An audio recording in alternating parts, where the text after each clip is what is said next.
Synopsis. I didn't want to be here. I never wanted this, any of this, but the universe and its sick sense of irony decided otherwise. Now I'm here. What now? What happens when you throw a man without ambitions into a world where the grandest of dreams can be actualized? Does he dream or wakes up? Q&A. First off, I didn't know what to expect when I started posting this FIC. It took me a year before I psyched myself up with the courage to go through with it, and here we are. And I have to say, I really feel good about myself. It's just one of those things that make me hug my pillow closer to myself when I go to sleep. Enough about that. Let's get to the reason why I posted this Q&A session. 1. What to expect from this FIC? To be honest, not even I know. I mean, the idea are there, but so are others as well. Sure, the context of the MC's ability is hacks, but I try to downplay it a bit without making it seem like a cheap ripoff. Sometimes writing a chapter gets hard and boring, so the story sometimes deviates a little until the author, me, get their funk back and pray to whatever deity is out there that their power outage didn't mess up the story. But one thing for sure is the action and adventure I try to give my best in. 2. MC's personality. Where do I even begin with this shit? Most of you might be saying that the MC's character does a flip through the chapters, but you forget that he was imprisoned for 2 years and the only person he could talk to without restraint was himself. Think about that for a minute. And also, coupled with the fact that he has a ridiculous active control over his emotions, makes it easy for him to flip through it. Did what I say make sense? Kinda. Am I just making stuff up? Yes, probably.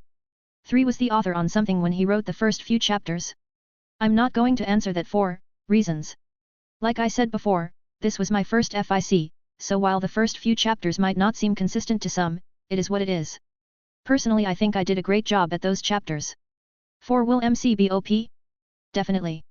Is it anytime soon? Depends on the circumstances.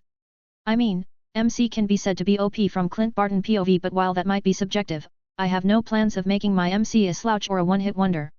5. What timeline or verse is the FIC following? The base timeline will be canon MCU, with bits and parts from the comics and other aspects of Marvel. I'll do the best I can in that regards. 6. What version of the adaptation and evolution ability does the MC have? This part is harder to answer since there are different routes of power one can go with this ability. If you want to know what I'm talking about, just Google superior adaptation, reactive adaptation, evolution, absolute potential, and energy manipulation of the superpower wiki. 7. How long will this story run for? Since I'm serious about doing something different than working and lying on the bed all day, this story would definitely be higher than 150 chapters, maybe above 200, but fingers crossed and all that. 8. Romance. Sigh. Give me a break, will ya? I'm still on the fence about who the love interest would be, so there's that. But top contenders would be Aurora Monroe, Maria Hill, Susan Storm, Jane Foster, Natasha Romanoff. My personal favorite would be Jane, as the love interest and not best female character. Spoilers, she's not the female lead. And now for what you all have been waiting for. 9. Will it be a harem FIC? Sorry, but unfortunately no. If I made it into a harem FIC, it would no doubt turn into a smut FIC, and as much as I like reading those, I definitely won't write it. To be honest, the story doesn't have the premise of a harem FIC, and I can promise you this FIC won't be one. I'll update this chapter when more questions arrive. 1. Chapter 00. A/N, so the unanimous opinion was that the first few chapters of this FIC heavily dissuaded readers from continuing reading. It was also advised that I should either delete or revamp the mentioned chaps, but I just can't bring myself to do that. The simple reason being sentiment. I just couldn't bring myself to thoroughly change it or reword it despite its heavy flaws, so a little heads up for those new to this FIC. I just wanted you to know that the story picks up momentum after chapter 13-14, so do try and stick around. Chapter 0. What denotes the term life? A paradoxical question wherein the basis of all biological and most scientifically advancements were based on. So herein lays the problem: what is such a thing doing in a college test?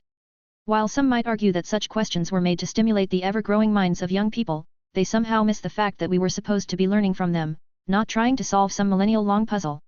Of course, the so-called elders would take this as the ramblings of a typical millennial, but what can a man do if not fight against societal constraints?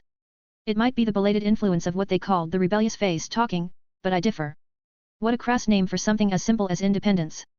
If there was something groundbreaking or revolutionary that I discovered, it was that names were important. Yes, a simple notion it is, but valid.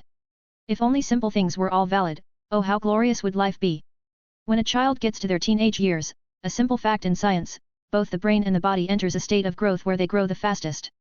While the body settles in a state of need, in terms of nutrients, the brain adapts. It becomes easily influenced while also it starts exploring decisions and consequences. A contradicting method of growth, but one that works wonders. That's why kids grab a screwdriver and try to fix anything broken or open up something working.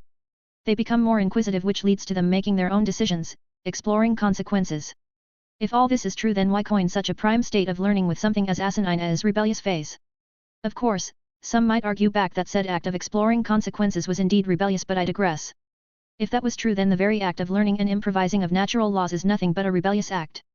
The very action of man's exploration into the deep ocean or expedition in the wild is all an act of rebellion. Hypocrites! The bunch of them! But then again, why are we young ones grouped together with a dim expression during our metamorphosis phase while their hypocritical actions are left unpunished, unblemished, and unanswered? It's simple really, just because we aren't as influential as them. A simple truth which no one wishes to acknowledge. No matter how monumental they garnish the propaganda of "We are the leaders of tomorrow," a brilliant slogan by the way, even more an excellent hoax, what they didn't mention was how we can't be the mentioned leaders until they let us. Bastards they are. They deserve to die for all the failed dreams of the bunch of us. Ahem. Before I sidetrack more, I believe our former focus point was what the blasted so-called adults called our representation of being. Now, the warranted question is, why such a term? The rebellious phase, something that speaks of a child's growth onto the fabled road of adulthood, yet was given a villain's appellation, a contradiction that is and isn't just a name. Yet an entire race of people, with the majority of the vast population, uses it to judge a child's craving for knowledge and exploration, with the term as brutish and bore as rebellion. Adolescence, the growth of a child's body. A wondrous term that explains such growth, and also showcases the hypocrisy of those before us. Body and mind. The ideal way of growth. The basis of evolution. They focus on the word adolescence, simple, used to identify the hallmark of growth from the transitioning of a child to that accursed stage of life. The rebellion phase, I grit my teeth at such appalling denotation. They just had to forget, nay ignore, that the benchmark for evolution starts from the mind then the body. While we are classified as primates, the same with the monkeys, what actually differentiates us from our furry bipedal friends, is none other than our mental capabilities. Mind over matter. Even those old bones from the Shaolin temples were right. And yet they still came up with a baseless term as millennial, using it to ascribe to us who broke out of the wretched circle they made for our comrades trapped. Attributing the word for ideas, change, time, positivity, and evolution to being lazy, lackluster and filing. Bravo! They had us good at that one. Wordplay at its finest. We are in shackles, born from their very words, driven to live most of our lives in lies, scared of being branded with such a glowing name. Scared of being centered during their regular meetings with their oh so hypocritical friends. But what about those of us who broke through? What about those who refused to be branded? Those who refused to be chained to their ideas? We are free. Cursed it, yes, but free. Shunned. But free. Being made an example of, seen as the rebel they made us to be, become the villains of the digital world, made us as monsters to their kids. Oh the infamy! But we won't change. No we won't. We found nirvana. Even if in a closed room without lights with nothing but a TV in front of us, we found it. Even if in a rundown shack in the middle of nowhere, we found it. Even if on boxes of the divine delicacy known as pizza, we found it. Truth be told and known to a few, life itself had no meaning. A beautiful vase empty serves no purpose. It was only when it was occupied does it serve a purpose. The same with life and any of man's creation. So why when we find meaning in our own existence in our own ways do they then reprove us? Each life can only be experienced by a single individual, meaning each experience across our little green land of marvels is different. Each view's diverse. Sometimes similar but unique. Allowing us an endless well of possibilities limited by our own mental capabilities. Live and let live. A great phrase with many an interpretation. To each his own, representing the freedom of choice on how we live what little time has bestowed on us. Cause no matter how we live, fight or die, time still moves on. What little chance of choice we have trickle away from our grasp. What little dream or grand ambitions we have either wither away or burn fiercely leading us all unto death. Life without an end is the same as non-existence. Death unto life is grace. For what is reality without existence? Nothing. Life, a paradoxical aspect of existence that births all possibilities. What then is our purpose with its gift? I reckon nothing.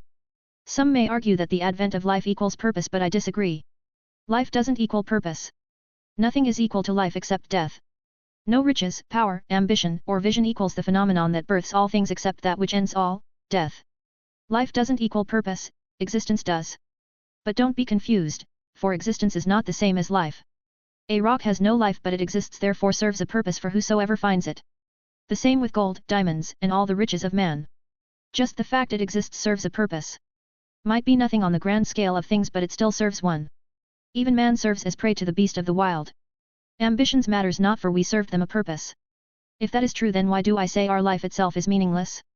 Without purpose or meaning. It is simply because we alone can give life meaning. By finding our own self-inspired purpose, we give meaning to the relic known as life. Which is why a sentient mind is the hallmark of evolution and why we are the highest on the evolutionary chain. Drawal St. Cross. A young man's take on life. Sigh. Letting out a long sigh sat a man of average stature, black curly hair, black droopy eyes, a lean build and an average height of 6'1 inches. Taking a look at the paper in his hand, which is easily identified as a high school test sheet, he drawled out another sigh. A man of regrets he was. He took another look at the sheet in his hands and couldn't help but feel a pang of regret in his heart. He was free when he was young, never letting anything come between him and his dreams. He worked towards it with fervor and devotion, never straying from his path no matter what, never letting himself be strained down. He could argue that he was more focused than all his peers, more head-on in challenges, that's why, he achieved his dreams. He achieved his dream. Where 70% of the world's population couldn't even achieve their childhood dreams, he achieved his. The cause of his regrets. His dreams, the doom of his existence. But what was the problem with his dream? He couldn't help but wince at the subconscious question because the answer was something that drove him to a spiral of regrets. He dreamt of nothing. He pursued nothing. No goals, no ambitions, no aim. Nothing. And he achieved it. At that thought he couldn't help but let out a bitter laugh. He became what he sought to be and all he had was regrets. He could remember old man Lou down the street during his teenage days telling him something about dreaming big but aiming low. It was better to have the world at your fingertips, but only in your mind, aim low to get a clearer vision. He could remember arguing back, one of the only things he was good at old Lou along the lines of grand glory was every man's dream, which old Lou laughed at. To get good at shooting near targets, one takes aim several times was all old Lou would say anytime he countered him. Remembering it now left a bittersweet taste in his mouth. Bitter because his dreams amounted to nothing. Sweet because he achieved his dreams, as foolish as it sounds. He looked out his windows, staring at the skies, tuning all the lights and sound from his brain as he focused on the bright sky. He focused, not knowing what he was expecting or if he expected something. He didn't believe in miracles, so he didn't expect anything. All he wished was to go back and tell his younger self to aim again. He could achieve nothing if he wanted to, a truth he knew far too late. If he could take aim again, he was sure he could achieve it the same way he achieved his dreams. He would be able to. He was tired. Tired of dreaming. Tired of regrets. Tired of trying. He was 40 now and damn was he tired. No more were there dreams to be had or goals to be reached, not at his age, no. Maybe he could a few years back, but no more.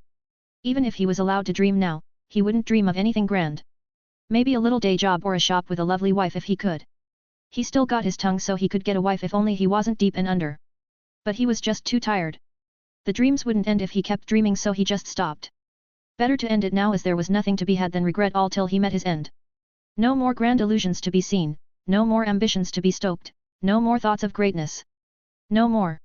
Trailing his eyes downwards, he looked at the bustling streets and its vibrant folks. Maybe they too had dreams and were pursuing it, or maybe, and most likely, they settled for a better second, hence the smile on their faces and the carefree gait in their walks. Or maybe they just settled for their measure of life's serving. They still had dreams, the lot of them, but did they know what was at its end? No. They did. Or rather, they knew the consequences of if they didn't. He did achieve his dreams, didn't he? He only wasn't aware of the consequences, so he had no right to pity them. To each his own. Maybe he just had to let go, all of his regrets, restraints, and bitterness let gone before it took whatever was left in his husk of a soul.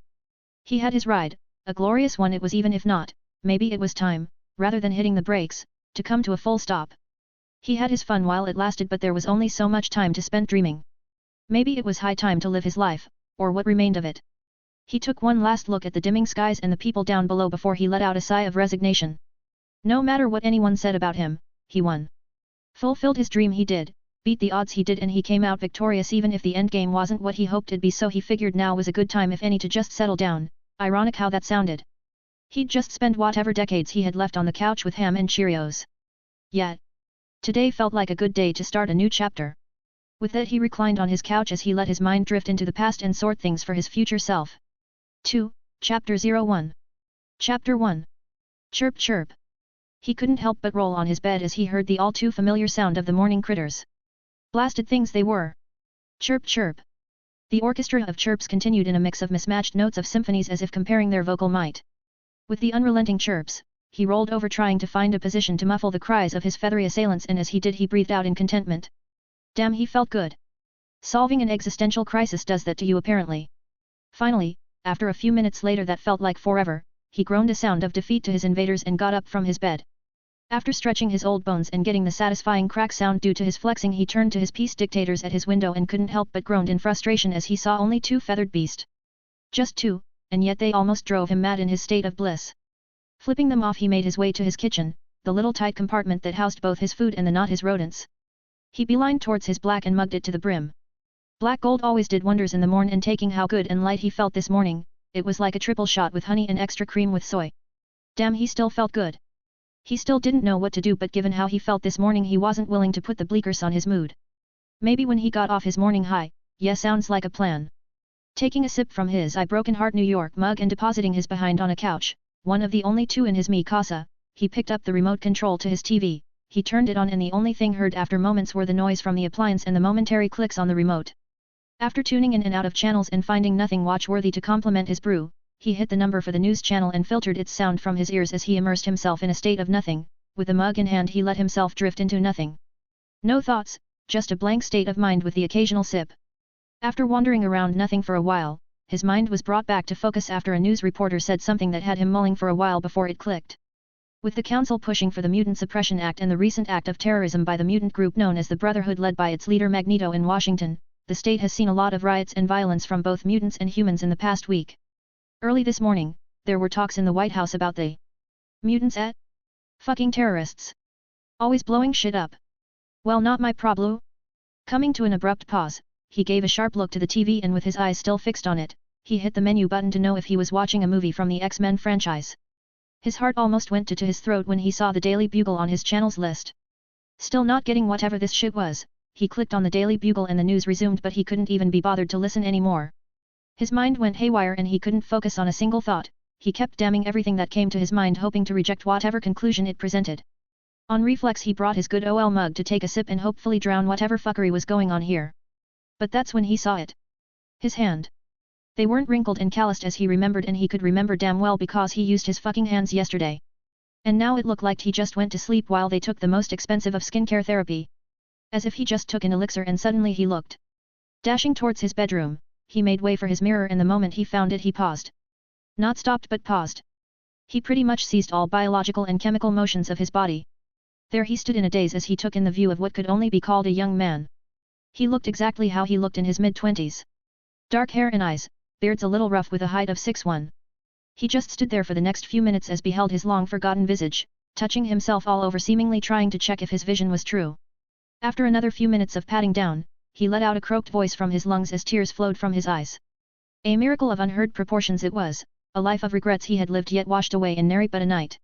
He didn't care if he would lose his youth if he went to sleep, or this was a last act of his subconscious trying to help him dream once again, for it mattered not. Just for this moment of reprieve he cried. A man's tears tells his story, his was of regret. He cried with joy as he cursed.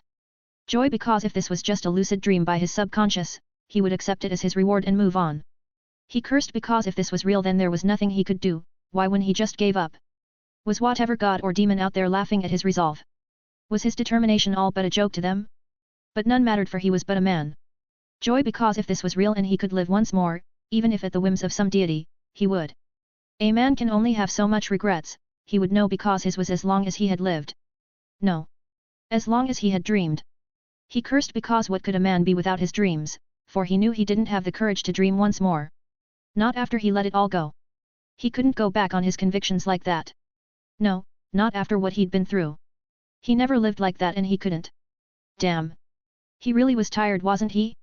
Looking at his reflections once more, he backed away to his bed and laid on it. He closed his eyes and let it just wash over him. He couldn't think straight, not like this. So he just let whatever emotions he was feeling wash over him. He felt myriads of emotions sweeping past him as the moments pass. Fear, helplessness, joy, sadness, resignation, hope, and slew of emotions he couldn't feel. Letting the tirade of emotions sweep him, he drifted off to sleep. He didn't know how long he slept, but it felt like a long time. With the fluttering of his eyelids, he once again welcomed the light of day. Taking a moment to reorganize himself, he was once again presented with the fact that he was youthful once more. Twisting his neck a little and getting a view of the mirror and once again reaffirmed that yes, he somehow had regained his youth. Gathering his strength and courage, he pushed himself off the bed and left his room and made a turn for the bath. Throwing his robes to the floor, he once again was presented with his body, but different from last time he only took a glance at it and lost interest, or rather he didn't have any interest at it at the moment. Turning on the cold runner, he inhaled a mouthful of air as an arctic cold drizzled over his body, and just like that his mind was cleared, too cleared in his opinion. Head against the wall, he just stayed there and let the cold water wash every part of his body. After a thorough wash, he turned off the cold and tweaked the heat for the last wash. With his body temperature alternating between the heat and cold, he left the bath, picked his robes and went to his room. Opening his wardrobe, he paused as he looked at the set of clothes that was clearly his size and in fashion, not the big-ass trousers he wore when he started getting on in years. Somehow looking at his new set of clothes he was disinclined to wear them, but well, he couldn't go out with old-ass clothes. He at least knew that much. So picking a pair of jeans, a tee, and a coat, he closed his wardrobe and went to his living room. Setting the coat aside, he sat on his couch and looked at the still playing TV. The news was out and all he saw was operas and ads. He clicked on the remote and changed the channels a few times. He checked on other news outlet and movie station before he put the remote down and reclined on his couch. The fact that the news outlets didn't provoke a response out of him was overshadowed by the fact that he was in the past. 2001. August 15, 2001 to be precise. He let out a dry chuckle when he found out he was back in 01. Another twist of fate? He honestly couldn't care less. Switching the TV off, he wore his coat and took his keys and his cell, whatever brand this shit was, and walked to the door. Putting his hands on the knob, he came to a stop. Sweat drenched his back as he held the knob with trembling fingers. All it took was a twist and he'd be done, but he couldn't. He just stood rooted to the floor. A part of his mind told him that the other side of the door was just a void, just nothing, regardless of if he could see it from his windows. It suggested just going back to the couch and enjoy what he could from what could very well be his last dream. Since he was putting down his bow, he should just enjoy his last aim, because if he walked past that door he would wake up living all his dreams behind. To be honest, that was what he wanted to do. He'd been moving on reflex since he woke up, trying his last attempt to denounce whatever this was. But still, one part of him was nonchalant if it was. That part of him was the part that just wanted to pull the band-aid off. It'll only hurt for a moment if at all. And just this morning he thought he solved an existential crisis. He had the feeling that if he stayed he could dream for a while, just a while. But if he left? He truly didn't know. To stay to dream or to dream to not. At that thought, he body jerked forward as he twisted the doorknob slowly, rhyming with his beating heart. Pulling the door in, his breath hitched as he closed his eyes and took a step outside. Thump. Thump. His heartbeat continued rising as he panicked. Did I make the wrong choice? He couldn't help but think. Was I supposed to not make any? He questioned himself as he took in the silence of his surroundings. Silence. Nothing but silence. Thump. Thump. Thump. He could feel his erratic beating heart along with the incoming panic attack. With every moment feeling like he was being tossed into the cold waters of Antarctica, he steeled his heart. If this was his hell, and he couldn't escape it, the least he could do was accept it. No? With that he shot open his eyes and he blanked. Whether it was darkness or light that he saw he didn't know, all he did was blanked as he held his breath. 5 seconds. 10 seconds. A minute. He couldn't tell how long passed, but the moment he pulled himself and let out his held breath he heard it. The sounds of footsteps, clicking of boots, the loud exhaust pipes of trucks and the noise of passers-by. Slowly his vision cleared as he saw before him a neighborhood of people walking, working, talking, and going about their day. He could then smell it, the horrid smell of the trash cans across the road, the choking smell from the exhausts of badly maintained cars, the faint yet sweet aroma of freshly baked bread from a bakery around here somewhere, the faint scent of perfume and the liberating smell of nature. As he stood rooted there taking everything in, he took in large breaths of air as he heaved. Everything felt like a flash. From the moment he walked through the door, the steps he took to his current vision, it felt like only a moment passed. A moment where he questioned his reality. He questioned and he denied everything he saw, everything he felt. He both questioned and denied even his brain's processing abilities, hence the panic attack and delay of impulses from his organs to his brain, blanking his existence as a person. An existential crisis he doubt anyone had ever felt. 3. Chapter 02. Amidst the hustle and bustle of one of the world's most famous cities, where its denizens were awake every second of the year, the never-sleeping city of New York, where crime and pleasure abound, its inhabitants rushed to their targeted locations. The horns of traffic, the curses of vagrants and the whispering of its people were all a testament to its nature. Walking among millions of people was a man in jean pants and coat buttoned all the way to his neck. He was no different from the millions of his city's people, at least the way he looked. With measured steps, he walked the streets around his hood where everything was as it was, at least to the neighbors. But he could tell little differences here and there he saw in its infrastructure. There were things, buildings, shops, and other little settlements that he saw but couldn't remember them always been there. It was just simple but subtle differences. He walked through the neighborhood, branching in and out of routes he was familiar with till he was a ways from his block. Finding himself in a crowded main road, one of the many in this city, he realized that while things were different, it wasn't a jarring difference. Sure, there were some alien aspects he hadn't seen before, likely billboards about some tech billionaire, some scientist making a revolutionary discovery, news about weird sightings around the globe, and the most eye-catching mutant uprising propaganda, querying what should be done to this allegedly Homo superior species. Scoff. He couldn't help but let his distaste seep through his mouth. He could see what the government were doing, something he was used to, and unfortunately something the government was quite good at: subtle manipulation. Giving the public an illusion of choice while at the same time letting out biased information, thereby indirectly manipulating what little choice they gave. Fucking hypocrites. He didn't know when, but he always had a bone to pick with the government. Not to say said mutants weren't inadvertently making their situation less favorable. But granted, they were pretty much fighting a losing war, which was only amplified by the fact that some of the most influential figures of their species were a terrorist, leading a cult or managing a club, while arguably the one with a somewhat right head on his shoulders and sincerely tried to help was a closet control freak. Bloody wonkers, the lot of 'em, he muttered. You're right bout that. Freaks the whole bunch of 'em. Cursed things, I tell you. Make you wonder what did to be forsaken so. Turning a 90 degrees, he saw the man who interjected his thoughts. Fat, greasy, and a face full of moles, with a height barely above 5'5", with rows of teeth looking like he'd been popping Adderall and crack for the past 2 decades. For a moment he paused, both due to his interjector's visage and also the fact that they were talking about two completely different things, but not feeling the need to clarify, he let out a hum and just continued looking around. Not minding if his listener was listening, the man continued, heard they blew up a few houses in some scuffle yesterday in DC.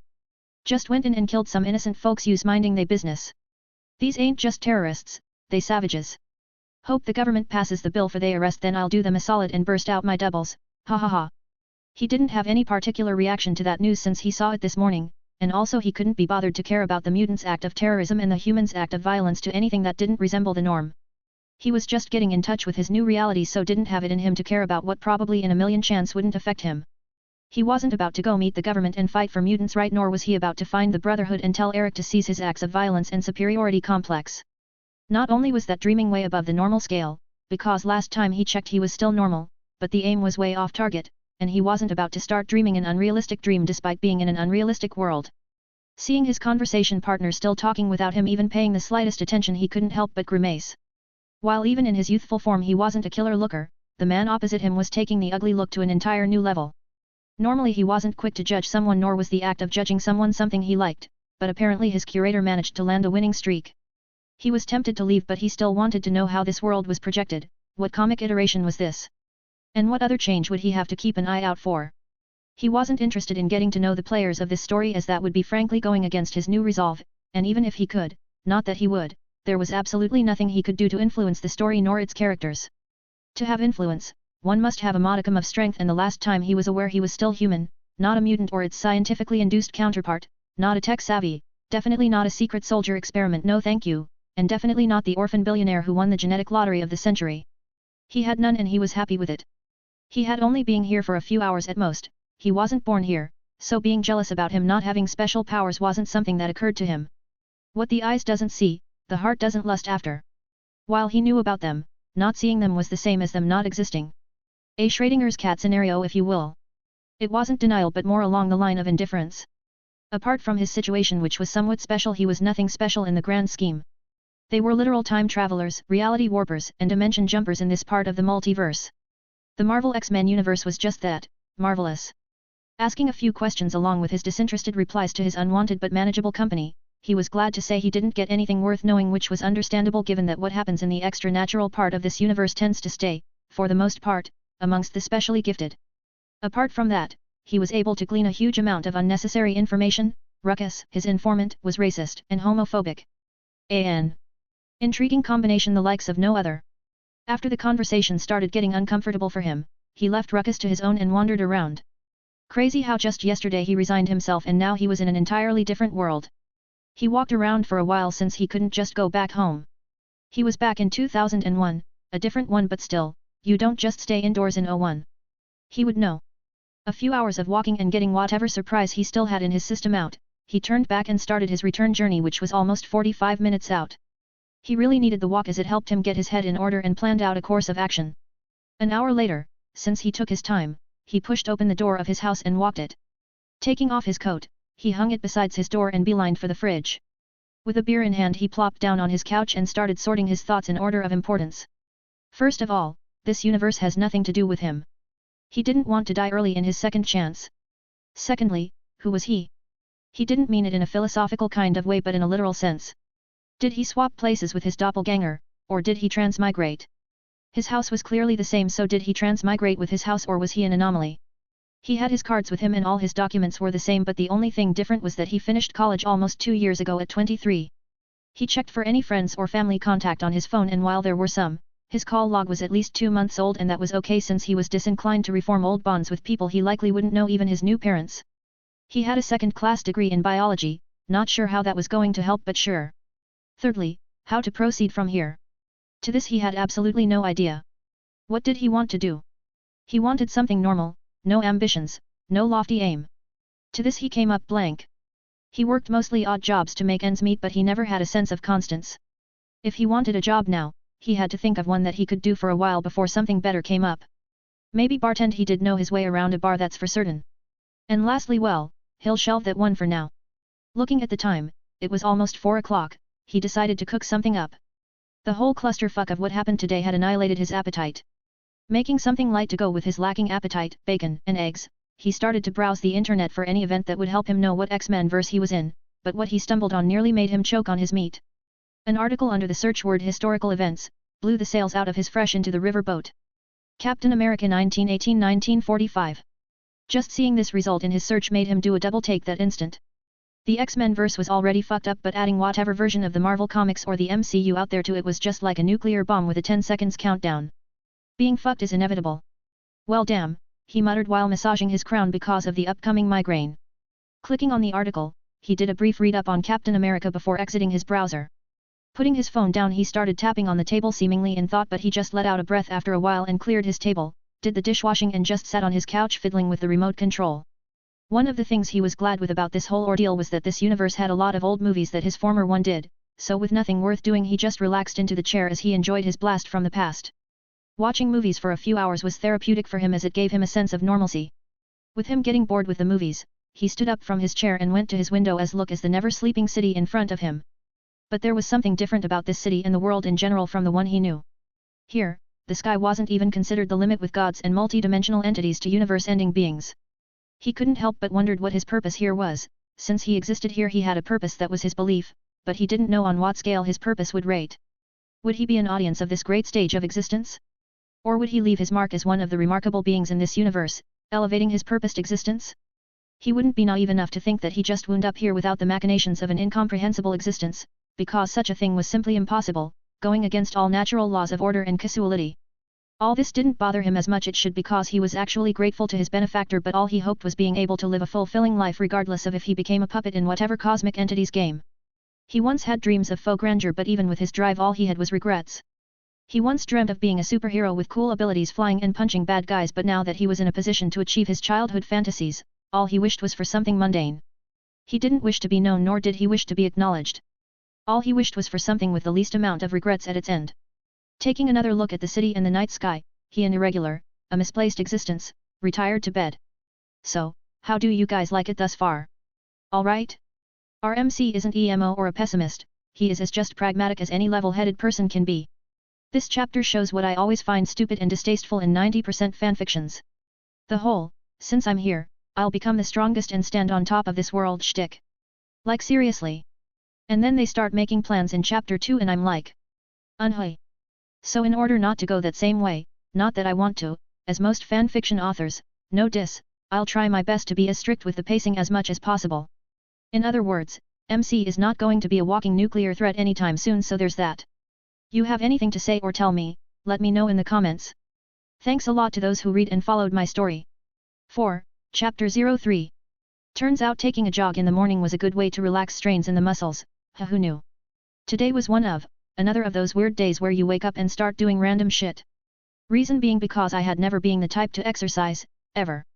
I wasn't that old, at least before yesterday, that I couldn't enjoy exercises, but I was kinda lazy, wasn't I? So here I am jogging around the neighborhood after waking up with a random thought popping up in my head about me exercising, and the next minute I find myself in jogger pants, a t-shirt, shoes, and hurling my ass out my front as if I was late for school. Young people never really knew just how much they stand to lose if all their time was spent focusing on school and planning for their future, which, while important, was not entirely ideal. Granted, times like now are gold mines for the innovative, but ideally it wasn't the ends-all be-all for success. The future was uncertain, and while some win the lucky lottery, it was more better to just live every moment to the fullest, that way you have less regrets when at the end of your road. Focusing that much on an uncertain, while probable, future tends to blur away the little things only the present could offer. That's why most motivational speakers would always advise you to focus on what you enjoy doing and work it through to new heights. Hitting 40 really puts things in perspectives, needs and wants becomes apparent, you start focusing on less things, only giving priority to a few. If you can't learn such a simple truth by the time you're 40, then you haven't been living a life. I swear. Being young again was still weird. Snapping myself out from my monologues, I focused on the road before me as I contemplated either going farther or take the next turn and go home, which the former one, and I continued, extending my lap distance, which wasn't a problem since I wasn't tired, probably because of my youth, since I'm pretty sure my 24 HRS ago self couldn't even run a quarter of what I've ran. Damn, I've really missed my youth. Even after almost an hour of jogging, I still had enough gas for another hour, which I considered either expending or taking my ass back home, but once again I went with the first option, because why not? An hour later. Maybe pushing myself to my limits wasn't such a smart thing to do, because after an hour of the extended jogging, halfway to my house, I ran out of energy and started wheezing until I found myself in front of my fridge chugging bottles of water before I managed to get a normal breath in and out. I was drenched with sweat, making my clothes stick to every part of my body, outlining my physical features. No buff mass or Olympics tiered physique anywhere, just normal me without buffed up muscles. Done hydrating myself, I went straight to the bathroom and took off my sweaty clothes and dumped them with the pile for laundry. Running the relaxing cold water all through my body and immersing myself in its therapeutic chill. Walking out of the bath with a towel strapped to my waist, I walked to bed and just laid down staring at the ceiling. What now? I mean, I'm glad about the dimension hopping, but the question now was, where do I now start from? Perspective change was cool. Existential crisis? Okay. But now what? Get a job? I probably could, but then again, what type of job am I looking for? A biologist degree would, or could, probably get me a job as a lab assistant with good pay, or an high school teacher, which in any circumstance would be nice, but the wrench to that cog was I didn't know shit about biology. I know the mitochondria, which is the powerhouse of the cell, and the nucleus, which is the cell's heart, but I doubt I could get a job with that knowledge. I could probably land a job as an high school teacher with my degree, but no thanks.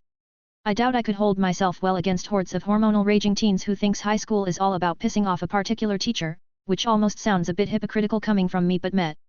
So that means 2 respectable jobs straight out the window. I could go for construction as a labored worker, but the stress, no. So that's 3-0. I don't want to follow the trend of my previous life. Okay, now this shit gets weird and confusing. Since I'm pretty sure I didn't die, shouldn't this still be my current life, as I didn't reincarnate or something? You know what previous life it is. Befitting of new beginnings. Minor existential crisis solved, so back to job hunting.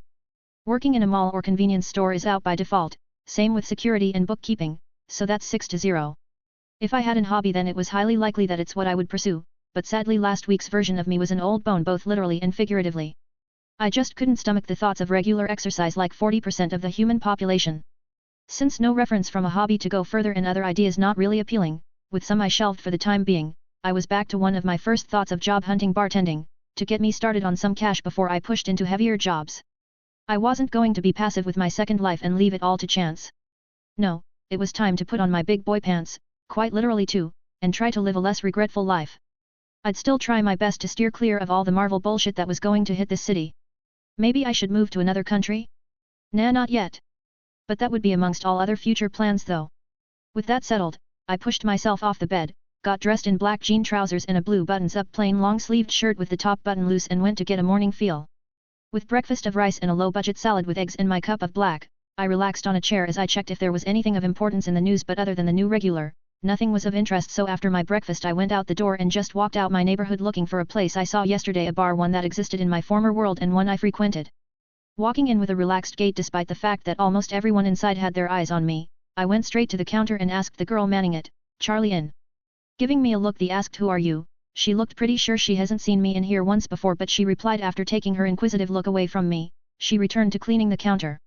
"Yeah, he's out back loading up the drinks. Should I call him in?" "Yes please," I replied as she stopped her cleaning, walked to a door by the side that had stairs leading down. She shouted, "Charlie! Some dude's over here looking for you. Be right there in a moment," came a gruff voice, after which the sound of heavy footsteps became louder as Charlie made his way up the stairs. Looking Charlie over, I realized he didn't look that different from my world's counterpart despite being younger. I've known Charlie for almost a decade, since his bar was where I spent most of my evenings, not always due to the drink but the lively atmosphere it always had at night. Talking with bitter people who had gone through what you did or something similar always helped. This bar probably helped me more than I knew with my bitterness and thought whatever clog of depression I had. "You called for me, son, how can I help you?" Charlie asked with his accent that I could never put my thumbs on. It sounded like Irish with a Mexican mix and a dash of French. His accent was just straight up weird. "You hiring?" I asked straight to the point. Charlie's wasn't my only resort, just at the top of my list. I saw some bars around during my walk yesterday but don't know if they were hiring, so I just decided to start with one I was kind of familiar with before hitting up the rest.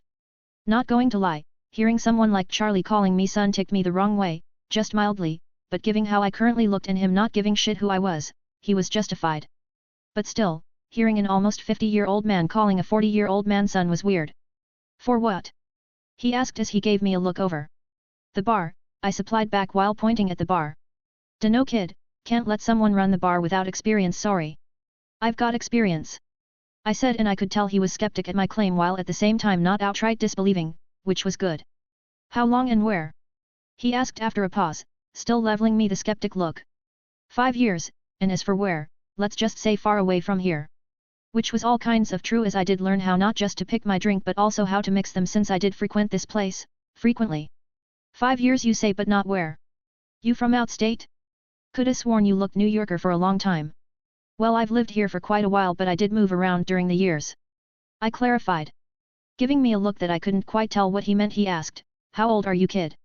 25. I gave a curt reply. "You 25 and still moved a lot, how long have you lived kid?" he asked with a small laugh at the end. "Well, tell you what, you work the night shift while I chaperone you. Since you said you got experience, I doubt I'll be doing much. Sound alright?" "Cool. What time for shifts?" I was happy he agreed, as this was just a small start for my fulfilling life. "Hold your horses, Squirt, do the night first, then we'll talk about shifts and pay, okay?" He gruffed out his reply as he started walking back to the stairs, probably to continue loading his drinks. Stopping at the door, he said, "Be here before 7, and continued down. "Will you?" Since that was out of the way, I waved the bar girl goodbye and left Charlie's. I looked at the time, which was just a few minutes after 10 a.m., and since I had hours to burn, I started thinking of what to do with all this time, since I obviously won't be spending all my day in a bar, so I needed something productive to spend my free hours on. Maybe get a hobby? That sounds like a good idea, but since video games was still pretty old now and old movies didn't really interest him apart from the really good ones, which wasn't much compared to a decade from now, the only thing that interested me the most were sports. I was pretty okay with table tennis in my previous life, so pick it up again? I didn't think so. I wanted something new, maybe something I didn't get to try before. I didn't know how long I spent in my head trying to pick a hobby to work on, but when I got out of it, I found out that I was at least 4 blocks away from Charlie's. Looking around, I saw a gym around the corner, and while I was tempted to go in, I felt it was too far from my house. Maybe I'd look for one nearer if I remembered. With a job and a possible hobby acquired, I started walking with a spring on my steps. I didn't care how far I walked as long as I was moving. Maybe I still hadn't connected with this reality, since most of my actions were acts of impulse, or maybe this was what it felt like to be free. Downplaying the importance of things unnecessary to me and only focusing on myself felt liberating. It felt different from when I was working for my dreams. Back then, I was working towards something in hopes of it bettering my life and not towards myself to make me better. Back then I did feel a sense of accomplishment and pride in myself whenever I worked or did nothing, but none so liberating as this moment. I never needed a dream or ambition to define my existence, I just needed to live, finding my purpose as I did. Guess you learn something new every day. 5. Chapter 04. After a short walk after I found the gym and I started my return journey back home, I found a gym a few blocks away from my house and a few minutes away from Charlie's, which just made me glad. Job? Check. Hobby? Check. So with those out of the way, I came back home, but I soon found out that I was bored out of my mind. There was nothing fun to do at home, no Netflix to binge-watch TV shows, no video games to play, no interesting news on TV apart from the usual mutant bigotry which I wasn't going to be dipping my hands in anytime soon and hopefully never. So with nothing to do I grabbed my cell and started browsing the internet for some Marvel-centric themes like Xavier's School for the Specially Gifted, which was apparently a real school, go figures. With the knowledge and location of a school full of enhanced humans in my cell, I was tempted to just book a flight and go there just to satisfy my curiosity. Who would I see there? Charles was there no doubt, but what about the others? Was Logan already there? What of Colossus, Iceman, Kitty, Scott, Ororo, and the others? What type of alternate universe was I in? These questions plagued me and fueled my curiosity, but I snuffed it out with the reason that me going was just shooting myself in the legs and head. With Charles' habit of snooping around them brains, him possibly finding out shit I know, it wouldn't take long for Magneto to find out. How? Well, fuckboy Charles always had a softie for Mr. Metal Gear. Their relationship was hella sus. I mean, your best friend is a world-known terrorist with a superiority complex who kills anyone who opposes him, and yet you want to tell me you, Charles fucking Xavier, couldn't stop him for more than 20 years, and not to mention the whole sus part about Eric knowing almost every fucking secrets Charles ever knew. Charles had a lot of opportunities to brainwash the dude, and even if it was against his morals, Charles had a neat streak of going against his morals time and time again throughout the X-Men franchise. So yeah, no Xavier for now, regardless of how much I wanted to see the dude. Because after all is said and done, Xavier was an icon. A living legend who fought his entire life for the mutants' freedom and acceptance into society. This was a man who would walk straight into eternal damnation if he was assured of the fact that his sacrifice would benefit all of mutant kind. If we were being candid, the good he did far outweighed the questionable bad he committed by a lot. But even if, I still didn't want my mind to be scanned, so no for now. After a few X-Men related searches, I realized that this place would be fucked way sooner than later, and that was only counting the X-Men part, reason being Reed Richards was here. This guy really fit the mad scientist role to a T. Which he was, with emphasis on mad. With someone who can literally homebrew a cataclysmic event sharing a city with you, you bet your ass you would experience an apocalypse before Christ came. I couldn't even bring myself to be flustered with these epic individuals around me, because the real problem was the cataclysm inviting group of people and their merry band who left the skies and chose to stay on land. I'm talking about the S.H.I.E.L.D. and the Avengers. They had a freaking mythical god with them, Wrath Incarnate, a sexy redhead, and most importantly the dude who saw Skynet and said, cool. But I can do you one better. These guys were just walking apocalypse magnet. And these were just the good people side of the coin. The bad side. Quitting the browser before I had an aneurysm, I contemplated going to the gym to check and sign up, but I figured I could just do it tomorrow.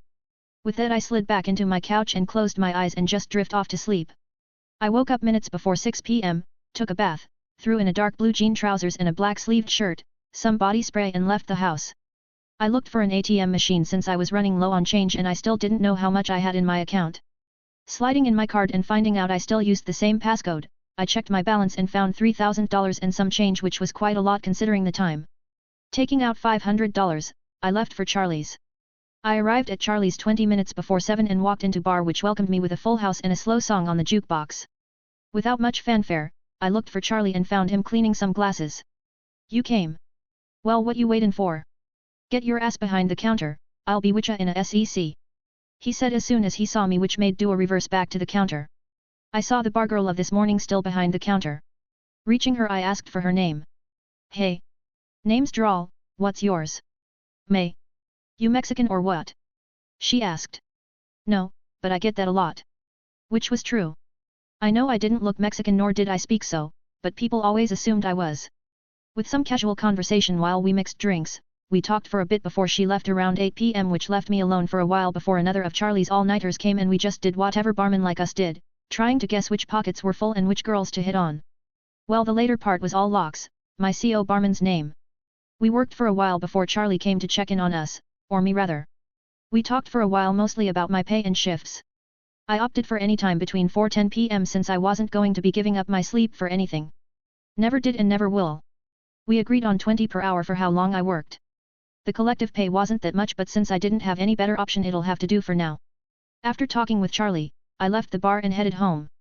Time was a little past 11 p.m. when I got home, so I just crawled into bed as soon as I was past the doors.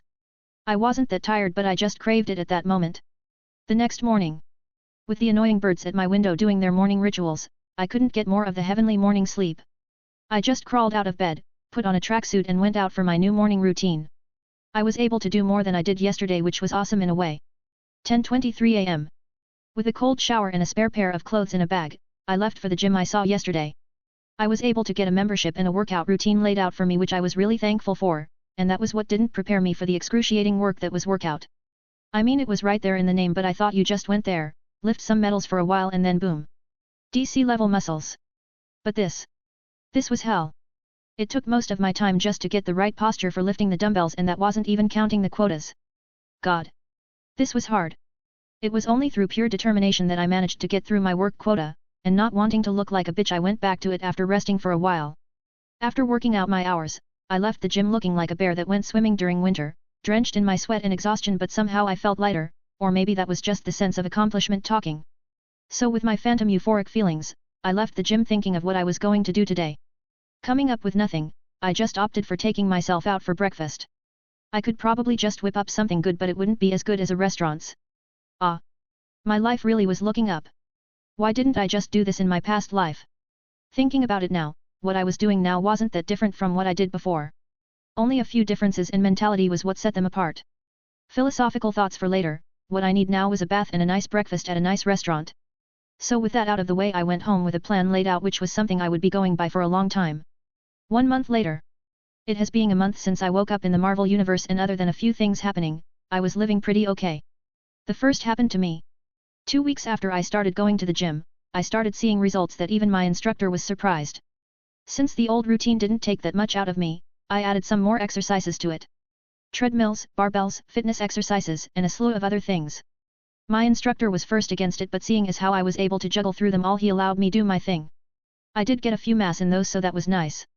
The other thing did leave me stunned for the whole day though. September 11, 2001. Or most popularly known as 911.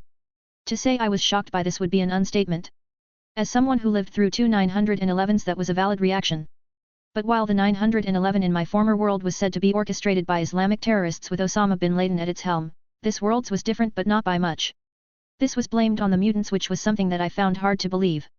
Regardless of if this was some alternate Earth in the Marvel Universe and Eric was a fool, this was not something a ragtag bunch of mutants could do. So either Eric was going fuck the humans or there was a new player in the mutant field. The Hellfire Club was out since their mojo was behind the scenes control and money making. The Marauders and Meta Liberation Front 2 were one of the popular mutants organizations I knew but they didn't have any drive for something like this. And that was taking in the fact that they might not even be formed yet. Both Charles and Eric wouldn't allow something like this to happen since all it would do was just increase the negativity and hatred against mutants. Maybe Eric could because I remembered some versions of Eric that was straight up human hate centric. The public outrage was something my previous worlds couldn't compare to. It was a literal witch hunt for the mutants. Countries were put in states of mass panic as they feared they would be attacked next. Vigilance and violence was at an all-time high. There were even some videos of mutants being lynched in public on the internet. It was just that bad and 911 was just last week. I was at the gym when it happened. I had to reboot when we heard the news and ran out of the gym just to see smoke in the skies. I just stood rooted there because I knew another plane was coming. While everyone was either spectating the tragedy or making calls to loved ones in Manhattan, I stood there just waiting for the second explosion. It didn't take an hour for the second plane to hit, signifying the biggest terrorist attack in the country of America to date. With the Chitauri invasion, Ultron's attack on Novigrad, Sokovia, and the universal genocide by Thanos, this attack would remain insignificant, but not yet. Not for the people living now. With the call for mutant eradication, I wondered what the mutant strongholds would do. While the event was tragic, it didn't get to me that much. Whether due to the fact that I was in this city during 2 911 attacks or that I found it hard in me to worry about things not happening me, I didn't know. Apart from a few gym members who lost people during the attack, I couldn't bring myself to sympathize with others. Apart from these events, everything was the same for me. I never neglected my routine, not once. Even after the attack I still showed up at the gym the next day and went to Charlie's when it was time. Other than that, I was looking forward to my first Christmas in a Marvelverse. I wasn't that religious in my past life but I did do my best to enjoy the holidays every year. These were the only notable things that happened during my first month in Marvel. 6. Chapter 05. I'm going to die. This wasn't supposed to happen. This shouldn't have happened, none of this should have happened. Every moment spent in this room was doing nothing except stripping me of my denial. I couldn't cry because I still couldn't believe this was real, I couldn't curse because there was nobody here to curse at but myself. I crouched at the corner of the room, holding my knees as I kept thinking of what went wrong but I couldn't come up with anything plausible. The day proceeded like any other. There was no event happening to my notice nor did I have any plans made out for the day, it was just a normal day like every day before. I woke up, went for my jog, had some bread and egg toast for breakfast before going to the gym. I spent my usual extended hours there working my routine over before I left around 1 PM, and that was when it happened. I was barely 5 minutes away from my house before I got dragged into the back of the van. Before I could even register what happened, I was knocked out. When I woke up, a lot of thoughts cascaded my mind. Was I just kidnapped? Why was I kidnapped? Who kidnapped me? Did I wrong someone dangerous? Will they ask for a ransom? These were all thoughts that plagued me for a while before my assailants came into my room. The moment I saw them, I had a sinking feeling in my gut. There were 2 men and a woman, all of them seemingly in their 30s. They wore black-themed soldiers' combat gear with daggers strapped to their sides and military-issued semi-rifles in their hands. No matter how much I looked at them, they didn't look like ransom-asking kidnappers. They didn't even look like criminals. They clearly had high-leveled military training that even a rando like me could tell. I wasn't involved in any government conspiracy as long as I could remember, and I doubt the army or whatever military division they were from were into nabbing unsuspecting civilians. These guys are terrorists, right? God. This was much worse than I imagined. I could feel myself choking and tearing up as I came to that conclusion. This wasn't supposed to happen. I shivered as I saw the gaze they leveled me. It was disconcerting. Pure apathy emanated from them. As I was sinking into a quagmire of despair, a much older man who I had no idea how he got so close to me spoke as he gave me a studying look. "Mr. St. Cross, I presume?" he asked, more like said, as he continued his studying of me. I couldn't even form coherent words, so I just nodded my head as the sinking feeling grew.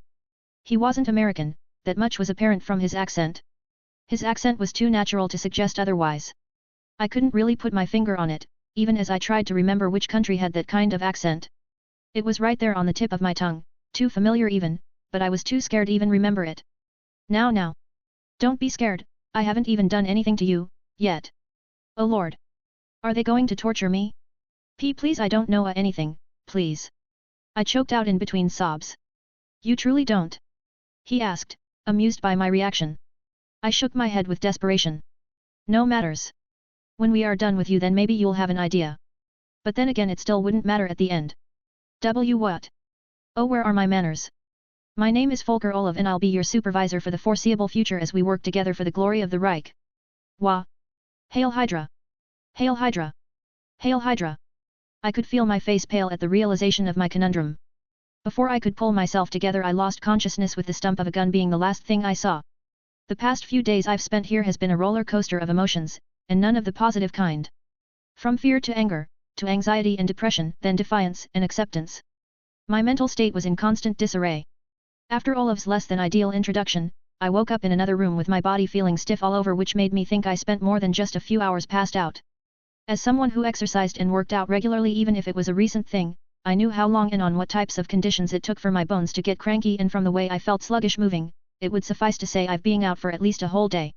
The room I found myself in when I woke up was different from the former room I was in when I was abducted. If the former looked like a warehouse, this one looked like a prison cell for life rejects and experimental subjects. Yeah, let's not think that much. It only contained a bed frame with wood as the bed and iron as the frame, which made it look like they had poor room service, probably. With the sole addition of a toilet at the side of the wall, the room was lacking. It didn't even have a light bulb. With such a depressing accommodation, my thoughts couldn't help but find solace in exploring possibilities and its consequences. The first thought that came to me was one I had since the beginning: why me? No matter how and from whatever angle I looked at it, there was no reason for me to be abducted. As far as a person could be, I was pretty normal by every standard. I wasn't a government agent, nor was I undercover. I was too weak for that, and nothing from my records showed anything indicating such. I was not a mutant, that much was pretty clear, nor was I in the scenes of political powers. So unless Hydra was into the business of abducting unsuspecting randos and indoctrinating them into their ranks, then I had the shittiest luck. The second thought that frequently came to me was one every abducted victim had: what were they going to do to me? This was the thought that had me panicking and into a spiral of fear and anxiety that no Juice WRLD song could fix. From whatever meta-knowledge I had of Hydra, their go-to therapy guide was 6 volumes of brainwashing techniques for the elite acknowledged to none other than Hitler, and a reference training routine scripted from 3 volumes of Get Your Homemade Suicide Soldiers written by Edward Hunter and revised by Bin Laden. In layman's terms, I was 50 shades of fucked. I had spent 5 days in this cell since I woke up, and it did nothing to assuage my budding despair, which I think was intentional on their part, since I was feeling pretty desperate right now. Every morning I woke up with 2 sets of food and water for the day and nothing else, not even a silhouette of a person. It wasn't until the 7th day, when I was on the brink of insanity, that my proclaimed supervisor Olav came to visit me. His face was unreadable, no emotion could be seen. He had those speak and a dash of lead expression on his face, and that made me all the more terrified. I reckon you've had a lot of time to come to your decision, no? The only question you will receive from me is, will you serve willingly, or will I make you? Nice way to start a conversation, pal.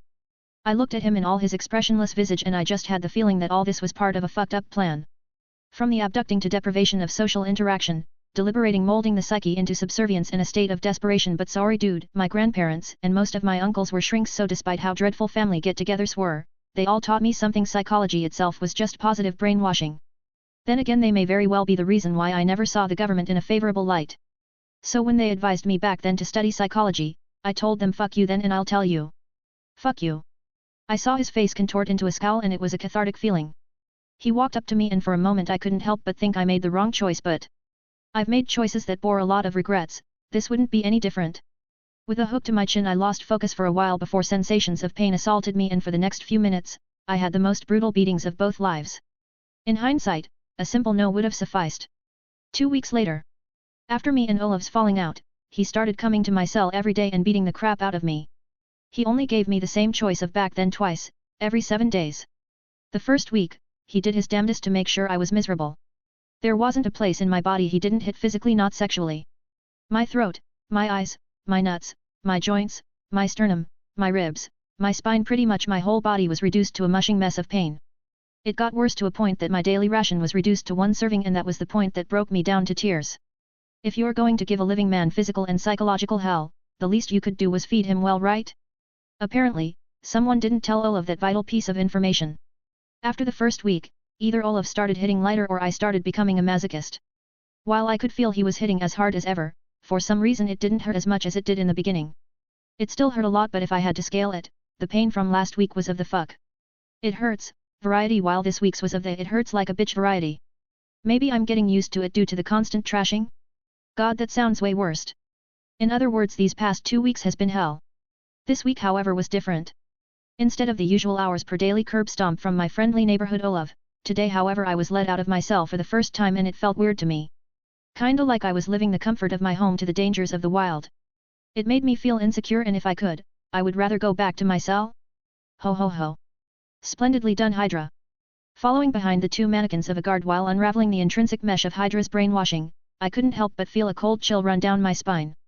What other seemingly natural and logical event had they set up to lower the psychological defense of my mind?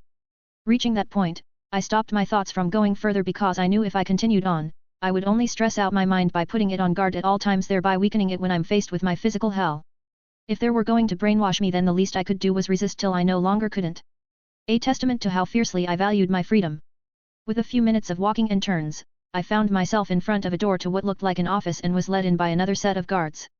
The room I walked into was something more like a living room rather than an office. Straight ahead sat a rather mean-looking man with a woman with sharp features at his right and Olaf at his left. The moment I was brought to the front of the sitting man, I felt like I just reached a checkpoint in my life. As I stood before the honestly scary-looking man, we all fell into silence while I had to deal with the disgusting feeling of having myself raped by his eyes. He watched me for a while before he turned to look at Olaf and asked, "Is this him? He looks rather unremarkable. Is that the type of compliment you give someone you just saw?" "While that might be so, sir, we ran the tests and it came out positive." Olaf responded with a polite and submissive tone that just made my skin crawl. "Is that so? Then I take it we are now able to proceed without failure of his demise." The man responded without missing a breath. Excuse me. Demise." With my interruption, all 3 pairs of eyes labeled their sight at me, making me quite nervous. "Mr. St. Cross, from what I've heard, you've been refusing our offer." I snorted at that, and while it is admirable and mildly amusing, it seems you were under the impression that you had a choice. While you would have spent the remains of your miserable life living as a mediocre amongst countless others, with us you actually have the chance to stand for something greater than yourself. So believe me when I say that even if it takes us breaking every single appendage in your body, you will fold. Am I understood? These fuckers, even though I was seething, I couldn't risk an outburst because I know that what he said was true, but then again, why me? Because I don't see them giving Bucky Barnes the same treatment, or maybe this universe's version of Hydra was more polite? Less violent? I'm not buying it. Why me? Out of over 7 billion people on this planet, why me? It was something I could never wrap my head around. I guess you would in fact want to know why you are here. Yes, I would, Einstein. Don't worry, soon you'll know. All in due time, I suppose. 7. Chapter 06. Hell. If there was any way to describe what I've been through these last few weeks, it would be that analogy. A day after I talked to the scary Hydra dude, I was put through the most extreme training regime I've ever experienced in both lives, and after that, I would be taken to the medical facility where all types of tests and experiments were ran on me. Sometimes a 4-inch needle would be inserted into my spine while I was awake and they would draw out my spinal fluid, or sometimes they would expose me to extreme temperatures and watch me writhe in discomfort as I struggle to preserve my life. Biting cold, scorching heat, wrecking pain, all were conditions I was made to go through just for them to compile more data. Whether they were trying to see my limit or for whatever reason, they always stopped when they were absolutely sure I couldn't take it anymore, even if that meant leaving me with an inch of my life. Conditions that would have killed a normal human 10 times over were all thrown at me just to see how much I could endure. There was only one thing I gained through this whole ordeal. Whether it was a blessing or a curse, I couldn't tell, a regeneration factor. Making it all too obvious of my mutant abilities. It wasn't something I was told, since they didn't tell me anything and I couldn't understand German, or was it Russian? Either way, I was able to find out about my regeneration factor since there were a lot of discrepancies with me and their tests. As far I could remember, the only medication they gave me was during the first few days of my experiments. For the following weeks, they only pushed my limits above the norms of what was possible, and not once did they give me any sorts of medication, not even an aspirin pill. So it got me thinking, since they were so sure about my identity as a mutant, which I had to eventually believe as I was still alive, I had to have an ability that they really wanted, or something they needed for whatever plans they had, because having a simple regeneration ability just didn't make any sense to me, and that brought me to my experiments. Somehow I was able to survive being put in a burning pit, which was the most traumatic experience I've ever had. Having your skin being burned while you screamed with a burnt throat and melted eyeballs was an horrific event of unheard proportions, but having to go through it 3 more times was most traumatizing. It was after the 3rd burning experience that made me realize that there was something seriously wrong with me. On the first day of my first burning experience, all of my flesh were meshed together, with pain being the consolation prize for every subtle movement I made, to the point that even Deadpool looked more like Ryan Reynolds in contrast to me looking like the hunched back of Notre Dame, on fire. I couldn't even cry with my melted throat, since all I could feel was pain. It wasn't until the 3rd day that I was able to see once more and breathe without feeling pain, but my skin was still charred, but not as much as the first day. Now I just looked like Deadpool. I was back to pristine condition by the 5th day and also resumed my training and experiments. After that event, every night before I went to sleep, I would cut myself to see if the regeneration was a time effect because of a drug I was given, or I somehow had a regeneration factor, which I did, but not even comparable to the levels of the Wolverine and Deadpool, as those guys were basically pseudo-immortals. Finding out about my regeneration factor helped clear some things about my case. The reason I was pushed that far was to see how much I could handle, and possibly heal from, but I had a feeling that was not all I could do. I didn't want to believe Hydra abducted me just for what, health potions? But whatever it may be, for now I was glad with the regeneration factor I had. Whatever Hydra really wanted from me could be figured out in due time. Back to my regeneration, I was able to find out that it always kicks up faster anytime I underwent my training. Take for example, the first time I cut my hand to figure out how long it took to heal, it took up to 3 hours for a long gash across my palm to heal. But after my Shadrock experience, I was able to heal from the same gash with almost 90 minutes. A difference of over an hour was an overwhelming breakthrough when considering the fact that that nature of injury would take a human at least 2 weeks to fully heal from. Apart from the knowledge that my regeneration was able to increase in potency, I was made known to the startling fact that I was getting stronger. While it was a given when regarding the type of training they put me through, this type of strength wasn't something that could be gained from any type of training, even withstanding how hardcore it might be. While I wasn't super soldier level strong, I believed I was at least a quarter or a fifth of the way there, at least from what I saw in the movies. My strength, speed, reflexes, awareness were all getting a boost in parameters, with the only explanation that if they weren't drugging my meals with an Uber level steroid, then my mutant gene was giving me a superhuman physique. Of course my physique wasn't all that great, since Solev always hooped my ass when it was time for physical conditioning, as he so smugly put it. This was all I was able to find out these past few weeks amongst the plethora of physical abuse and experimental tortures, regeneration in a low-leveled superhuman physique. Except for these things, nothing else was different for me. I still didn't know if I was still in New York or even in the States. If my mental calendar was still functioning well, then I had spent at least 2 months under capture, which would make it November outside wherever I was, and I was already missing my normal life. The little chats with May, the bubbly crowds at Charlie's, my everyday at the gym, the occasional walks through the city, these were all things that I started craving during my days here, and all it took was a freak happenstance to lose it all.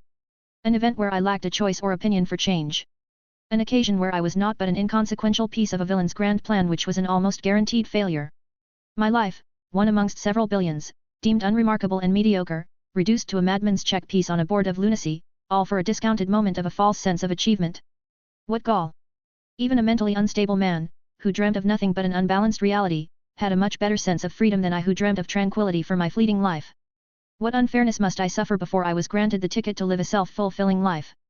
If gods exists, then where have I erred for such punishment of injustice across the vestiges of reality that even traveling across universes to a world which was birthed forth by a man's fictional ideas I still suffer? Was my resolve really that laughable that they found it amusing to spit on? Or was my determination that horrid that they look at me with disgust and squash whatever will I have to end such a disgraceful existence? Or are they simply looking for something to amuse them in their nigh eternal life? Is so, then I have only but one query: why me? Out of several billions, why pick a broken man at the end of his journey, toss him into a universe of wonders with insinuated promises of a life without bars, only then after giving him a taste of liberation you drown him in a sea of torture, snuffing whatever spark of enlightenment he had only to lead him into the ink-black canvas of the abyss? If mortals of legends who erred against gods were cursed for their ignorance and folly, then what have I, a man who neither cursed nor blasphemed, done? If the casting of Lucifer out of heaven by God from the Abrahamic religion, the curse of Lycaon by Zeus from the Greek mythology, and Pandu by Rishi Kindama from the Hindu myths were acts of rebellion against these deities, then when did I rebel? Truly the acts of man are not but amusement in the eyes of God. If wishing for a peaceful life was my crime against the gods and I was cursed so, then if I rebelled would my existence be smote? If living as life goes on was my blasphemy against the gods, then if I strived for mine own desire will I be pardoned or condemned? If accepting of the presented reality was foul and taboo in the eyes of the gods, then would I be forgiven or will my grace abound? For whatever deity gave me this curse or unlikely blessing, will I be forsaken if I dream once more? Unknown POV. A miracle was said to be something which occurred when you lost all avenue of hope. If so, then what was presented before me was a miracle among others. A true gem amongst all natural treasures.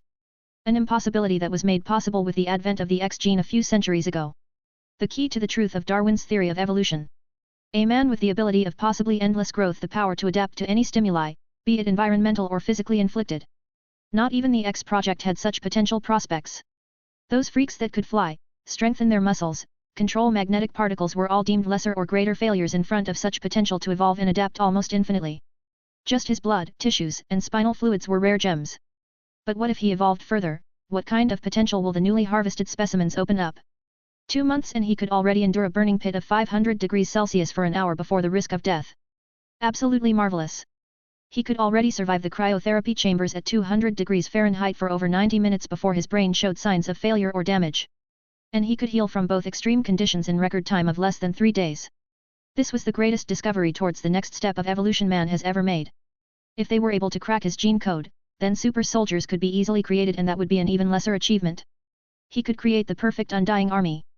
I-039 was truly a lucky find.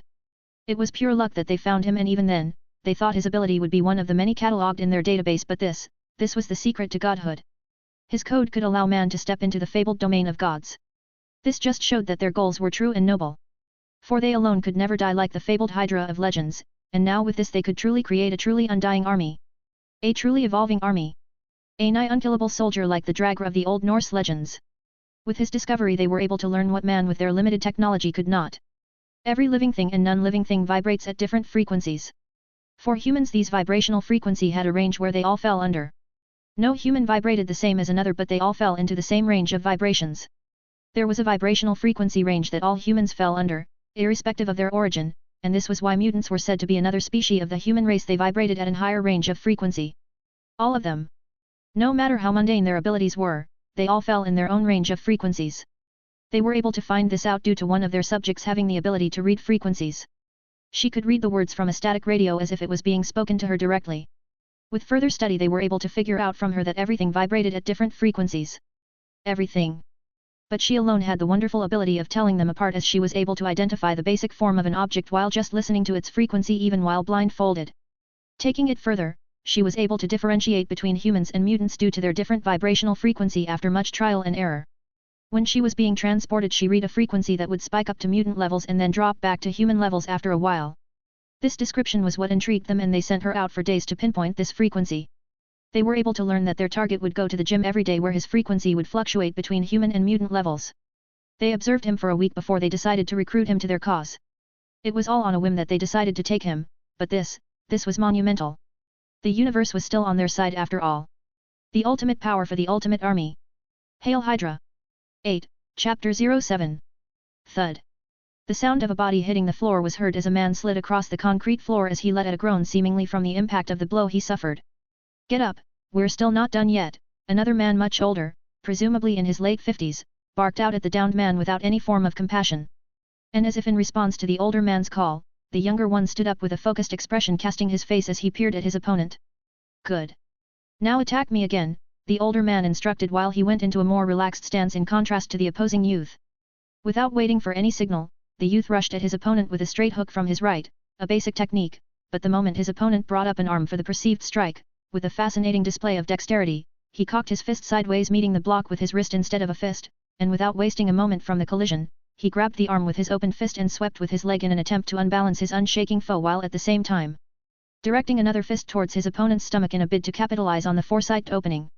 But with an inch from impact, displaying greater dexterity and mastery, the old man raised a leg and took a step back, missing the leg sweep by an hair's length and twisting with his blocking arm, he caught the incoming first and before the young man could react to the splendid foil, with a spin on his forward heel, he delivered a roundhouse kick with his retracted leg, sending his young fighter into a disoriented frazzle, then without missing the rhythm, he delivered an axe kick with a powerful force to the back of young man's skull, bringing the stunned man back to the ground with another thud.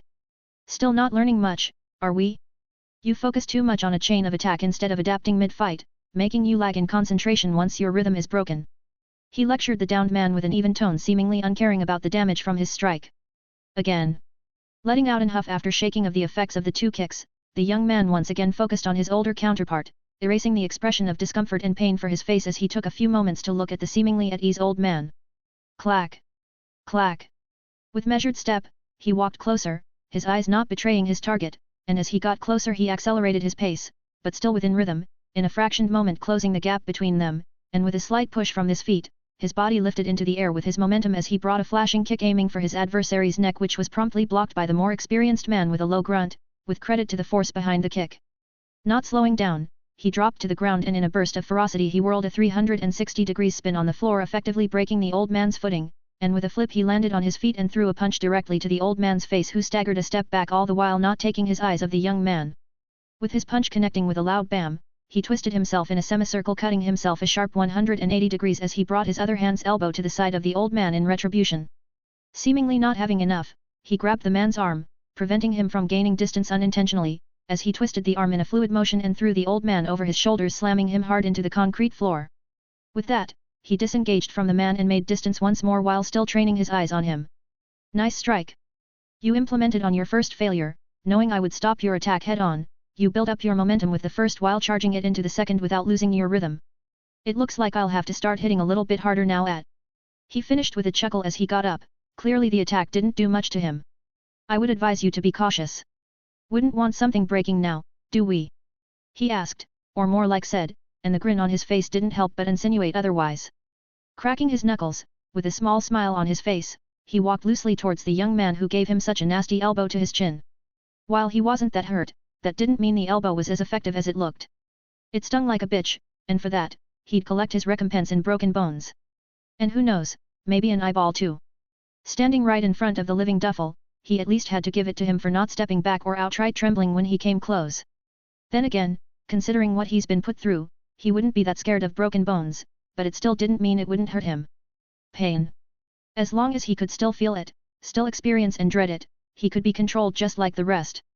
No one gets used to pain, their tolerance only increased giving them a faux sense of security, diluting themselves further until they succumbed to an even greater pain. As long as one could feel pain, they would be reminded of their mortal frailty, even him too. That was part of the reason why that blow irked him so. Another was the thrilling chill that courses his body as he breaks his bones after bones, knowing fully well that they'll heal before the morrow, and tempts him more to see how far he could push him before he could no longer heal. The screams and tears as he cried out that one time where he shoved a heated, searing red barbed poker down the boy's throat down to the hilt, were mesmerizing. How he writhed and screamed as the rod burned his innards, preventing him from moving too much as he couldn't even pull the poker out because of how deep it lodged in his throat. It took the boy almost 45 minutes before he quieted down in a pool of his own blood, sobs and gurgles. He waited for another 30 minutes for the boy to regain a smidgen of respite before he shoved his whole fist inside his mouth and yanked out the poker eye in one move, breaking the jaws and wrecking his insides once more with the retrieval, and all he had to do was wait a second before another melody of tortured screams echoed through their training field.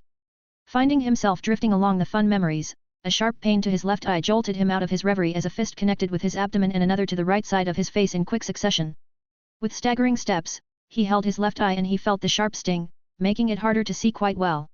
With the piercing pain from his eyes and hot one from his face, he launched forward with a scowl on his already terrifying face.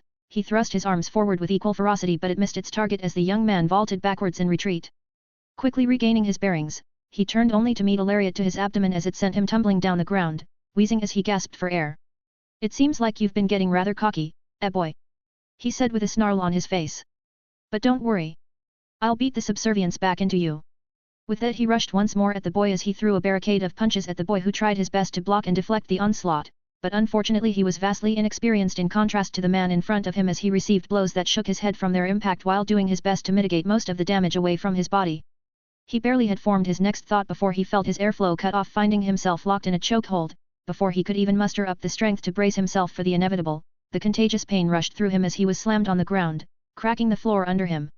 "We are not done just yet, boy," the still fuming old man roared as he bent down and grabbed the battered young man, lifting him up, but that turned out to be the wrong move as the young man drove another fist into his one good eye, finally bringing him to his knees as he clutched his clearly damaged eye while roaring in pain, making his already terrifying visage more dreadful, like that of a raging berserk beast of the wilds. Because he was still holding his eyes as he suffered from the stinging pain that came back with double the intensity of what it was before, he didn't see nor comprehend the axe kick that dug into the back of his skull, forcing him face first into the ground. Seeing his opponent down, spurred by impulse, he went again for his head only to be stopped by a bored voice, sounding slightly amused. Raising his head, he saw a man in a doctor's garb, wizened features and a head of white. By all, such a man shouldn't be up and about, much less running an experiment, since he looked like he would just keel over if he was so much as prodded with a light nudge. But yet he had such a deep and steady voice, and with the way he walked, with no sway to his gait, would make people think he was that young. "I think that's enough, I-039.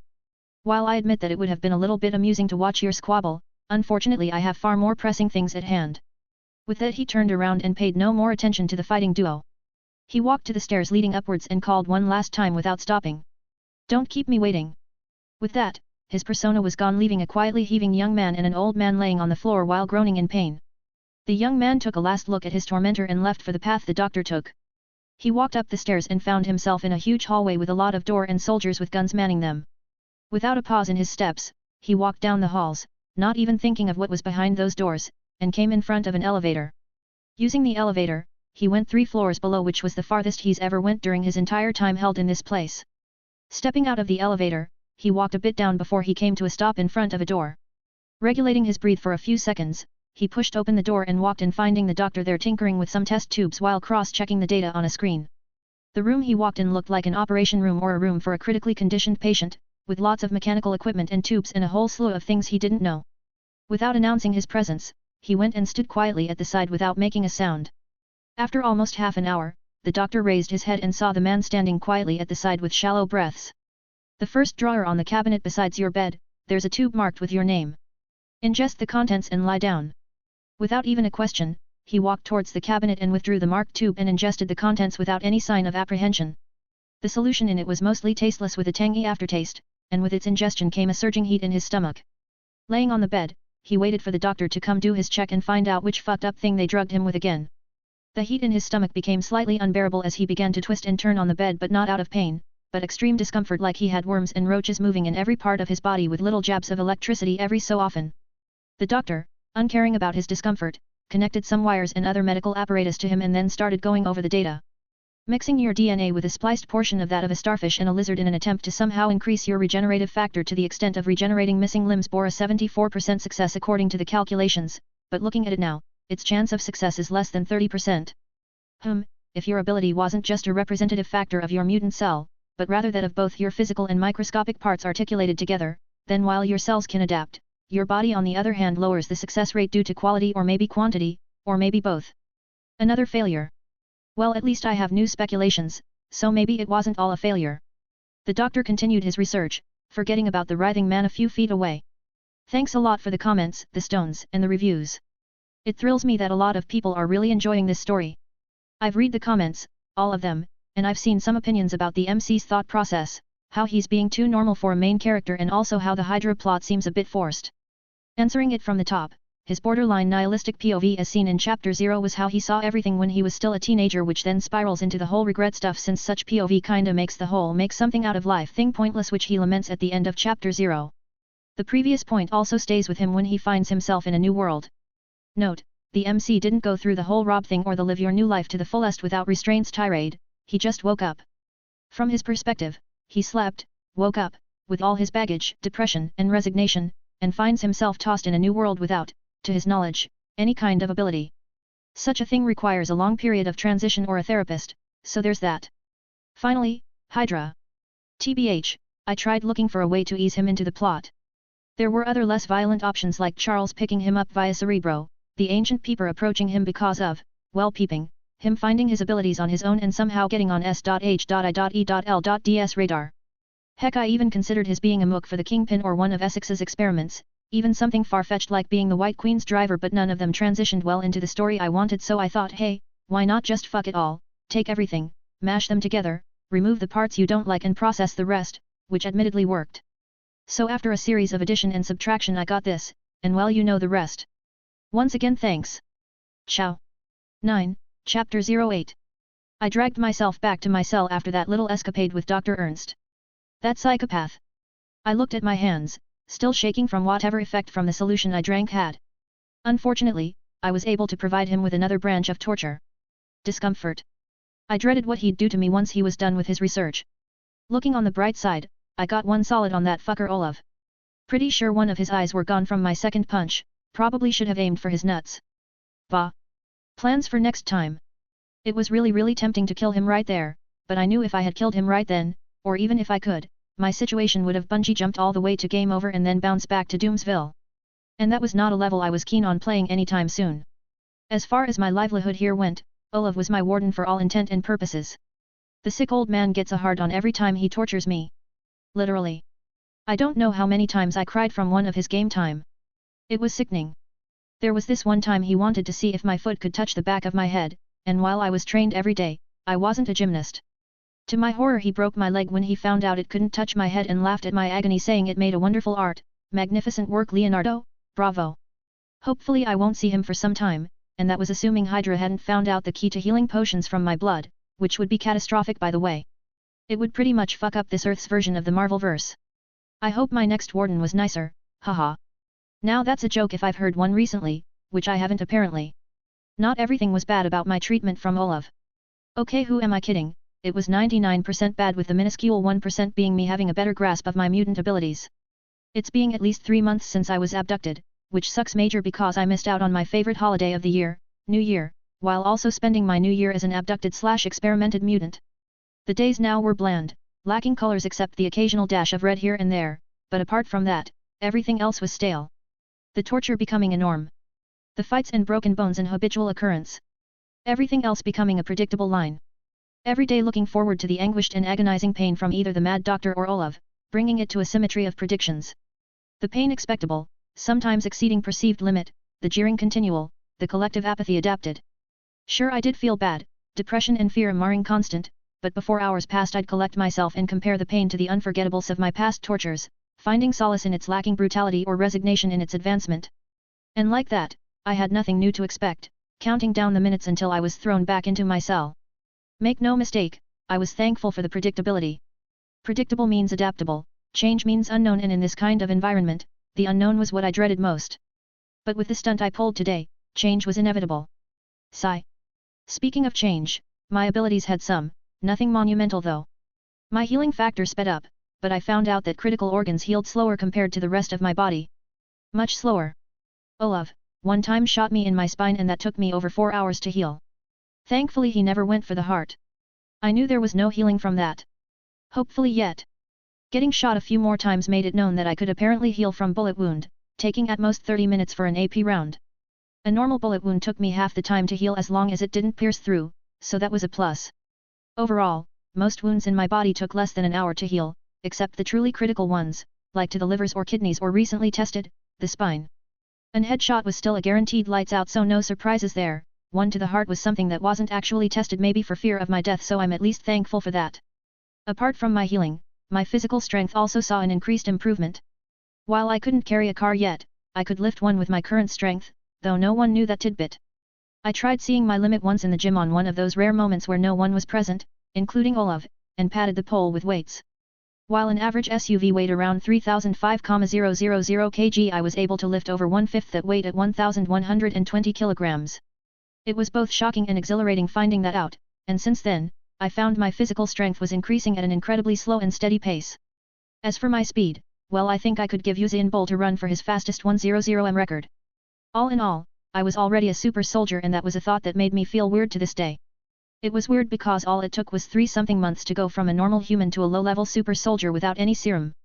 There was once an idea of me undergoing their super soldier experiment, but it was denied on the grounds that it would be detrimental, as it was already a given possibility that I could reach super soldier level on my own, which was further merited with results from my experiments, and coupled with the fact that I could also survive extreme temperatures further cemented this decision. This was one of the few things I was most thankful for since I came here. Apart from my physique developments, there was something that I suspected about me that the doctors in charge of my experiments somehow, and thankfully, neglected. I was getting smarter. Nowhere near Einstein, Newton, or Faraday's level, but minuscule enough for only me to observe it.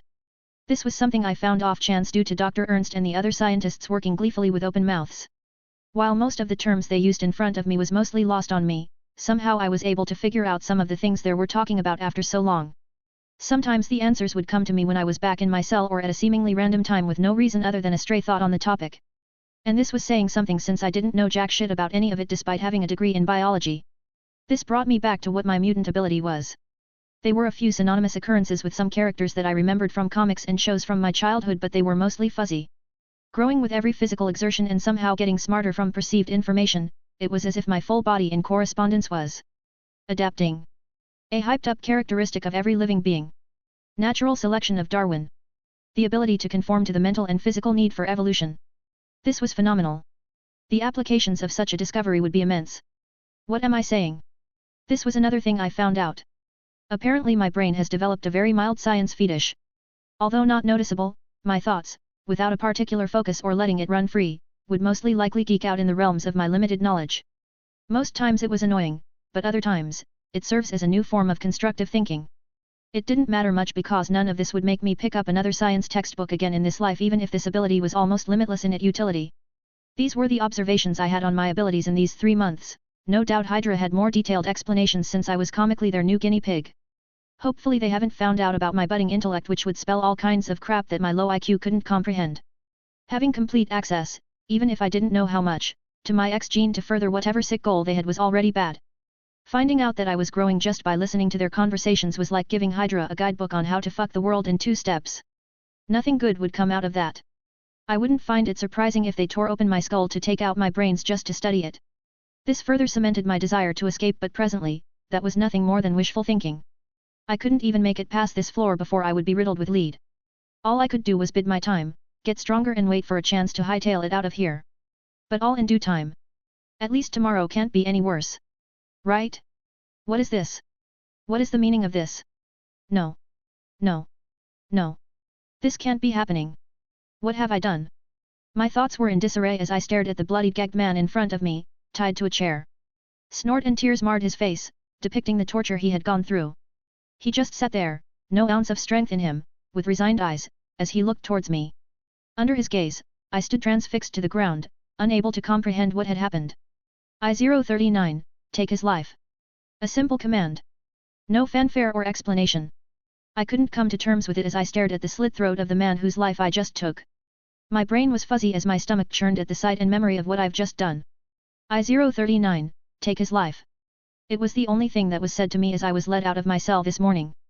The order was given remotely by speakers, with the camera hung on the wall to no doubt witness it.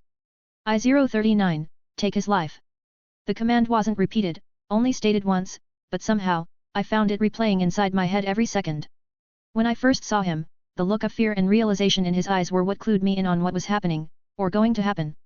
At that moment, a part of me knew what was going to happen, the inevitability of the conundrum I was faced with, but my brain refused to comprehend it. When I was brought to his front, he shook in his seat with whatever strength he could muster, which wasn't much, as he struggled vainly to escape the dooming fate we both knew was coming. The pleading in his eyes were clear, leaving a lump in my throat as I tried to swallow whatever was in my mouth. The moment my brain started coming to understanding our current scenario, the voice boomed through the speakers. I-039, take his life. Words I couldn't apprehend echoed through my eardrums, akin to the words of a customer telling the butcher to kill the game he bought, lacking empathy as it jolted my brain to an abrupt realization. I stood, rooted to the floor, as I looked at the man's face once more, beaten to a pulp that his features wasn't even recognizable. There was no sharp cut on his visible body that I could find, meaning the bruises and tears on his skin was done by blunt force to maximize the pain. Sobbing. I was brought out of my thoughts by the sound of the man's sob as his dried tears started overflowing once more. Every heek, every teardrop, every choke grating on my heart as I found myself tearing at the sight before me. What else? What else would they make me do?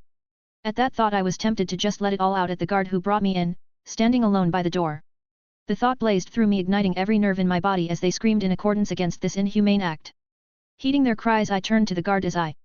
Mr. St. Cross, from what I've heard, you've been refusing our offer. And while it is admirable and mildly amusing, it seems you were under the impression that you had a choice. While you would have spent the remains of your miserable life living as a mediocre amongst countless others, with us you actually have the chance to stand for something greater than yourself. So believe me when I say that even if it takes us breaking every single appendage in your body, you will fold.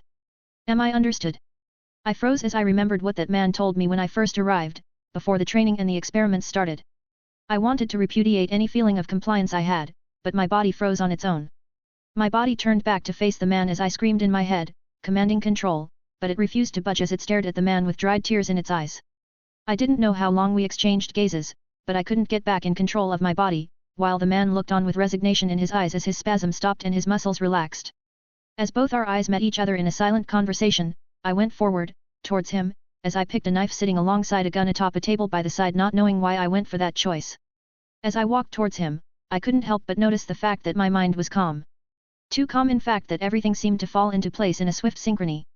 Reaching the man, we exchanged a last gaze as I brought up the knife to his throat, and in a swift motion, slid it across. Blood splattered out onto my face as I held his dying gaze, coming to a realization that I was stuck in here. No matter what I did or how hard I trained, I was still stuck here, in their hands. Hydra. My brain processed everything slowly, every drip of blood burned into my memory, the fading light of life in his eyes forever died in my brain. Congratulations. Dragr. Hail Hydra! Hail Hydra! I heard words in the background but I couldn't make out what they were saying as I burned the dying visage of the man I killed to memory. I didn't care if he was a heinous criminal or the most humblest of humans. No, I didn't care. But for the fact of what they made me do, Hydra would burn. I was in a world where mortals could kill gods with nothing more than a gene or a couple of stones. This was my first vow ever made in both lives, that I staked my life on. And it would be the last. No more. Yes, I know his ability wasn't a grand reveal, not that I wanted it be, given that most of you guessed it since chapter 4 as I wasn't exactly trying to be subtle with it. In more apt terms, for those who don't understand how this ability would work, which I doubt there are any of you who wouldn't, this is just a Federal Road Construction budgeted but halfway paid version of the gamer's body and gamer's mind. Not that I'm using the same mechanics as it does, but this is to paint you a picture. Now the MC's abilities are more of the lines along adaptation and evolution. Which means to evolve, he has to go through or adapt to different obstacles before he evolves in a way that corresponds with his adaptations, which as seen only covers his physical attributes for now. Also someone mentioned adapting to pain. I'm not gonna lie, but that tidbit had me a bit stumped when I was thinking of how he would develop his abilities, and that led me to the discovery, I actually did the research, that pain itself was a criteria for adaptation and evolution. Short version is, without the brain telling the body that an experience is harmful to it, through pain, the body won't try to adapt to it since it doesn't perceive it as harmful. Which is why we don't puke out our food or have negative reactions to it, unless it's poison or an allergy. And like Olaf said before, people don't get used to pain, rather their tolerance for it increases, which is what I'm applying to the MC. His pain tolerance threshold is higher than most people because of his regeneration and his, well, tolerance. I mean, you don't see Deadpool shrieking at every bullet wound now, do you? So that's that. And finally, our MC is growing up. God, the insults I've received because of this. I still don't know why people say he's being naive, because he isn't. Just because someone was kidnapped doesn't mean he'll have the whole none shall fuck with me vibe. I'll know since I've been kidnapped once, and yet you don't see me hitting the gym every day or buying firearms to work on my proficiency with, nor am I going full Rambo with self-defense training. Him getting kidnapped and experimented on was a good way to kill his naivete, but I wanted something more, something that went against who he was, and the result was this. I think I've ranted enough as is. P.S. The next few chapters will focus on a particular aspect of his ability which would be the crux of his later evolutions. Expect some science stuffs and theories, in other words, they are info dumps. Shalom. 10, Chapter 09. After that day, both my training and experiment time changed. My training was kicked up 2 notches with firearms and weapons mastery added to it, while the experiments was no longer frequent. If it were before, I would be ecstatic, but now, I couldn't find it in myself to care. The days were no longer stale, they were filled with activities, but I couldn't help but feel colder. Every bullet I fired while improving my aim, every swing of the daggers in my hands complemented this feeling, leading to the obvious conclusion, I took a life. No matter how I tried to view it as necessary for my survival, the fact remains that I still took a life, and the way it seemed, it wouldn't be my last. These thoughts ran through my head as I rolled to the floor to avoid the marker lights from the moving wooden targets, as I aimed my sights and with a simple flex of a finger, bang, straight to the head, without a pause, ignoring the recoil, I refocused on the 2 targets, one up a flight of stairs and the other beside my down target, as I fired in quick succession, taking them both down. The cold steel in my hand, as I ran towards the next checkpoint, complemented my feelings in a sick way. The monochromic image from my eyes that was transmitted to my brain was the perfect match for the frigid feeling I felt.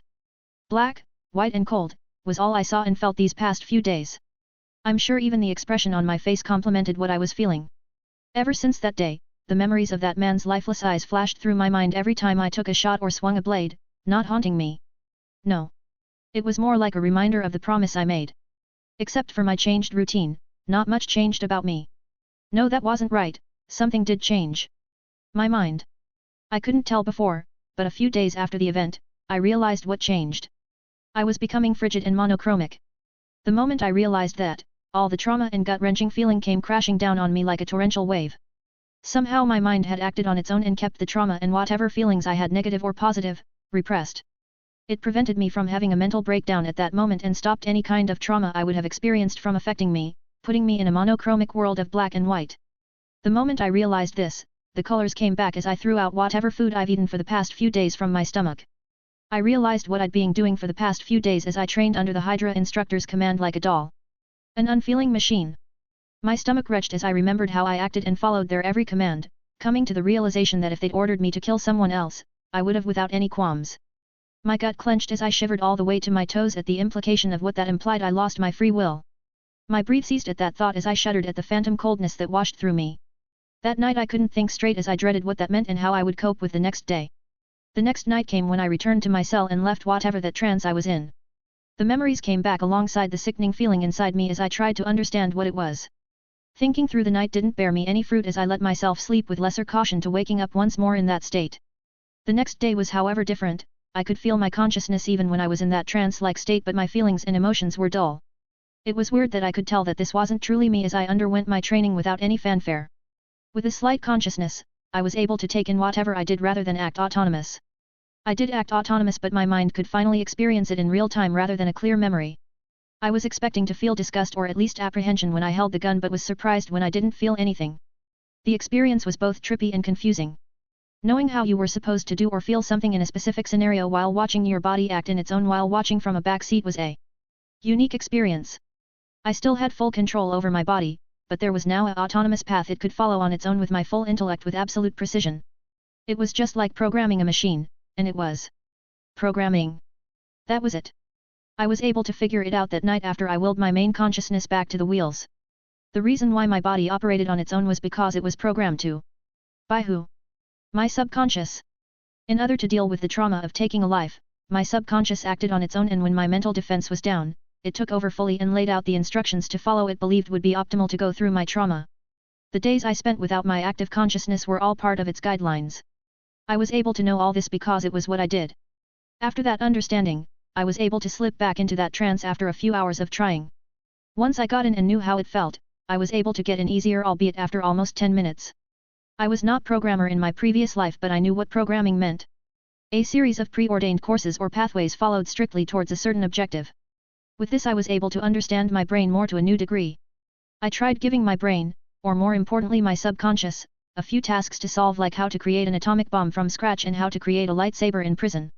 And came up blank, which in hindsight was obvious, since I didn't know or haven't learned how to do those things, as my subconscious was still my subconscious, and since I didn't know those things, there was no way for my subconscious to run a precise task without the knowledge. If I had known this would happen, I would have searched these kind of videos on YouTube in my previous life. That website had all kinds of knowledge you never knew existed. From simple life hacks to shit that don't make sense, like how to die in 2 minutes and gain foresight. Since I confirmed that in order for my subconscious to run a precise objective, the knowledge, or at least the essence of it was needed, I moved on towards something feasible that would let me test its precision. I started with math formulas I remembered and gave myself some assessment. It wasn't even up to 5 seconds after I started that a random answer popped up in my head. Writing down the answer, I solved the question mentally and manually for 3 minutes before I arrived at the same answer. Taking a deep breath and forcing down any bubbling excitement, I amped up the equations to what I could remember from my previous lives and thought up 4 different advanced math questions and 2 from advanced mechanics and began solving. It wasn't more than 5 seconds that 6 different answers came to my head, but I waved them aside and started solving. Which turned out to be a bad idea as I spent over an hour on those questions, not to mention the 2 answers I got for the mechanics were wrong from what I felt. I knew my brain was getting smarter but not this smart. With the scientists, I gained an understanding of what they were talking about, a minuscule part however, but that was more akin to knowledge and understanding rather than advanced calculations. It was like taking super memory and merging it with an advanced calculator. It was exciting if I was being honest. After a few calculations and trying to remember shit from my history classes which I now remembered, I gave the last test to my brain to cinch this discovery. It was both precise calculations and obscure memory.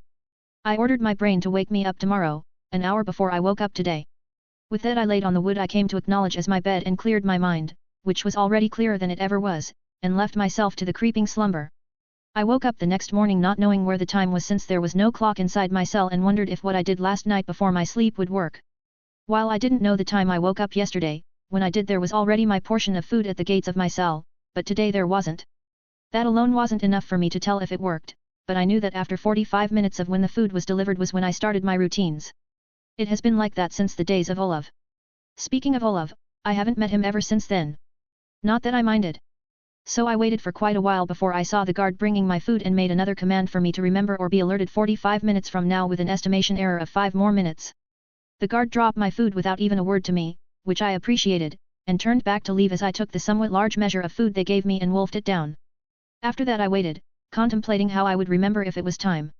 I sat there for a while and let my thoughts wander through what I've experienced since I was brought here, the beating, the threats, the bed, Olav, he was an experience of his own, the training, the growth, the tortures, the experiments, the death. I cried during all of those experiences except the last one. I shed a few tears but I didn't cry. More like I couldn't. Looking back at it now, was that also my subconscious doing? I still remembered how I slit his throat in an unnerving calm that day as I watched the light of life slowly leaving his eyes. Remembering it now, it must have been my subconscious influencing me as soon as the order was given. It was what stopped me from protesting as I knew they wouldn't listen, a useless endeavor. It stopped me from rushing the guard positioned at the door, a reckless action. It was also what stopped me from mentally breaking down an optimal solution. It kept my main consciousness at bay since it was already traumatized and devised a way to let those emotions filter out while at the same time acting to prolong our lives. It truly saved me these past days. Or rather I saved me these past few days. God, it was so confusing. Now. The moment that abrupt thought came to my head, I looked towards the hallway and held my gaze there as I waited. The estimated 5 minutes began as I waited to see if this was a limit to my brain's calculating prowess. I counted over a minute before the faint steps of my guard came to my ears and his visage appeared in my sights, and I couldn't resist the small upwards tugging at the side of my lips. Seeing my little experiment bear excellent results, I was ecstatic. I wonder if this was how Dr. Ernst and those other scientists felt when they made a discovery with my body parts. And that is a thought I want to forget. Before he came up to my gates, I willed myself into the trance as my blank expression returned and any emotional tell disappeared from my form. Different from the other times during the trance, this time I was fully aware of everything but with my emotional quotient lowered. I felt I could tweak it however I wanted, but I just left all of them lowered, giving me the perfect blank look. I followed the guard to the training grounds. When we got there, I was led to the gym for a warm-up before I left for the firing range. My physique currently was definitely buff. Not a lean swimmer's and definitely not a bodybuilding enthusiast. I had a very super soldier risque physique on me and it looked good. After a brief workout, I left for the firing range as I tested different guns, getting an over 80% accuracy. This was what I was waiting for, firearms mastery. It was something I needed, since I had a feeling Hydra would be sending me out to the fields to do whatever dirty work they wanted done. I focused on the moving targets, my brain running at whatever capacity it had, calculating the most optimal time and movement needed to bring down my targets. I missed some however, making me understand that my body sometimes lag in response to my brain, which was somehow understandable. But this was inconsequential as I recently started working in sync with it. All I needed to time to grow. Time to get stronger. Time to adapt. 11, Chapter 10. Bang. Bang. Bang. With 3 consecutive shots, the crashing sounds of wood against the ground resounded in the now quiet training ground as smoke and the faint scent of gunpowder wafted through the air. Only the soft heaving sound of a man could be heard for those with acute auditory senses. The man walked back to the door of the training ground he was in with a gun hanging down his hands, with another at his back and one strapped to his sides. He was dressed in an all-black military combat gear, matched with black boots, sporting heavy muscle mass depicting intense training and a clean-cut beard with a low cut. He had a stern image that made it hard for people to feel comfortable around him, which alighted to his cold eyes and rigid demeanor. He walked out of the room without looking at any of the guards or saying anything. He only stopped to give his weapons and walked away, not even sparing the spooked guard another glance. With the way he was sweating, it could be seen that this training took a lot out of him, making the guards giving him a wild berth. Or maybe it was the blood covering his entire get-up. Unlike other types of training, this one was way different because of 2 reasons. The time and the nature of the training. 3 hours. 3 hours of constant gunfire and acute focus under return fire. With real guns, recalibrated motion sensors and moving targets. 3 hours. 32 bullet wounds. 150 moving targets. 1.5x motion sensors with 2.5x reflex time. This was the hardest training he's ever done. He was glad they weren't programmed for headshots, although he didn't show it. 30 targets with AP rounds. Now those were a bitch to dodge. They were the cause of most of his wounds since he just couldn't hide from them and had to always be on motion and take them out first before he could focus on the others. This wasn't a normal training because of its nature. It was also a form of graduation to showcase his skills to whoever was watching. A test of might in order for allow him into the world. He was their perfect weapon, surpassing even the Winter Soldier in everything else except strength and speed. What he lacked in those areas, he made up for precision and deadliness. Or undeadliness. With him they would once again enter into the stage of world power with the perfect army, taking it by surprise. What mutants? How many could boast of true nuclear abilities? They were fearsome, yes, but that percentage was in the 0.001 percentile of their more lesser population. Ever since their momentary defeat at the hands of that man, a shameful point of their past, they retreated back into the dredges of the earth as they were hunted down relentlessly by the allied nations. While they recovered from their wounds, growing more stronger like from the myth, the ignorant world celebrated a false victory. Foolish enough they were to even believe that they were killed off, that travesty alone was proof that they alone were fit to rule. They alone could never be killed, cut off a head and 2 more shall grow in its place. More ferocious. More cunning. They learned from their setback. Instead of attacking from the front, exposing themselves to the world, they did the opposite. Slowly, they infiltrated into the heart of their once enemies over time, bidding it and waiting for the call to strike. But not now.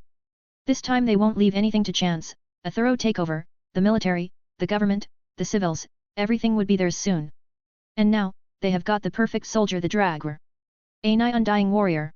Even if he could still be killed, his potential was matchless, and he was still growing.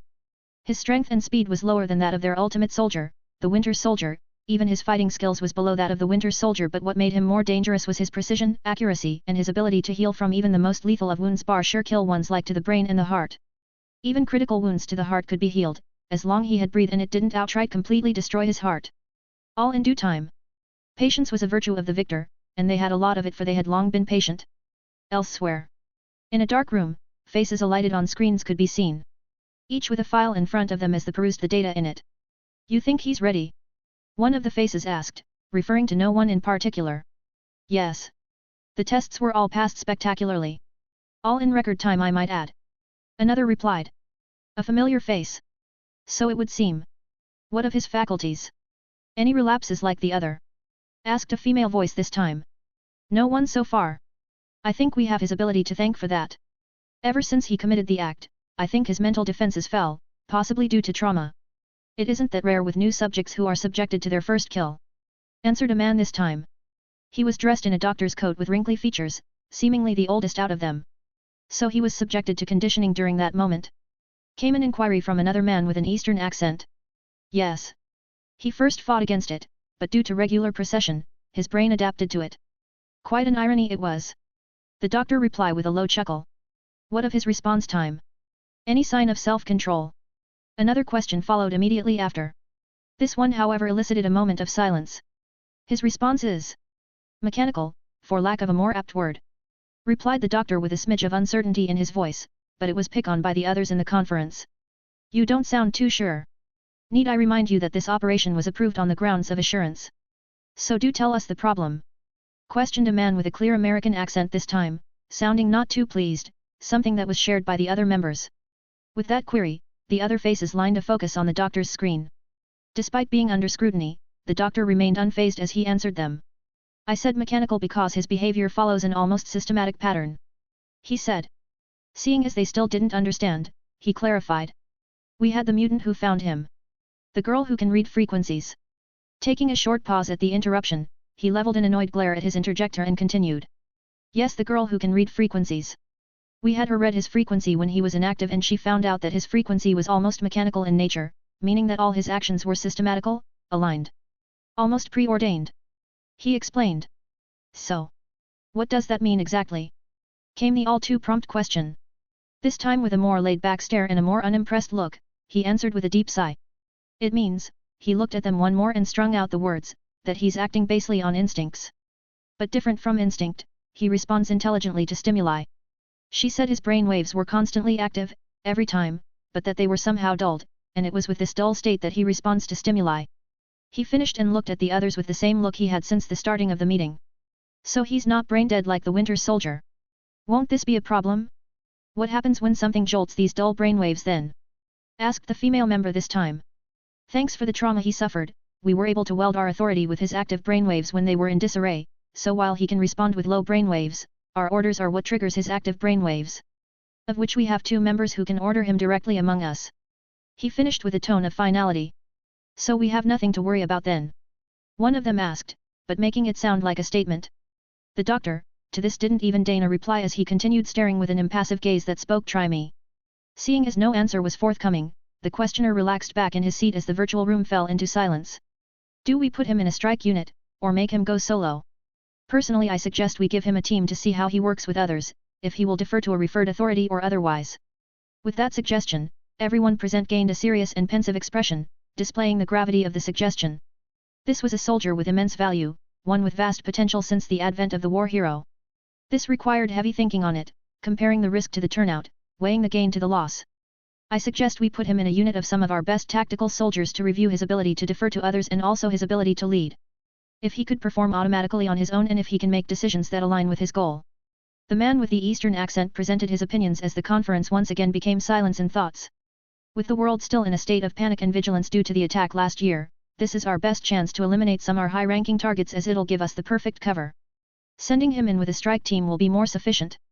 The lady reasoned. I support this idea. Making him go solo will depend on the result of his tasks. Another supported. They waited a while for any opposition, or any other suggestion. Seeing no other reviews, the man with the clear American accent spoke. Since there are no other given opinions, the Dragger will be sorted into a temporary team of some of our best strikers where his work autonomy will be tested. This meeting is adjourned. Came the voice of finality. Hail Hydra! Hail Hydra! Hail Hydra! Like that, the room of screens once again went dark as all the users went offline, no doubt to peruse their given files to see what kind of benefits they could glean from it. A coalition of some of the world's reputable figures, gathered together with a grand plan while the world continues with its ignorance. If the world were to know of such a gathering, another war will wreck the planet like that never before witnessed. Ignorance truly was bliss. Drawl St. Cross POV. These past few months were quite eventful. Not in events but in experience. I don't even remember how long I've been here. I stopped counting after the 10th month. 13 months, 6 days. Sigh, if there was a downside to having a super memory, it was doing a double take at whatever you say. Your brain picks up on any discrepancies as long as there is an intent, and forwards an acute suggestion. I've been trying for a while now to get my subconscious be my subconscious and I've had a little progress. It wasn't always like this. I used to be able to control my main consciousness and had a certain degree over my subconscious, able to switch between them at will and able to suppress either to any levels, but things started getting out of hand when Hydra started their brainwashing.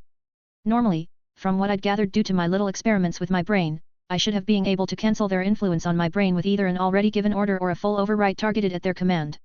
It worked for a while, with me deleting every instruction implanted inside my brain, but then it started getting harder to delete or overwrite their commands, and that got me brainstorming whatever mind over matter exercise and meditation guide I could recall. Meditation was said to help make a more stable connection with the subconscious, and that's what I did. As someone who already had a direct link to his subconscious, meditation really proved helpful. With it I was able to do something similar to what Hydra did, but on a lower scale. Due to constant brainwashing, I found out that my brain was adapting the brainwashing signals, not adapting to. While it still provided me resistance to the brainwashing, the constant act of it was wearing said resistance down, making it register easier with my brainwaves. With regular meditation, I was able to feel clearly the implanted orders, and that was when I came up with an idea that I immediately implemented. There was no program that couldn't be infected with a virus, rather the program was more sophisticated that the virus couldn't infect it.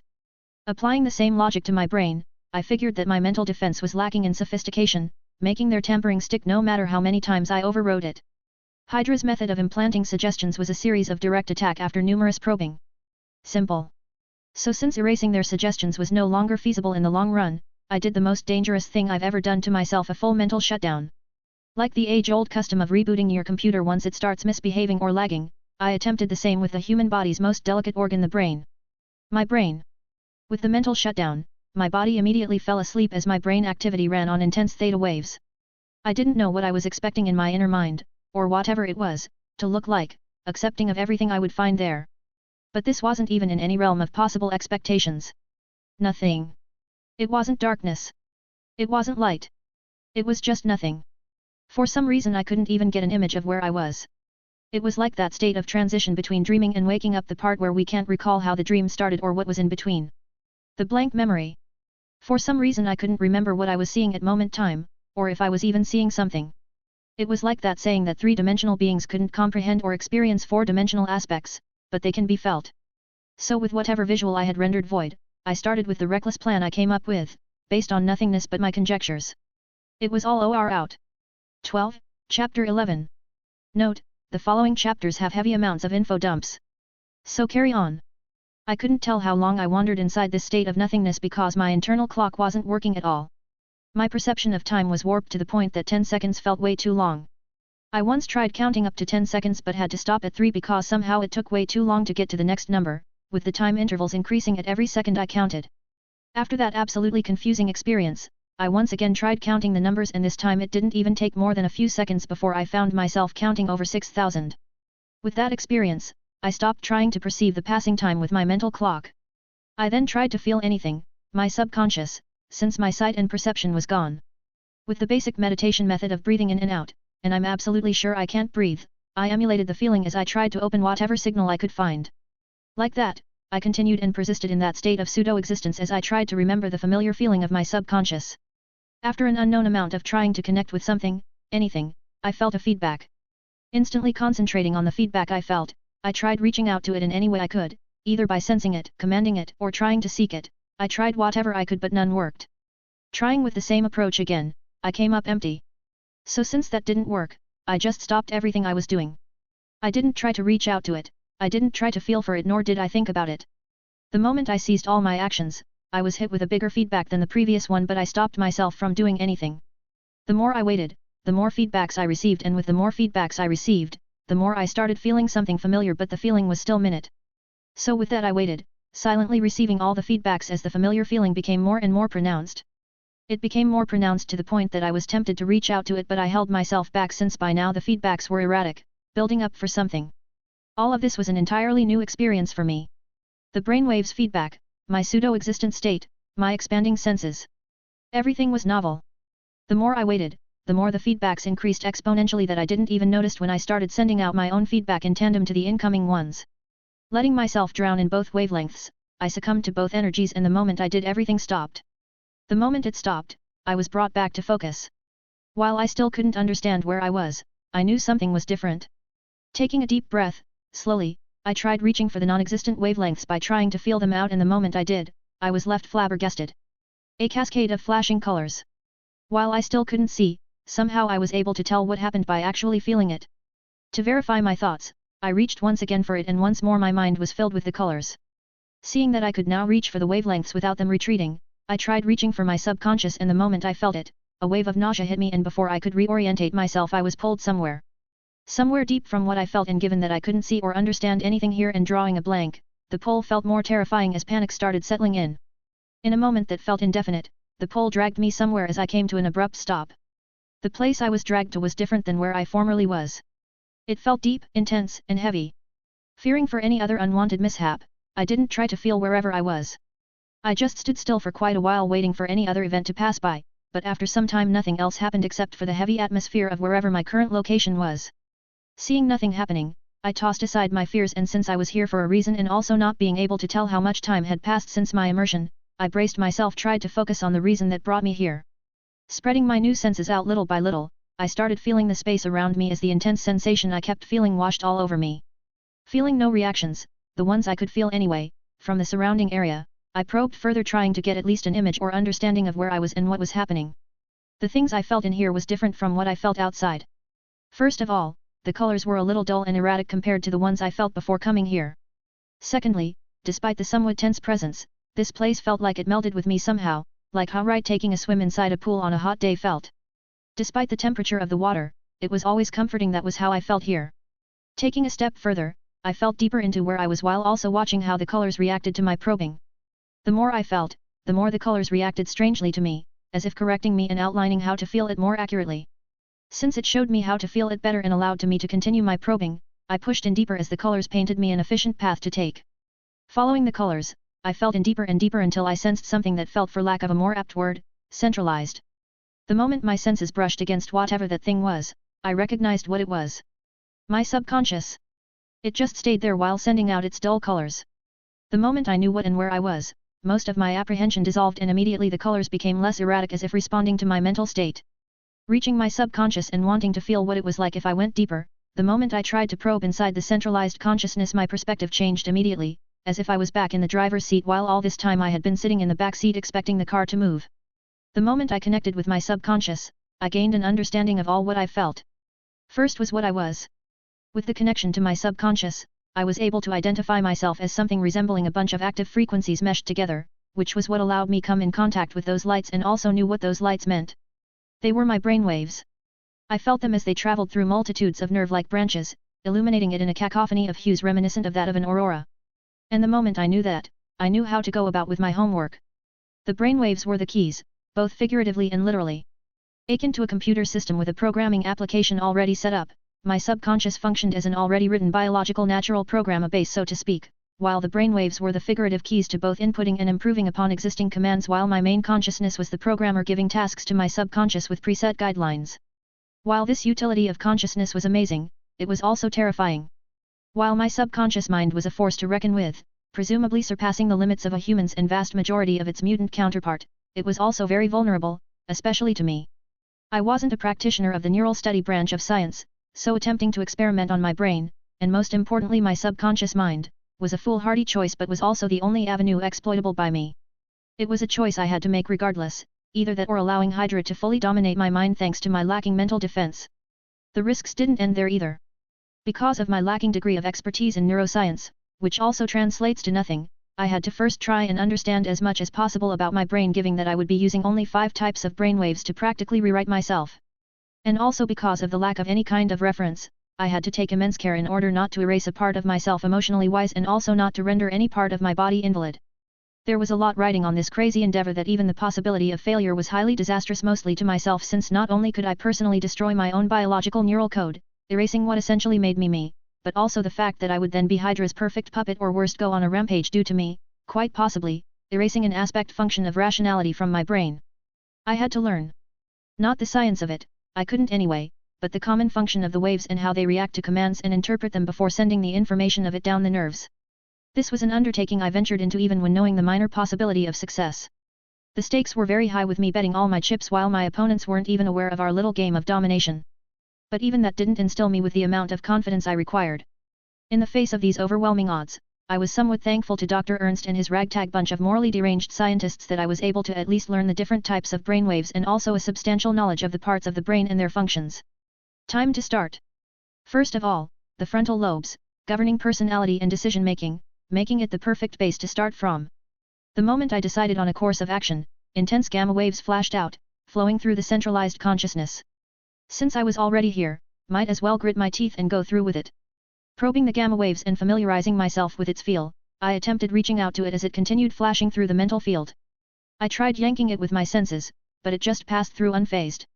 This repeated countless times before I gave up and tried connecting to the other brainwaves to test my control over them, but the gamma activity kept disrupting the connection. Seeing as how I couldn't get to the other brainwaves without first gaining control of the gamma waves, I relented in my attempt at it. Digging whatever I could from my memories, gamma waves were the fastest and were also connected with higher levels of consciousness. Which in other words meant that whatever I wanted to do with my subconscious mind, gamma waves were a must. If not, any improvement on my mind will lack the deeper connection to my high-level subconscious, theoretically resulting in an asynchrony between the nerves and whatever organ it was connected with, resulting in lag and ultimately organ failure, which gave me an idea. Feeling the gamma waves once more and observing its excited movements, I decided to do the very thing they did to bring me here, making a pathway for the waves to follow. Focusing all my attention on the erratic wave, I gave it a light probe to get a reaction from it and then focused on making a path leading halfway to the frontal lobes, which was a part of the cerebrum which controls, initiate and coordinate movements and temperature. Other parts of the cerebrum enabled judgment and critical thinking, emotions, rational thinking, and also partially extends to the 5 major sense organs of the human body, which overall made it the most difficult part of this operation and the most important. Aligning my thoughts together, I focused once more on the troublesome wave as I directed the pathway I had made together with my probe and waited for the neural fish to take the bait. I watched as the gamma waves increased once more in activity as I gave it another light probe along with the pathway before it started moving through the eye pathway created but breaking out of it almost immediately. Suppressing my budding frustration, I created another pathway, while this time focusing hard on it to make sure it didn't break like before, but it still proved useless, because while it was strong, it lacked fluidity unlike the pathway they made for me to my subconscious.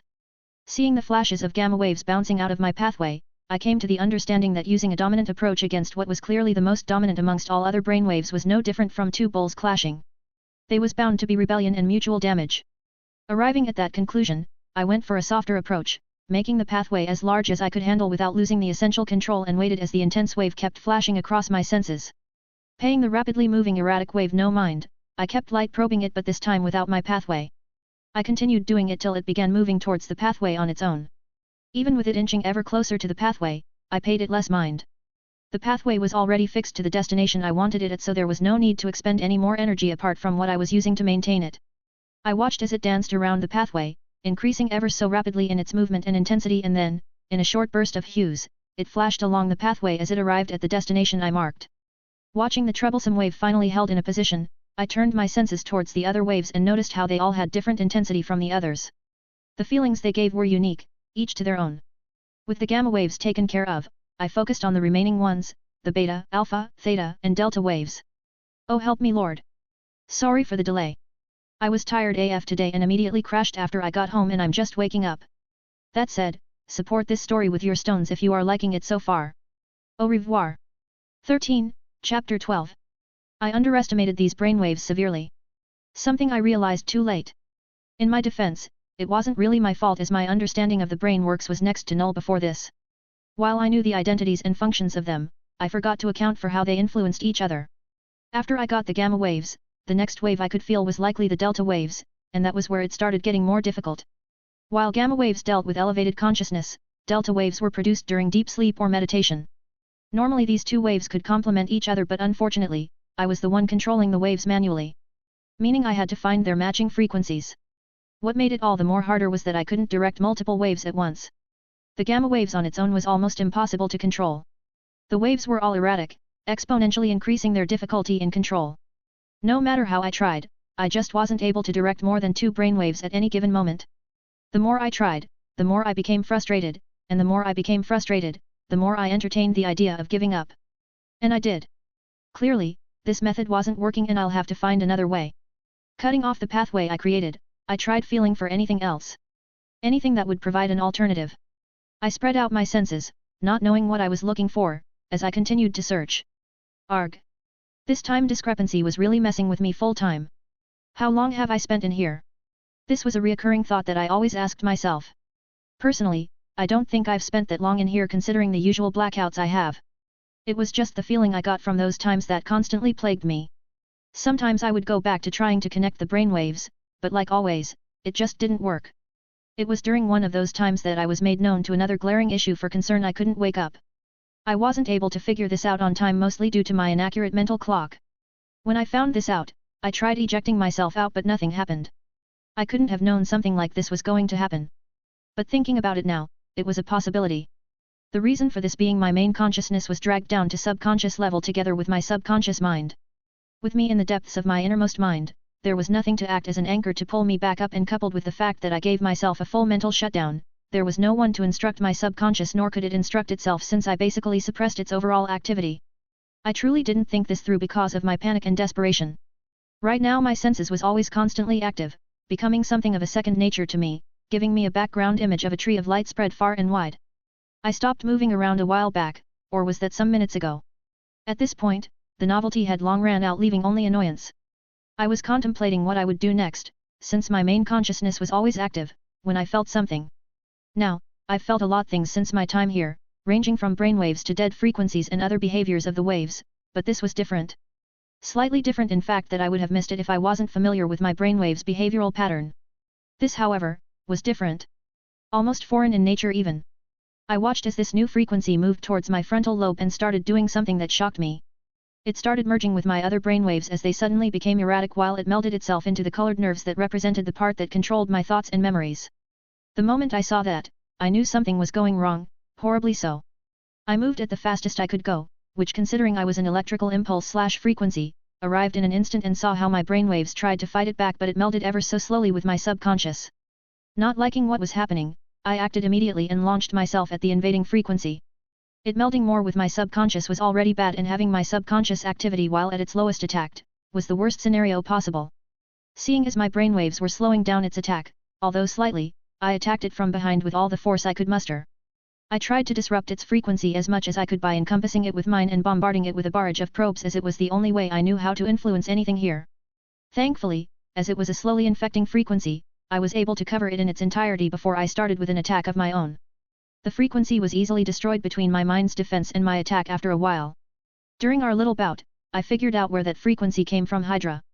I was able to feel what was similar to my own subconscious mind every time I gave it a directive, and considering it was them, they would no doubt be another.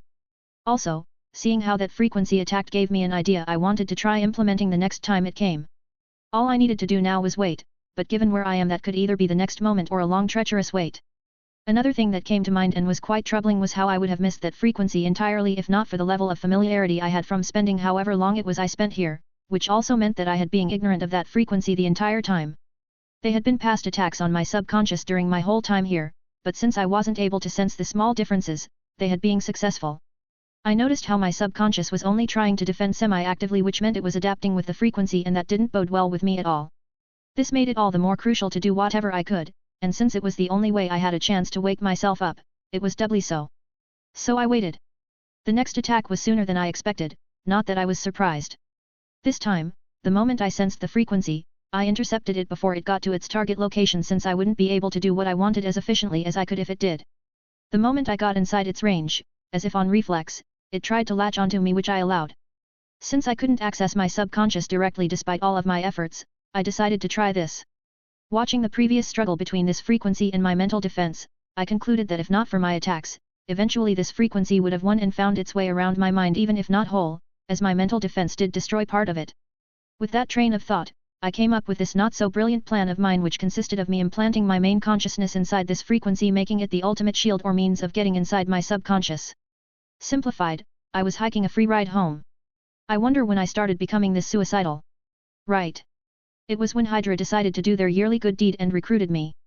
Looking back at it now, I really did change, in a drastic one at that too. So much for wishing for a mundane life. Maybe after this whole Hydra arc I can finally have it. Pushing these flag-raising thoughts out of my head, I focused on what could possibly be my most stupid or brilliant idea ever. This was the most riskiest endeavor I've ever engaged in, that the only thing that could come in close second was the act of me shutting down my mental faculties and jumping into it without so much as a thought of caution. But then again, desperate times call for desperate methods. Which has been my MO as of late. Concentrating on the malicious frequency engaging me in a literal silent war, I started to prepare myself for my figurative dive into the deep. Obviously I wouldn't allow it to just swallow me, as that would mean death to me, mentally, since the subconscious mind works on intent from the main conscious. If my mind was swallowed by it without any kind of protection, then my real body will become nothing more than a blank body of flesh, which wouldn't do anyone anything good, well except Hydra of course, but no one cares about Hydra, so that's that. If my main consciousness getting eaten would mean the mental expiration of the individual named Drawl, then my subconscious going through the same thing wouldn't just leave me brain dead or vegetative, no. Depending on what part was damaged, like let's say the part that controls the reflex of breathing, or maybe the one that regulates the motion of blood flow. An attack on the human subconscious mind almost always result in death. That's why brainwashing always happen after the main consciousness has been weakened, since it acts as some sort of mental defense to the other and occurs on the subconscious, because rather than an attack, it is more like reconstructing the biological thumbnail of a particular part of the psyche. How do I know all this? Well, considering I've spent God knows how long staring at it, attacking it, releasing my frustrations on it, talking with it and being the only thing I could feel in wherever this place was. The recently awakened budget nerd part of me and its irritating curiosity started probing the hell out of my mind, trying to learn as much as I could since it was only right I knew how things operated around these parts of the me. Those probes were what helped me in knowing the dos and don'ts that applied to my mind. It was also how I knew what part of me was being attacked, and the dangers it proposed. Knowing these things helped me a lot in learning how to utilize the present state I was in, like learning how to move between nerve points faster and also how the other brainwaves vibrated in response to my actions. It completely changed how I experienced this place. It was also what gave me the inspiration for enacting the crazy plan that led me to the present. Now, considering that we were both mass of data collected into electrostatic waves, like everything else, vibrating at specific frequencies, it was possible for either of us to influence the other, heavily depending on intensity, broadband range, and level or range of autonomy. If it came down to which of us could influence the other, mine would win any time, but that wasn't what I am aiming for. Heavily influencing its frequency would mean overriding most of its with that of mine, letting it oscillate and reverberate to the vibrational frequency of my specific broadband, which I think, theoretically, my subconscious reverberates with, thereby identifying it and obstructing its advancements deeper into its central point.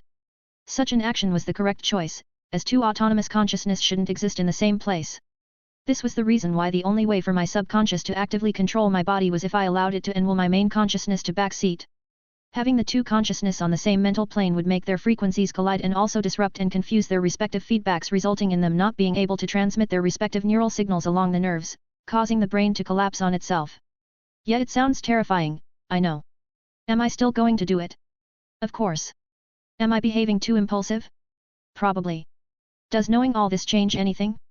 No. As I felt the prickly sensation on my consciousness from the Hydra's frequency, I sent out my own probes to obstruct them. While the mind's offensive abilities might be non-existent, its defensive abilities and their utilities were entirely different. With every understanding and level of consciousness we achieve, our mental ability and capacity are increased in folds. Simply put, I condensed all my frequencies and bunched them all up without letting the vibrations go out. After I did that, I felt the most uncomfortable sensation I've ever felt before throughout my senses. I wanted to stop everything I was doing just to relieve myself from this constricting feeling that made me feel as if my intake of air was restricted and I was only allowed to breathe again for a few seconds once I started asphyxiating. It was only the fact that after I did a brief scan of my waves and found that nothing was wrong with me, and also the reminder of Hydra's brainwashing, that made me stifle any impulsive reaction I was about to release. With that done, I stopped the probes I was sending out to it as a form of defense and let it consume me while I protected myself in its sea of wavelengths and immediately got to work. I was running on a limited time frame, and also the fact that I was in its home territory where I was constantly being attacked from all sides made my situation more disadvantageous and made me hurry as I searched for its nucleus or its core. The core, or its centralized point, was where all its autonomous directives were housed, just like my subconscious. And also like my subconscious, if I could get in, I would be able to override its code with my directives. So with every part of my senses running at full capacity, I traced back every wavelength and frequency, pushing my senses in deeper as I faced more obstacles the further I went it. With my main consciousness being superior to whatever program or command this was, it didn't take me too long before I came face to face with a constantly changing formless conflagration of colors that sent out pulses with every motion it took. Looking at what I assumed to be its save folder, I immediately sent out my probes directly into it as I felt its record of directives flashing around me. Without missing a bit, I started reconfiguring everything I didn't want, and since this was something I used to do with my subconscious, I found it fairly easy. After a few changes, after a thorough overhaul of directives while at the same time enduring the massive phantom itch that needed a rough scratch, I directed my new ship towards my subconscious region. The moment I collided with my sub-mind, I saw close up how some parts of my pirated host disintegrated upon coming into contact with my subconscious mind's mental defense, while some part melded with it. I pushed in harder against the defense as more parts disintegrated and melded while some parts went through. Capitalizing on that weak spot, I pressed on harder as more parts went in while some disintegrated rapidly. Without caring for the lost parts, I forced on in. After a few moments of a stalemate which I won, I was able to finally break through after losing almost 70% of my camouflage. With my first successful act since my ill-ventured dive, I stopped moving as he took in a moment to appreciate the wonderful feeling of euphoria I was constantly being bathed in. After regaining my bearings, this time with caution, I ordered my first antivirus program to send out probes as I went through all the information it was constantly receiving. The moment the feedbacks came to me, I froze as the image of what could only be called a clear night sky with lights flashing around filled my senses. Each light, I presume, controlling every part of my body in perfect autonomy. Some of the lights were familiar, probably those I probed countless times when I was bored, while some I just couldn't feel. They pulsated tides of waves, but I couldn't even feel them as if they weren't there. I tried once more to get a read on them, and with the result coming out empty, I brushed them aside for now while I focused on the ones I could feel. From everything I've experienced thus far, I was able to understand the value of what I've just accomplished, and I wasn't going to waste it. I would leave no mental loopholes to be exploited. I guess spring cleaning came early. A/N. Drop a review, comment and stone on what you think so far. I understand some of you are not quite satisfied with the previous chapter and maybe this one, but I needed this chapter out here because it would serve a premise for what I'm planning for the abilities of the MC. Some are also complaining that the monologues are too much, but you have to understand that he's in isolation and there's no one to have a conversation with. But I hear you. The Hydra arc would soon be over and finally our MC would be let out to the world in a few chapters, and after that comes his escape, which I'm currently writing. So yet. Sayonara. 14, Chapter 13. Dr. Ernst POV. Things have been rather interesting with his favorite test subject as of lately. Just when he thought he was close to understanding the requirements to be met before his abilities experience a qualitative increase, he just couldn't fathom what train of thoughts someone had to have to not be able to understand the impossibility of what his abilities represented. Even when he tried explaining to them, a futile endeavor, about the intricacies of the subject's gene, the first question they put forth was if they would be able to improve upon their super soldier serum with it. If it wasn't for his high tolerance and level-headedness, he probably would have cursed at them for the imbecilic fools they were. The ability to adapt was a broad subject that its theories could branch out infinitely. What the boy was showcasing was but a tip of the evolutional iceberg. He looked at the report in his hands as he perused through it. First of all was the rate of his physical improvement, which was seen to have slowed down quite considerably, which he expected to happen at some point. While his physical strength wasn't that high, it did fall within his scope of expectance, albeit on the lower end, but that was inconsequential. No, what he was glad about was his resistance to extreme temperatures, which saw an increase of approximately 17% above his own estimates. This discovery opened more avenues to tests to be carried out. Why did his resistance to extreme temperatures experience a massive increase as opposed to his physical strength? Was he more adaptable to external stimulus rather than internal stimulus? How does his healing ability respond and evolves in respect to these changes? The more the subject grew, the more the questions increased. The more the questions increased, the more discoveries he made. And he was always happy when such questions came forth. It was with these constant questions that increased his understanding of the subject's gene. As it turns out, there was a limit to how the subject could grow, and his recent decline in physical growth only confirmed it for him. His regenerative ability was still increasing, but that was just in rate of how long it took as averse to regenerating critical organs, so there was not much progress there either. What did pique his interest mildly was how the subject learned how to fight that quickly. While it wasn't halfway up to the level of their top soldiers, it was still a massive improvement compared to what someone else would be able to learn in the same amount of time. He suspected that the subject's brain itself was either reacting faster or it was getting smarter, that however opened up new possibilities. So with that in mind, he observed the subject and also read the report on his background. As a 25-year-old male, his information was nothing interesting, not that he doubted it would. As mundane as a human's life could get was how the subject lived, average in physical stature, graduated 2 years ago at the age of 23 with an all the more unimpressive second-class degree in biology. While not much, he was able to learn a lot from this tidbit of information that helped narrow his conjectures. Considering that the mutant gene manifests itself during childhood or mostly during adolescence, where both the brain and body experience a qualitative growth either randomly or due to high brain activity which could be caused by intense emotions, the fact that the subject was a decade past his mid-teens and also based on the fact that his academic records were subpar, it was more unlikely that his ability affected his IQ, but it did affect his nerves and maybe the speed at which information traveled through it. As much as it would have been most intriguing, it seemed that his abilities only affected his physical state as opposed to his mental state. He looked once more at the information regarding the subject's recent physical evaluation training, nothing exceeding his estimations, as he recalled how the subject's recent behavior. Turns out letting him kill someone like that did more harm to his mental faculties than intended, but it worked in their favor all the less. He was surprised when the subject picked up the knife instead of the gun. Well, the cartridge was missing, but it still killed the amusement he would have had when the subject tried firing it only to find out that the gun was empty. Well, you can't have them all. Since that day the subject behaved rather out of it.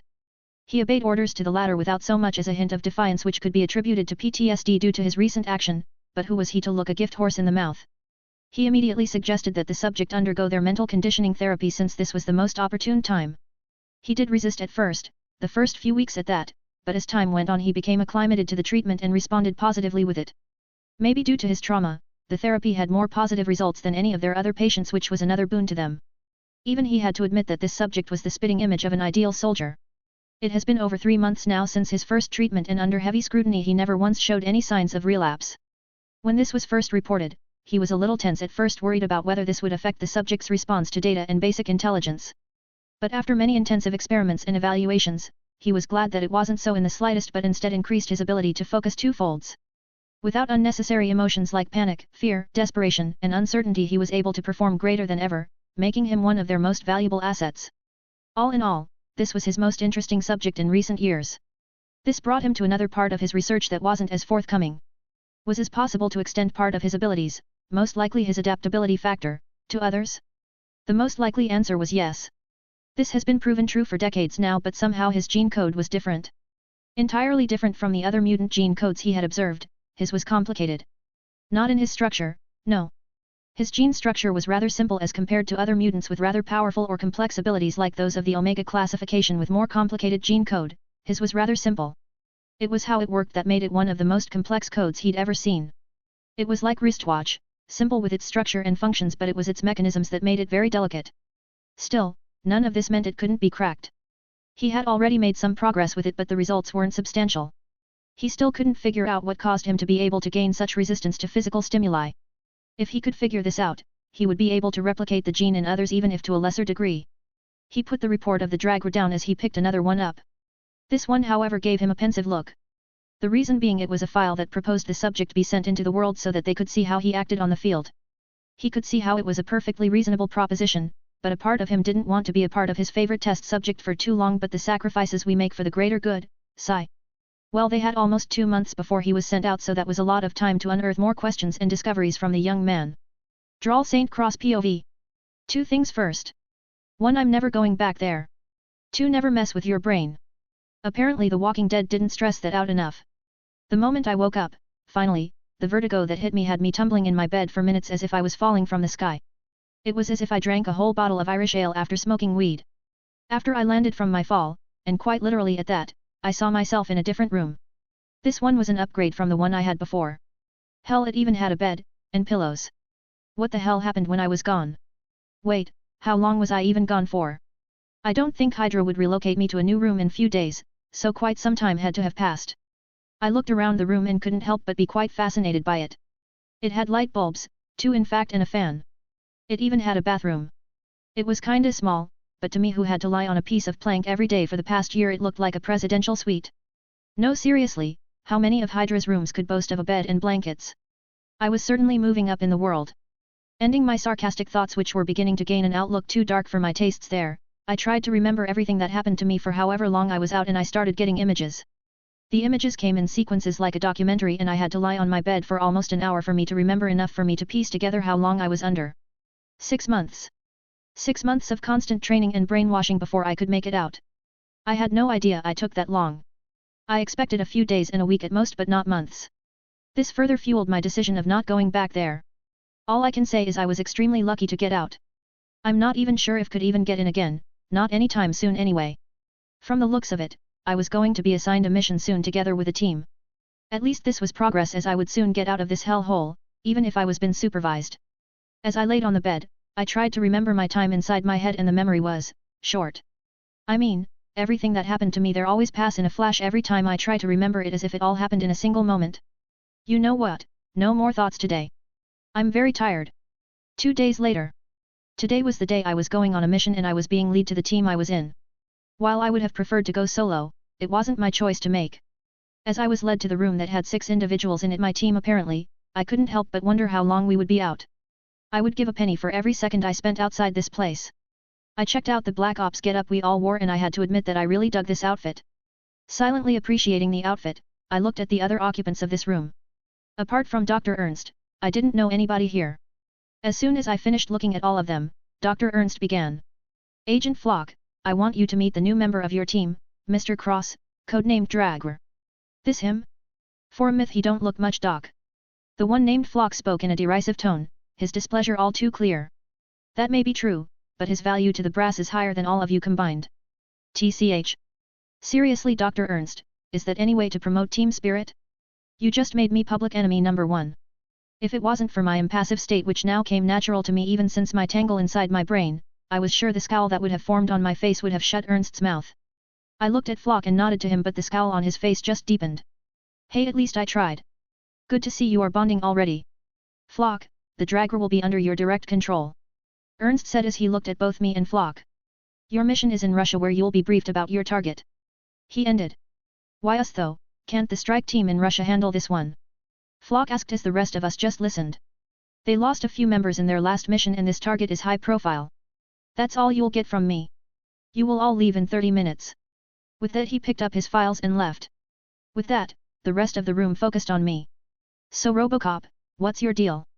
One of them with a tomahawk and looked Asian asked as he made his way around me. Seeing as I had no reaction to his poor act of intimidation he just whistled as he came face to face with me. Looks like we got a tough one again. Hey boss, can I get the controls for this toy next time?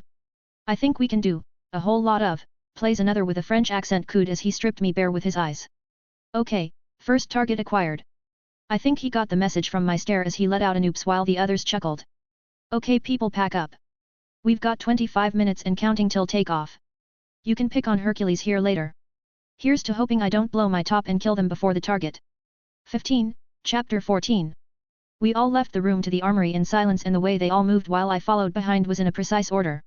If I hadn't been drilled in military activities and orders then I wouldn't have been able to tell how professional this team was. No matter what one says, Hydra was always of the Marvelverse's most notorious organizations. Me been here was enough for me to see that. For them to survive for how long they did even with their leaders always been killed was a testament to their cunning.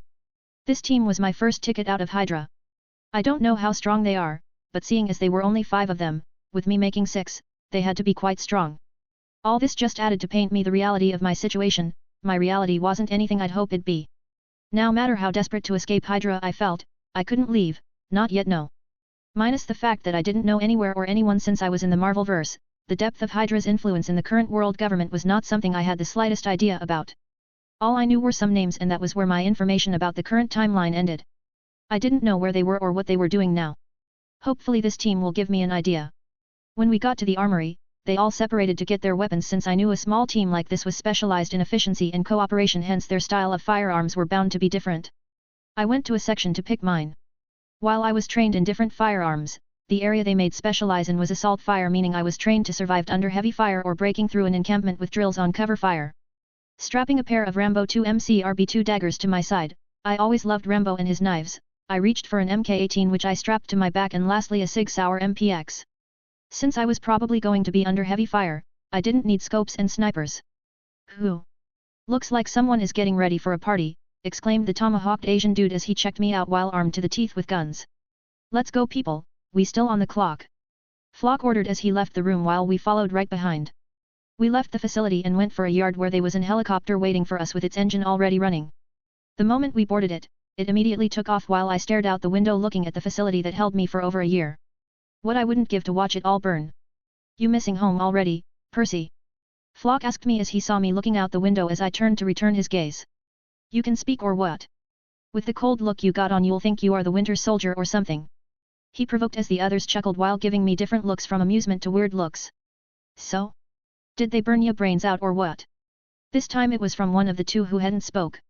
He had very buffed muscles and was the biggest out of all of us.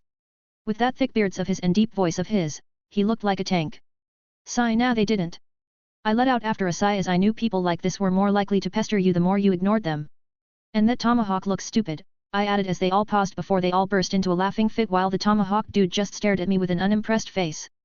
Looks like he's not all bite, he can bark too, the Frenchman let out as he gave me another look. Okay that's enough for the new guy. Flock called out as the laughter died down. Seeing he got our attention he continued, since you already know from the doc, you'll be under me for this mission and any other one you'll take part in with us. Tomahawk's over there is Chise, while Charles de Gaulle after him is T-Bone. He pointed at Tomahawk and the French dude, buff and gruff over here is Track and the mime in the corner is Fire Fort. He finished as the others gave me a nod in identification. As they devolved into smaller talks, I closed my eyes as I let out a breath. There was no going back after this. Drawl St. Cross failed adult, transmigrator, Hydra thug. Quite a leap. March 14, 2003. After a few hours of flying we landed in an abandoned facility outside Volgograd, Russia where we met the agent responsible for our directions.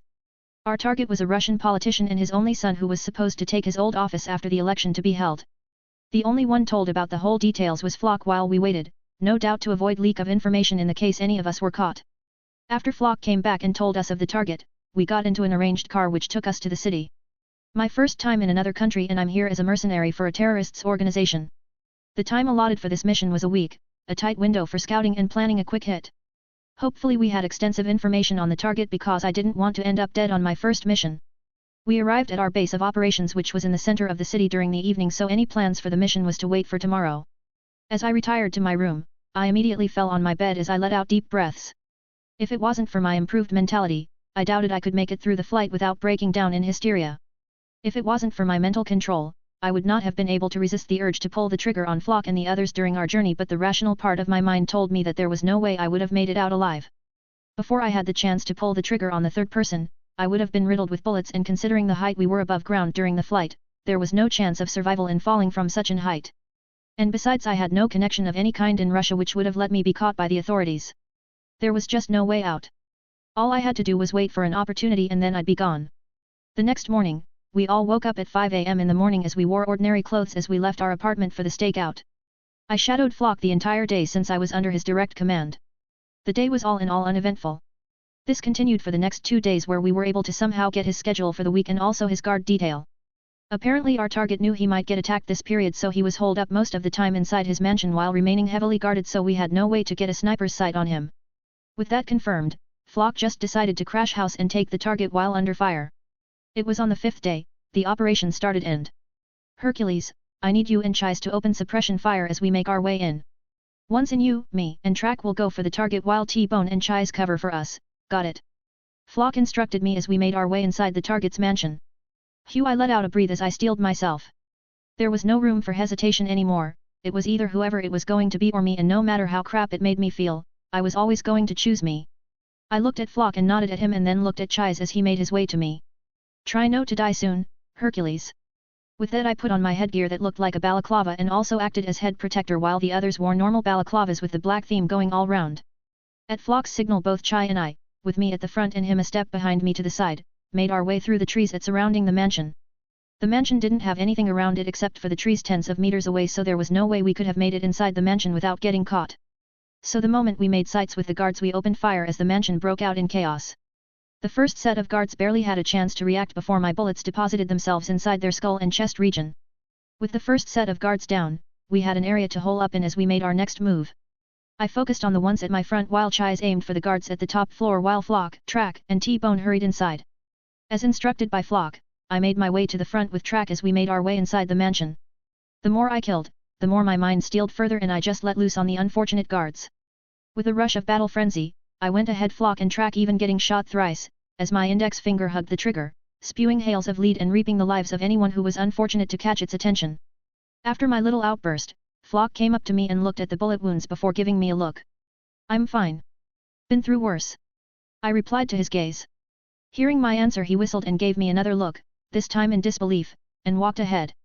Well, I'll be damned. That's some nice trick you've got there, Hercules. He complimented as he led our infiltration up the stairs and deeper into the mansion. Hearing the gunshots below us, we hurried to our target as we faced their fierce opposition. At some point Chais asked for support as they were slowly being overwhelmed and Flock had to let Tracker go and we both continued on. The closer we got, the lesser the security we found as we left heaps of bodies in our paths. I couldn't help but be impressed at how skilled these guys were. Their coordination and marksmanship was top level. I definitely would have trouble taking the 5 of them at once. After some turns and headshots, we came in front of door tightly shut. Without pausing I blew the hinges off as we made our way inside the office where 3 people could be seen all huddled together. Our primary target, his son, and his wife were all inside the room, and as soon as they saw us the woman broke out in tears as the son hugged her while the man stood at their front with both hands raised as he tried to broker a deal with us. Without hearing whatever the man had to say, Flock called out to me with an underlying order. Understanding his orders, I aimed my sights at the family of 3 as I took 3 shots each to the head, and watched as they fell down with their lives cut off. With our targets neutralized, Flock and I made haste down the stairs as we rejoined the others who were slowly been oppressed and made our way out the mansion. As we got to the gates, it slid open on its own, showing an SUV, our getaway ride, as we hurried in with the driver already flooring the gas and making our way away from the mansion. The guards got into cars wanting to give chase, but the moment they drove to the gate, it blew up, temporarily stopping their chase while we got away. That window was already enough as we made our way out of the cities while changing cars at random spots until we got to our base of operations outside the city. For my first mission this one went well, considering I got shot 7 times, making me the only one with plausible casualty. Oh, not the only one, as it seems Chais got 2 shots, in one in his thighs and another that grazed his arm. This just showed how skilled they were in their jobs. While it was true that I couldn't face them head on and possibly live, a scene like this mission was something that was more up my way. With my heightened senses and regeneration I believed I could kill them all. Quite easily at that. But that was not enough, I needed more strength to ensure I didn't barely survive. Extreme temperatures were something I could shrug off any day, so that was a plus, but that barely mattered when it came to fighting my way out. It was mid-March already and I wasn't going to spend another new year locked up and being experimented on. I left the bathroom after a long bath of washing off every blood stain from my body and stifling any feeling of guilt I felt as I accepted that my actions today were necessary to ensure my survival. If it took being sent to kill people to increase my chances of escaping Hydra, then I'd do it without remorse. My morals don't matter, not when my life and future was on the line. 16, Chapter 15. It has been a week since my first assignment and a few days after we returned to the Hydra base we left from. When we got back, after Flock gave a debrief, I was called to Dr. Ernst's laboratory, where it turned out that he got the brilliant idea to plant a chip-sized scanner that also functioned as a bomb on my spine at the base of my neck so that he could collect data on my brain during my missions. The bomb was placed there in the event that I got captured by enemy soldiers. They would be able to terminate me if I couldn't be recovered. They also implanted a cyanide poison pill inside my teeth just to finish the whole suicide soldier package. This complicated things quite a bit. The bomb would be an issue to get rid of, but if the situation ever calls for it I could just tear open my nape and yank it out myself, but that had the risk of paralyzing me for a few hours if I injured my spine, so that was a last resort option. Apart from these, nothing had happened in the last few days with me not even called to train. This small breathing space was one I appreciated as I spent the whole day on my bed trying to see if I could get a connection to my subconscious. Ever since I came out from my immersion it felt as if a part of my subconscious had fused with my main consciousness. If I had to take a guess, I would say the outer part of my subconscious, the part I used in controlling my body, was the part that fused with my main. Before, to command my subconscious felt like me trying hard to remember something and making it stick, and now it was just like an afterthought. Things like keeping my emotions in check, remaining focused and running precise calculations during heavy fire came as second nature to me. There was no longer the need of trying to imprint it into my mind, as it was something I could now do at will. The outer part of my subconscious was most likely the area with branch-like nerves that I was stuck in. With it now part of my main consciousness, I gained control over some of my body's involuntary actions, like slowing down my heartbeat, increasing or decreasing my blood flow to either decrease or increase focus and adrenaline. The rest were some minor control of my tissues and muscles, which in turn increases my physical abilities to some degree. While I gained all this and an increase in mental prowess, I couldn't feel my central consciousness, what I call the part I broke into, anymore. I even once tried shutting down myself, but all I did was make me black out, as I couldn't even access my inner mind. Well, there was nothing I could do about it at this point, so I just tossed it into the back of my mind, focusing on my new situation. I don't believe I'm actually saying this, but I wish I had another mission just to get out of this depressing base. As if some higher powers were hearing my pleas, Flock came to my cell and told me we had another mission. I just prayed that whatever this one wasn't like the last one where we were under constant fire. Without voicing out my thoughts, I followed Flock as he led us to a room filled with more people than before. With a quick count, I made 12 individuals, with one of them being really familiar. He had an eye patch over one of his eyes that just made him quite intimidating to look at, coupled with a rough face and a head of black and white hair showing his advanced age. He honestly reminded me of Olav. And here I was thinking that I wouldn't have to deal with his shit again. As we made our way inside the room, the others quieted down as they looked at us, well, mostly me, with inquisitive gazes, while the scowl on Olav's face grew past realistic proportions. Why is he looking at me like that? Compared to what this psycho did to me, my retaliation wasn't even that fierce, and yet he's scowling at me like I just killed his dog and baked him a birthday cake with its flesh. Ignoring Olav, who seemed to be on the verge of blowing a fuse, I looked at the new faces I was seeing for the first time.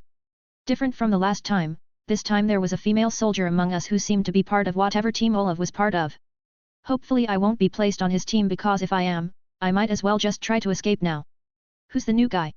I didn't know you guys recruited a new blood.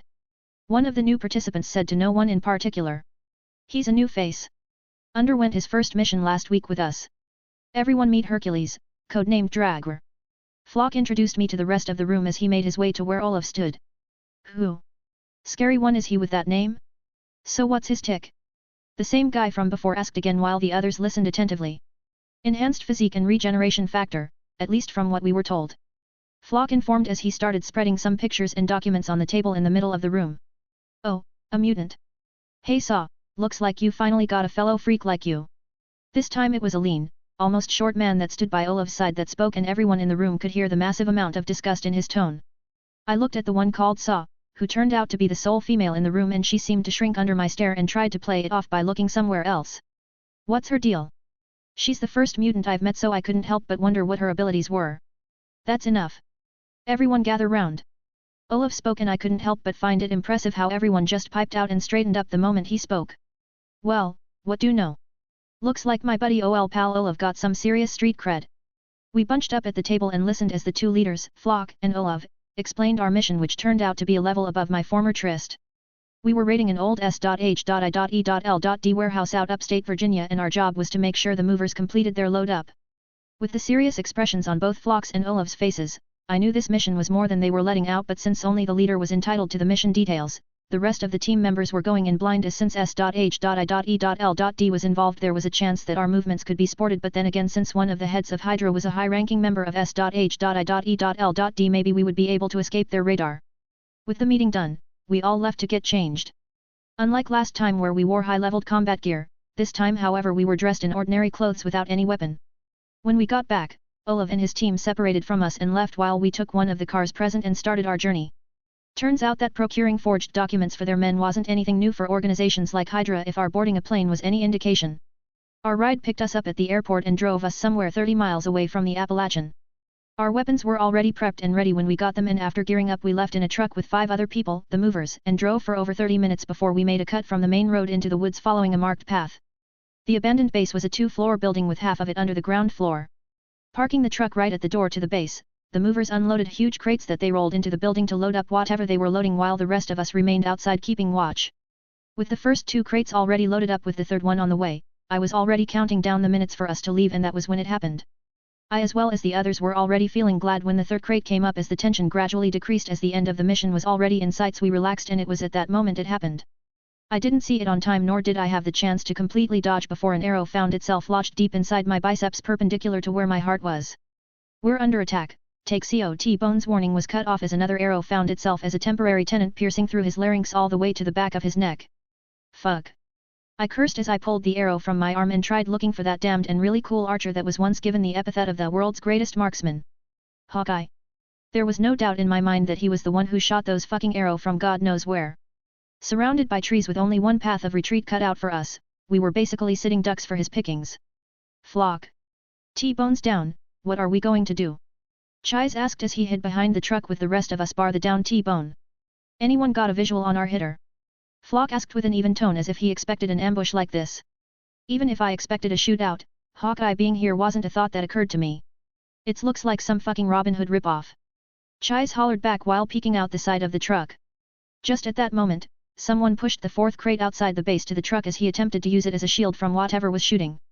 He didn't even take 2 steps before an arrow stuck to the crate as it beeped red flashing lights. Reacting purely on reflex, which the others seemingly understood, we jumped away from the back of the truck as the crate exploded along with the guy behind it. I dragged myself up from the ground, disregarding my ringing ears and disconcerted focus as I made my way to the nearby trees with the camouflage of smokes, while the sound of gunshots rang in the distance. It looks like Olaf and his team ran into a confrontation with S.H.I.E.L.D. agents while we had to deal with an archer kilometers away.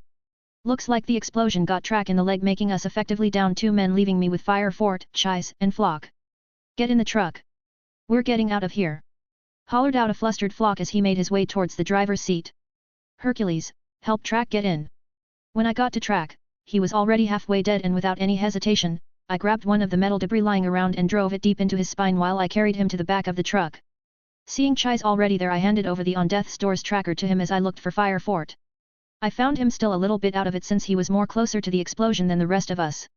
Looking around for any implicating object, I saw the arrow I tore out from my arms and immediately took it while I made my way quickly back to Fire Fort. Driving the arrow through his eyes straight to his brain, I left him there as I hurried back to the truck, where I found 3 of the loaders already aboard it as I climbed in. Hey, where's Fire Fort? Chais immediately asked me as he saw me arriving alone without their last member. Archer got to him. He's dead. I gave him a sharp reply while I double-checked my guns. Flock took in deep breath as he floored the gas and made his way through the road we came in from. The moment we entered the main road, Olaf and his men were right behind us in their own vehicle while being under pursuit of S.H.I.E.L.D. agents. An hour of hot chase and a lot of thrown explosives later, our 2 teams arrived at another base with sullen expressions on their faces. We weren't the only ones with casualties during this mission, as it turns out the reason for Olaf's team's expression was that they lost 2 of their members. Apart from the fact that Clint Barton was already a S.H.I.E.L.D. agent, the only thing that provoked my interest were the techs we stole. Guns, explosives, and weapons design from Stark Industries, Hammer Tech and Trasks. I was able to snag a few explosives, all small sugar cube-sized marvel of destruction, Starks presumably, which I hid inside my underwear hoping I didn't get into stupid accidents that causes me blow myself up. Thankfully we couldn't use the airports since it was very likely that S.H.I.E.L.D would be on a lookout for those, and it also saved me the hassle of trying to get past the airport scanners. Since we couldn't use the airports, we left by road after the loaders took the crates somewhere else. On the way home, the vehicle we rode was very quiet, which was understandable as we lost 3 of our members. I didn't really care that much as my face was schooled into a now familiar cold expression. I wonder what kind of surprise I should give Hydra. 17, Chapter 16. Clint Barton Hawkeye POV. During the ambush. Sometimes I just can't help but think I made a wrong choice, and the present situation was one of those times. 6 months into the job and one thing became apparently clear: my new boss was such a slave driver. Times like these made me want to retire into a house in the middle of nowhere. If it wasn't for the deal his new boss gave him, there was no way in the 9 blazes of hell he would have agreed. So here I was, 1 kilometer away from an old S.H.I.E.L.D warehouse that now acted as an off-site storage for some piece of tech. No matter how paranoid the boss could be, I had to admit he did know his toys. I laid in wait on an elevated platform for over an hour just because Fury said he was sure this warehouse would be hit next, since 3 other warehouses like this has been cleared out by an unknown group over the past few months. It was at the 13th minute mark over an hour that a cargo truck drove towards the warehouse. As he watched, 12 armed men alighted the truck while 7 stood watch as the others carried heavy cases inside the warehouse to load up whatever weapons was in there. Looks like your intel was right, boss. We've got bogeys at the site. I reported back to base through the microcomms in my ears. Paint me a visual, Barton, came in the gruff kingpin-like voice of my one-eyed boss. I got 12 marks. 7 making a line, all high-level combat gear. 5 movers with light weaponry. I reported and then paused. Another team just pulled up. 6 marks, all armed like the first. 500 out from the base. I concluded. The teams. Came an inquiry. All in position, sir. Do you have a clear shot? God, if this man's paranoia isn't something. The most annoying part is that both you and him know a single primal fact about why he does that and why shouldn't care because Nick Fury doesn't give a fuck. Those were his very words. Always. Then make the call. Did he just give me a leadership position? What do you know, Laura? Looks like old Clint just got a promotion. With this I can practically see the retirement in my sights. I focused on my targets, the ones at the base, as I waited for the right time for a perfect shot. I watched as they load up the first crate, followed by the second, and after a little while the third was in sights. I got my kill shot with the third crate as I saw them relax a little while I knocked 2 arrows on my bow. One for the guy with the head mask, he just gave me a bad feeling, and another for the dude near the base entrance. That one seemed like a sprinter. I let out the first arrow, a 10 to the heart, with the other already drawn, and just before I released it I saw as my first target tried to dodge the already point-blank arrow, which he did, albeit not completely, as the arrow lodged itself inside his left arm. The moment I knew my shot missed, which was a very irritating fact, I let out the other arrow, cutting off the second target's voice as it pierced his throat. Operation is a go, sir. I clicked my tongue as I gave to go order without taking my sights from my targets. I watched as they all took defense behind the truck as I targeted the third crate mover and struck an arrow at the side of his head. 2 down. TCH. I could already hear the sounds of gunshots fired away from my hunting field. No doubt the other agents had confronted the thieves. I saw one of the movers using a crate as shield as he made way for the truck. Cute. I knocked in another arrow, but this one was a little different. An arrowhead with a built-in compact bomb with the same force as a C4 explosive with a 3-second timer upon impact. Swoosh. I watched as the arrow traveled to its target end. 3. 2. 1. B. Boom. I have to give it to these guys, their reaction time are top-notch. They jumped away the moment they saw the arrow. That's 3. I watched as they made their way inside the truck, leaving their downed teammates behind. Oh. Looks like they aren't leaving them apparently. Hey, it's the same dude that tried to dodge my arrow. You're not getting another freebie this time. I aimed another arrow, this time at his lungs, and waited until he got down to help his teammate who got caught up in the explosion. What the hell? I let out in a low voice as I saw the man drive in a metal piece to the back of his teammate. What is it, Barton? Any new developments? Fury called out from my comms and reminded me he was listening. Like always. I don't know, sir. Just one of them killed an injured member and took him back to their truck. I replied as I watched him come out again, and this time instead of going to help another guy, he looked around for something and found it. The arrow I shot him with. Immediately I re-aimed my sights at his lungs once more, but this time didn't take the shot as I watched him walk to still groggy member. Sir, he just killed another one. With my arrow. I reported in again, with a little mirth at the latter part. Sir? I have a kill shot on him, should I take it or disable him? I've lost visuals on the target, sir. I said as I watched the man make way back to the truck using the smoke as a cover, not that it would have helped. Well, no matter. I targeted the driver this time and let out my arrow and watched it bounced back from what was clearly a bulletproof glass with only little crack. They got away, sir. Cover for the other team, they've lost some men. Came the reply as he cut off the comms. I turned and faced the other scuffle and saw the other team in the midst of retreating. Since the other truck was bulletproof, then no doubt this one was too. Since I couldn't take out the driver, I settled for the shotgun. That's 4. I said as I watched as my team went into pursuit. Just another day at SHIELD. Drawl St. Cross POV. During the whole journey back, I was a bundle of nerves.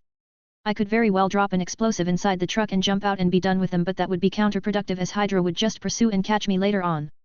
I needed something that would slow them down or make them cautious of how they moved, and what better than have Hydra's other head attack its own body SHIELD. The perfect shield, both literally and figuratively. The ride back had me on my toes, rightfully so, because what I was aiming to do was insane. But then again, looking at my previous streak, this wasn't that outlandish, since the repercussion range would be rageful brainwashing to death. It was maybe the scent of freedom that had me acting rashly, but there was nothing I wanted to more. Apart from the fact that having my most fervent wish dangle in front of me as I salivated in hunger for had me thinking rapidly, but also, I felt like this was a God-given moment. I had the feeling that if I missed this chance, then the next one would be quite a while from now, and with me feeling desperate, there was no chance of me waiting that long. We arrived at the base on the night of the second day and we were all tired. It didn't help that we were all on guard, expecting S.H.I.E.L.D. agents to bracket us during our getaway and engage us in another artillery warfare, which thankfully it didn't happen. Looking at it now, the base had only one big gate with an almost 10 feet barbed fence all around it. There were 3 checkpoints before the main gate if you were going out, and there were cameras mounted at every angle of the place to kill any blind spots possible. Then the soldiers. Oof. This shit just leveled up into a boss fight. We entered the base after our check-ins and made way to the changing room. Midway to the changing room, I took another path and walked straight ahead while the others were befuddled. "Where you going, Hercules?" Flock asked me, since we always left for the changing room after every mission before doing our own thing. "Dr. Ernst," was the only reply I gave him as I continued my walk. "Gotcha." I walked towards Dr. Ernst's laboratory, keeping in a measured pace, as I studied how many guards were stationed along the way. I counted 28, and that was only along the way from the changing room to the office.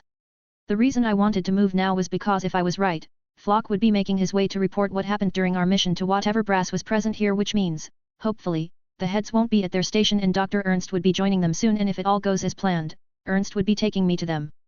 I walked in Ernst's office, which also functioned as a laboratory, and saw him clicking away at the keyboards while also murmuring some science jargon. Since he hadn't yet acknowledged my presence, I looked around his wide office, letting out a breath to myself as I didn't see any cameras. Having gotten that out of the way, I looked towards the door I came in from, and hoping it really was as soundproofed as it looked, I locked it. Dr. Ernst stopped what he was doing, likely hearing the doors clicking, and turned towards me. "You are already here." I was going through your Aeon. That was me stomping on his kneecaps as he tried getting up from his chair. "What do you think you are doing, I-039? Crack. Aargh." And that was his second kneecap. Ignoring his girlish wails, I picked him up by the scruff of his neck and looked him in the eyes and saw that while there was pain, there was no fear. That wouldn't do, but I had to focus for now. I flung him to the side and watched as he crashed to the ground with a thud and a bleeding head. Leaving him for now, I went towards his computer and tried searching for any files the bastard had on me, and unsurprisingly found them under a titled I-039 folder. I copied it to a drive and hurriedly searched for any other file that had a correlation to I-039 and found a folder with the codename they gave me, Project Dragger, and some others with a revised tag like Project Destroyer of Worlds. Oof, that didn't look nice at all. These racist terrorists started a project with my organs and shit. This was bad, very bad, like 20th century Superman movie level bad. I tried copying the folder, but it was protected. I went to the groaning doctor and yanked him up the floor and sat him on the chair in front of the desktop. "Copy them all. Now," I ordered him in a cold tone. "Haha. You think what you are doing is wise. I don't know how you undid the brainwashing, but you don't have anywhere to run to. This is but a dog's effort of futility to run away from its own." Kyug.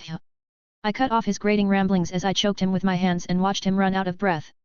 It would be so easy to kill him now, but I had to focus on my goal. Granted, everything here was designed to make me lose myself, that if I stayed here any longer I will find my rationality slipping away, irrespective of if I could control my emotions. Emotions aren't meant to be forced. Me suppressing them would also compile them atop each other, waiting for the single moment I lost sight of myself to run free and rampant. I stopped choking Ernst before he died of asphyxiation, and I think I saw a sliver of fear in those eyes as he scrambled to sit down. Copy. Now. I repeated to him and watch as he inputted 5 different codes before the files started copying. Ignoring the copying files, I asked Ernst to pull up the blueprint to the space. This place was massive and deep. Turns out I'm somewhere in South Carolina, which was a ways from New York, and this building has 10 floors. The power plant, steam generators, and whatnot were all in the basement underground, and that was where I was going. This was going to be one hell of a run. 18, Chapter 17. I studied the whole map with a few glances and found some room that their walls reinforced, but then again I didn't care what was in there. Where are the leaders located? He pointed at a room in the map located at the topmost floor, which would be almost impossible to get to. Maybe I. Turning to Ernst, who was having labored breaths due to the pain of having his knees snapped, most likely, I asked what I really wanted to know. Who are the heads of Hydra presently? I knew Hydra had moles in S.H.I.E.L.D, and one of them was even one its leaders, but then again an organization like Hydra was bound to have others under the main seat of power. The fact that they stuck to the mythos wasn't some propaganda, or else they would have long since been destroyed. I don't know WH. Erg. I stepped on his broken knees as he sat on the chair. Who are the heads of Hydra? Last chance. I gave him an ultimatum which I would carry out if he tried to stall again. I couldn't afford to waste any more time here. Each second I spent within the confines of these walls made me jittery. Whether he picked that up or not, but fortunately for him he answered. I only know of some: Hale Klepter, Gideon Malik, Octavian Bloom, Baron Strucker. He paused there and looked at me. And Dr. Andrew Ernst. He completed, and I had to withhold the mild surprise I felt. I knew he was up there in the hierarchical ladder, but I never expected him to be one of the heads of Hydra. He left out some names, a few I knew, like the guy who turned himself into an AI, Arnim Zola I think, and the guy who was up there in S.H.I.E.L.D and later became part of the WSC during the latter part of the Avengers franchise. No matter, I had things to do now. Looking at Ernst, I contemplated what to do to him, and I figured I might as well ask him a few questions, but before I could, Ernst beat me to it. Ha. Ha. They, brainwashing. Ha. How did you undo it? He asked me amidst labored breaths, and I had to do a double take whether he was really serious. These mad scientists type always had to either tripping or on some heavy shit, because, here I was, minutes away from ending his life, and what he asked first was how I escaped their brainwashing. I stared at him, trying to see if the blood and pain was making him already dizzy, but no, his eyes still held that deranged clarity it always had. Ha! I was sure we were able to overwrite your rationality node into a state of semi-dependence. He continued talking as I continued staring. I triple-checked your brainwaves, and your thetas were the most dominant with occasional spikes in your alphas, but that was only when you were active. He concluded, and this time looked at me with fervid curiosity that made me uncomfortable, reminding me of the gazes he had when he ran his experiments on me. How did you do it? He asked again, almost pleading with his gaze. Adaptable gammas. I gave him a short reply, since a longer one was meaningless given how much smarter he was than me. It didn't take him more than 10 seconds before his eyes widened in realization. Suppressing consciousness. You can control even your gamma brain signals, inducing forced therapy and higher consciousness, getting smarter and also getting there. He paused and looked at me with shock and incredible want, bordering on lust. Unsurprisingly, this guy was smart, figuring out what took me 6 months in just 10 seconds and also coming to conclusions I don't know. And also what? That last part caught my attention, as since the beginning, he never once displayed a shocked expression, so that slip up caught my attention. He looked at me in silence, suddenly going mute. His face was impassive as a defiant expression adorned it. I was about to question him more, but the beeping from the computer switched my attention to it as it signaled the completed task. I took the drive as I turned to Ernst once again and saw that this time his face was one of resignation. He already knew his death was here and he accepted it. Tell me one thing, he said, how come you weren't affected? I frowned at his question, which I didn't understand, and he took that as my incomprehension and continued. We were sure such an act would lower and inhibit your mental obstructions. The more he talked, the more I got confused. Was he talking about the killing? Killing a stranger for survival is understandable, and not something the mind would collapse on itself on. I felt a dreadful suspicion as he rabbled on, but killing a close kin, a father no less, was something we were sure of.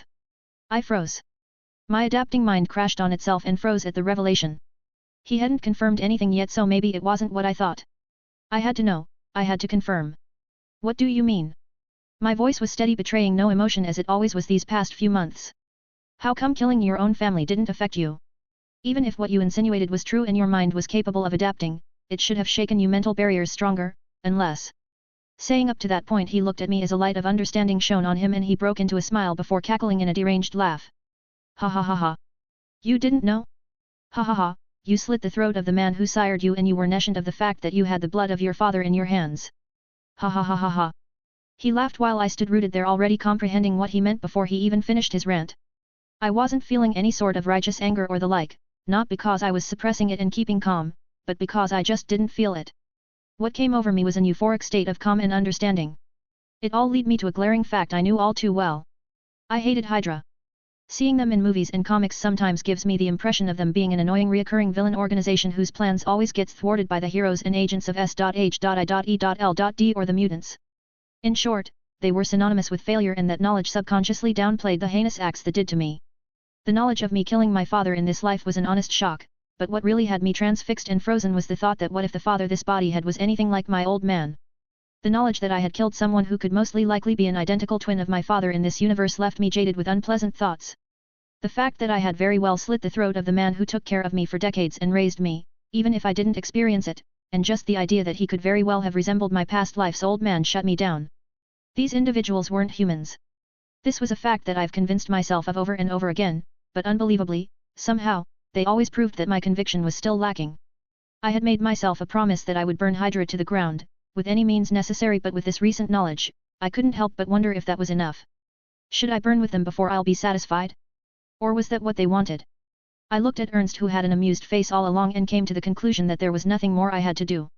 No higher conviction to gain nor a resolve to settle it. I would do what I wanted ever since that day I would watch Hydra burn. Nothing had changed. Tearing my gaze away from Ernst, I walked towards one of the many cupboards in the office cum lab and looked for some acids and solutions. With duct tape. I could feel the amusement wash away from his face even with my back turned to him. With my well-met loot, I walked towards him and chuckled to myself as he fidgeted in his chair and winced from the pain from his crippled appendages.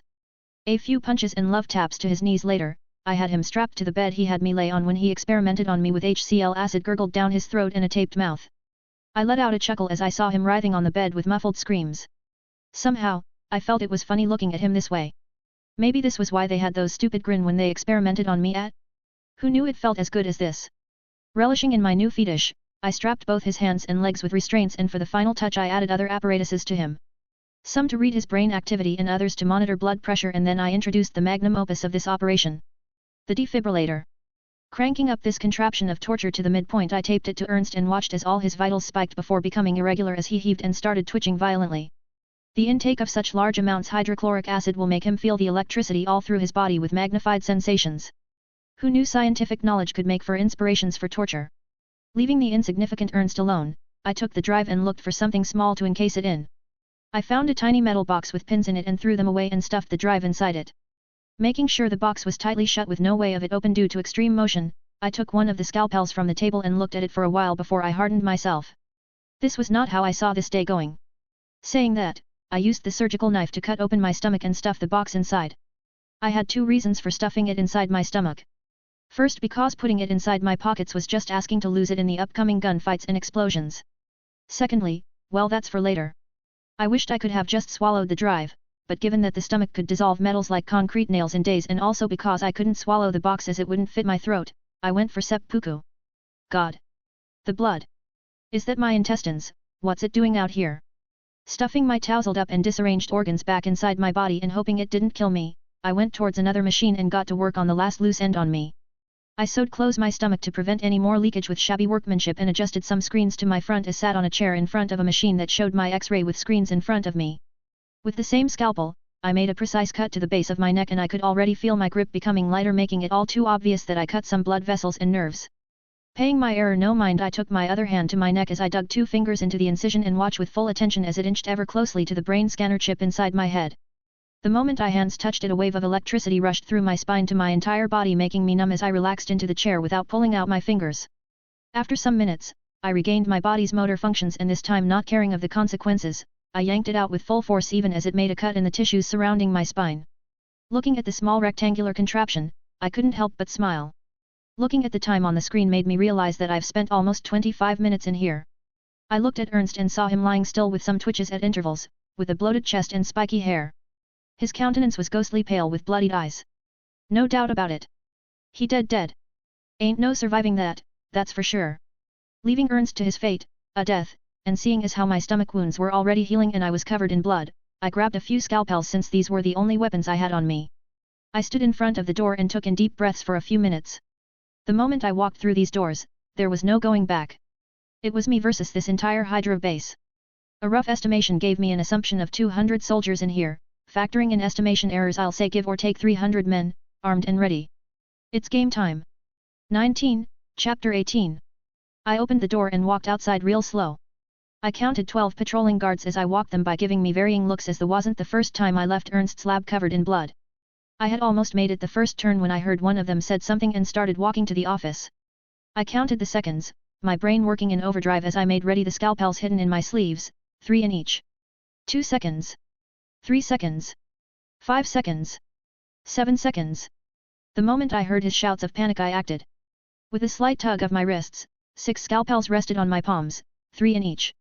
The second they reacted in confusion and reached for their guns I threw 2 scalpels to the last 2 guards in front of me and then I turned and threw the 3 in my left hand to the immediate guards beside me and the last on my right hand went for the door as it opened to reveal the guard who went inside before lodging inside his throat. The others were stunned seeing 6 men drop down dead while I used the opportunity to grab one of the guns of the fallen. The moment they saw me reaching for it they immediately sprung into action as I grabbed the gun and made the turn before being riddled with the incoming bullets. I really hope the explosives in my underwear don't fall or go off because I could practically feel one of them in my ass crack. The sounds of gunshots must have alerted the nearby guards because I could hear their shouts and sounds of their incoming. I ran down the hall and as soon as I saw the first soldier, hell let loose. With but a flex of a finger, I switched from semi to auto and opened rapidly fire on my assailant. I turned left and pressed my finger against the trigger and pumped lead, riddling the body on any who came across my sights while jerking from the recoil like an Easter bunny on Sugar Rush. I threw the gun away as the mag went empty and switched for a gun lying around, making me feel like I was playing a VR Call of Duty, Modern Warfare 4 with all the bodies, blood, and guns. Very soon the alarms blared as I reviewed the maps in my head making turns that would get me to the basement quicker. The numbers of guards coming for me wasn't making it any easier. Fuck. I ducked as a bullet pierced my leg and turned to deliver a shot to my shooter's left lungs, increasing his blood flow from shock and drowning his respiratory systems in blood. Fuck, damn it. I screamed as I dug my fingers into the bullet wounds to remove the bullets because leaving it there would delay the healing duration. My riggin wasn't dope enough yet to spit out the bullets running its fade. I was on the 4th floor down to the basement and I've already killed almost 40 soldiers. Correction 34 soldiers. The 7th floor down to the basement were the restricted areas I saw on the map with reinforced walls so hopefully the number of soldiers there would be lesser. I couldn't take the elevator there because it could, and would be, compromised. If they turned off the electricity while I was inside, which they would, it would be an instant game over. Octavian Bloom POV. Complications. 2 things I hated. Inconsistency and complications. Then again, if Pierce had proved anything during these past decades it was that. How can you be a councilman of S.H.I.E.L.D. and can't prevent your agents from snooping on Hydra's business? He didn't know. How many were we able to steal? I directed the question to Jurgen Flock, the leader in charge of the movers team. 2 crates, sir. 2 crates. I asked rhetorically as the numbers didn't match estimations at all. 2 crates. This was Stark's and Trask's weapons. Trask was into splicing the X gene and Stark was the merchant of death. His weapons were at least a decade ahead of what was in the market. How many? I asked again but this time I could see the 2 men in front of me ground their teeth. 2 movers, 3 from mine and 2 from Olaf's. 5 soldiers. 5 elite soldiers, 2 of which were drafted to be a part of Project Destroyer of Worlds plus their respective team leaders. Coupled with the adaptability of the Dragwar, the project has had immense breakthrough due to Ernst's research and the most optimal soldiers were being chosen. But now they lost 2 of their best soldiers. If they had at least gotten the files and blueprints in that warehouse, then maybe I would have been able to convince myself that their sacrifice was worth it. But they didn't. We couldn't raid Stark Industries and definitely not Anthony Stark's house as not only the entire US government military would be on our neck, but also the CIA, FBI, DOD, and S.H.I.E.L.D. would invest themselves in the case.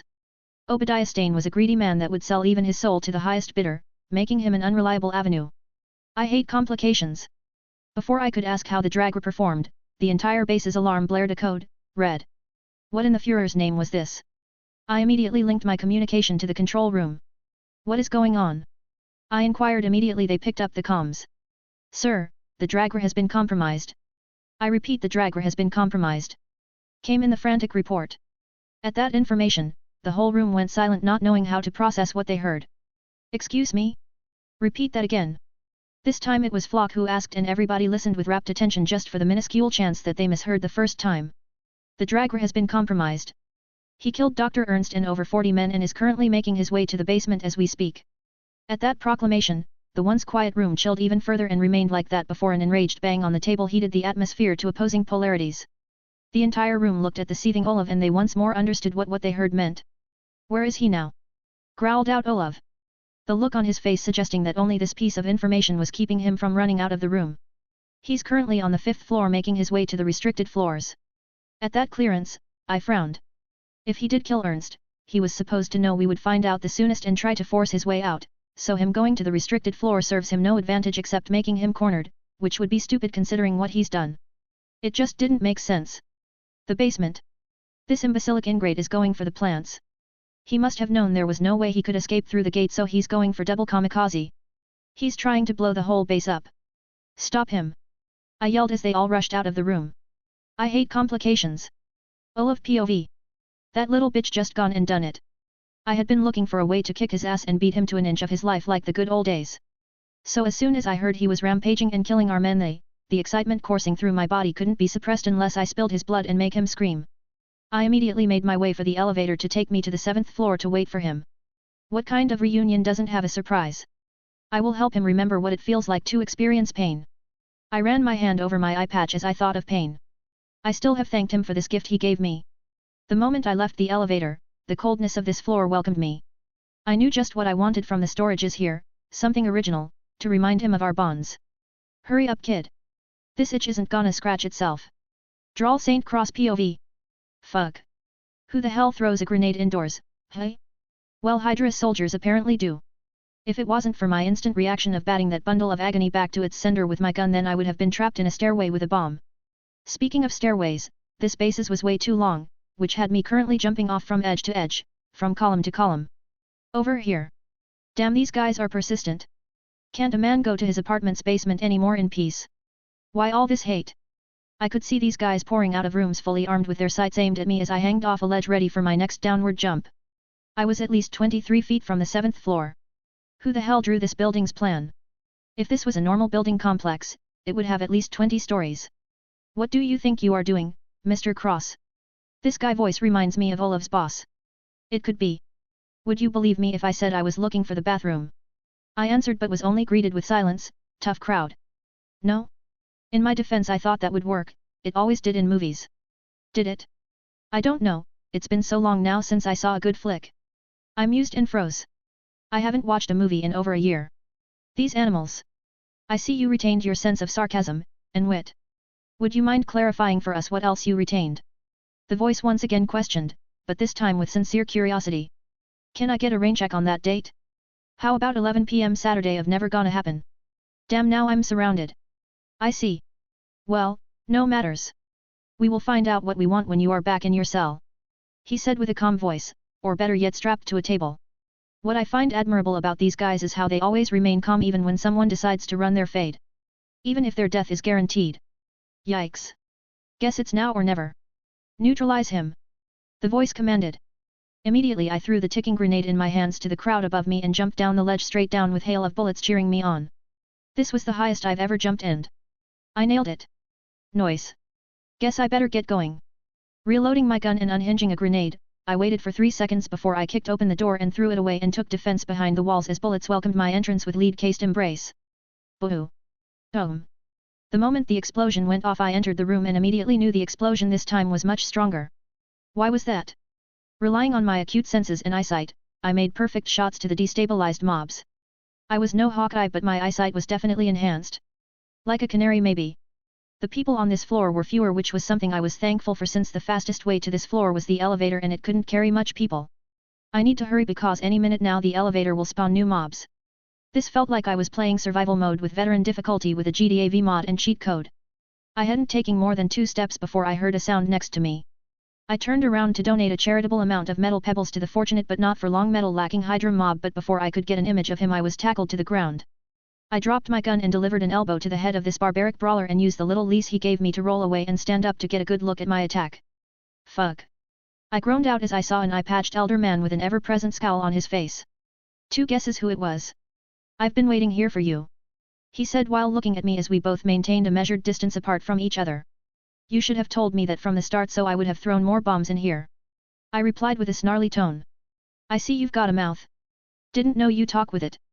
Okay, now he's just pissing me off. I got something for you. You know, to celebrate such a wondrous occasion. Saying that, he pulled out a rod that was strapped to his side. This motherfucker. A barbed poker that had dried blood stains on it. You like it? This one produced your most melodious scream so I kept it. For you. He told me with that disgusting smile on his face. You sick bastard. I spat out in a low voice. He just gave a small laugh at that. You know, I still owe you for this, he pointed at the eye patch, so I've been thinking of how to repay you. With that the smile left his face and a ferocious look enveloped it. Well, ain't he an angel? An eye for an eye. With that he rushed at me. Ladies and gentlemen, I give you Olaf the Psychopath. 20, Chapter 19. He swung the poker at me as I dodged backwards and used his other hand to give me a solid to the chest, interrupting my airflow for a moment. This was something I've suspected since the start, but without a doubt, Olaf was a super soldier. I would know because the strength he punched me with wasn't something someone of his stature could throw out. Simultaneously at that. As I regained my breath, Olaf was on me again, swinging the poker to my right as I sidestepped to give him a kick to the ribs, and as he stumbled sideways, I delivered a Liu Kang trademark flying kick to his head. I was known for precision and lethality. As long as it was close quarters combat and weaponry, I always go for critical damage. If I can't directly deliver a kill strike, I go for destabilizing. But then again, I've known Olaf for his brutality, so. Argh! He roared out and attacked me with a frenzied craze. I dodged sideways to make a run for my gun, but Olaf beat me to it as he dived me to the floor and stabbed at my left eye with the poker. I held the poker with both hands as it tore open my flesh, inching closer to my eye. With a final struggle before the maniac gouged out my eyeball, I pushed back Olaf with both my legs even as the poker tore deeper into my palms even more. I attacked him as he got up and twisted his arm to let go of the poker, which he did, and I hit him at the neck. The moment he choked, I brought my hands to his head and brought it down while I brought up my knee for a meet and greet. I kicked him away and... Shit. The bastard went for the gun while I jumped for the poker. What? At least I could do some serious damage with it than without. I immediately took cover while he opened fire. You know, I'm going to enjoy gouging your eyes out, he said as he released another rain of bullets at where I was hiding. Seriously, you're still on that? Talk about tunnel vision. Grrrah. And there he goes again, rapidly firing while I hid. While I can heal from bullets doesn't mean I can tank them. With that I waited, and waited. Click. At the clicking sound of an empty magazine, I rushed at him from my hiding place and swung the poker at him and serrated part of his flesh as he used his arms to block in reflex. He cried out in pain while I attacked him again with ferocity. Swinging the poker like a dagger, I stabbed, slashed, and twisted towards him as he further backed away. As I made to attack him again, the sounds of heavy footsteps alerted me just in time to move out of the way as bullets struck where I previously was. Damn it. The boss just summoned more mobs while he retreated to recharge. I was a sitting duck as the mobs had me cornered, which made escaping from my hiding spot harder. Okay, roll call. What do I got? I've got a poker, barbed, some micro-grenade, regeneration, athletic speed, and over a ton of brute force. How do I get out of this with this? Here goes nothing. I surrender. I called out, and immediately, unbelievably, the bullets stopped. Come out slowly with your hands above your head. Someone called out as I restrained the urge to snort. Law enforcement, really? I came out with my hands above my head and walked slowly, real slow, to them. Here I am. Do I freeze or do I kneel? I asked with amusement in my tone, and they all cocked their guns in my directions. Stay where you are. Neutralize him.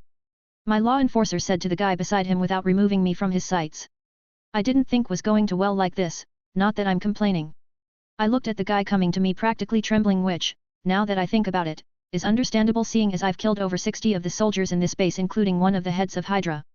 Turn around, he stuttered out, which made me feel bad for him. Not really. What did you say? I couldn't hear you from the stutter. I asked him, and the way he jerked in nervousness made me smug internally. A man bought a dog and trained it to be a ferocious guard dog, but the moment it went rabid, he crumbled in fear. IISS said, turn around slowly. He said with a loud shaky voice this time while the others inched closer to me, forming an arc before me. Heeding the stuttering man's order, I turned around and listened as he walked slowly to me. The moment I felt he came within range, with the fastest show of dexterity I could showcase, I dropped one of my hands inside the inner part of the shirt I wore and drew the poker. Before he could react or even understand what I did, I turned around and slashed the poker across his throat, and without missing a beat I speared it to the head of the Hydra policeman while I went for the gun of the still stunned stammering bag tagger. Using him as a shield against the incoming bullets, I shot at them while moving with my human-sized shield who was getting sieved by bullets by seconds. I had to get to the basement as soon as possible, and killing all these guys here was not a feasible plan nor a necessity. And there was also an Olaf to watch out for. Discarding my shield but not before retrieving my poker, I ran through the door I saw and came to an hallway with reinforced steel doors along its sides, but I didn't have the luxury of time to pay any attention to it. I didn't come out unscathed from the recent shootout. I got shot 3 times, 2 to my right hand and 1 to my leg. It was only due to my high pain tolerance and the fact that I've been shot at numerous times that made me ignore the pain to a certain degree. I ran down the hallway while taking occasionally shots at my pursuers. John Wick was a chronic liar. He made being pursued and getting shot at look cool. It wasn't, not by a long shot. I should be more than halfway through the 7th floor by now. A danger dash of bullets later, I made my way to the 8th floor and the first word that came out of my mouth was, "Fuck." Seriously, what gives? I came face to face with Flock, Chais, and 2 people from Olaf's team, the woman who I believed was named Saw and a dude who I didn't know. You know, I thought we were hitting it off pretty good. So what gives? Flock asked me and I let out a snort. That was probably the first joke I've heard in over a year, and it sucks, I replied to him while the others aimed their guns at me with red dots declaring their targets. That's because it wasn't meant to be funny. He chipped back, this isn't some 12 trials like the Legends boy. You're not unkillable and you definitely don't have a godmother watching over you. So whatever you think you are doing, for your own good you better stop now. That's terrible PR, you know. I jabbed at him, meanwhile my brain was running in overdrive how to get out of a blockade like this alive. Looks like someone's gotten chirper. This time it was Chais who spoke, looking like I killed his best friend or something. Fire Fort. Were you the one who killed him? Whoops. Too soon. This guy must be psychic. Oh, that guy, yeah, it was me. I gave him an Olaf. I mean an arrow to the eye, I clarified and watched as his face turned into pure rage. Boss, let's kill this fucker now, Chais growled out in indignation, looking like he was an order away from blasting my head to mush, which he probably was. Flock looked at me and gave the first shot, which went through my left palm as I tried to dodge it while the others fired at me as I ran, cutting through corners as they chased me. Looks like someone got me in my back. This was just making it harder.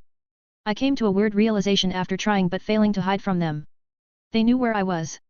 It wasn't like a general direction of where I ran through but a precise location of where my feet were planted.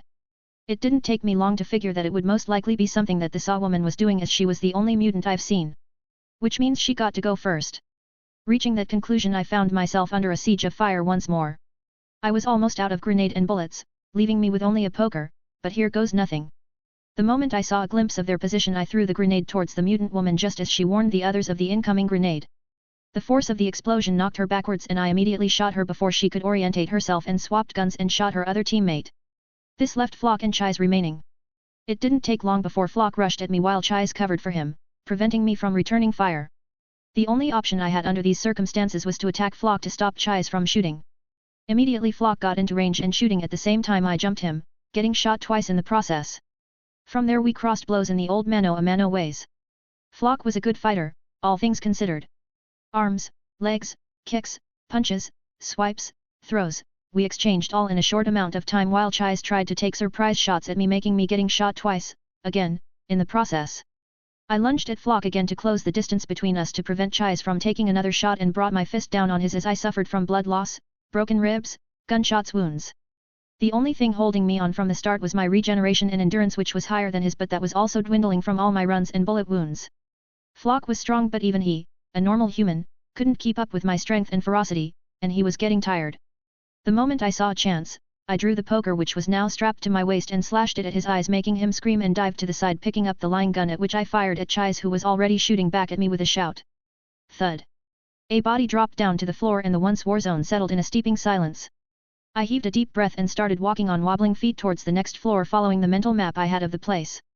I had 6 bullet wounds and a few broken bone, with my regeneration the only thing keeping me pushing. I didn't see Olaf anymore on this floor, which makes me think he's in the next floor, probably waiting for me.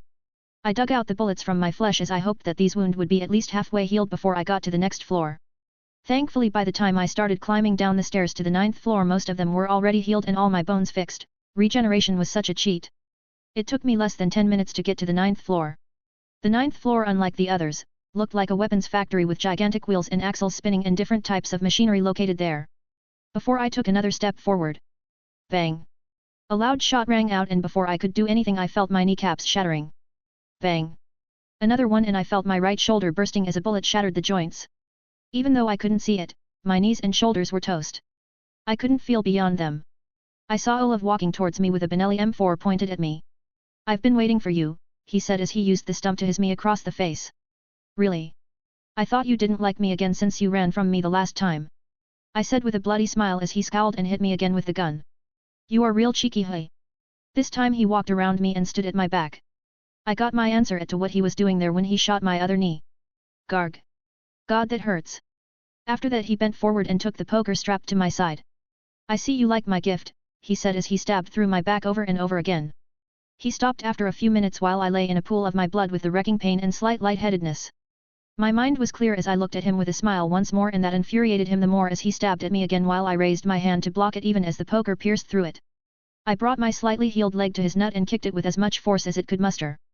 The moment the pain assaulted him and he let go of then poker, I drew it out of my hand and ran it through the stomach of the kneeling Olaf. I drew it out and rammed it again at his stomach for a few times as it started bringing out his innards while he just kneeled stunned. I got up shakily and picked up his gun while he just looked at me in disbelief. I really don't know what was his deal. I jammed the barrel of the gun to his teeth even as it broke through his dentals and made way to his throat. I jammed it further and smiled when I saw the outline on his throat as he gagged. Goodbye, my buddy OL pal. I'm so not going to miss you. With that I pulled the trigger twice and watched as both his throat and bowels burst open. Without even giving him another look I walked to the last floor in this goddamned building. 21, Chapter 20. Octavian Bloom POV. During the 7th floor. I watched as he jumped down the ledge he held while my men were engulfed in an explosion and I lost the feed. Do we have people on the 8th floor? I asked the people in the control room with me. Yes sir. Olaf is down there with 2 squadrons en route. One of them replied. Preposterous. A single man attacking my base while escaping for so long. From the reports I've received, he had killed over 50 people. That was 1/5 of the whole armed soldiers stationed here. Worst of it was we had no way of knowing what was happening below the 7th floor as there was no surveillance there, as there was no need to in the first place, as only strictly authorized persons could go there. The only thing we could rely on was the occasional reports that came in. Right now, the 2 squadron had encountered him and I was just waiting for the news of his apprehension. I waited for what seemed like hours before the transmission came, albeit a broken one. Yes sir, all, EAD. Dragr. The transmission cut off and the line went quiet as did the control room. Everyone arrived at the same conclusion from that broken message: the entire squad was dead, putting the death tally to over 80. Where is he? Find him! I screamed to these dull-witted mannequin-shaped bunch of lards and they scrambled to work. There had to be a way we could see what was happening down there. That was it. The chip. The chip. They all looked at me with confusion. In his body houses a chip at the base of his neck. Ernst put it there to monitor him and also terminate him in the event something happening to him beyond our power. If you can access the chip, we would be able to know where he is and neutralize him. The moment they understood that, they immediately got to work as they typed away with clicks on their keyboards. Sir, it will take a while before we can access the chip since we don't have the doctor's code, one of them reported and immediately got to work. Thankfully Ernst was a smart man, creating such a failsafe was a testimony to that. Sir, we just received confirmation that both Flock's and Olaf's teams have intercepted him. Someone reported with urgency. Finally some good news. With Flock there and that woman Saw, who can read frequencies, there would be no way for him to run and hide. I waited as news of their pursuit came at intervals for over 20 minutes before it just stopped. The thought of what could have happened chilled my heart. Contact Flock and ask for the status of his mission now. I was agitated, rightfully so. I waited as communications were made to both teams but no response came. What have we created? The room remained silent with only the clicking of fingers on keyboards as everyone focused on what they were doing as the atmosphere tensed. How can we stop him from going further? Sending more people was not feasible and they couldn't send them all at once. If they could access the chip then they would be able to neutralize with the push of a button and also know what happened to him since the chip also served as neuron scanner. Olaf was the only one who could put up a fight with him as he also underwent the super soldier experimentation and also taught him how to fight. Unfortunately, Olaf was a loose cannon. He had a temper that sometimes clouds his better judgment. Sir. We are reading failure in Engine 1 and synaptic collisions of the coil in the energy reactor and the main power plant. Someone screamed out. What does that mean? I asked as my calm voice betrayed my frantic mind. If another engine were to fail, he paused there making a pit in my stomach, what would happen? This time the franticness in my voice bled out. The entire base would blow up, sir. Immediately panic exploded in control room and some left their station wanting to run at the first order. Sir. We've accessed the chip in the Dragr's body. A man at the screen reported back at the gunpowder atmosphere was immediately doused in cold water, calming the entire room. Everyone looked at me to give the order. Finally this nightmare is avoided. You might think you were our reckoning, but you are not. What you did only served to increase your value to us and put a larger noose around your neck. Neutralize him. Finally this who charade is over. Now I can. Yes sir. Yes. Engine 3 is showing signs of failure due to high electrical discharges. What? Then neutralize him completely or blow his head off. According to Ernst, the amount of electricity that chip can produce would be enough to electrocute a wild mountain boar or an elephant. So I see no reasons why the full discharge of electricity. Stop it now. No no no no. At that moment a light tremor vibrated through the building and immediately signals of alarms blared for the computer screens. Sir, Engine 3 has failed, the same with the backup power plant. The main power plant is at critical efficiency. This whole place is going to blow up. What? I stuttered out. I didn't even realize when the others started running out of the room and yelling about the base blowing up. I just stood there transfixed to the screen as it started a 10-minute countdown and continued to give warnings of imminent danger. The base rumbled once more and I could begin to see cracks appearing in its structure as the rumbling became louder. So this is it. The end? How anticlimactic. Drawl St. Cross POV. The basement, or if I should even call it that, was the most technologically advanced thing I've seen till date. While the Marvelverse was technologically advanced, I had never seen it applications in the public. There were big energy sparkly thingies everywhere with big ass tubes and wires. I had only 3 bombs with me plus the chip, which was more than enough for me to work with. I first located one of the big whirring machines and blew it up. The moment I did, the electricity running through it immediately came live, which was unsettling. Secondly, I aimed for the biggest thing in here with the most tube and wire running through it and threw the second bomb at it. The feeling I got from this was like a gunpowder ready to go off. Not taking any chances, I went to another machine, this one looked like a power plant, and dropped both the chip and the bomb inside it. I walked towards the exit and took out my gun before I shot at the power plant twice. It started leaking out oil or whatever it ran on and I immediately bolted out of the room. This time I took the elevators, not caring if I got caught since the base would most likely blow up before they caught me. This elevator only took me up to the 7th floor where I would have to change elevators before I could go any higher. I was in the elevator moments before I got to the 7th floor when I felt the rumbling. Oh crap, the second the doors slid open I ran out of the elevator and went for the other one. I got to the elevator but the doors wouldn't open and I could even hear some people trapped in there. With that avenue inaccessible to me I made way for the stairs. By this time the rumbling was getting more pronounced and the cracks started appearing on the walls. I ran, jumping from steps to steps, making way for the top as the building started shaking. I passed some soldiers who didn't even bother to spare me another glance while some actually shot at me with overwhelming anger. Killing those who shot at me while I cursed at them for wasting my time, I finally got to the 5th floor. Halfway across the 5th floor, everyone stopped as a wave blasted through the base. Seconds passed and immediately a mad craze washed over everyone as they pushed, shoved, and shot at each other as they scrambled upwards. It was we heard the loud explosion. None of us could take another step before a gigantic flame engulfed us as the entire base explosive in a magnitude of flames. Hopefully my resistance to temperatures would save me from it, which was what I was counting on, but seeing the force of the flames I am no longer that confident. These were my last worry before I lost consciousness. April 11, 2003. An Hydra base in South Carolina blew up, killing everybody 1 kilometer away from its center. All except for one. Nick Fury POVS.H.I.E.L.D. Headquarters.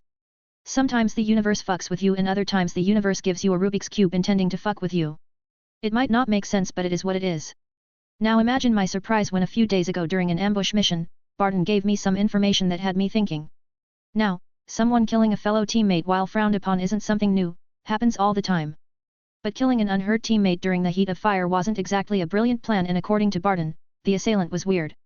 As the boss, it is my divine duty to straighten any superstitious or fuckery propaganda in my subordinates, but my instinct told me otherwise. The same instinct that saved all over the years rang again, so I hesitated to give Barton the order to neutralize. They escaped, but since I already got my one good eye on them, how could they escape me? I ordered the newbies, fucking miscreants, to put an eagle's view on a 3-state radius around Virginia and also every checkpoint, main roads, airports, and borders. It wasn't even 3 whole days before I got a report of intense radiation clusters in South Carolina.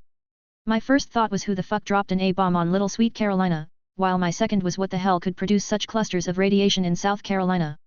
It was South Carolina, for crying out loud. Talk to me, Carlson. Sir, we're at the site and it looks like at a base of sorts. I was already on my way when I called Carlson. Having a competent man by your side was always something I was thankful for. Not that I was ever going to tell him that. He started giving me what they found and it was making me one good eye twitch. The radiation seems to come from whatever blew the base up. What we are absolutely sure of is that whatever blew it up came from the base, not at it. He paused at the end, which was uncharacteristic of him. Coulson, what else is there? Sir, I think you need to see this personally. Well, ain't that ominous as fuck? Half-hour later and we flew over the bomb site and... What the fuck happened here? It was at least a kilometer wide and that was only the visible damage. Coulson came to me the moment I touched down like the perfect shadow he was. The radiations we picked up were mostly alpha and gamma particles clustered mostly at ground zero and also traces of strontium-90. Where is it, Coulson? I asked. We were trying to see what we could dig up under the rubble when we found this. He brought me to a tent and my breath labored as soon as I saw it. A red flag with an skull on it with 6 octopus legs. Hydra. Yes, sir. Right now I'm confused. Hydra's leadership was nipped back in 45, leaving them with only headless legs, which Director Carter, Howard Stark, and Arnim Zola worked together to destroy, which in turns mean that there shouldn't be an active Hydra base in South California. I want every hands on ground working together to clear that rubble. We'll dig the entire base up if we have to. Yes, sir. I could still see the burning flames in the distance, which doesn't look like it'll come down today. Factor in the radiation and the hands we've got, we might be here for a week. I was still ensnared with the view before my phone rang. Shit. Director Fury, have we identified the origin of that radiation storm? Fuck this, someone ratted me out to Pierce. Sir, I think our concerns right now shouldn't be the radiation but what caused it. Or rather whom? What are getting at, Director? Hydra. Is this a joke? I'll have you know I'm not in a joking mood. Neither am I. He went silent for a while before he asked. Is there any survivor? What else have you found? I don't think anyone could survive an explosion of this scale. If that's all, then I'll be signing off. Keep me posted. He said before he cut off the call. Will do, sir. The world did know how to fuck with someone. Yesterday I had ham and bacon with freshly squeezed orange juice and today I'm hunting a myth. The search went on for 4 days of unearthing whatever could be salvaged before a call came in. Sir, we found a body. Fucking newbies who can't give a proper report. Guess what, Agent? I've been looking at bodies for days. I shouted back a reply. But sir, he's alive. Well, would you look at that? Looks like I just found me a Perseus. 22, Chapter 21. Nick Fury POV. After the call came, I ordered for the body to be brought to the makeshift medical tent that was set up on the first day due to radiation poisoning. It was when he was brought to the room that I found out a discrepancy that everyone took notice of. He was unhurt. That immediately rang bells in my head. Coulson, I want a security detail to be around him at all times. Level 4 danger threat. I told my shadow. Sir, are you sure? He doesn't look harmful or hostile. What kind of jackass reasoning is that? So does jellyfish and lettuce. But guess what, they are. What the hell do they medicate them with these days? You'd think finding a healthy man in the middle of a ground zero of what could be considered a nuclear strike would make them be cautious and increase their danger sense, but no, it apparently doesn't. Even my grandaunt had more danger sense than them, and she was a blind, paralyzed invalid. I turned to the medics intent with me. What going on with him? We don't know yet, sir. His brain activity spikes at irregular intervals and any effort to resuscitate him makes him flatline. So there's something wrong with him? I asked again. Yes, sir, but we don't know what. I leveled him a stare, yet. At that I nodded. I want to know exactly what is happening to him. If his heartbeat increases 2-step, I want to be the first to know of it, Capus. They all nodded like hens pecking on grains of rice. Leaving the tent, I contacted Coulson to kill any leak of information. I didn't want the council rubbing their slobby hands on this. After the call to Coulson, I contacted another person. Barton. Got anything? No, sir. Trails ran cold 6 kilometers out, none of them recent. The closest being 2 days ago. 2 days. That narrows down a lot. You think there are our hitters? That I don't know, could be. He contemplated before he gave me an answer. Okay, round up your search, I need you here in 30. On it. With that he cut off. And that people is how you become dependable. All these things happening in a short time frame didn't amuse me at all. Since the Manhattan bombing, lot of things went to shit, politicians took the opportunity of the chaos to eliminate their opposers, the mutant community was facing what was practically a witch hunt, S.H.I.E.L.D. The CIA and other Homeland Security were put the ringer because of letting a terrorist attack happen on American soil, the biggest no less. Now when everything was settling down, the damned deranged cluster of fuckers who took the mythos all too literally decided to rear their heads. What was he supposed to make up from all this? Meanwhile somewhere else. This is bad. I told you listening to that psychotic doctor would bite us in the rear, now look what happened. Someone banged the table and shouted out in anger. Last time I checked, you did support the notion of putting him on the field, someone else countered and rebuked could only look in as his face went green in chagrin. In a room lit up by lights from various monitors, familiar faces could be seen as they all had pensive expression on their faces. What do we know about what happened? Another one asked. Not much. According to the report, everyone at the site was dead. The entire room sucked in a breath at that. There have been no reports of survivors yet. The room devolved in a small bout of silence which was broken as someone asked a question they had in their minds. Do you think he survived? He asked the question to no one in particular but directed it at all of them. I don't think so. One of them replied, but there was uncertainty in his voice. I mean, if the explosion didn't kill him, the radiation in the collapsed facility should. He then tried to convince the others of his thoughts. Be that as it may, we lost a lot of data on him because that bastard Ernst wanted to be the center of everything concerning his favorite test subject. Now look where that has got us. Someone spat out in anger. While it is unfortunate, we could work with whatever little we have in hopes he survives. Even if he did survive, how would we get him out from S.H.I.E.L.D. custody without making it look suspicious? Another pointed out. You forget that S.H.I.E.L.D. and Hydra are two sides of the same coin. They act hilariously like a shield for us. What we need to do is make sure they don't find anything implicating in S.H.I.E.L.D. now knows about us, so we'll have to be cautious when we skirt around them. We need to eliminate Fury. Even though he's been our bunt dog for over a decade now, he's too much of a dog to not be able to sniff something in this particular shitstorm. Proposed someone and the others agreed. Not yet. Fury still has his uses. A voice of refusal was heard, but it seems its decision didn't sit well with some. Pierce. This is not a time to take chances. The former countered. The man now known as Pierce was however not deterred. While we can influence most of S.H.I.E.L.D.'s decisions, we however do not control it in its entirety. Fury dying the moment of Hydra's resurgence would only serve to highlight our presence, and since the information hasn't been spread, the first to face suspicion and scrutiny would be us in the council. So no, Fury cannot die yet. That reasoning pacified them, and they could see how one misstep in such fragile times could spell a lot of problems for them. That would be all for now.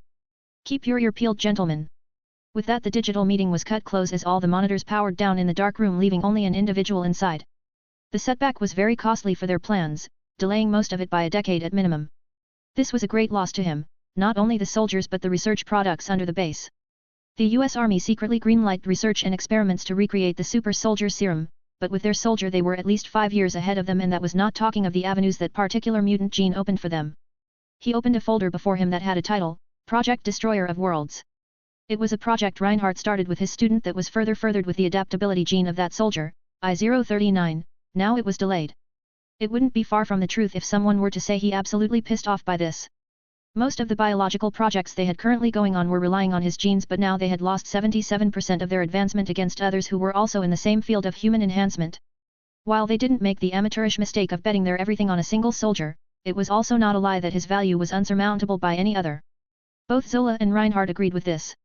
Even if minuscule, he was praying the soldier survived the explosion he caused, but it has been days since the explosion, and Fury nor any of his spies reported a living victim. Hopefully they could salvage this and make it work for them, but the fact that Hydra's existence has been unearthed couldn't be swept under. There was too much power factors at play here. Time alone will tell what this means. Nick Fury POV. A week. A fucking week, and they still hadn't found anything substantial that could help us figure out what Hydra ran in this base. Howard Stark and the former Director Carter countless times had stressed out how tenacious and cunning Hydra was, so finding a tale of them here was a trail he hoped would lead him to its head. A myth or not, there won't be anything left of Hydra when he was through with them. The only clue he had to what happened here has been asleep since they found him.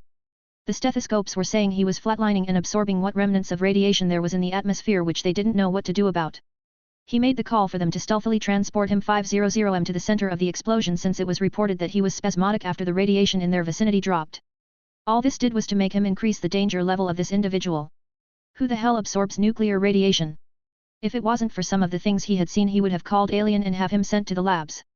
The doctors though were pretty sure of the fact that he was a mutant, which was another reason the danger level went up to 5. Barton came, but he couldn't identify if it was the man he shot, so they were back to base 1 before he ordered a background check on him. Now the check came through, but what was on it wasn't what he expected. Now he wasn't racist to the mutant species, but he had to acknowledge that what he expected wasn't what he got. His background was clean, too clean for it forged. He was a normie. Nothing outstanding.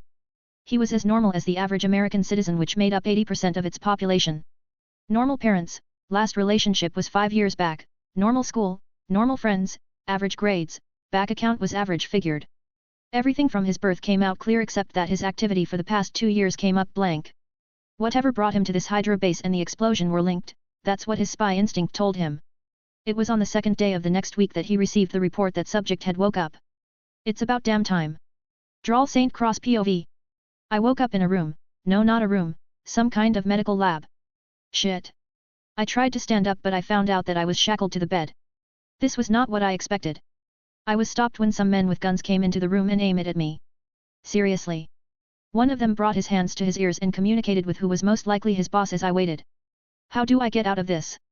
I was cuffed to a bed, which I could likely break out from. A dozen men with guns pointed at my face and, yet I don't see me escaping from here easily when I can guarantee that there are more armed men outside this room. Not when I didn't the layout. It wasn't up to 5 minutes that 3 people came inside the room. A black man with an eye patch covering his left eye in all black, from the eye patch to his boots topped with a badass black trench coat, Nicholas motherfucking Fury, the spy. A younger Caucasian male with an arrow quiver strapped to his back wearing a black bulletproof vest with black trousers and boots, Clint Barton Hawkeye. With the last man wearing a black suit with a face that you'll find in the grocery store every Saturday, melding with the background Phil Coulson. Now I don't know if me being found by S.H.I.E.L.D is a bad thing or a good one. Bad because I'll be in Hydra's sights making me easier to target. Good because I'll be in Hydra's sight making me hard to target, while using S.H.I.E.L.D to fuck them up. Who are you guys? I asked, breaking the stare down. We should be the one asking you that. Nick Fury didn't even budge a breath. You are the ones who came in. I pressed on. You are the one cuffed to the bed. A full counter. It's common courtesy. I tried again but he completed it for me, to thank the people who saved you. This guy is made of tough stuff. Drawl St. Cross. I told them my name. That's a hippie's name. He didn't even look amused as he insulted me. Okay, that's it. Sir, I do believe we should be civil. Phil Coulson started. There was something about him that gave you Dumbledore vibes, the good kind. We are from the Strategic Homeland Intervention, Enforcement and Logistics Division. That's a mouthful. I gave him my 2 cents. Without even being bothered by it he continued on, or S.H.I.E.L.D for short. We would like to know exactly what happened here and why we found you at a bomb site. First of all, I've never heard of you. Second, I want to see a badge. You think this is funny? Nick Fury didn't look all too pleased at all. Now you either gonna answer the questions or you going off the grid for global terrorism. I ain't got no time to waste for this shit, so if you know what's good for you, you better answer the goddamned questions. He said as he gave me a hard stare and twisted his head at an angle.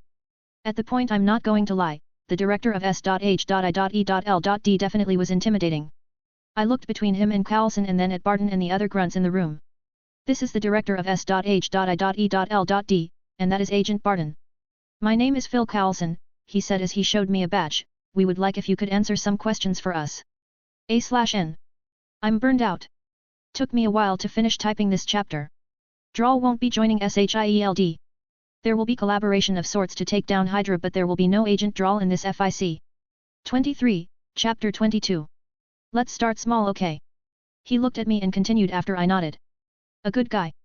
What were you doing in that base? Sheesh. What was that about starting small?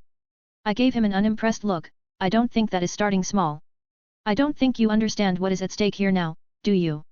Fury asked. You were found in an explosion site that we found out to be a base of a global terrorist organization that started World War II, so either you cooperate willingly or I'll make you. And believe me, you don't want me to. At this point Coulson interjected, your files said you haven't been seen since the first week of October, 2001. Which was 3 weeks after the September 11th attack. Fury stated. Now he's purposely riling me up. So you think that I was what, part of the attack? I asked. Yes, and also that you know something about it. So spill. I gave up cheese tacos to be here, so you better make it worth it. Was what he gave me, and that made me wonder what his priorities were. Can they leave? I asked as I gestured with my eyes to the agents still aiming their weapons at me. And leave me in the same room with a terrorist? Sorry, but I like my blood inside my body, not outside. I'm not a terrorist. Now this was just getting ridiculous. Nick Fury was a paranoid man. A practical, pragmatic, paranoid and fuck the rules kind of person. He was the type of guy you didn't want to have his sights on you, or in this case his suspicion. He takes everything he sees and hears with a grain of salt and believes it all. A truly complicated man. But another thing I knew about him was that he was a hoarder of wild cards. He simply wants to have them all. And not just any wild card but the best of the best. It would take either a truly optimistic or a truly crazy person to believe someone like Tony Stark could work together with the Hulk. This fact however was what allowed or would allow me to play it safe with Fury. I didn't trust Nick Fury, hells no, Fury wasn't someone you should trust, but that didn't mean he couldn't be cooperated with. He was like Batman but without all the suit and battiness. Just a cold, calculating, sarcastic, black, one-eyed, not as smart, not as strong, not as depressed, definitely not as rich, trench-coated federal agent version of Bruce Wayne. I let out a sigh as I looked at his one more time with a serious look. We kept it until he relented and told the armed agents to clear the room. Spill. Now. First of all. Do you work under someone? This was the first question I needed to ask to set base for what I could tell them. Everybody works under someone or for someone. True. I knew that, so I changed the approach. The name of the organization was called Hydra. They orchestrated the Manhattan bombing in 01. They sucked in breaths as the atmosphere tensed more. You sure you can trust them, Mr. Fury? I indicated to Coulson and Clint. He remained silent. I took that as admittance and continued. They abducted me 2 weeks after the bombing occurred. Why? This time it was Barton. Because I'm a mutant. Just because. Experiments. And weaponization. I replied to Fury. You still think you can trust them? I asked for the third time. This time however he went and closed the doors and any source of external light. I was taking a gamble with Fury, knowing fully well he could very pull a Tony and Ultron, but it was a chance I got to take. I couldn't go anywhere else. Charles? He wouldn't. He wouldn't risk his teachers and students on what could very well be a wild goose chase. Eric? Never. Hellfire Club? Please. S.H.I.E.L.D was the only viable choice and also the highest chance to kill Hydra. And given that I couldn't escape either of them, I went for the less aggressive party. What do you know? Fury inquired. All I know is that they have some leading hierarchy that consisted of people in high places of power in the outside world. Coulson called for an answer. Do you have names? A few. Got them from the scientist who ran experiments on me. Some Baron Strucker guy, Arnim Zola, Octavian Bloom, Alexander Pierce, and Gideon Mellick. I only met 2 of these people though. I enjoyed the frozen looks that flashed through their face for a brief moment before they schooled a calm expression. Which of them have you met? Fury asked this time. Time to plant a seed. The Pierce guy and Octavian Bloom. The Pierce guy seemed like some sort of big shot since Bloom deferred a lot to him. You don't look like you believe me. I said as the look on their face said it all. We don't. For all we know you're just spouting bulls. Not that I expected they would. Not yet at least. Until we find proof of your words, you'll be in our custody. Fury said. I could give you proof if that's what you want. I told them. And why would you be willing to do that? It was Barton this time. Other than wanting to see them burn? I don't got any other choice apart from this now, do I? This was only what I could afford and I was beginning to hate it. The feeling of always having to pick between the lesser of 2 bad choices and not making one for myself. The annoyance crawled into my voice. Well then. They looked on. Would you mind? I signaled to my cuffs. Do you take us for fools, Mr. Cross? That is just precaution. I sighed and exerted force in my hands as I pulled, making the edge of the bed creak and broke as I broke the cuffs on my hand, and doing the same with my legs I broke free. For some reason it was easier than I thought it'd be. I looked up and see them pointing their guns and an arrow at me. You were saying? I said smugly. I raised my hands to pacify them. They lowered their guns and looked at me with extreme caution. Is that your proof? Let's just say Fury wasn't amused. No. I'll need a knife for that. At this Fury and Barton had a "fuck did you say" expression on their faces while Coulson looked genuinely confused. Oh come on, you have guns so you shouldn't be that cautious. This was getting ridiculous. Here I was telling them who the enemy was free of charge and they didn't want to believe me. It irked me. Okay, do you have anything small, like a scalpel? That'll do. I asked again, getting a little impatient. I was paranoid and on edge because Hydra would have known of my survival by now and the 3 people who would most likely help me were making it harder. You do realize that I'm in the middle of what is essentially your base, likely surrounded. I wouldn't try something funny, not if I wanted to live here alive. They seemed to slightly lower their guns at that. Okay. But try anything funny and I'll stick one of these in your skull. Clint said as he brought out a small knife strapped to his knees. The blade of the knife was less than 10 centimeters, likely used for cutting. I took the knife slowly and walked backwards a bit. Not waiting for their questions, I stabbed into my stomach. Immediately Barton wanted to shoot at me to stop me, but I stopped him with my outstretched arm. They watched as I cut open a small 10 centimeters line on my stomach and stuck my fingers inside it, fiddle in it for a bit before I brought out a small metal box. The outer part of the box was already melting. I opened the box and brought out the flash drive. Motherfucker. They all looked stunned at that. I looked at my stomach and found that it was already healing. Hey? I inserted the drive into a monitor in the room and opened some of their project files. They all sucked in cold breaths as they read files through files. Is this proof enough? I asked as I scrolled through documents. They were silent for a while as they digested some of the things they saw. I could understand because they some s.h.i.e.l.d files in there. I removed the drive as I waited for their answer. Fury didn't look good. None of them did. Barton stood in a corner and ran his hand through his hair. Coulson sat on a chair and covered his face with his hands while Fury paced around. He stopped after a while and asked me, "How did you get these files?" I tortured the doctor who oversaw my experiments. I told them casually. "What did they do to you?" Barton asked me. "Apart from trying to brainwash me? They threw me into a furnace and watched burn as I screamed, drilled into my spine while they had me awake, shot at me just to see if I'd heal from it to help them further their research. They did that to me for the past year." They all fell silent at that. Barton looked shocked, Coulson showed sympathy in his gaze, while Fury was unreadable. "You said you met 2 of them. Could you identify them?" Fury asked with a serious expression this time. "Yes, I lied, I met the guy called Pierce before my experiments started," he green-lighted it. "I saw Baron Strucker once during a digital transmission. I remembered how these guys looked from the movies and I was hoping they looked the same here." "Sir!" Coulson exclaimed. "We have to find out if we've been compromised." Fury answered. "You believe what he's saying?" Coulson asked in disbelief. "I don't. But this isn't something we can disregard. Pierce made me director, if it turns you're lying I'll put a bullet through your skull." He told me in a no-nonsense tone. "Fair. I accepted." He tapped on his phone before he handed it to me. I looked at it and it had over 50 pictures of different people. Smart. I scrolled through it and looked for my targets. Given the time period, Strucker would be younger, likely a new recruit of S.H.I.E.L.D. while Pierce shouldn't be that different. I searched all the pictures with extreme scrutiny with my mind helping me find the similarities. It took me less than 20 seconds to identify them and deciding to throw a freebie I highlighted one guy I remembered from the Winter Soldier movie from the elevator scene and gave it back to Fury. He looked at the pictures for a few seconds before he said anything. "You marked 3. The last guy wasn't a leader but I saw him a few times. He trained some of the soldiers." Was all he said. "One question though, how did the base blow up and how did you survive?" he asked. "That's 2 questions though." The words just escaped my mouth. Did I ask twice? I blew it up, they looked at me with clear disbelief. "Captain America won us World War II, I was made to be better." "How?" "Super soldier physique and regeneration." I finished while pointing to my stomach that had closed long ago. They looked at it and had different expression on their faces.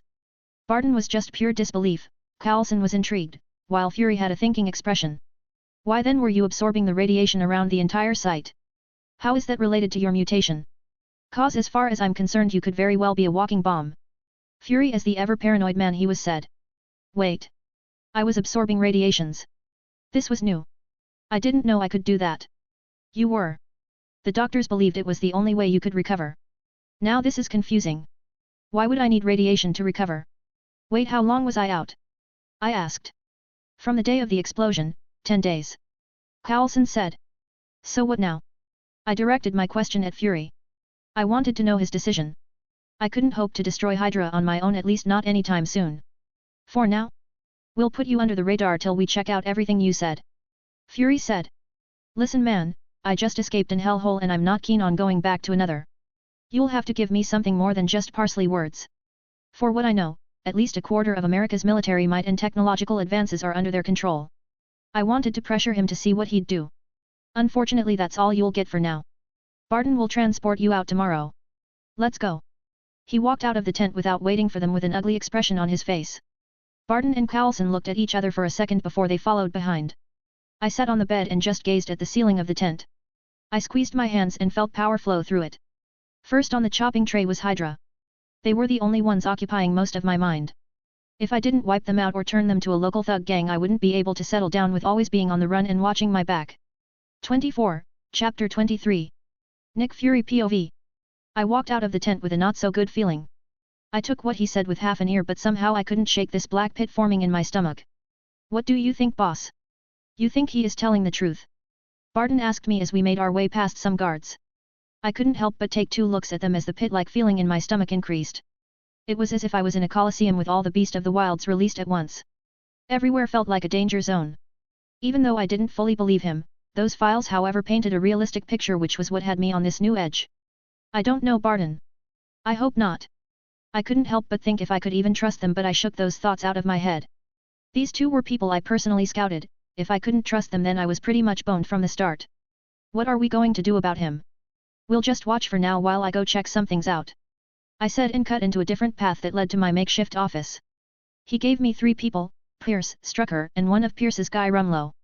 The Strucker guy was a new recruit.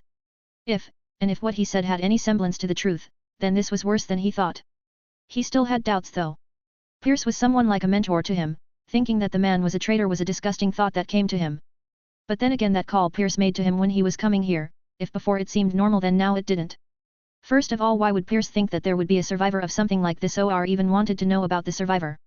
He would call every 2 days since that day to ask for an update, which he now found weird because he always made his updates on time. But now wasn't the time to think of that. He only had 2 people he could trust at his side. That guy didn't count. There wasn't much they could do with so few hands. Drawl St. Cross POV. I felt different. I felt lighter. I felt stronger. Whatever the explosion did to me, or the supposed nuclear radiation, made me stronger. The first fact of that was my healing. I cut open my stomach to take out the box, and it took less than 30 seconds, 11 seconds to heal from that. There was also something that I could feel but couldn't quite grasp. Well, it was nice, so no complaining there. I walked to the monitor and inserted the drive and opened the files that had the I-039 tag. I read through the files and I was stunned what I found. Firstly, Ernst thought my ability was evolution-based and adaptability was just the first step to evolution. Adaptation and evolution went hand in hand. So if my ability wasn't just adaptation but evolution, then that means it wasn't as passive as an ordinary resistance to external stimuli as I thought. Evolution occurs when something has adapted to the peak of what is biologically possible for it. If we take that as true, then I'm not yet at my humanly possible peak. So to grow faster I need to break down myself more to adapt to my limit before I will be able to evolve. All these were Ernst's theory. It even had a chart of my growth, from temperature resistance to my growth in physical strength and speed. Turns out my physical growth started slowing down months ago. My elemental resistance was what had the highest growth. But it was only that, resistance. Ernst wanted to see if it was possible to be immune to something. Everything. Turns out that fire and ice would be the best way to experiment, since they were the opposite of 2 extremes. But what I found interesting was that Ernst said it was possible to guide the evolution even though it was biologically impossible, like a human breathing in space or the human body not needing blood for the function of the body but instead sunlight. Or to point out the end point, could someone be immune to death, immortality? The research was not something I could fathom with my budding IQ. What was wrong with the Marvelverse and evolution? Red Skull wanted evolution. Arnim Zola wanted evolution. Dr. Connors wanted evolution. Reed Richards wanted evolution. Bolivar Trask wanted evolution. Nathaniel Essex wanted evolution. Apocalypse wanted evolution. Magneto wanted evolution. The extremist guy from Iron Man wanted evolution. Ultron wanted evolution. Thanos wanted evolution. The freaking damned Celestials wanted evolution. And the number 1G of this entire verse left them to themselves because he wanted to see them evolve. Everyone wants a piece of this thisy-thide meat called evolution, and all that did was put me on the chopping block. Hydra won't be the last. You don't just wake up in the Marvelverse and think you would be able to ride the wave and just chill. I would know. I experienced the folly of that firsthand. I needed to be stronger. And Ernst's research would be my crutch to grow. I read other files, the one about their projects, their previous missions, some authorized by different people, and the most important piece of information I got from that drive were some transfer files to some locations. Their bases. Scattered all over the world. America had the most. 37 bases. This was a gold mine. This was what I had been hoping for. A way to find their bases. I removed the hard drive and stuck it in me once more. I went back to the bed to my head and digest what I just found out. The next day Barton came and escorted me out of the base. He drove me to an area that had a clearing and we entered an already waiting chopper that flew us to New York. Arrived in New York during the evening and he took me to a little quaint house, ordinary looking as any could get, and inside I saw Fury and Coulson waiting there. So? What are we doing here? I asked them. This is a safe house outside S.H.I.E.L.D.S radar, this will be our base of operations. Base of operations? You finally believe me. I wasn't that surprised. Can't say I don't. There's a difference. Fury replied. So where do we start? I asked. What do we have? Fury asked with a question of his own. With that I brought out the drive which was in my pocket, not my stomach this time, as cutting open my stomach whenever I wanted to was not a good thing to see for me or others. I brought out the drive and loaded up the files I read yesterday, the ones that had the transfer locations. We looked through the entire files and found out that there were almost 150 Hydra bases located all around the world. America had 37. Sokovia 6. Germany 23. Russia 18, with the rest spread out across different countries. Just the numbers alone were enough to shock Fury and the others. It showed them that this wasn't just some organization, this was a world power. How do we do this? This time it was Barton who asked. You'll go, Fury said to me after a moment of thought, you'll draw their attention by attacking some of their bases in New York and we'll see who rattles. You took on a base by yourself, bet you can take on another. So I'm bait? I asked. In a less derogatory way, yes.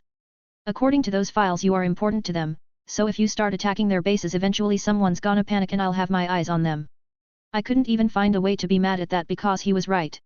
Where do we start? I asked with a smile. Decked out in casual wears, a black trouser and a white shirt with a loose tie around my neck, I walked towards a store that sold automobile spare parts and functioned as a front for an Hydra base underneath. The moment I walked in the man at the desk came up to meet me. Anything I can help you with, sir? He was so polite that if not for the fact that I knew that civilians couldn't be working in an Hydra base then I would have been fooled by his act. Yeah, as a matter of fact you do. I said to him as he waited for my request, someone told me you were supposed to have something in bulk as it was delivered today. He looked confused at that. Sir, I'm afraid you'll have to specify as we did receive some new arrivals today. Do you by chance know the product's name? He asked me as we walked and browsed through various car parts. Yes I do. Death. Before he could understand what I said I looked at him and snapped his neck, killing him swiftly. I could hear something falling which I assumed was someone in the control room which was at the back. I walked up to the reception desk and checked under and found 2 guns, a Glock 19 and an M11. Just what I needed. I couldn't come here with firearms since that would draw too much attention if I suddenly opened fire up here. And besides I wanted to test something out. I walked to the control room and kicked it open only to be received with a bullet to the chest. Great. He just ruined my shirt. I killed him off and found out that he had already contacted those downstairs. I walked to the control panel and inserted a drive Carlson gave me. Are you guys in? I spoke to the comms in my ear. We are receiving the signal and we are in. We got the surveillance downstairs. Looks like some kind of armory. Hitters are heading to your position. Clint informed me. The drive they gave me was to hack inside the place's network and download any and all files connected to it. I turned around to leave but something caught my eye. The area around where I was shot was glowing, or more specifically, the veins around it, and it was emitting smoke. Alarmed I opened up my shirt thinking it was something they shot me, but all I could see was the bullet coming out as it continued emitting smoke. It stopped as the bullet fell and the wounds closed. That's new. It looks like my body was already evolving because as far as I know my body never emitted smoke when it healed itself and it never spat out bullets. The explosion and the radiation from whatever experiment that blew up in that lab did something to me and I'll use this outing to find out what it was. Following Barton's directions, I made way to the hatch that led downstairs and jumped down it. Incoming in 5 seconds. 4 assailants. Clint informed me and I took a split-second decision and tossed away the gun. What are you doing? Came from Clint as I looked and saw a camera, most likely the one he was using to monitor me, and gave him an OK sign with my fingers. I heard the running footsteps and the next second 4 people stood in front of me with guns. I didn't wait for them to say anything before I charged at them as they began firing. I only had to watch the shots directed at my head as I disembarked upon them. The more they shot, the more I felt something churn and the more I sank in the feeling. It was like something was on the cusp of being broken. More people joined as I continued fighting anyone that entered my sights. The feeling became more pronounced that I could practically feel it. Heat. Intense heat. It flowed through every cell in my body, going to my fists every time they made contact with anyone. My blows became harder, my movements faster. It was like someone stored a nuclear bomb inside my cells. My veins were glowing the more I fought as I felt as if a furnace was lit inside me and I fought to extinguish it with every blow, every bullet wound, every movement. It sought a release and I used my body as the medium for it and let it flow free and unabated. Submerging in that feeling of heat, I let out a strong punch pushing everything I was feeling through it and watched as my hands punched through someone. Holy shit! Barton's voice broke me out of my submersion and back to focus and the first thing I saw was my hand lodged through the chest of one of Hydra's men. It was as if magma was flowing through my veins as my entire arm glowed and the heat from it was enough to cauterize the whole wound. I pulled out my arm from his chest and looked at the pile of broken bones littered all around the floor. There was a lot of smoke and mist in the air and they were all coming from the pores in my body making it seem as if my body was a steam engine. What the fuck was that? Barton asked me with agitation in his voice. I looked at my body still releasing smoke and steam and with a thought it all stopped except for those which still had bullets in them. My ability. Ernst was a fucking smart bastard. Evolution was something someone would die to have. A smile came to my face as I realized this. This was just my first step in the road of evolution. With that I walked deeper through the base, killing anyone I found, leaving none alive. 25, Chapter 24. After the wipeout of my first Hydra base, I followed the route Barton pointed out to me to avoid surveillance and made way to the base. When I got to the base I saw Carlson and Barton watching the clip of me demolishing Hydra's base. They turned to me the moment I walked in and gave me different looks as I walked in with a half-burnt trouser, barefooted and without a shirt. Well, that was something. Carlson started, but even he looked uncertain at the end. It was understandable as both my abilities and the way I killed them was brutal. I literally used my hands to wipe out a base of over 40 Hydra soldiers. Are you okay? Barton asked, looking sympathetic. I didn't know why he looked that way, but it didn't mean I was a brutal killer who would use the skulls of his enemies as chalices. Hydra though was different, being brutal on them was the only way to wash whatever stigma they might have left on me for the past year. Just peachy. I answered. It felt liberating to finally be out of the damned base and do something else. Hell, I might even go to the movies just to feel more of this, but not now. Surely by now they would have received news that one of their bases was annihilated. What do we do now? Hit another one. I was roaring to go mostly because of how I felt during the fights. It was as if my body was storing an enormous amount of energy and I looking for a way to release it. Not today. Fury was called by the council for a meeting and he said he had an avenue to run a check by, so for now you lay low. Carlson informed me while still giving me a look that made me slightly uncomfortable. Can I ask what you did back there? It seemed as if your body was burning through some kind of energy that made you stronger. Is it some sort of pyromantic kinetic energy induction ability? He asked with genuine curiosity. What does that mean? Barton asked as he didn't understood what Carlson said. I clarified for him, he's asking if I'm using my body heat to increase my body's natural abilities. I turned to Carlson and answered him, it isn't my body heat but something else. Kind of feels as if I'm a ball of energy. So you are a walking nuke. Fury came in at that moment. You look as if you ran away from prison. I presume it went well. It went more than well to me, boss. It went bad. A good bad. Barton said as he indicated to the clip and played it for Fury to watch. Okay, that was too brutal to watch. I didn't realize how barbaric it was to watch from a third-person POV. Using a punch to break someone's neck in the opposite direction or piercing through someone's heart with a searing red fist was only cool in movies, not real life. Damn, you sure you okay there? It looks as if someone gave you an aphrodisiac and tied you to a bed in the middle of a strip club. Fury asked, but I could see the mirth in his eyes. He's found a wild card. I'm fine. I said, what's our next move? There are 6 Hydra locations in New York alone, we need to move fast. No we don't, Fury said, confusing me, we don't move fast, we move steady. Hydra isn't on the run, we are. We move too fast they'll catch a pattern, we move too slow and they'll catch us with our pants down and then it's game over. We keep with a pace. And how do we do that? I asked in curiosity this time. We destroy more bases, of course. He said as it was stupid of me to even ask. You know what, I think I'll go take a bath. With that I walked away to watch all the sweat and grime from my body. Phil Carlson S.H.I.E.L.D. Agent POV. It was unbelievable. What he saw definitely wasn't what a human could do. A mutant. An evolved species of human descent.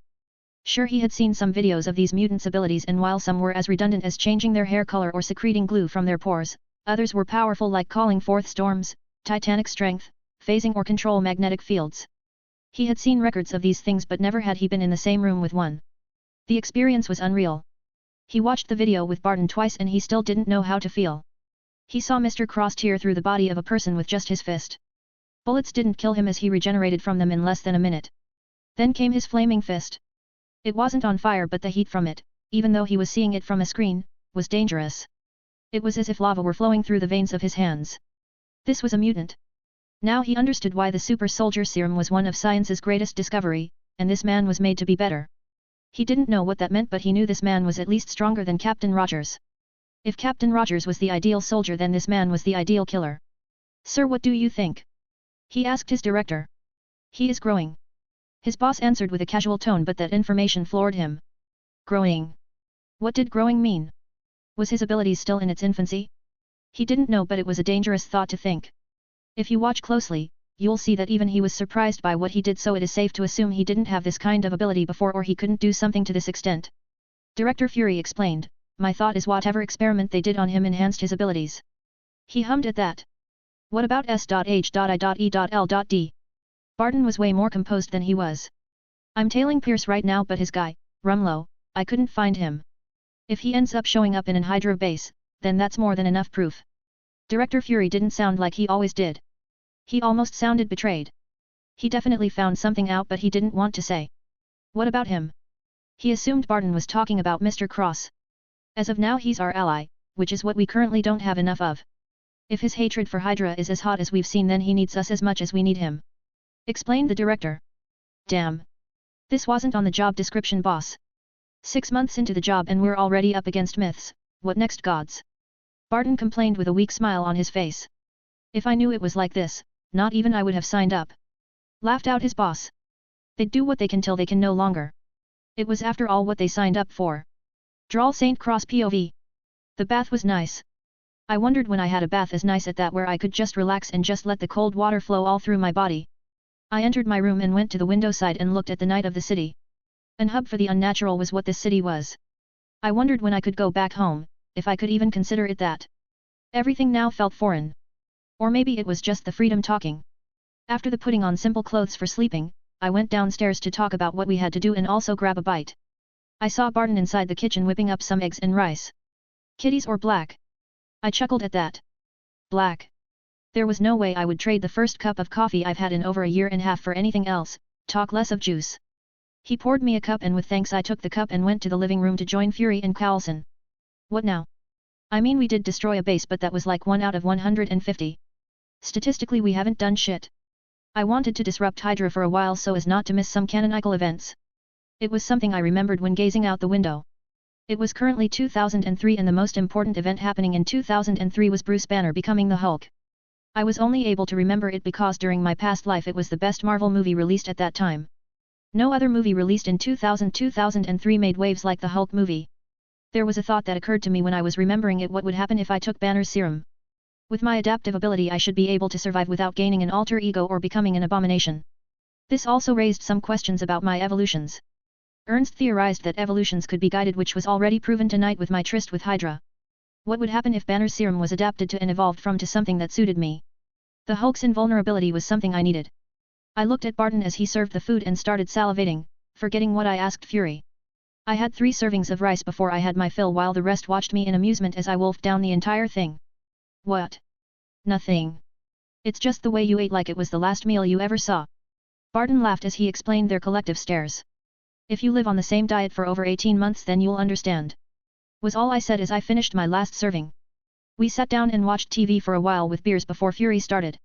Tomorrow you'll try to hit 2 base before 5 p.m. You think you can do it?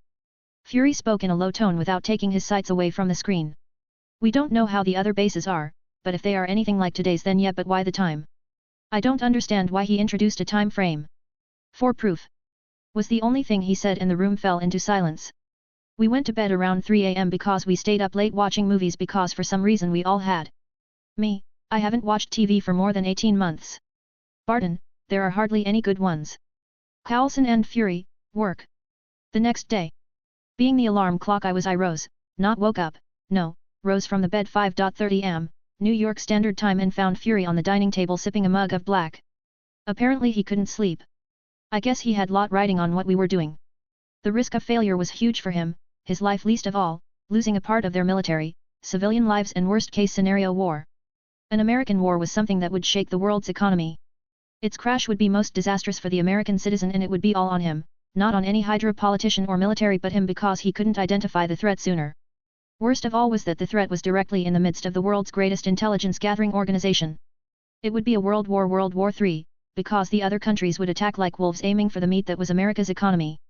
Anyone would crash under that kind of pressure, but not Nick Fury.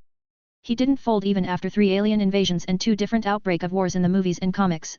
This wasn't near enough to make him bend, no, it would only fuel his paranoia. Barton and Coulson came out few minutes later and we had breakfast in dining room this time around. 4 men in a room eating breakfast in a little house in nowhere, New York, with plans to destroy the world's #1 terrorist organization like it was a sports highlight. We took less than 30 minutes to get ready. Barton remained at the house to monitor my movements during the mission while Fury and Coulson went to a council meeting. This base was in Manhattan. I walked in like I did yesterday with the same outfit. I had to make today's raid as loud as possible, was what Fury said. This one, unlike yesterday's, used a saloon as the front, leaving me speechless. These guys sure were tenacious. Ignoring the shouts of protests, I walked into back room and saw that it was fitted with monitors showing parts the city escape routes, abandoned railways, hangars, etc. Killing them before they could say anything. The sounds from the front, which came from an actual saloon, attracted the civilians and caused chaos outside. I connected Barton to the mainframe here and followed as he directed to their hideout behind the saloon. Since Fury wants me to be loud, I'll give him loud. Hydra won't know what hit them. So that's a wrap. Damn, was I lucky to be able to type out all these chapters this week. As mentioned in this chapter, I'm planning something with Banner's Hulk serum. Don't know how it will work out yet, but I'll straighten out the deets this weekend. MC's present form was an idea I got from AOT in Luffy's gear too, but where Luffy uses his blood for doping, MC uses the tank of energy stored in his body. As crystal as that. See you all lovelies next week. 26, Chapter 25. The first base I hit was not like the one of yesterday. The one was just a surveillance unit. They were tasked to monitor parts of the city, so the armed personnel in the hideout wasn't much. Following the routes Barton pointed out to me, I was able to escape the cops' pursuit and made way to the second hideout. This one was a warehouse with a mill underground that they used to process materials, so it had a lot of guards, which was the reason why. Stop him. I walked through the base like a human tank. Why do you do that? Barton asked me as I killed another one. Do what? I asked. The whole barbarian thing. Like, why use your fists when you could just put a bullet through their head? Do you? I don't know, like it. What the fuck? No. No, I don't like it. I screamed into my comms. HMN. He just hummed in disbelief. It's different for me, you know, I started. Sure, I could use guns, but then my abilities wouldn't grow as they should. Mutants can't stop themselves from using their abilities, it's a part of them. Suppressing that aspect of their life is just like creating a time bomb. It'll blow up sooner or later. So the Viking style you got going on is? He asked, still not dropping it.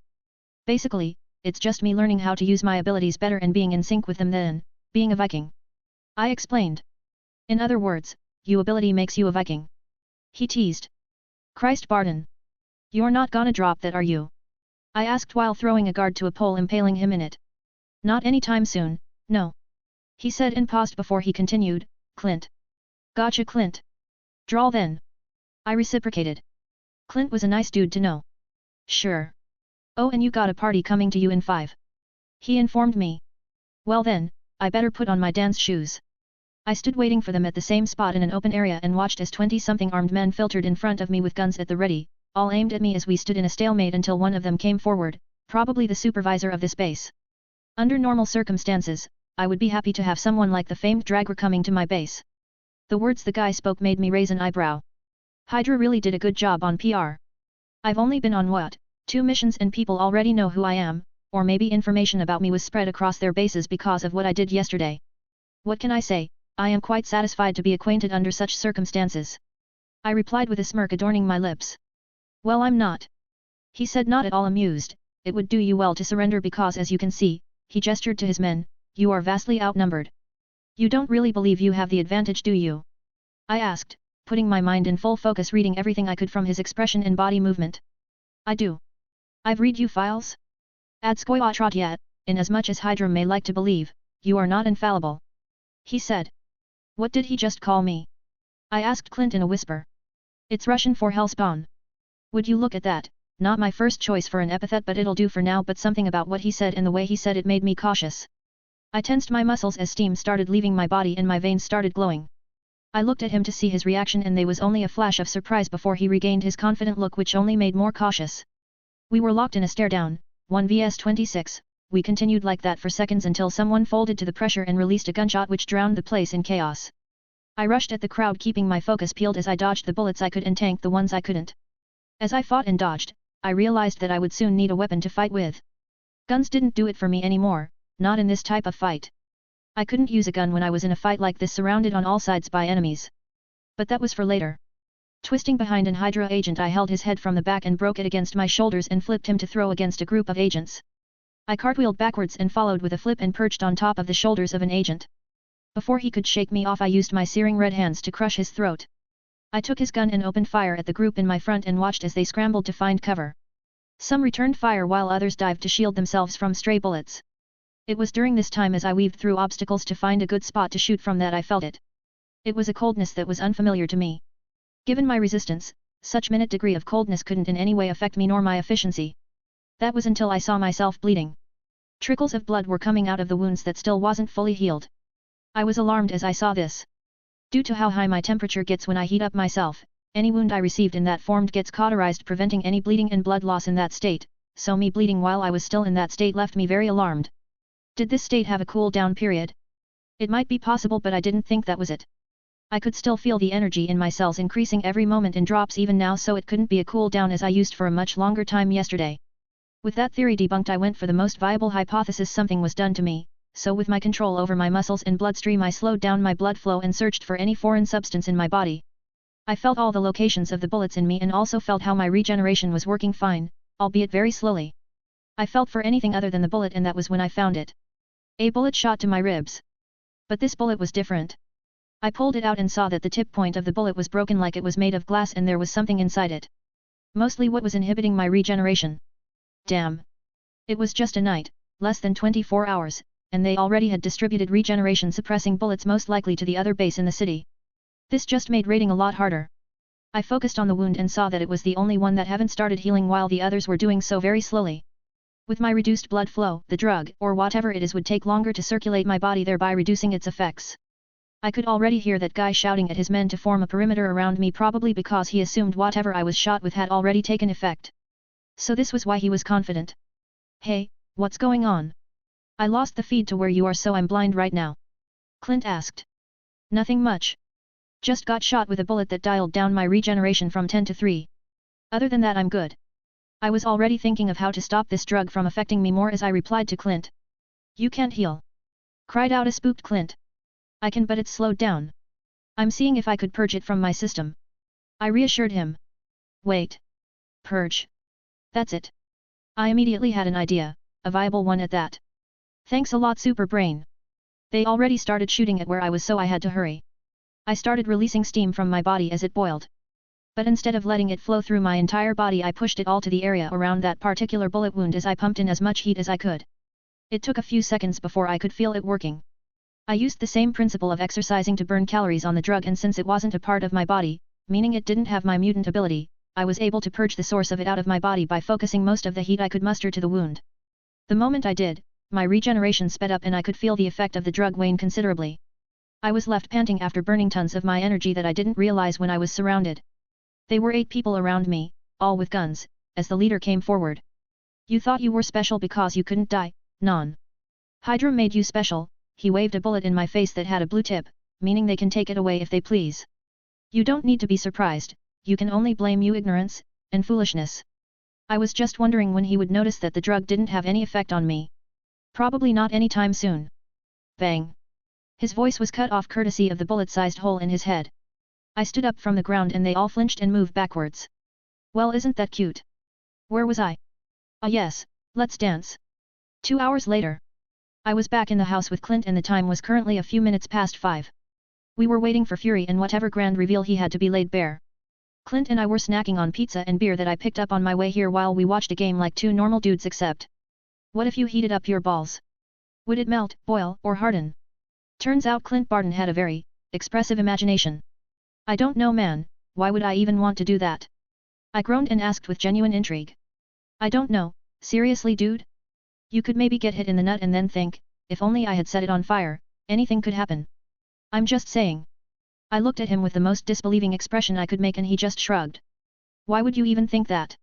I am inclined to believe it's the beer talking, but given his line of work I am disinclined to believe that.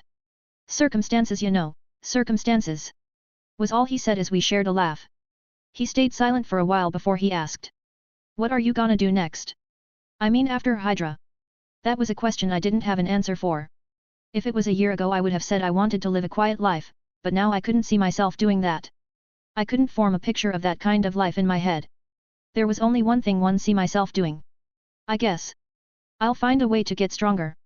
He looked at me in surprise as I said that. What? Nothing. It's just that given your past, before Hydra, I figured you'll try to get it back. He said. Can you? I asked him. After all this, do you think you'll be able to get back to a normal life? He didn't hesitate at my question before he answered. That's what I'm working for. True. Clint Barton wasn't like the rest of the Avengers who didn't have a normal life without their suit. All he wanted was a house, on a farm, and a family. Unfortunately, that road wasn't one I could take. Destruction was what awaited me if I did. I tried to do that for a month and my freedom got taken away for 2 years. Simple math favored the latter. Like the famous saying, knowledge is power, I had the knowledge, even if not accurate, was more than anyone had the right to know.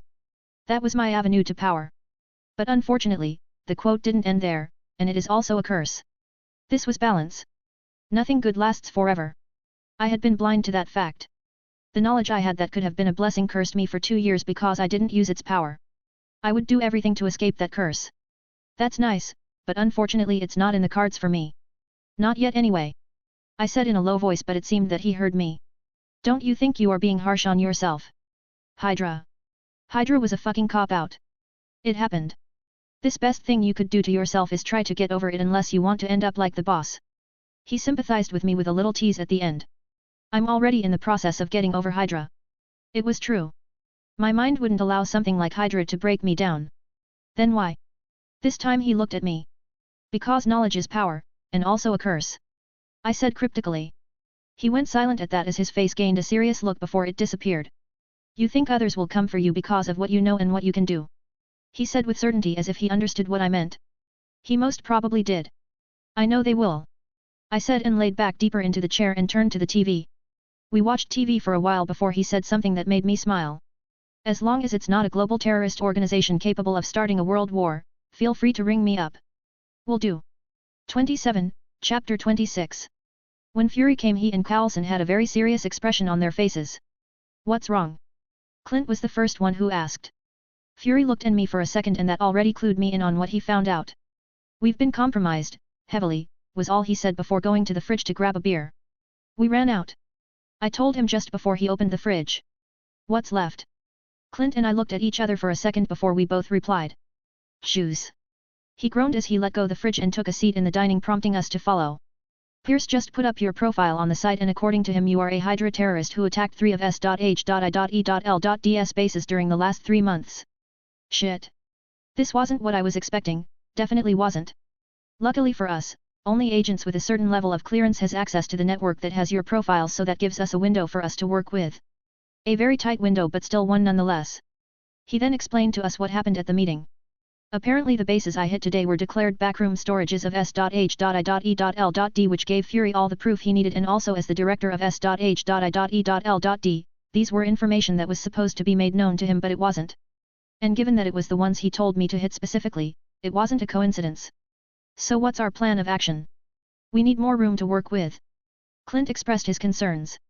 We need to take away their freedom of movement. I said, to be honest, I was getting tired of being passive. Sure, I was hunting their base, but I couldn't do it expressively but instead act covertly. And how do we do that? We need to take one of their leaders down. We know who they are, so if we take one down the others will become more cautious. I explained and Fury finished for me. Therefore limiting their actions. It's a feasible plan. So who are we taking down first? I thought for a while, then I brought a laptop and plugged in the drive and scrolled out some names. Arnim Zola. Alexander Pierce. Hale Klepter. A/N, she didn't have a last name in the series, I think. So I just have her one. Baron Strucker. Gideon Malik. These were the names we were going to hit. So who's it gonna be? I asked Fury because despite how I wanted them gone as soon as possible, he was the spy. He would know who was the best mark. Arnim Zola's out. He struck out Zola's name. Why? I knew why, but I just wanted to ask. Because he dead. He once helped S.H.I.E.L.D. destroy Hydra. He gruffed after he said that. Or rather helped them hide better. Next name he struck out was Pierce. This time no one said anything. Pierce has eyes and ears in S.H.I.E.L.D. Killing him now would only make the rest burrow back into the ground. Same with Strucker. He also struck out Hale's name. She wouldn't make as big a wave as we want. All that was left on the screen was the last name. Gideon Malik, CEO of Gothite Industries. We already have some incriminating files on Malik, coupled with a little setup, and we have one in the bag. Motherfuckers ain't gonna know what hit him. Wow, vengeful Fury, me likey. When do we tag this motherfucker? Even Clint was feeling a bit vengeful. In a week. I have to case a study on Malik and dig up any other dirt I can find on him. While Gideon Malik wasn't my first choice, then again I wasn't a master planner. We only got a chance here. If by chance Malik escapes then that's it, because if I know anything about Pierce is that he can cover his trails pretty well. Also if we want to cut off any avenue of escape then we'll have to bring in S.H.I.E.L.D. agents. He looked at Carlson and Clint. If we do that then we might be able to clear your name and increase your mobility and pin most of the shit on Malik. I take back what I said before, Fury isn't just feeling vengeful but also pissed. Any questions? Speak now or forever hold your peace. No one? Then this case is adjourned. With that, the Fury is out of the court. 1 week had passed and today was the day they took out Malik. Drawl and Clint were still at the safe house getting ready for a shakedown that would shake the country. Different from Clint, Drawl didn't have what Clint called a personalized combat outfit, which was just another fancy way of saying superhero costume for himself, not that he'd ever want one, so he settled for the next best thing in his wardrobe, black trousers, a white-sleeved shirt and the most hardest to decide part, the tie. He honestly didn't know which one to go for, the red, the black, blue or grey. He was still in the middle of deciding which tie to wear when Clint came into the room and stared at him with a confused look on his face. "What the hell are you doing?" Chris asked as he was weirded out by the grown man fidgeting in front of a mirror. Was he checking out himself on the mirror? Narcissistic fucker. Unaware of what his friend/babysitter/observer was thinking, Drawl looked at Clint with what seemed to be hope and resignation. "Thank God you are here. Which tie do you think fits?" Drawl raised him hands, each holding 2 different ties, as he waited for an answer but all he got was a dry deadpan. "What?" asked Drawl as he couldn't understand the look he was getting and why he was getting it. "I mean, it's just a tie. It's just a tie." Clint wasn't an impressed Barton at the moment. Seeing as none would budge from the matter, he shook his head and looked at the ties in Drawl's hands. "They, red one." He didn't sound sure but then again what do spies like him know about ties? Drawl didn't register his friend's doubt as he threw the other ties back into the wardrobe. He put on the red tie leaving it a bit loose around the neck and hummed in appreciation. "Why are you even putting on a tie in the first place? You are going to wreck your entire clothes anyway so I don't see the importance of finding a tie that matches." Clint argued only to be countered by Drawl a second later. "Me neither. But then again macaroni and mayo are apparently a thing. Ugh, let's just go. I can't deal with shit like this in the morning." Clint just shook his head and left the room. They went to the living room where a quiver of arrows were laid on the table with a bow besides it. Clint strapped the arrows to his back after double-checking them and did the same to his bow. Finding nothing amiss, they left the house and entered a truck parked at the side that was to take them to one of the main bases of Hydra in New York. Fury called, Clint started, "He's going to coordinate some of S.H.I.E.L.D.'s agent with us mid-mission so try not to kill any of them that come across you." "Got it. Try not to be reckless this time around. For all we know they might have that regeneration inhibiting drug so stay sharp. Unlike before we'll be going in blind so we don't know what to expect." Clint cautioned. They spent the entire ride in silence as they psyched themselves up for what they were going to do, mostly Clint. They weren't nervous considering this was their first mission but unlike others the stake on this one was way higher. The ride was half an hour long without any stops or hitches along the way before the truck stopped. They got out of the bus and saw that their destination was a small compound that once functioned as a church back in the 80s. The fences had patrolling guards so they would immediately be spotted and rounded up if they were to go through the gates. "You'll rush in while I blow up the gates and cover for you," Clint proposed. Drawl went silent for a while as he looked around searching for something. His sights then landed on a tree as he smiled. "Put a hold on that thought. I'll do you one better," Drawl said with the smile growing wider and he rushed at tree and started climbing it. Clint's eyes opened wide as he understood what Drawl was doing. "Crazy bastard." Clint laughed as he watched and made ready his arrow. Climbing the tree to an height he judged okay, Drawl stopped and calculated the distance he needed to go and finding it was possible he heated up himself as steam started coming from his legs as he jumped way higher than was humanly possible for a while before coming down in a free fall. As he continued falling, someone from the base saw him coming and alerted the guards on the outside and they watched as a smoking human fall from the sky and landed in the middle of the compound. "Aheo goze masu minasan. Ojenki di saka." The fallen intruder, Drawl, spoke in a foreign language as he stood up that had them confused and they immediately raised their weapons at him. "You can speak Japanese?" came in Clint's transmission from the comms. "Yeah. And also French. How about that?" Drawl replied, this time in English. "It's pretty decent. I mean I can speak 6 different languages but that doesn't matter. I mean we aren't bragging or anything so. It doesn't really matter much," came the sarcastic response of an amused son of Edith. "Show off," was the only thing Drawl could before an explosion rocked where they stood as some flew away from the impact while some fell from the shock. Taking that as a cue, Drawl once again heated up and a 2-pronged attack started. With Drawl at the helm and a master marksman for the assist, they made quick work of any stragglers they found. Drawl went into the base first while Clint followed at large steps behind. The more they went inside the base, the easier the mission turned out to be. This is pretty much a walk in a park, or a church. Barton's voice that came through over the comms froze Drawl in his spot before his face turned ugly. Why? Drawl muttered in a low voice that became louder progressively with each passing second. Why what? Clint was a very confused marksman at the moment. Why would you go and jinx it like that? If we find any, his voice was cut shut as he was shot. He had an ugly face, but as he saw who shot him it morphed into disbelief. I hate you, Clint. Keep your eyes sharp, man. He said without his eyes away from the man he saw. What, something really happened? Clint asked. Yeah. I'm looking at him right now. Who? A super soldier. Drawl said as he looked at the walking zombie that was Bucky Barnes. I might need you help in knocking this one out. He said, making Clint confused. Why? Just kill him. No can do on this one. Drawl said before he started walking towards Bucky, who, seeing as his bullets didn't work as he fired more shots, threw away his gun and rushed at the invader. They engaged in a bout of fisticuffs as they traded blows and kicks with the occasional slams. Damn, he hits hard, mostly that metal arm of his, Drawl thought as he blocked a fistful of metal from hitting his face. He couldn't even throw the fist away before a particular someone dived him to the ground. Drawl never expected this, not until he fought Bucky. There were different levels to this shit.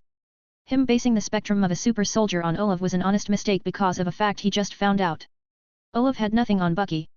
Bucky would chew and spit out Olaf like he was yesterday's trash if they were to ever fight. Sure, he too would kick Olaf's ass if they were to fight now, but Bucky was different. Without this doping form of his, there would have been no way for him to fight Bucky. The heat on his body was also a glad advantage, as Bucky took great care to hit him most times with his iron fist, which was annoying. If it wasn't for his healing, then his face now would have been a crater of wounds and bruises.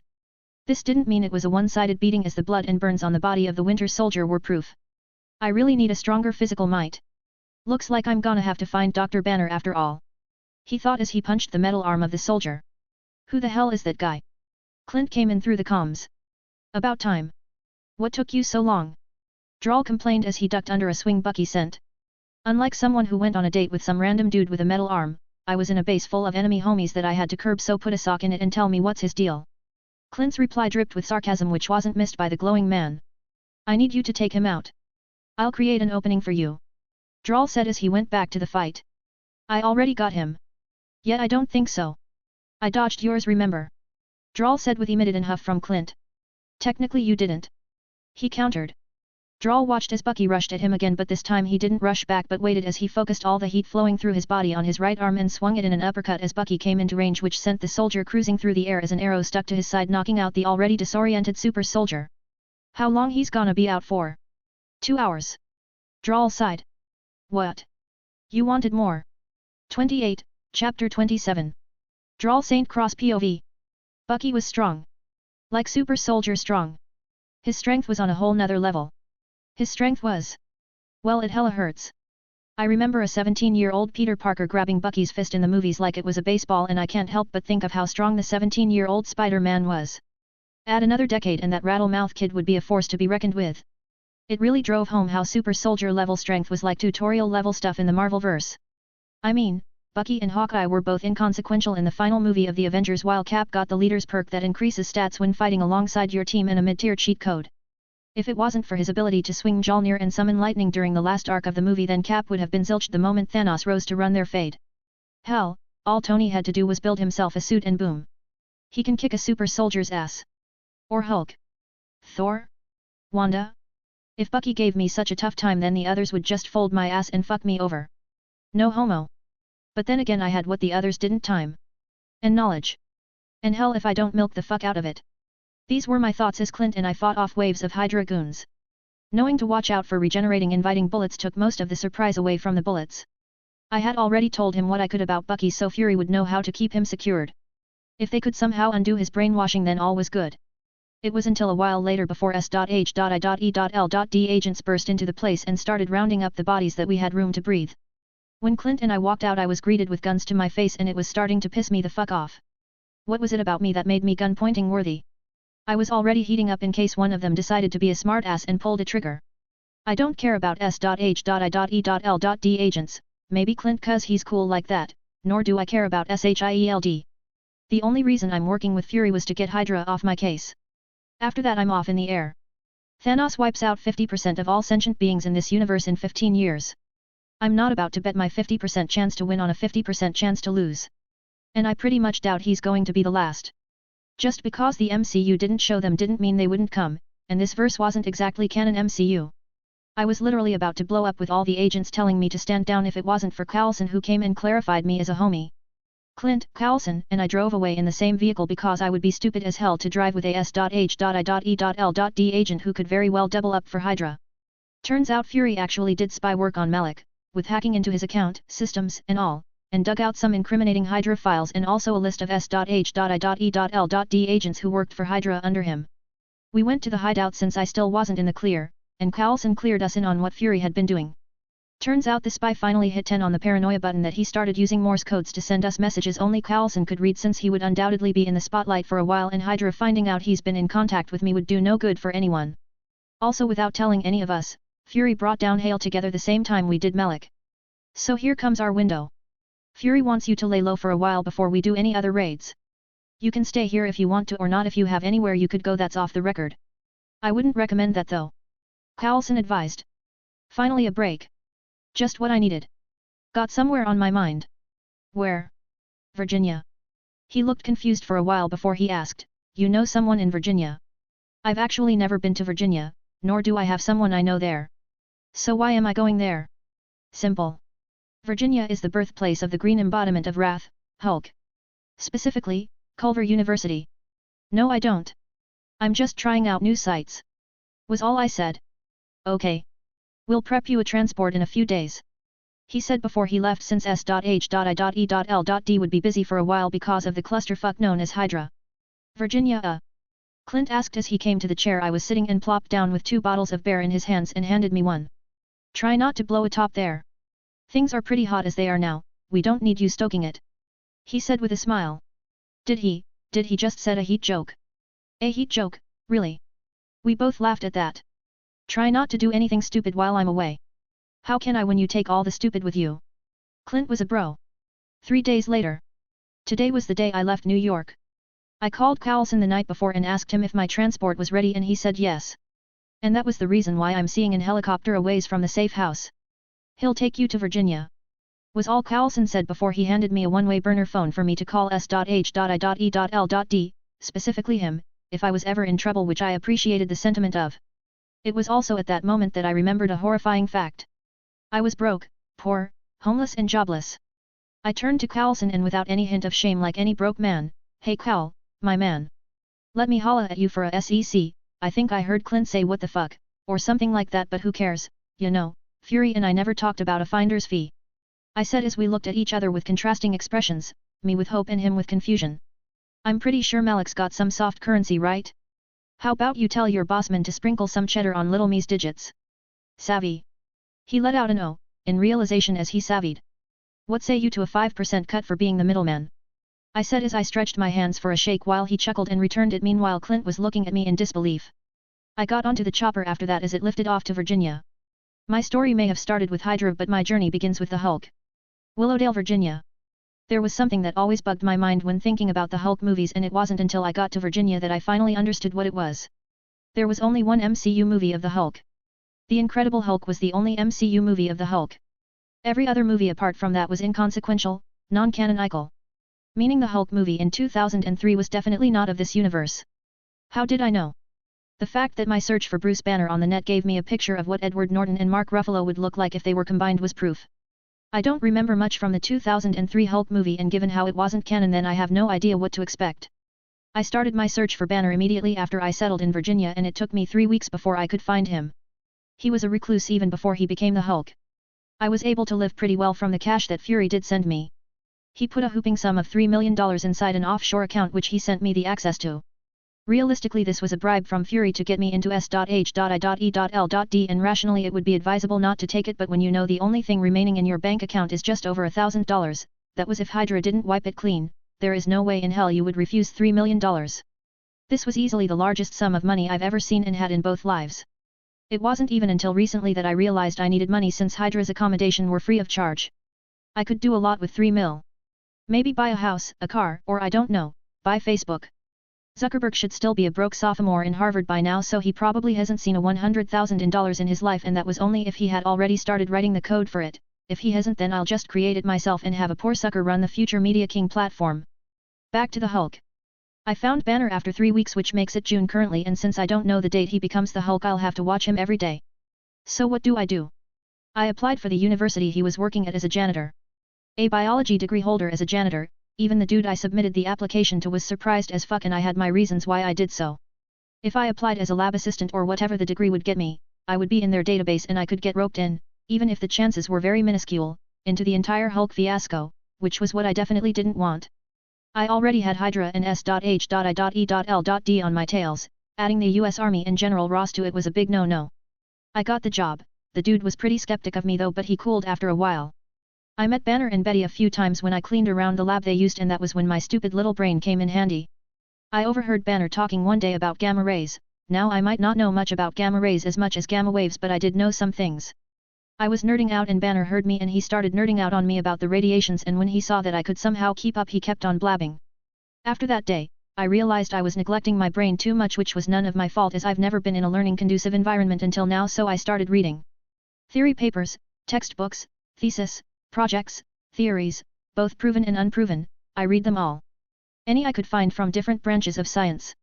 Astrophysics, thermonuclear physics, photon shunting, molecular recalibration, nanomechanics, advanced mechanics, biological engineering, molecular science, neural science, etc. I read all I could find on such short time. Reading all this didn't make me a genius overnight, as reading and understanding are two completely different things. While I remembered what I read, thanks to my eidetic memory, I still couldn't understand what they meant apart from the surface comprehension. It would take a while before my brain understood all the information it just digested, and given that these were just part of a bigger subject branch of science, I would need to read a lot before I understood what they all meant. Another thing I found out was that Banner smart as fuck. It was never really put into perspective what 7 PhDs meant. When it comes to the biological and cellular branch of science, no one's tops him. In the comics he was even compared to Von Doom. Now I have to listen to two people with multiple PhDs who were too smart for anyone's comfort talk about cells and vitamins and radiation day after day. Sigh, the love life of a superhero. I had spent over a month in this lab watching an American reality rom-com live before the military came. General Ross came one day and gave a contract to Bruce and Betty, or rather renewed the contract of the project they had already been working on for months now under some new military stipulations. This was the birth of the Hulk. After the visit, Banner became tensed as he worked day in and out on a formula he believed was for stopping radiation poisoning and curing cancer tumors. A noble goal, albeit he was being lied to. The following few weeks were tensed in the labs as Banner, Betty, and their assistant Eric worked trying to perfect the formula before the military shut them down and confiscated their research. I on the other hand was counting the days roll by with giddiness. It continued like that until one day Banner, being the radiation-loving fool he was, decided to replace the Vita radiation, which my steady rising IQ told me that it was the stabilizing agent that made Steve Rogers cap out at the peak of the human race, with gamma radiation, which we all know what that did or will do to him. To make matter worse, Ross called and gave him a deadline of 2 weeks, and that blew Banner's rationality out of the waters that after a week of 40% successful experiments on mice and lizards, he decided to move on to human experimentation without the seal of approval from the military or the board. Betty and Eric tried to talk him out of it, but he wouldn't listen, attaboy, and when the deadline was but a few days away he nominated himself for the experiment, much to Betty's shock. After spending 3 hours of convincing her to go with it and leaving me utterly bored, Betty finally gave him the green light. 29, Chapter 28. General Ross was called to witness the human experimentation after Betty agreed with Bruce while I was somewhere eating pizza. There was no way a janitor like me could be present in an important room like that, but even with that there a room of activity I had immediately after Banner hulks out. According to what I remembered from the movie and what I heard from their talks, the subject was to be administered with a myostatin primer which would allow him to temporarily absorb gamma radiations, which was useless for me as it turns out that I can now absorb radiations of any kind, so that's a plus. The serum was to be administered to the subject's hippocampus. When would people learn not to mess with the brain, while being blasted with radiations, and boom, you get a hulking green mass of monstrosity instead of a veggie order of broccoli for lost vitamins. I had all my bases covered, but the question was, did Banner have his? They only had time to create 3 possible working serums and each was different than the last. The one Banner used was the one that had the highest calculated results with 67%, while the others were below 40%, so they were deemed failures, and that was what I needed. It was a risk I was willing to take with my ability, my only hope to succeed. The military would be called after the Hulks goes on a rampage and General Ross knocked out, which would be my window to nab a super soldier serum? Hulk serum? Broccoli serum? Whatever the serum was called, it would be nabbed by me during that time. Since there was nothing else to do, I waited until I hear that. Grah! And there it is. Sounds as rageful as I remembered it. Since I was in the laboratory complex, the sound was more terrifying as it echoed through the walls, giving it a more ominous vibe. I could hear the screams and rampage happening in the lab as the lights flickered on and off. The crashes and booms from the lab gave me the only clue I needed. The complex went silent after a series of loud thuds which signified the Hulk leaving the scene. I rushed to the lab and saw Betty had fainted while General Ross was grunting with a broken arm. I knocked him out with a jab to the back of his head without him seeing me and walked to the cooling compartment where they preserved the serum and took the two that weren't outright failures. Fortunately, Banner in his infinite rage almost destroyed every working thing in here, so the cameras were busted. I hightailed it the fuck out of there immediately and left Betty and Ross lying cold on the floor. Betty would probably be okay since she only had a mild concussion, and Ross, he would be doing the world a favor if he keeled over. I had no reason to kill him since it didn't benefit me in any way, and Banner would most likely shrug whatever Ross threw his way, so me killing him would be pointless. With 2 vials of workout serums in my janitor's outfit, I walked out of the complex and used the Sea of Chaos to find my way back to my house. It took me 10 minutes to get to my apartment, where I unloaded the vials inside a fridge and regulated the temperature to preserve it. I got the serums, and now the only thing I needed was a radiation shower. I could maybe use the radiations my cell absorbed during the Hydra base explosion to carry on with the experiments, but this was the only chance I would get since nobody else was creating these serums until the MCU started, which was at least 5 years from now, and that was not an amount of time I had, so I had to do this right. Which also brought me to the next problem: where would I find toxic wastes? I didn't know how people procured this shit, but I needed to find it. From what I know, uranium and thorium had high amounts of gamma rays, but I don't know if those were the best. Thank Fury I had the money, and since I worked as a janitor in an R&D facility, I had just the right people to ask without being overly conspicuous. With that cleared out, I sank in couch as I watched the news that said an explosion occurred at a lab in Culver University and the chemical spills caused mass hallucinations, where the affected claimed they saw a green monster, not even knowing how right they were.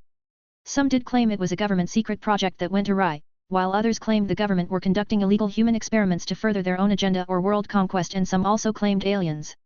This was what everyone had to say about the explosion, although the media shut them down. Ironically, they were all correct, even more so the last one. With my problems hopefully solved, I went to sleep to once more resume my highest paid job I've ever had. The next day. I arrived late the next day, very late, because I didn't want to be the one who would clean all these shit after the military was done confiscating everything they wanted. When I got there, the whole place had been quarantined off due to residual radiations, and that was when I knew I fucked up. My body was a hot spot for radiations, and I still couldn't control it yet, given that the first time it happened I was unconscious and being exposed to radiations was not a regular occurrence. So the moment I felt myself getting lightheaded, I immediately left the vicinity before anyone read what was going on. There were a lot of people I could ask on how to purchase nuclear waste in the facility, but my best bet was Eric Banner and Betty's assistant. As someone who had access to Banner and Betty's research, he was bound to know a contact I could get, which I did. Getting it from him was easy, a stupid reason and $10,000, and he sung to my tone with optimal clarity. I contacted the contact he gave me and we set up a meeting, and after some negotiations which ended with me wiring almost $1 million and buying a truckload of nuclear waste along with a cleared truck, we shook hands and he left. He was to deliver the truck and the goods in 3 days. If he ever tried to run without delivering, I would just give Carlson a call and cash in a favor and have him track the dude. Did Fury know what I was doing with the money he gave me? Most likely, yes. Did I care? No. S.H.I.E.L.D. in its entirety would fall to a single super-powered member of the Avengers. They were in the same category as Hydra tutorial level stuff. They were the tutorial guide I needed since someone set the difficulty of this world to hell. I would grow powerful to the point where S.H.I.E.L.D. and most of the human powers on Earth would be inconsequential to me. So while I was thankful to Fury, it wasn't to the point that I was indebted to him. We were allies who had a common enemy, so we worked together. And given Fury's personality, he would rather have as an ally than even a potential enemy. That was what I based our cooperation on. 3 days later, my dealer called me to a location we decided on for the trade. The truck was loaded with nuclear waste, so much that I figured I might have overdone it. The amount of nuclear radiation from these things were more than anything Banner was exposed to, which had me worried for a while before I shrugged it off. Nothing ventured, nothing gained. That was how I lived ever since Hydra abducted me. The risks I took were what helped me escape and become strong enough to hunt them. I stopped fearing risks ever since my first brain dive. Maybe I did mess up with something up there. The truck he gave me had clearance papers for the radioactive materials it carried. How he got it I won't question. So with my truck of nuclear goodness and 2 vials of hopefully not so green treatment, I drove out of Willowdale for any secluded place I could find, which took me to the outskirts of Virginia. It was a little cave in front of a lake, or was it swamp? I parked the truck in front of the cave and started unloading the contents inside the cave. After I was done, I took off my clothes and kept it to the sides as a precaution in case the unwanted happened. After that was done I took in a breath and started puncturing the cylinders that housed the radioactive wastes, all of them. Why am I using a dosage easily tenfolds what Banner was exposed to? As someone from another world we had a saying, if something is not working then you are not using enough of it. They were just precautions, or so my mind kept telling me. I could already feel the radiations pricking my skin as it was absorbed into my body. Since the radiations were already set I injected both of the serum into a bigger syringe and injected it into my hippocampus. I didn't need a scan since I already knew every nook and cranny of my brain. With the last low breath I injected myself the serum and immediately something changed. I could feel my body glowing, flickering on and off as my entire self underwent drastic changes. My bones creaked and broke countless times while also healing and reconstructing itself. The pain during the entire process was too immense that I passed out. When I woke up I found myself in somewhere too familiar that it gave me a sense of dread. My central consciousness. I could see the nervous stars of my consciousness shining with blinding yellow light. This was much different than the last time I was here. The last time I was here the stars seemed out of reach, most of them. But now, I could feel some of them, mostly the one that shined the brightest and seemed like it would explode any second now. I didn't know what I was doing here or why I was brought back here, so with nothing to go on I reached to the shining star to somehow connect to it, and the moment I did it almost felt like it would burst out if I didn't do something about it and most likely destroy everything here. I started thinking of how to prevent the star from exploding and tried containing it, but it seemed to not like that as it started giving me the feeling of glass cracking, which wasn't good. I racked my mind for solutions and came up with the most important thing I learnt during my time here: how to direct waves. I immediately created a connection from it with one of the smaller dim stars around it and watched as it immediately started lightening up, and I got the gist of it. When the star started giving me the feeling of being full to the point of overflowing I created another connection to a star near it and watched again as it filled up. I kept on repeating the same motion until a region was filled with lit up stars, and I saw as my mind started going into motion and connecting itself with the stars I lit up like it was drinking what it could from a well of energy. Maybe it was what this place meant, a well of energy located inside my body. With the mind being the first basis of evolution, evolution was bound to first start here. If this was a well of energy, since I was sure it wasn't only radiations that was stored but also heat and cold energy, then that means that I could theoretically, or looking at my central consciousness right now, most likely adapt to and then absorb any kind of energy I am being frequently exposed to, and when it reaches a peak or the conditions are met, then I can evolve. But then again, evolution takes place in the mind first and then the body, which means that while I have all this energy, my body wasn't strong enough to harness every dime of it, maybe only a fraction, but that fraction already made me stronger than I was previously. These stars of energy most likely functioned as a plateau of strength I could reach if I was strong enough to control every iota of it. How strong would I be if I ignited every major and minor star in my mindscape? How then much stronger would I be if I could control every particle of each star here? My strength would probably increase by folds over the plateau. This discovery made me very excited. There was so much I could do with this much energy than just increasing my strength or the heat in my body. There was so much more. A/N. And that's a wrap.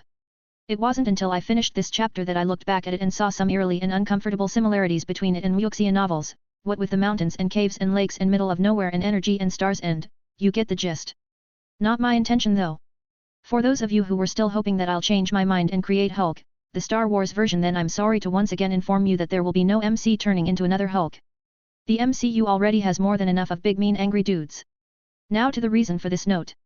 You can search both adaptation and evolution on the Superpower Wiki for more understanding.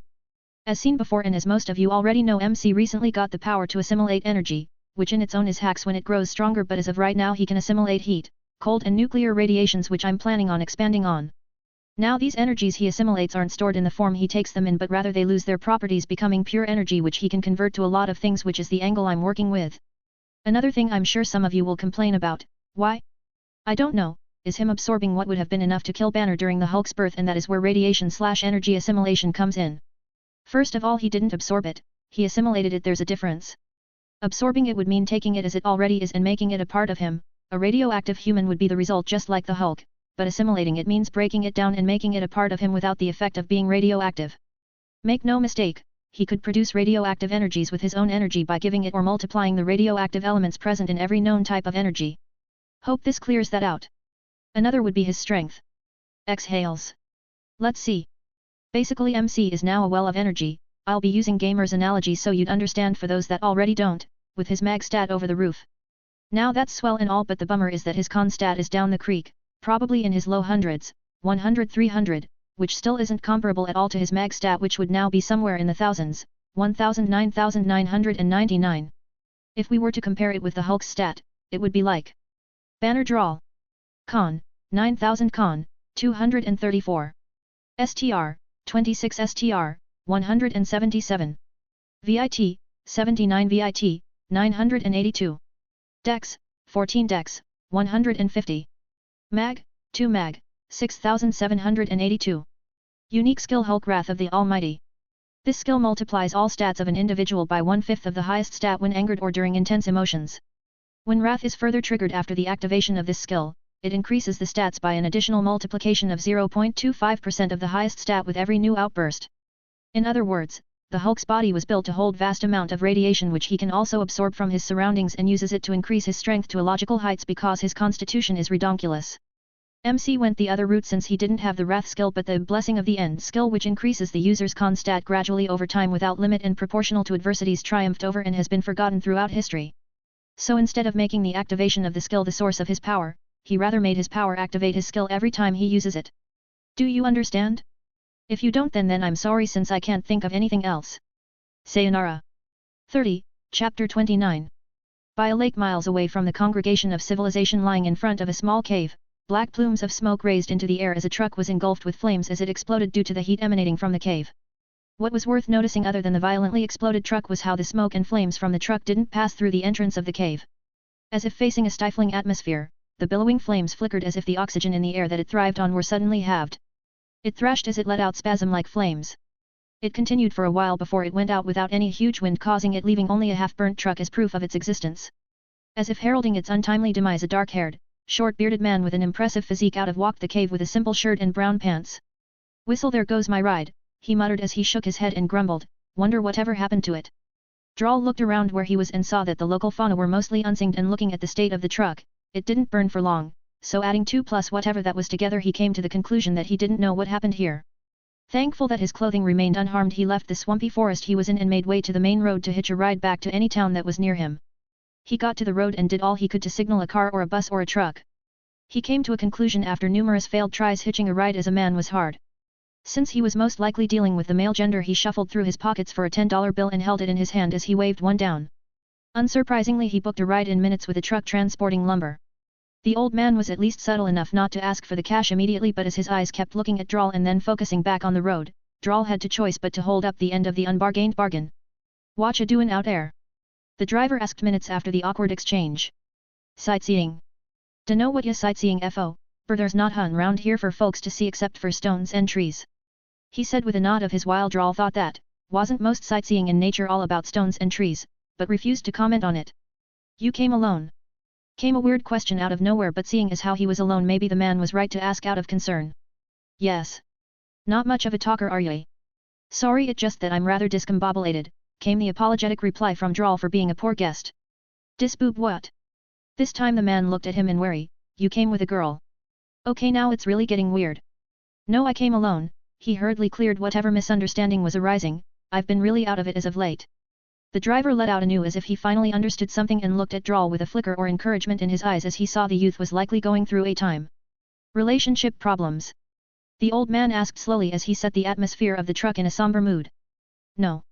Not real," Drawl tried to correct the elder, but he was cut off before he could. "Listen kid, it's hard to talk about it," the man started, while Drawl thought it really is, thinking about his experience so far. "Sometimes all you wanna do is pack it all and bolt out of there." He did. He once thought he could run away from it. He once did, but not anymore. Something it feels like it do be a fault, so ya sold John used to make it right. Drawl didn't think it was his fault, or maybe it is. "I'm currently living another life, aren't I? Why settle for mediocre when I could be something more?" Or sometimes it used be kicking you down without an explanation. It actually did though. It tried to anyway. Almost succeeded in fact. But you gotta remember, it might be a fault or maybe hers, it doesn't matter whose faults it be, all you have to do is try to fix it as much as you can, but if it's too broken then you just gotta let her go. The driver had a look of reminiscence on his face as he advised the young un, while Drawl had a mild look of awkwardness but also a grateful one. "Thanks," he told the driver genuinely. It wasn't like he needed the driver to give him advice on anything, but the fact that he did deserved some thanks, even though he was off by miles. They drove for almost an hour with little talks between them before he arrived at Pennsylvania. He left the driver after bidding him farewell and went for the subway. Apparently he had spent over a week during his minor evolution. This was what he called what he had undergone. The 2 evolutions he had were minor, even if the last one he had was on a huge scale. All he accumulated was a vast amount of energy, and slightly modified physique. Speaking of which, he hadn't had the chance to check his improvement. Maybe he should hold back on going to New York. With the now useless train ticket in his hand, he turned a 180 and left the station. Walking around and asking for directions, he found a motel he could stay in for the time being. Behind the motel was a little space with bushes and trees, which was the perfect place to practice silently, as since the motel wasn't fully occupied with its rather scant guests and his newly enhanced senses, avoiding trouble would be a piece of cake. Renting a room, he left the motel for some quality breakfast, or rather lunch, since he had anything for the past week, which was now raising questions. The more he grew, the lesser the need for sustenance became. Still, regardless of he was not feeling hunger as much as before, he doubted he would ever forsake the need to dine on earthly delicacies. For what? Space dust? No thank you. He located a restaurant that looked homely, his type of place, and settled in a table by the window as he ordered some snacks first to chow on before he settled on what he would battle his appetite with. So with 3 cupcakes, a cup of cappuccino and a box of donuts for takeout, he highly doubted it though. He munched on his spread as he spread out his newly improved senses just to get a feel of how it now felt in its range. It was like tiny sparks moving around him as they vibrated and resonated with each other, painting him a static kinetic motion picture. His optical sight was 100x better for a visual image, but for seeing, his new senses clearly trumped. It was harder to confuse his newly improved 6th sense than his optical sight. It was when he was busy feeling everything with his eyes closed as he accurately munched on his cakes that he felt 3 people entering the restaurant. He didn't pay attention to them as they likely wanted to eat, which, last time he checked, was why people came to a restaurant, but he frowned as he saw them making a straight path to him as soon as they entered, well, 2 of them as the third one slid into a booth by the entrance. He opened his eyes as he made sure they were really coming to him, given as they stood 2 feet from him, and he was stunned at what he, or rather who he saw. James Logan Howlett, also known as the Wolverine, stood before him. And besides him was a hulking man with an impressive physique. Pyotr Rasputin, known as Colossus. He was confused with the occasion. What were the odds he'd meet, or rather be found by, Xavier's men? Nice donuts you got there. Mind if I take a bite? Logan asked as he looked at the box with an expression that said, I want to eat that. That confused the sitting man. Sure, knock yourself out, was all he could say before the living legend scooted in a seat and took a donut and munched on it, while Pyotr, the literal colossus of a man, silently took a seat and stared at him. After Logan finished stuffing his mouth with the donutty glory, he looked at the young man in front of him, and his danger sense that's been tinkling since they came to him a minute ago tinkled with an increased ferocity. The man was strong. His look, his physique, and more importantly his eyes, which were like that of an hurt lion, prophesied his strength. He knew those eyes. Those were the eyes of a man with a mission. No doubt the young man before him has spilled blood, and deep within those were the conviction and resolve needed to spill more for the sake of his mission. Now he was in an awkward position. The professor called mid-flight and told them he picked up an energy reading of an Omega-level mutant somewhere in the outskirts of Virginia, and when they got there all they found was a truck that exploded with no trails to follow. Not even a scent. The professor again called them, and this time he managed to locate the energy signal in Pennsylvania. They had rushed here hoping to meet the new so-called catastrophe-level individual, and it was only when he used his powers that Jean told them the restaurant he was in, so the 3 nearest to him tracked him down and found him munching on cupcakes with his eyes closed. Now the mission was simple: find the time bomb and try to convince them to come to a place where they would be able to learn how to use their abilities without the fear or hurting others, and away from the ostracizing stares of disgust and unwant. It was crap in the real world for mutants, especially now. This wasn't his first rodeo, so depending on their situation they might be able to convince him, or might not. Not all of them can be winners. Regardless, he should have been able to deal with whatever situation he came across, but this was one of the ones that made his job very hard and was also one he related with than most. The eyes of the young man before him was very telling, which made what he was about to do much harder. That's why he asked for a donut first, because it seemed he was going to need it. At least the man was not straight out hostile. Those were the type he hated to deal with the most, and he might or might not have punched a few in the face, and apart from the first stunned expression the young man only stared and waited for him to finish eating to talk. At least he had the decency not to interrupt a man's lunch, so that's a plus.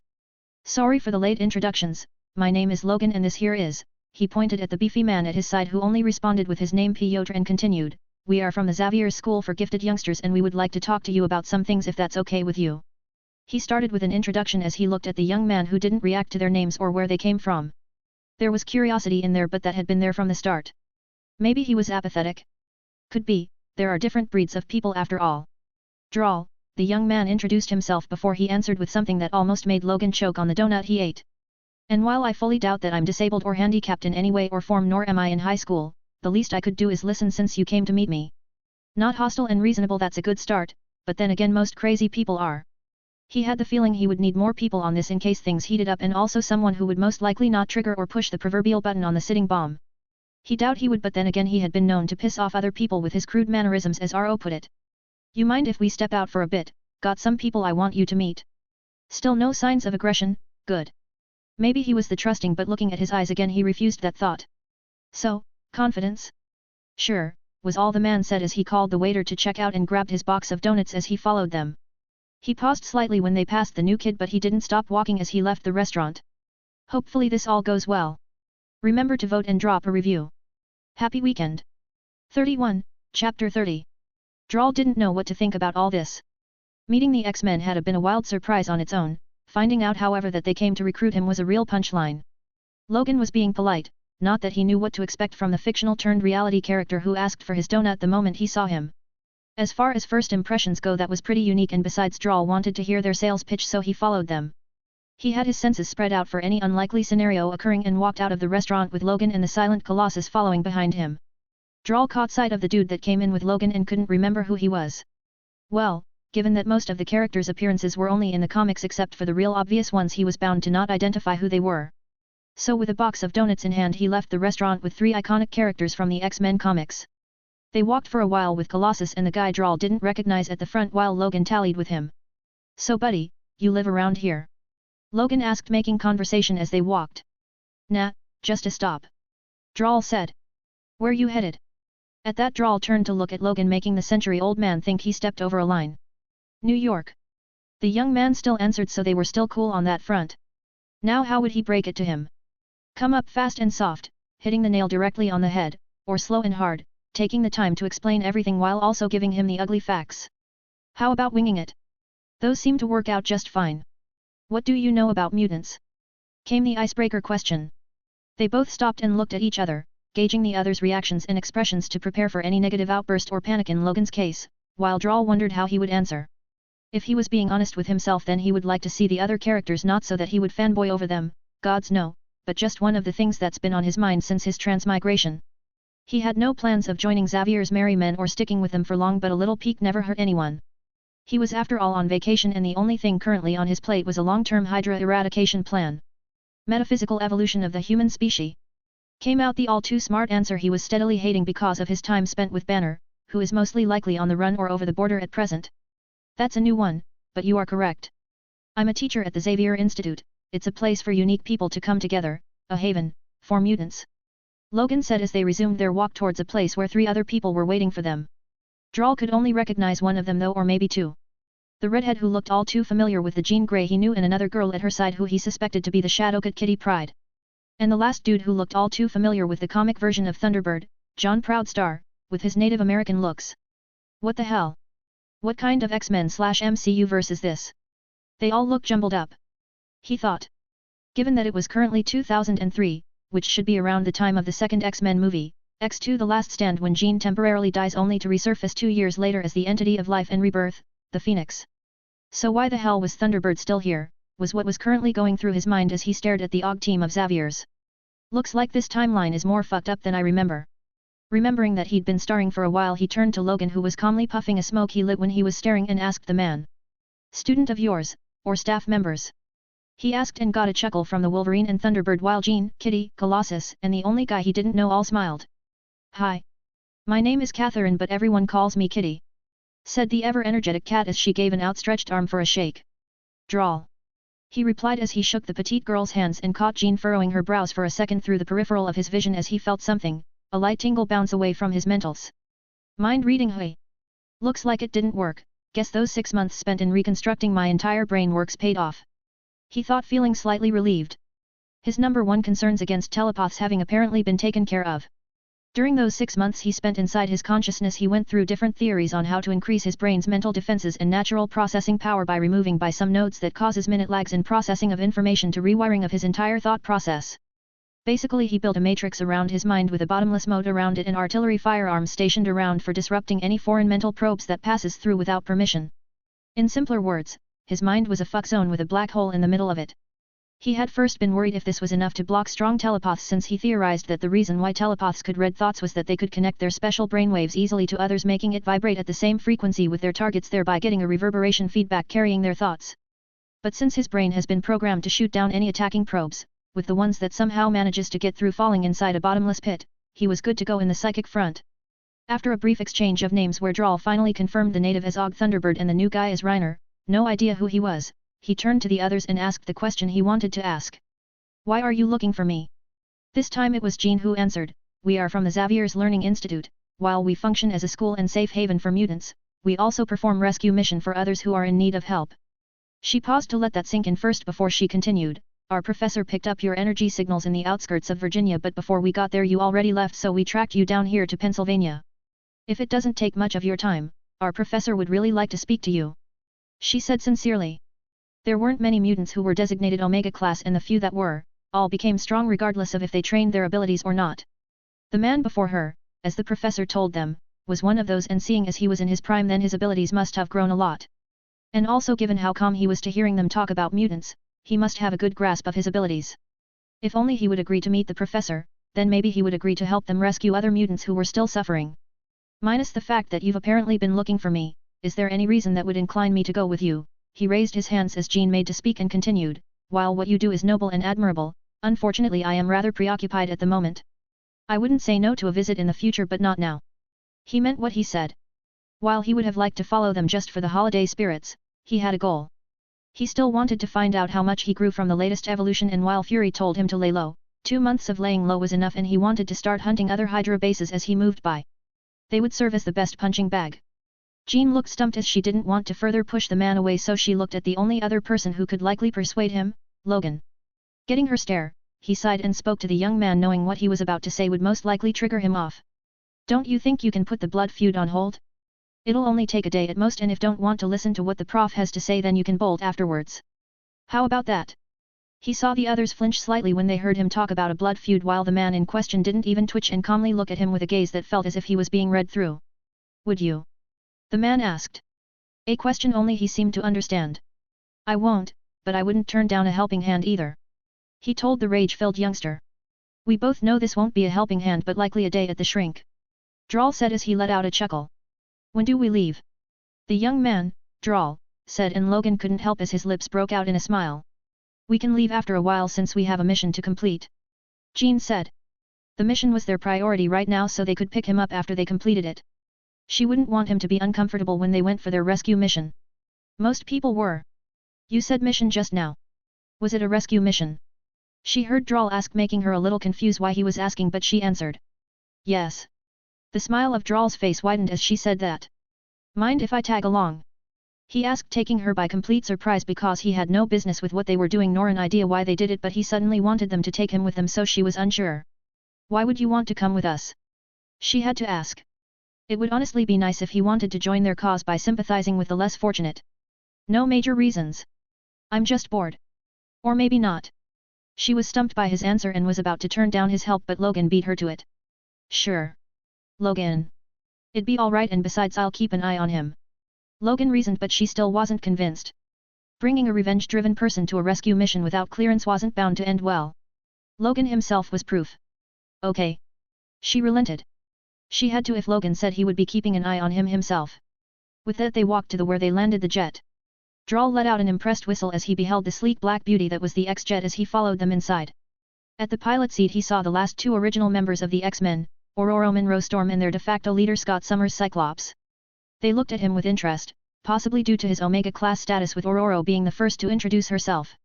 Hello there, you can call me Storm and this is Scott. Welcome aboard. She said with a smile that complimented her white hair and dark skin. She was the only one to give him a codename, though he didn't put much thought on it. Drawl. What's up, man? Dope glasses. He said to Scott, who smiled and said a thanks and fired the engine of the craft. I would buckle down if I were you. The silence since the start, Tin Man advised, which Drawl took and strapped himself to the chair. So, what's yours? Kitty, who sat beside him, asked, and he could practically feel everyone's ear perk up at that except Piotr and Ororo. Thinking she came up wrong with the question, she tried again. I can phase through walls. What can you do? She asked again, but this time she was rebuked by Jean. Kitty. It's all right, no harm done. He waved off Jean's concerns since it was unneeded, and besides it was not like he was going to tell her what his real abilities were. Just a facet of it to satisfy the curious cat. Mine is complicated, she deflated at that while he chuckled. It is an emission type and deals with energy. What kind of energy? She asked as she paid full attention to Drawl was saying. From what I know, heat energy, cold energy, and radiations. Nuclear. They spooked at that while he had to keep myself from laughing. Looking at Kitty as she gave me the cat eyes, he relented and showed her what they likely wanted to see. He raised his hands and watched as the veins in it started to glow, making it look like someone drew a pathway of lines on his hands, but different from the healthy yellow sun glow it used to have. This one shone a bright dangerous red. Please guys, help me with your stones and reviews to get this FIC more traction. How about this, if I get more than 500 stones this week, I'll drop a bonus chap. We make 1000 and I'll drop 2 bonus chaps. Spit on it. 32, Chapter 31. Drawl Saint Cross POV. My hands looked ominous red and I could feel the energy coming off it. Destruction. It was the only congregate feeling I got from it. Chaotic. Volatile. Order. Malleable. Contradicting oscillations was what I could read from it, summing it all into destruction. Do you control the emissions or are they linear? Basically Storm asked me if I could fire off omega beams, which I apparently can't, or can I? Food for thought. Maybe I'm the one who's been limiting what my abilities could do all this while by thinking they can't do it. Shelving the thought of ripping Darkseid's trademark off my mind, I focused again on my arm and started congealing all the energy to my fingertips and watched as they left my skin and congested into a red glowing ominous ball. L. R. Ul. Drawl. Hearing my name, I snapped my attention away as the ball fizzled back inside my hands and saw the panic on their faces. What? We lost you for a second. Hey. The X-Jet picked up intense heat signals and radioactive elements from your little ball of doom. You were about to doom us all. Scott practically yelled while the others looked at me with apprehension. My bad, sorry. I apologized since I did spook them out their pants, and truly from what I felt that ball of energy could have blown this entire jet and everybody else in it to air dust. Maybe. Are you sure it's a good idea to bring him along on the mission? Scott asked Logan, who just shrugged. I tuned whatever they were saying out as I tried to remember the feeling I got from the ball as I lost myself in it. Losing myself to my abilities had never happened like this, not if I didn't will it. A power I couldn't control was useless to me. I didn't know the limit of my latest evolution, and what better place to find out than the mutant stronghold. This evolution, however, brought its own surprises. Normally I couldn't bring out the energies in my body, only allowing them to flow through, but now I could freely emit it. Manipulation, however, is yet to be tested. With that thought, and using the radioactive elements in my body and boosting it with my optical receptors from my optic nerves, I applied it to my eyes and saw as the virtual image feedback that was sent to my brain change. I unlocked X-ray vision. Quite easy if I had to say anything about it, although the range is not that far. It felt as if I was looking through water, with all the objects gaining better clarity. There was so much I wanted to test out, but due to being on an airborne jet I refrained from doing so.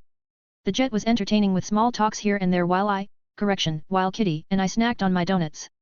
If I had to say anything about her, was that while she was as ever an energetic bundle of curiosity, she also looked quite young, her late teens maybe, which gave me a little idea on how long for the X-Men had come into existence. Which also brought me to one of my previous confusions about this timeline. It was a mishmash of the comics and the X-Men movies, seeing as how Scott and the others' outfit looked closely like those from the movies as opposed to the comics. Just like how the X-Men timeline was fucked up, it looks like this one was too. And I hope things don't go the way they do in the movies. So where are you from? The quiet guy, Reiner asked. I almost forgot he was there. New York. New York? Logan asked, surprised. Yes. Why?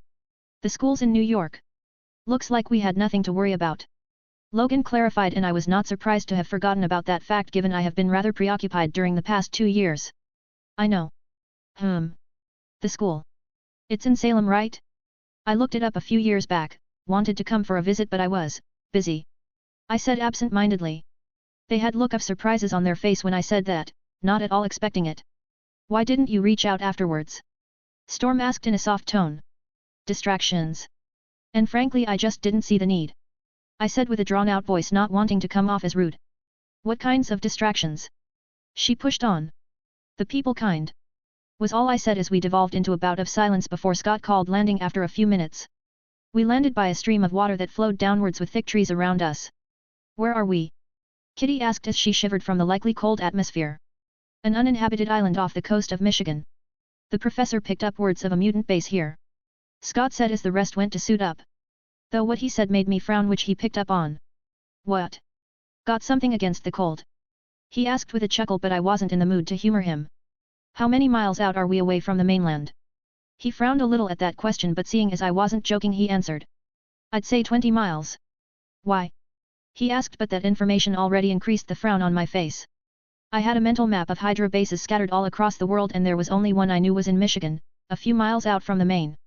Scott, seeing as I wasn't answering, called out, gaining the attention of the others as he held my shoulders. What's the deal, man? You know something about this place, if so mind sharing. By this time everybody was ready and they all looked at me.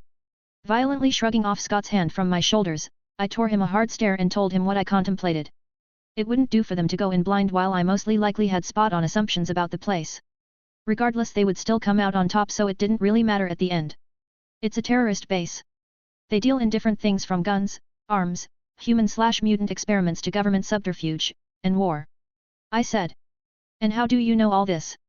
He wasn't buying it, none of them were. Me? I didn't care. I just walked out the back of the jet towards the base, thankfully I got a free ride here. Hey! Wait up, Tiger! Logan called out to me as he caught up.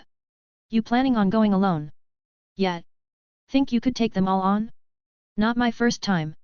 Came out my all-too-easy casual answer, which even seemed to surprise the others while some had frowns of disapproval on their faces, Thunderbird and Storm, as if I would care. You don't mind if we tag along now, do you? I really didn't know what angle Logan was playing at. In the comics he was this father bear type character who had something for lost kids like in the movies, or sometimes just a dick.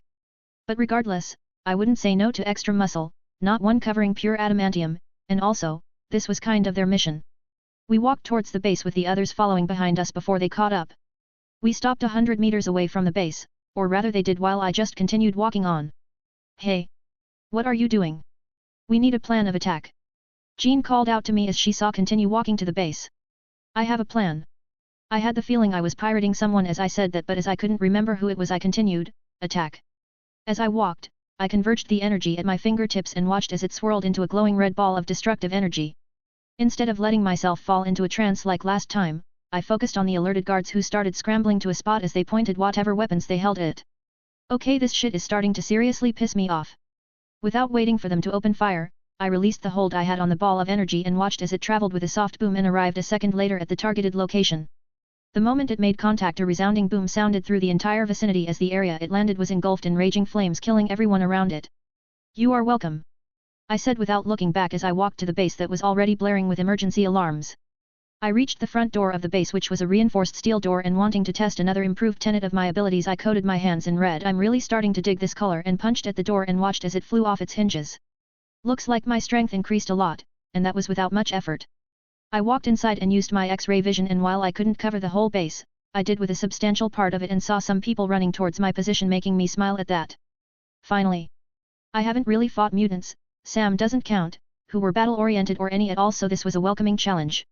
They were 7 of them converging at our spot of entrance. I only managed to get a read of 3 of their abilities, one who somehow drew spike-like bones straight out of his body, another who turned into some kind of orange-colored wild animal without eyes and very prominent canines with a size bigger than that of a fully grown tiger, and the last guy just buffed up to ridiculous degrees that showed his muscle fibers through his skin. This will be fun. Heads up, we got 7 mutants incoming, I informed my slightly unwilling party. And you know that how? Storm was too stuck up for my comfort, so I replied her in kind. I just do. Okay, eeny meeny miny mo, who's the poor mutant that gets the blow? It landed on a dude that had a punk rocker look with the gothic black ink and spikes everywhere. Hopefully he could give me some insights on my abilities. I started with a walk, then a jog, and further devolved it into a full-blown sprint, which was timed perfectly so that the moment they made the turn to face their intruders, I caught my ill-picked opponent with a palm to the face and threw him backwards, cutting off his entire kinetic motion sprint, making his impact on the wall behind him more devastating. His comrades only stopped once to attack me, but seeing the unattended guest by the doorpost, they forsook the idea and dove forth to welcome them with heightened vigor. I looked at my opponent, who looked pretty banged, and he got up on shaky feet. How dare you! He shrieked as he made light green cuboid constructs out of thin air like some green lantern and sent them flying towards me with impressive speed. Test 1, Natural Defense without augmentation. I let the constructs hit me and threw me back a few feet in the air before I coordinated myself mid-descent before footing a perfect landing. That was impressive. Him I mean, but unfortunately it still wasn't what I was looking for. Should have just picked the hulking dude or the literal beast. For his consolation though, he looked surprised that I shrugged off his constructs, since they were blunt constructs with diminished lethality, which wasn't what I was looking for. Wah! How? I didn't give him any second to calm himself as I appeared in front with a congratulatory punch gunning for his head, which connected as his eyes widened in shock before he once again impacted the wall behind him, almost completely breaking it down. I couldn't help but frown at that. The moment my fist was millimeters face from crushing his face, it struck something in between, and the residual force was what flew him backwards rather than the punch itself. Ha ha ha ha ha. Laughter flowed out from the mouth of the otherwise unscathed mutant Cannonball. You might be strong, but not even you can break my barrier, he said with contemptuous glee as he looked at me. I frowned harder at that. Barrier? Yes. None of your strikes could ever hope to reach me. While you might have an impressive offense, I have the perfect defense, he said gleefully as he let out another laughing ovation. If what he said was true, then my first surprise attack most likely did no substantial damage, as I would like to believe. If that was true, then looking as how that barrier protected him with a firm strength at the last second of my attack, then a huge percentage of his defense is subconsciously erected. To test my theory, I rush at his again, but this time he was ready as he erected a wall in front of him to bar my intrusion. Without even thinking of stopping, I activated my energy without much thought and almost moaned in pleasure as an intoxicating feeling of power flowed through my entire being with destructive force. Reaching the wall, I regulated the energy flowing through my hands subconsciously to the higher levels of my pre-evolution attack as I punched the wall and saw as he slid backwards for a few meters before stopping and raising his head to smile at me in success and mockery. Someone like you can't even dream of punching through my barriers. He sounded was too smug about it. But something about the way he said it brought a smile to my face. Looks like I just found the perfect punching bag. There must have been a shit-eating grin on my face as I said that. Hey. 33, Chapter 32. 200 stones to go for a bonus chap. You can do it, Reader Kun. I know you want it. Do you? Do you? Hey. I smiled more at his incomprehension before his face dissolved into anger as part of the constructed wall started spinning and shot outward from the wall like spears at me while I jumped back and stood a distance from the range of the wall spear. I contemplated which new idea to test out, and since testing the limit of my new physical strength against the barrier was something I was uncomfortable with, a subconscious action, I decided to go for the energy attacks. This part was what was confusing. Energy. I had a lot of it. All property less. Just pure energy without form. Theoretically, I should be able to assign a property to this energy and make it affect the material world based on the assigned properties. Theoretically. Thinking won't do you any good. Nothing you do could ever hope to break this barrier. Let's go with old-fashioned heat energy. Should be simple enough. I stretched out an open palm to him as my red veins came alive once more, but this time I didn't focus in the pure destructive radiation that came with it. I focused on the simple heat every type of energy had and amplified that effect as I felt the energy in my body churn to accommodate my thoughts as the palms of my hands caught on fire. Pale golden orange flames. With that, I projected the same feeling from my hands outwards and used a tiny part of the sea of energy my body contained to fuel it, and almost reeled back in shock as waves of thick flames bellowed forth and crashed into the barrier with overwhelming heat. Pyrokinesis. In its simplest forms, yes, but my theory was halfway proven. Giving the heat property of fire to my own energy was enough to create a wave of flames. The guy behind the barrier was shocked with a healthy amount of fear present in his eyes, most likely thinking I was intent on burning him alive, as his barriers most likely absorbed kinetic impact rather than pure heat, which was easily conducted. As if answering my thoughts, he denied the position of a sitting punching bag and created large cone-like structures and sent them at me, which I dodged with fluid ease while I punched some that got aimed at. This brought another idea to my mind. I needed something for long distances, and no, fire and destructive balls of doom, still working on a trademark, were not long-distance attacks. They were more like AoE attacks than actual long distance. I needed something solid that could also deliver substantial damage when it hits its target. So as I dodged the linear trajectory of my spooked opponent, who was giving the Intergalactic Police Force a bad name, I figured why not just do what he was doing, but with, well, active imagination. Since I already knew how emission of energy felt, it was easy to conjure up a ball of radioactive terror and held it in my hands as I focused on a simple form. An arrow. Small, short, sharp, fast. Efficient. Reducing the accumulated energy within it for more lethality and less ferocity, a red arrow made of pure energy floated above my hands. I smirked at my success and watched as the arrow slowly floated up to my side with slight sway to it. Note to self: practice more control. Steadying the arrow, I looked at the confused barrier manipulating mutant that was watching me conjure up an arrow that was too small for the amount of focus I put into it. Not that I blame him, since this was my first time doing it. Mind if we do that again? I asked him as I controlled my now perfectly airborne balanced arrow to my front, and to my question he created 3 big spear tip, but to his applause, this time he gave it a drill-like shape and spun it as he sent it to me. I waved off my own arrow in tandem and watched as it collided with a spear drill midair and exploded with a force that destroyed the others. I nodded in satisfaction with this display of force. As it turns out, it was way easier to manipulate volatile energies than one would be led to believe. It might be heavily attributed to the fact I was more exposed to volatile energies, mostly heat, than the tranquil ones, cold, making them harder to control. I was being careful not to flood my attacks with too much energy so as not to inadvertently destroy this place with people still in it, but his barrier was really strong. I felt I could break it if I really pushed myself, but there was no reason now, was there? Yes, there was. I somehow forgot this was still a rescue mission. I could hear the booms and trash of the others fighting. Wolverine vs the wild-mouthed beast, Thunderbird vs Muscular, Colossus vs a guy who looked like a blue version of the Thing, and Reiner against Bonesaw. Scott, Jean, Ororo, and Kitty were nowhere to be found, having already defeated the other members. Looking further through the walls, I saw Scott and Ororo taking on a squadron of armed guards while Kitty was out of my range of sight, the same with Jean. Well, since they remembered they had a mission and are already on it, there was no reason for me not to dally around longer. With that, I turned around and addressed my spectator, who I was now thinking he only knew how to use his powers for defense rather than offense, which I blame on the lack of DC Comics in this universe and the early level Japanese animation, which was still in its infancy during this time. This guy was a bona fide Green Lantern, and all he could do was make walls and spears. Talk about medieval imagination. Where's the railgun, and the giant arms, the machine guns, aircraft, and the terrorizing goodness that was a fuck you to bazooka? This guy was severely lacking in imagination. Although my control was still shitty, that could be attributed to the fact that I just recently gained the ability to emit energy, so manipulation was bound to take some learning. And talk less of the fact that my evolution ended today with me waking up a few hours ago. Without saying anything, I conjured 3 red arrows and sent them to him as he braced himself for the impact. Different from the last arrow I threw, these ones had a little spinning effect on them as they traveled in projectile-like patterns and exploded upon contact. I still couldn't create big solid constructs like his, since I was still new to this, and also since my automatic energy conversion was destructive in nature, made it all the more harder to create. There were a lot of energies I still couldn't control that I had ideas how to. Cold. Electromagnetic. Kinetic. These 3 were bedrocks to controlling some of the most ridiculously overpowered energy manipulation abilities. Ice, electricity, magnetism, telekinesis, flight, gravity manipulation, spatial manipulation. There was a lot of things I could do with it if I figured out how to manipulate other abilities and not just adapt to them. I figured something after this last evolution I underwent, the more things I adapt to, the higher my plateau of growth grows. If I was able to learn a lot about manipulation of energy, then my next evolution would be a major one, unlike anything I've undergone. I instinctively knew this. Looking at the man in front of me now, I couldn't help but feel pity and bore towards him. He could manipulate hard light particles to a ridiculous extent if only he stopped to think of its usage and applications. Even reading a high school physics textbook on any topic about light would have given him inspirations to improve his abilities to at least the upper level of the alpha class. Now, apart from pity, I felt slight anger at him. I knew people who would literally kill for his abilities. I've killed them in the hundreds, and here he was spouting ridiculous things about how his barriers couldn't be broken. What made him even think that his was a defensive ability? Feeling my anger creeping up at his stupid mug, I augmented myself and speedily arrived at the front of his barrier. The confidence was still plastered on his face, and all it did was irk me on.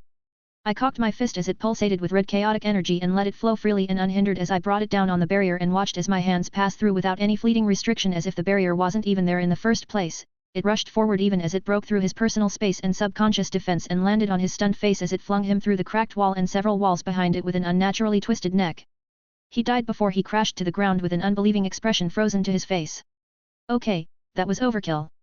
I didn't think that punch would straight out kill him even when I dialed down the energy output as I saw it pass through his second barrier before it hit him, but it seems like even the resultant force was still too much as it killed him, almost taking off his neck in the process. I x-rayed the fights around me and walked to the one I think needed help the most. Constructing an arrow, I sent it fly freely as it is embedded itself and exploded into the skull of the muscular dude who was in the middle of choking Thunderbird. If I remembered correctly, he died in the early parts of the X-Men comics.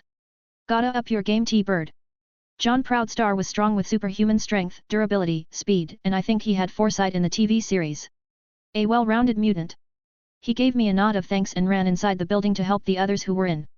The guy fighting Reiner was spooked as he was now the only one of his friends remaining, and the moment he saw Muscular killed he turned to me like a deer in a headlights, which gave Reiner, who I was just figuring out his ability biological transmutation, the ability to make his body take on properties of matter, the time to turn his hand in a pallet of metal and swapped it at his head, knocking him out. Since there was no more fun to be had on this floor, we went in deeper and saw bodies in different conditions, mostly dead, as we walked in further. I could see Kitty in a room with some kids as Jean directed her to where she was. A squadron of guards were incoming on Scott and Storm, with Colossus joining them in a few minutes while Logan was going to town in a 1v13 as he clawed his way through unhindered. Choices, choices, choices. I ran scenarios in my head for unlikely complications to occur. Let's get the kids out first. With that, I walked through a set path and continued down as I came in contact with Scott's team, already planning on engaging before they were cornered with Colossus at the helm. Without paying them any attention, I walked towards the incoming armed enemy goons, ignoring the haze and stops that called out to me. Why didn't Scott just laser through these guys? Right, they are the good guys so they have to hold back when fighting because of their morals. I thought as arrows were formed around me, this time with yellow heat energy. Scott, Jean, Ororo, Piotr, Logan. Just one of these guys were more than enough to solo a base like this if we're pushed to do it. If so, then why didn't they? The answer was simple. Psychological limitations. It was something everyone had, myself included. But I would disagree since mine were a lot looser. The need to be better, a role model and something as fragile and ephemeral as humanity were the reasons. Maybe not Logan though, since all it needed to set him off was to push his buttons the wrong way. The others were different. They don't know yet, maybe because they haven't been despaired or broken down.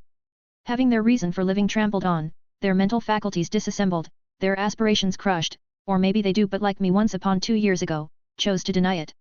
Or maybe it was because I was older than them that I could see it clearly.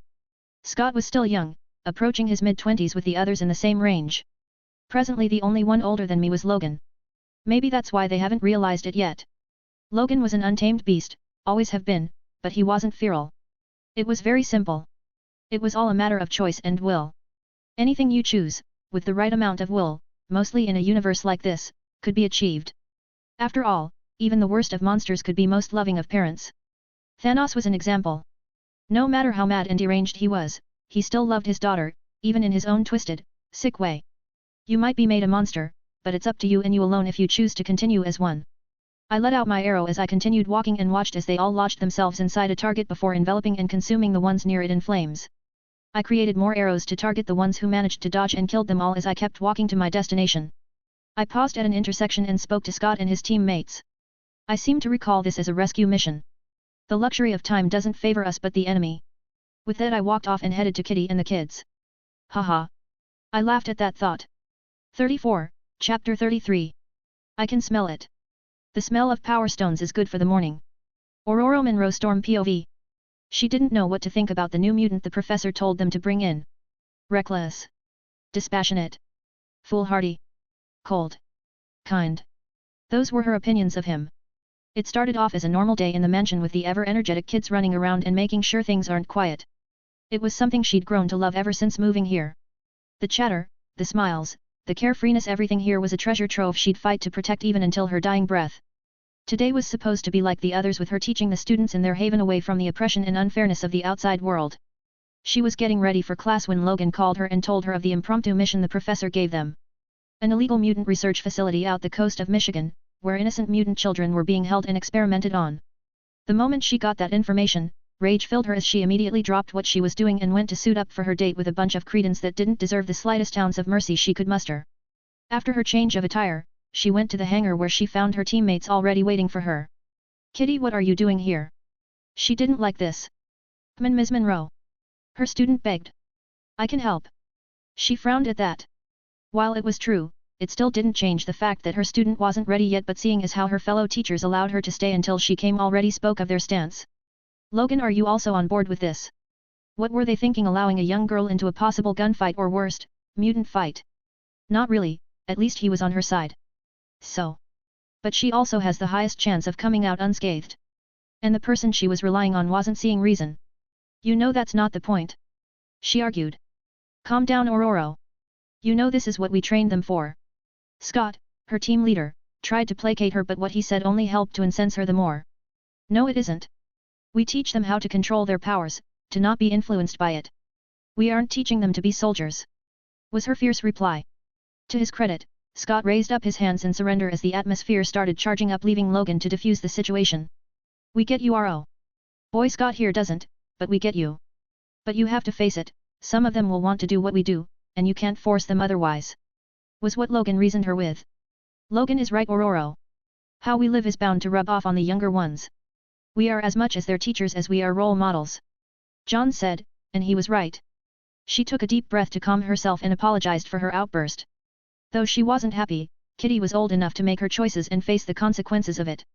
The ride was quiet, which was a surprise in itself since Kitty was on board. She remained quiet, almost mimicking Colossus and Reiner, in a corner. Halfway through the flight was when the professor's call came in. How close are you to the base? Came the voice of the psychic principal. About an hour out. Scott replied. I just picked up a mutant signal in Virginia, an Omega. If it wouldn't burden you much, I'd like if you all made a detour to see what you can find out about him. She frowned at what the professor said. He wanted them to pick up an Omega-class mutant before going on their mission. What about the mission, Professor? She asked. The mission is still most imperative, Ms. Monroe, but this particular mutant has been slipping past my senses for a while now. I don't know if I would be able to track them down if this window closes. The professor said. Logan, would you be able to track him if I were to drop you at where the professor picked him up? Scott asked. Is that a rhetorical question? Logan gruffed out. You sure about this, Chuck? He directed at the professor. The professor remained silent at that. Okay, how about we drop Logan and Reiner to track this new guy while the rest of us continue with the mission? Scott proposed, a proposal she was most acceptable of. The others also agreed, so they took a detour as the professor gave them the coordinates of the new mutant, but when they traced it, it was in the middle of nowhere. A cave by a pond with a burnt truck in front of it. You guys pick up anything yet? Jean asked Logan and John, the two trackers of their group. No. It looks like. John started but stopped as Logan finished for him. There's something masking his scent. So a dead end? Jean asked. Not likely. There are faint traces of someone being here not too long ago, but the smoke and whatever it is that's in the air is preventing me from picking up a precise scent. Logan explained. The trail disappeared at the main road, so he most likely took a ride to the nearest town, or state. John said after he came back from scouting the area around the scene. In other words, a dead end. Jean repeated. At least we tried. Scott said from the back. Let's just get out of here. They left the dead scene and boarded the X-Jet. After correcting their course, they resumed their flight to Michigan. There weren't even 10 minutes in when the professor called again, and the time the trace was in a little town in Pennsylvania. By this point Storm was growing restless. They came on a mission to free mutants at an experimental facility off the American coast, but now they were on a wild goose chase. But even if she didn't agree with the current movement, she was still reasonable. Who knows, maybe the mutant needed their help. Or maybe he was scared of his ability explaining the burnt truck at the scene they just left. Whatever the reason, she knew they had to get to him before Magneto did. It was only the knowledge that the mutants at the facility would still be saved at the end of the day that consoled her, so she decided that it was better if they all searched for this mutant rather than split up at this junction. The others agreed, so when they touched down in Pennsylvania, Logan together with Colossus and Reiner went one way while John, Kitty, and Jean tried to track him with John at the lead. She and Scott stayed back at the jet to act as central command. As if luck was on their side, Jean called back as said she picked up on something near where Logan and the others were headed, so they informed them, and a few minutes later Logan confirmed that he found the scent. She was first worried since it was Logan going in, but she squashed that thought. While Logan could be a brute most of time, it was no doubt that he was the teacher that everyone at the school loved the most. But while he had a soft spot for kids, he could pretty much be a dick to everyone else. Scott was the evidence to that. Jean and her group came back together with Logan and his came back to the jet after a few minutes from Logan's confirmation with a man holding a box of donuts. She recovered herself easily and introduced herself and Scott to the new stranger and got his name. Drawl.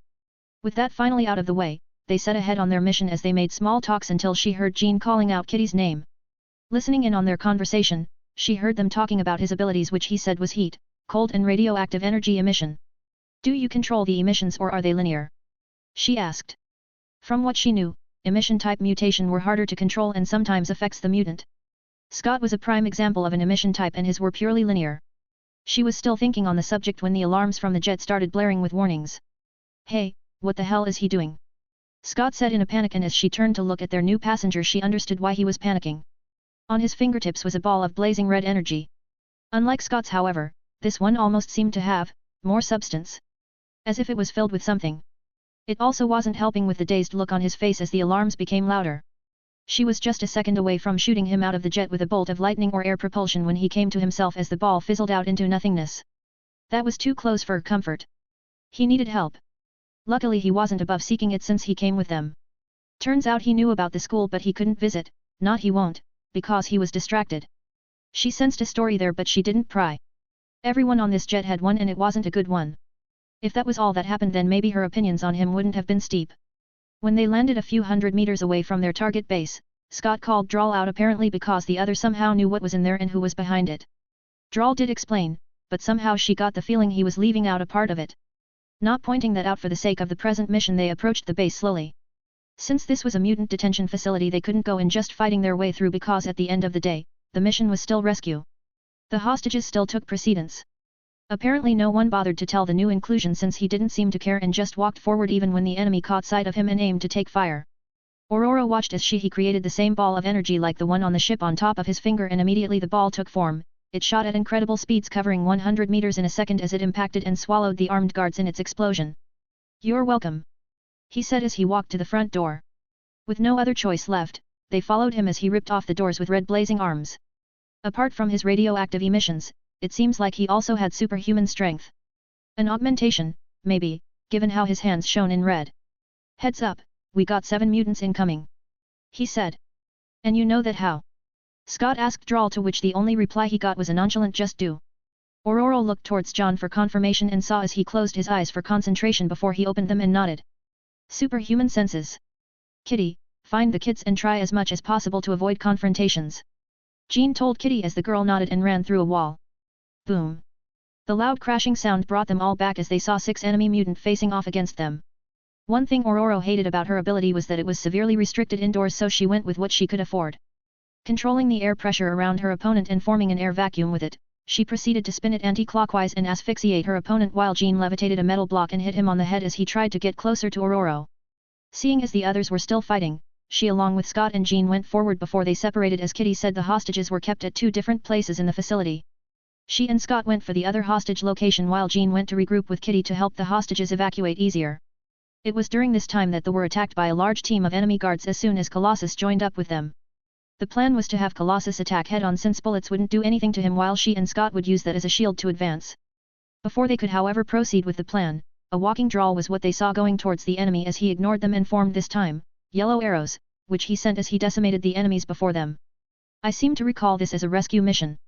The luxury of time doesn't favor us but the enemy," he said as he paused at an interjection before continuing his way. After he left, they all stood and saw the burning bodies of their enemies scattered across the room. "Let's go," was all Piotr said before they continued their march to the other side of the path that Drawl took. 35, Chapter 34. Here's your bonus chap as promised. Keep M-stones coming if you another Vegan free chapter. Drawl St. Cross POV. Jean and Kitty were guiding the kids to the front door, with Kitty doing reconnaissance by going through walls and checking for any clear route. Scott, Aurora, and Piotr were going another route, another batch of kids, while Logan went somewhere else. John along with Reiner were making their way to Kitty, and with John tracking them, then they should be able to meet up with each other soon, which means there's no need for me to assist Kitty and the kids. With that judgment, I followed the path Logan took and went in deeper into the facility looking for anything I could find. I found Logan fighting, or rather killing a poor stick-like man with sap coming out of different part of his body. "Hey there," he said as he noticed me.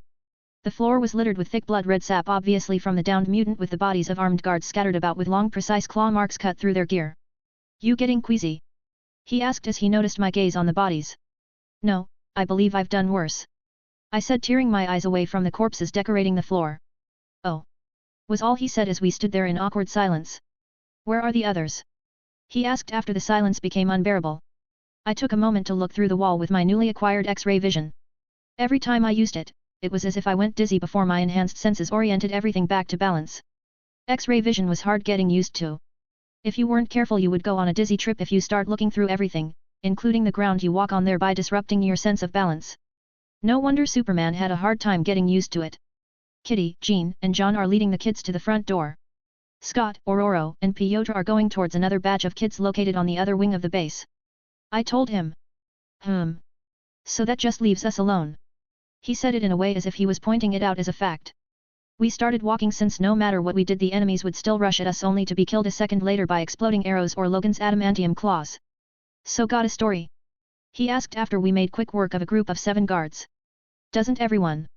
I replied back with a question. "They do, and that's why I'm asking for yours." "So wanna tell?" he said. "Not much to tell.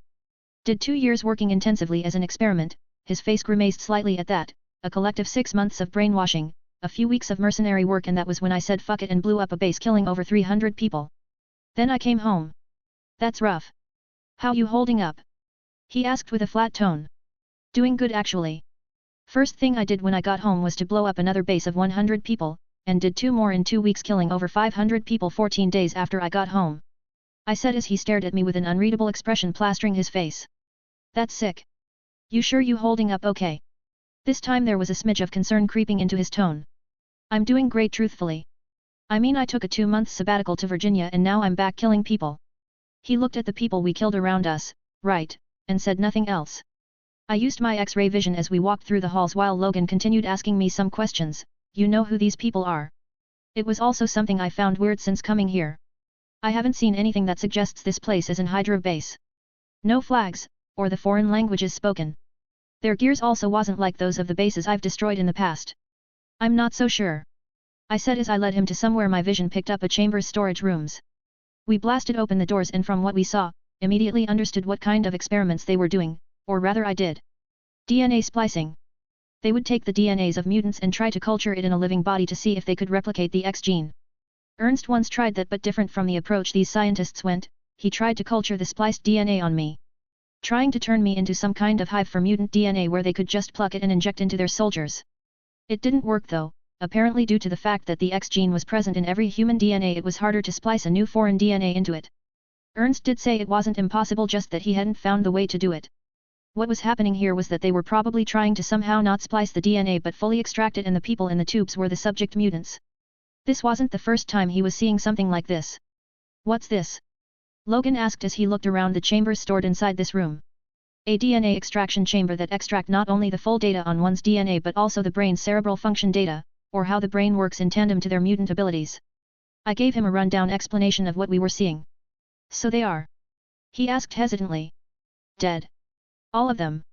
They are nothing more than husks if the living beings they once were. These were what was in those chambers back at the Hydra base I served. It was only after I read the files on that drive that I understood what they were doing. You've seen this before? Yes. Was the only reply I gave him. What do we do about the bodies?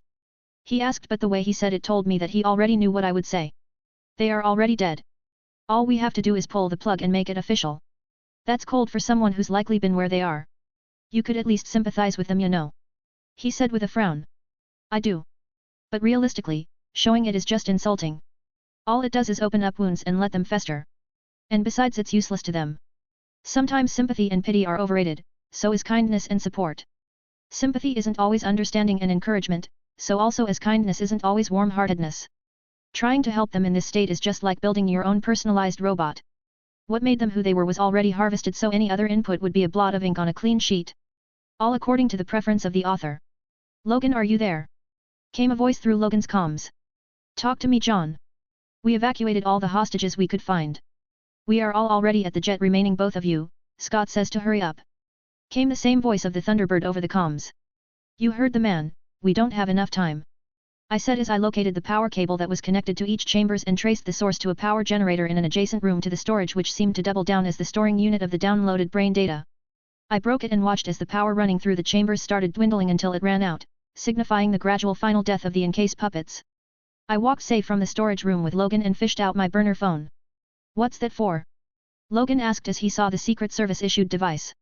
I labeled him a deadpan look that said really, which I held for a few seconds before I deigned him an answer with a flat tone, to make a call. I dialed the only number in the phone and waited for a few rings before it was picked up as the voice of the Phil Coulson came through. Mr. Cross, nice of you to call at this time. How may I help you? I cleared a base up in Michigan, which should be the only one here, rescued some kids who were undergoing some kind of mutant experiment. Thought you and your boss might want to see this one.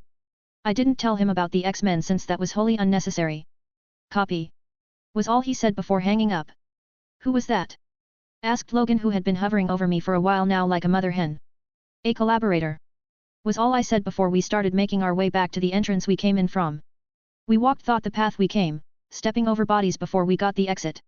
A little more of walking and we arrived at the X-Jet, where over 20 kids all in the range of 10-18 years were dressed in laboratory gowns as they all filled into the jet with Aurora and Jean attending to them. Did you guys find anything? Aurora asked as Logan and I entered the jet. No, just dead bodies. I answered before Logan did. I didn't want to hear any spiel about how they could have been saved when I knew they couldn't. Right, then strap in, we are taking off. She said before she made her way to the CO pilot seat. Why didn't you tell her what we found? Logan asked as he sat beside me. Because frankly there was no need. All it would have done was to bring up a moral debate, you know that, don't you? I looked at the man-beast at my side. If there was anyone who understood paying the hard price on this ship, then it was him. Making the hard choices was something he was sadly familiar with in his century-old existence. He didn't say anything at that and just closed his eyes as we lifted off. Apart from the chattering kids who were ogling Kitty, the jet for the most part was quiet during the bulk of the return journey. I idly wondered how they were going to fit the new batch of kids inside the mansion. Were they going to build new buildings in the estate, which I think was what they would be doing since housing these many kids in one house, coupled with the older ones already present would be terrifying. Which also spurred a question in my mind, how was Charles making his money? Did they have sponsors or was Charles a young master during his youth? Even if he was, they had to be a limit to the wealth he had, right? From the first class to the X-Men, that was millions of dollars being burnt just to give them state-of-the-art learning and training facility and combat suit, and not to mention the fortress that was the mansion. Xavier had to be stupidly loaded to do all this. I really needed to make money, even my thoughts were taking on a broke outlook. I couldn't even access my bank account for fear that Hydra would use it to me track down. Fury still hadn't given me the clear on the S.H.I.E.L.D. front if I was still labeled a threat on the network. But since he now knows some of the moles in S.H.I.E.L.D, he would be able to shadow their movements, and all I need to do now is get stronger faster, which is fine and all, but I don't think I would be able to rush, seeing as how it took me 2 years under intense training to reach the upper tier of the super soldier level. But then again, I was not about to spend the next 2 years running from anything, not on Earth at least. With a quiet ride, I fell asleep and was only woken up when they called landing, just in time to see the ground opening up as the Blackbird was put to rest as her engines died down. The nervous kids started clattering again, only to be assuaged of their nervousness as Ororo and Kitty placated them. I wasn't as excited as I thought I would be when meeting the brain behind the X-Men group.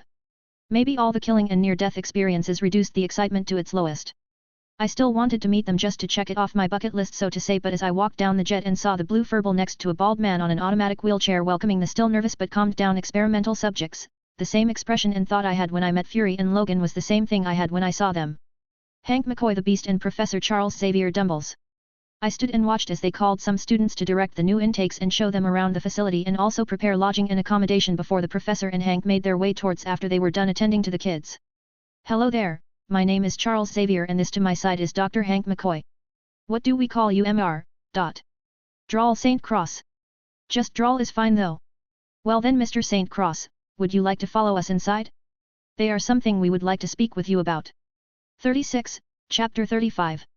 I followed Charles and Hank inside as they led me to an office, most likely Charles's since there was no chair behind the desk, and also Charles slid into that position like a fish in water while Hank took to beside him as I sat in the chair before them. I must say, I am thankful for you accepting our help. I raised my hand to stop him at that junction, since starting a conversation based on assumptions never seemed to end well. I agreed to come here, true.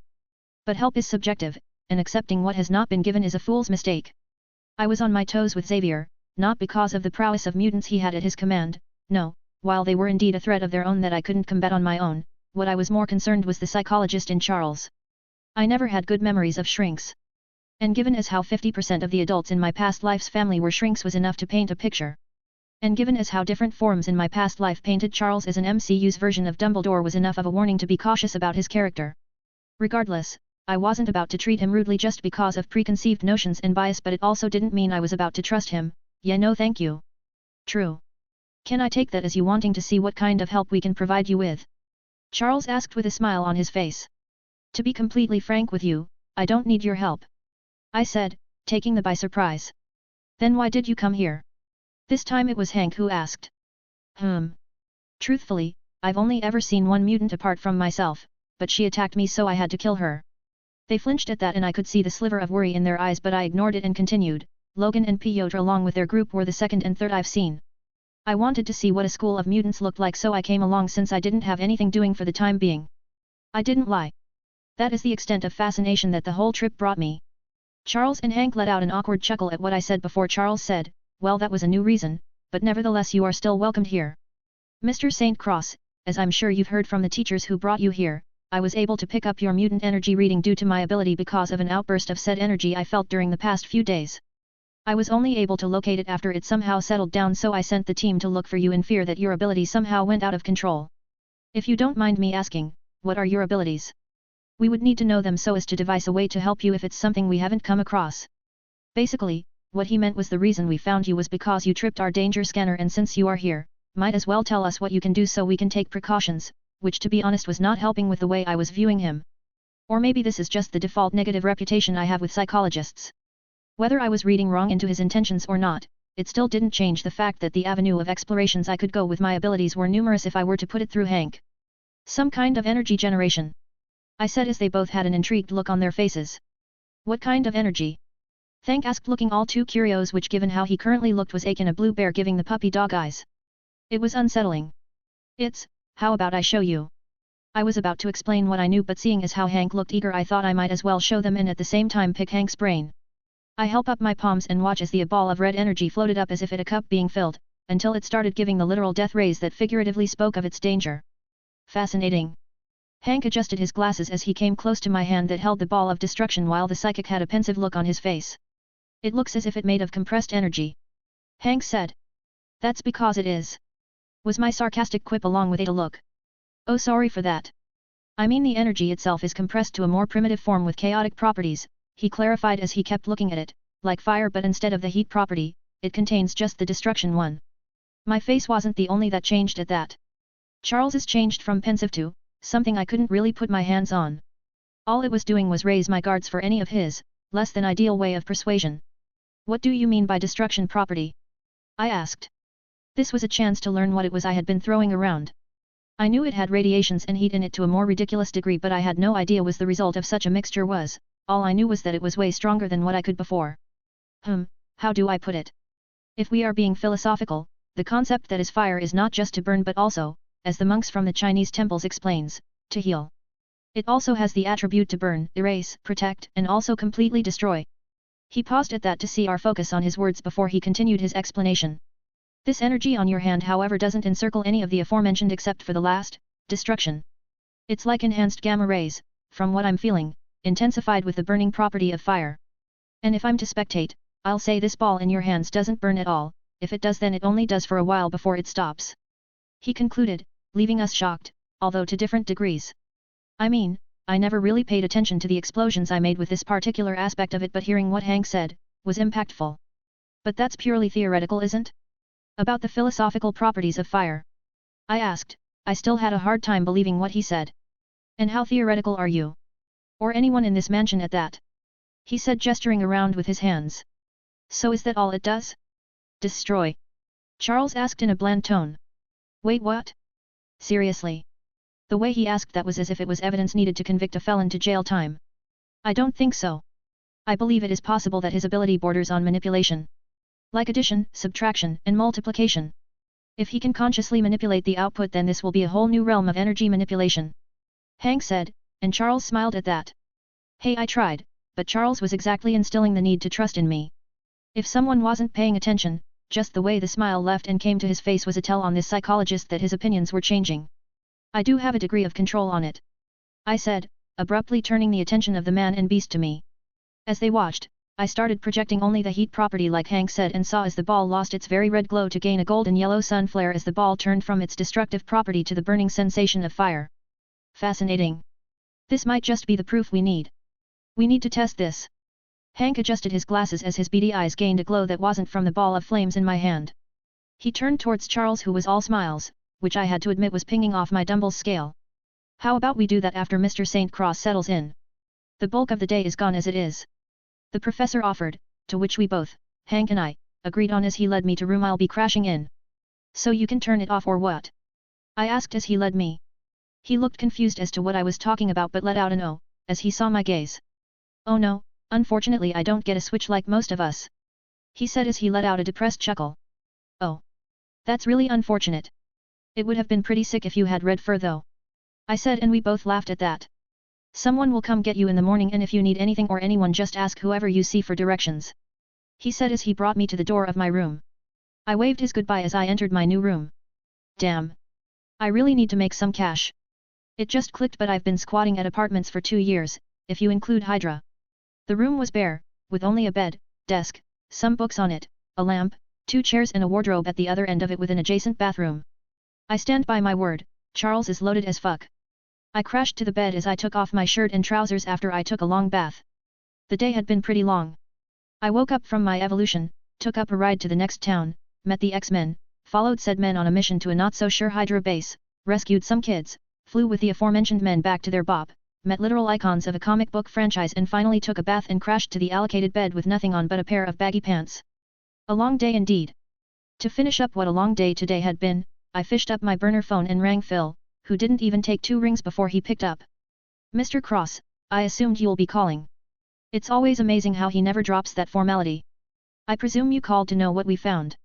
It was a deal I had with Fury, any Hydra information was to be shared, at least the part he could. I didn't need to know all of Hydra's dealings, I was going to kill them all sooner or later, so at the end it wouldn't matter what they did since it'll be S.H.I.E.L.D's problem to deal with. Yes.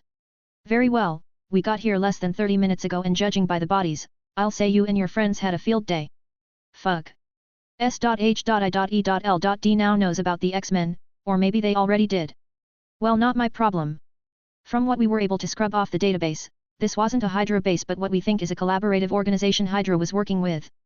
We haven't managed to find out who they were working with yet, but it's objected around harvesting the X genes from a mutant and having it transplanted to a subject whose biological code is compatible with the mutant the DNA was harvested from. We haven't had time to peruse through everything as we are still cleaning up the place. Phil concluded his report before he signed off, leaving me to think for myself. Harvesting of mutant DNA wasn't something new in this part of the mutant world. 2/3 of the X-Men baddies did it at one point or another during the series. I did have some suspects but nothing conclusive for now. I wasn't about to go running like some fools in a spandex-clad costume just because I smelled a bad guy down some alleyway. They were enough heroes in this part of the universe for things like that.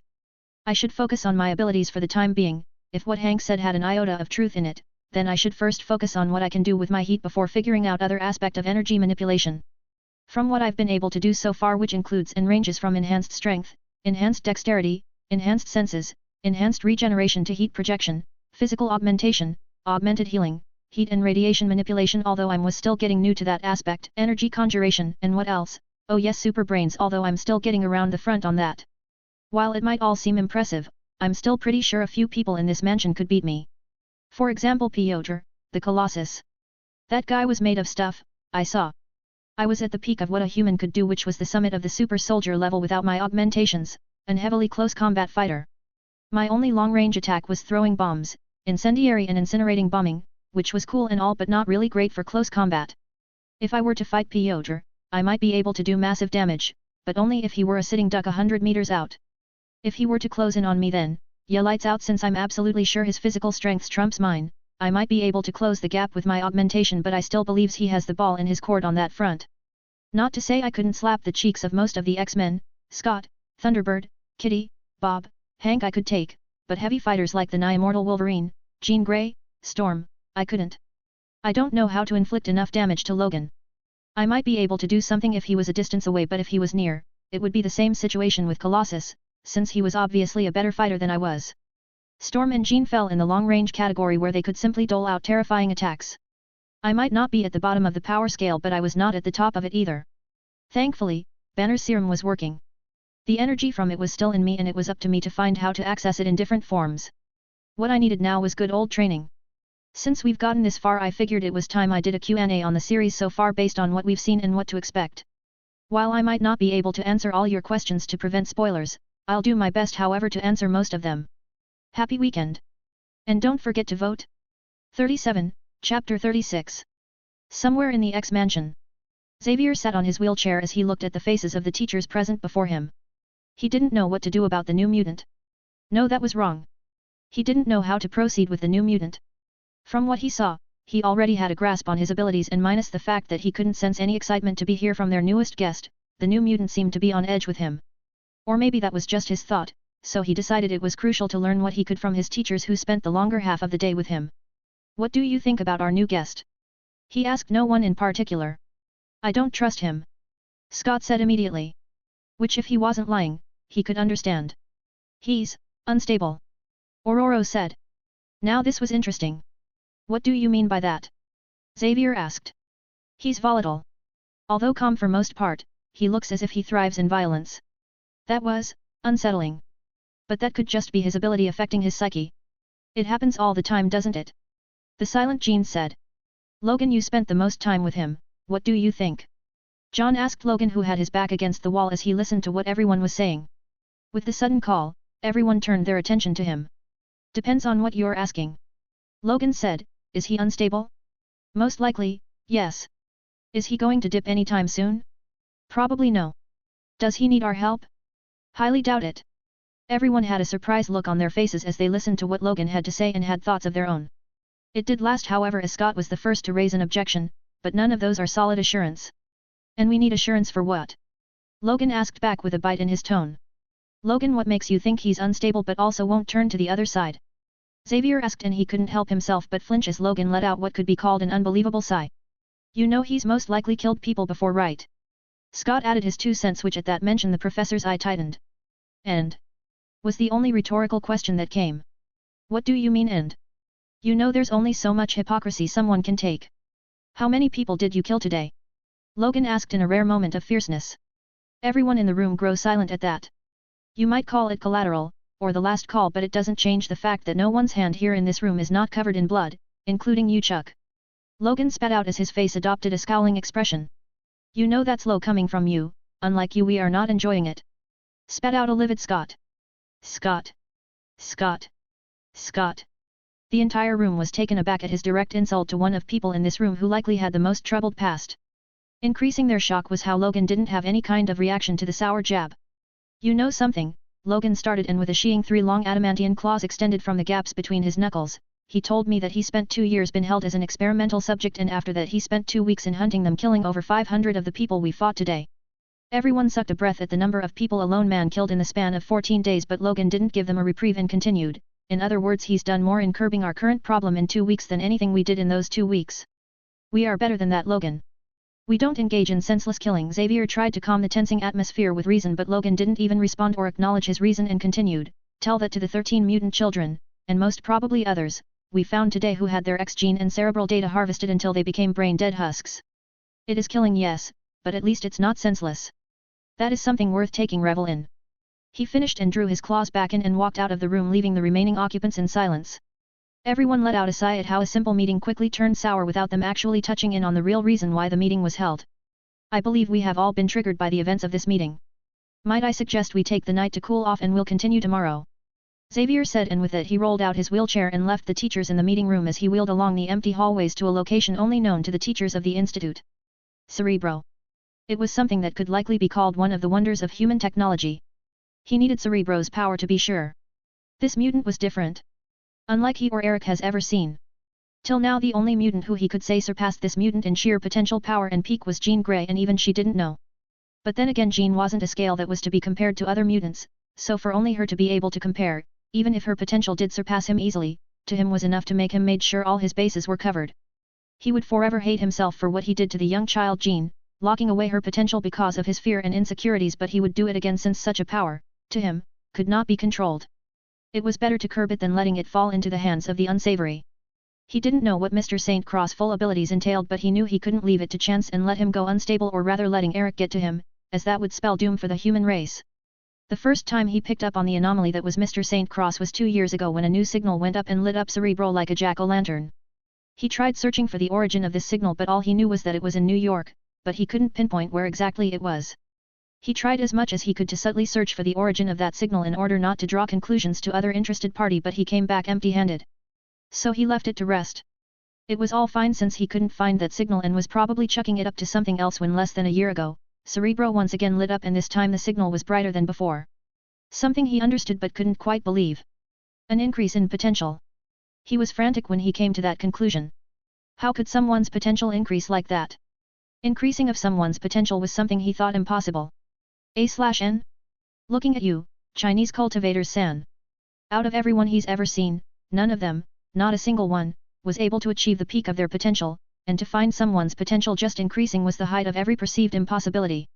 He was tempted to think this was another energy source, but he was wrong, as this signal was too unique with the one he had felt before. Too unique to even be called similar, for they were one and the same. This time he used all he could from Cerebro's processing power to track the source of the energy signal, but it wasn't in New York like before, but somewhere around it. The signal kept flickering on and off for a while before he could no longer track where it originated from. It was at that moment he knew that this was bad. A mutant with the ability to vastly increase his potential was a terrifying enemy to fight. More terrifying than anything Magneto could conjure up. For a while he was tempted to seek out his old friend and tell him about this new mutant, but he held off on the idea since, knowing Eric, he could safely assume the first thing he would do was try to recruit him with the promise of freely using his abilities and never have to worry about that human loss. He couldn't risk the idea of such a powerful mutant falling on Eric's hand. But then came today when he felt something that almost had him shriek in fear. Something he had only seen once in his former pupil. The energy reading of a Beyond Omega mutant. The second of its kind, and given how this one's potential seemed to increase over the years, he was inclined to believe that it was more dangerous than Jean. Oh, if only he knew about the demon he foolishly thought he could shackle. He felt the enormous energy of what he and Eric classified as beyond Omega, what they believed to be a planet-ending entity, from the energy signal. Although it was nowhere as big as genes, it was still firmly in that category. But what was to say it wouldn't increase in the near future? Given that it had increased astronomically twice in 2 years to this level, then what about the next 5 years or 10 years? What kind of calamity would walk among the earth? He couldn't risk it. Not 7 billion lives on whim, no. It wasn't a risk he was willing to bet on. There were other cards to play. What if he was too late to get to the mutant? What if Eric got to him first? Or worse, what if someone else did? Someone malicious, a greedy heart. Such a power in one's control was a recipe for doom. And the worst scenario, what if the mutant himself was of the negative ilk? What if he saw the rules and regulations of the world and thought himself above them? What if he was a vain man of glory that dreamt of conquest?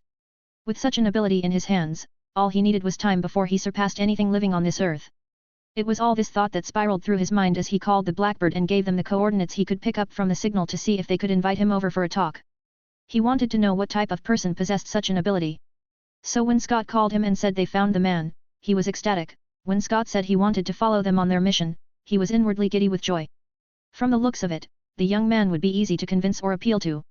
So when he met the man, the first thing he did was send out a sonic ripple that actually did nothing but reverberates back scattered and unprotected thoughts, but he got nothing. He wasn't entirely worried about that since it wasn't every time someone's thought were scattered. So when he invited the young man in to talk about his ability he also sent out other waves as a form of unprotected thought detector but he got nothing. Not even a word. This already formed a sinking feeling in his gut. So when he displayed his ability and Hank said it was chaos and destruction manifested, Xavier wasn't entirely instilled with confidence and coupled with the fact that he couldn't get any stray thought from the man, he couldn't bring himself to trust him.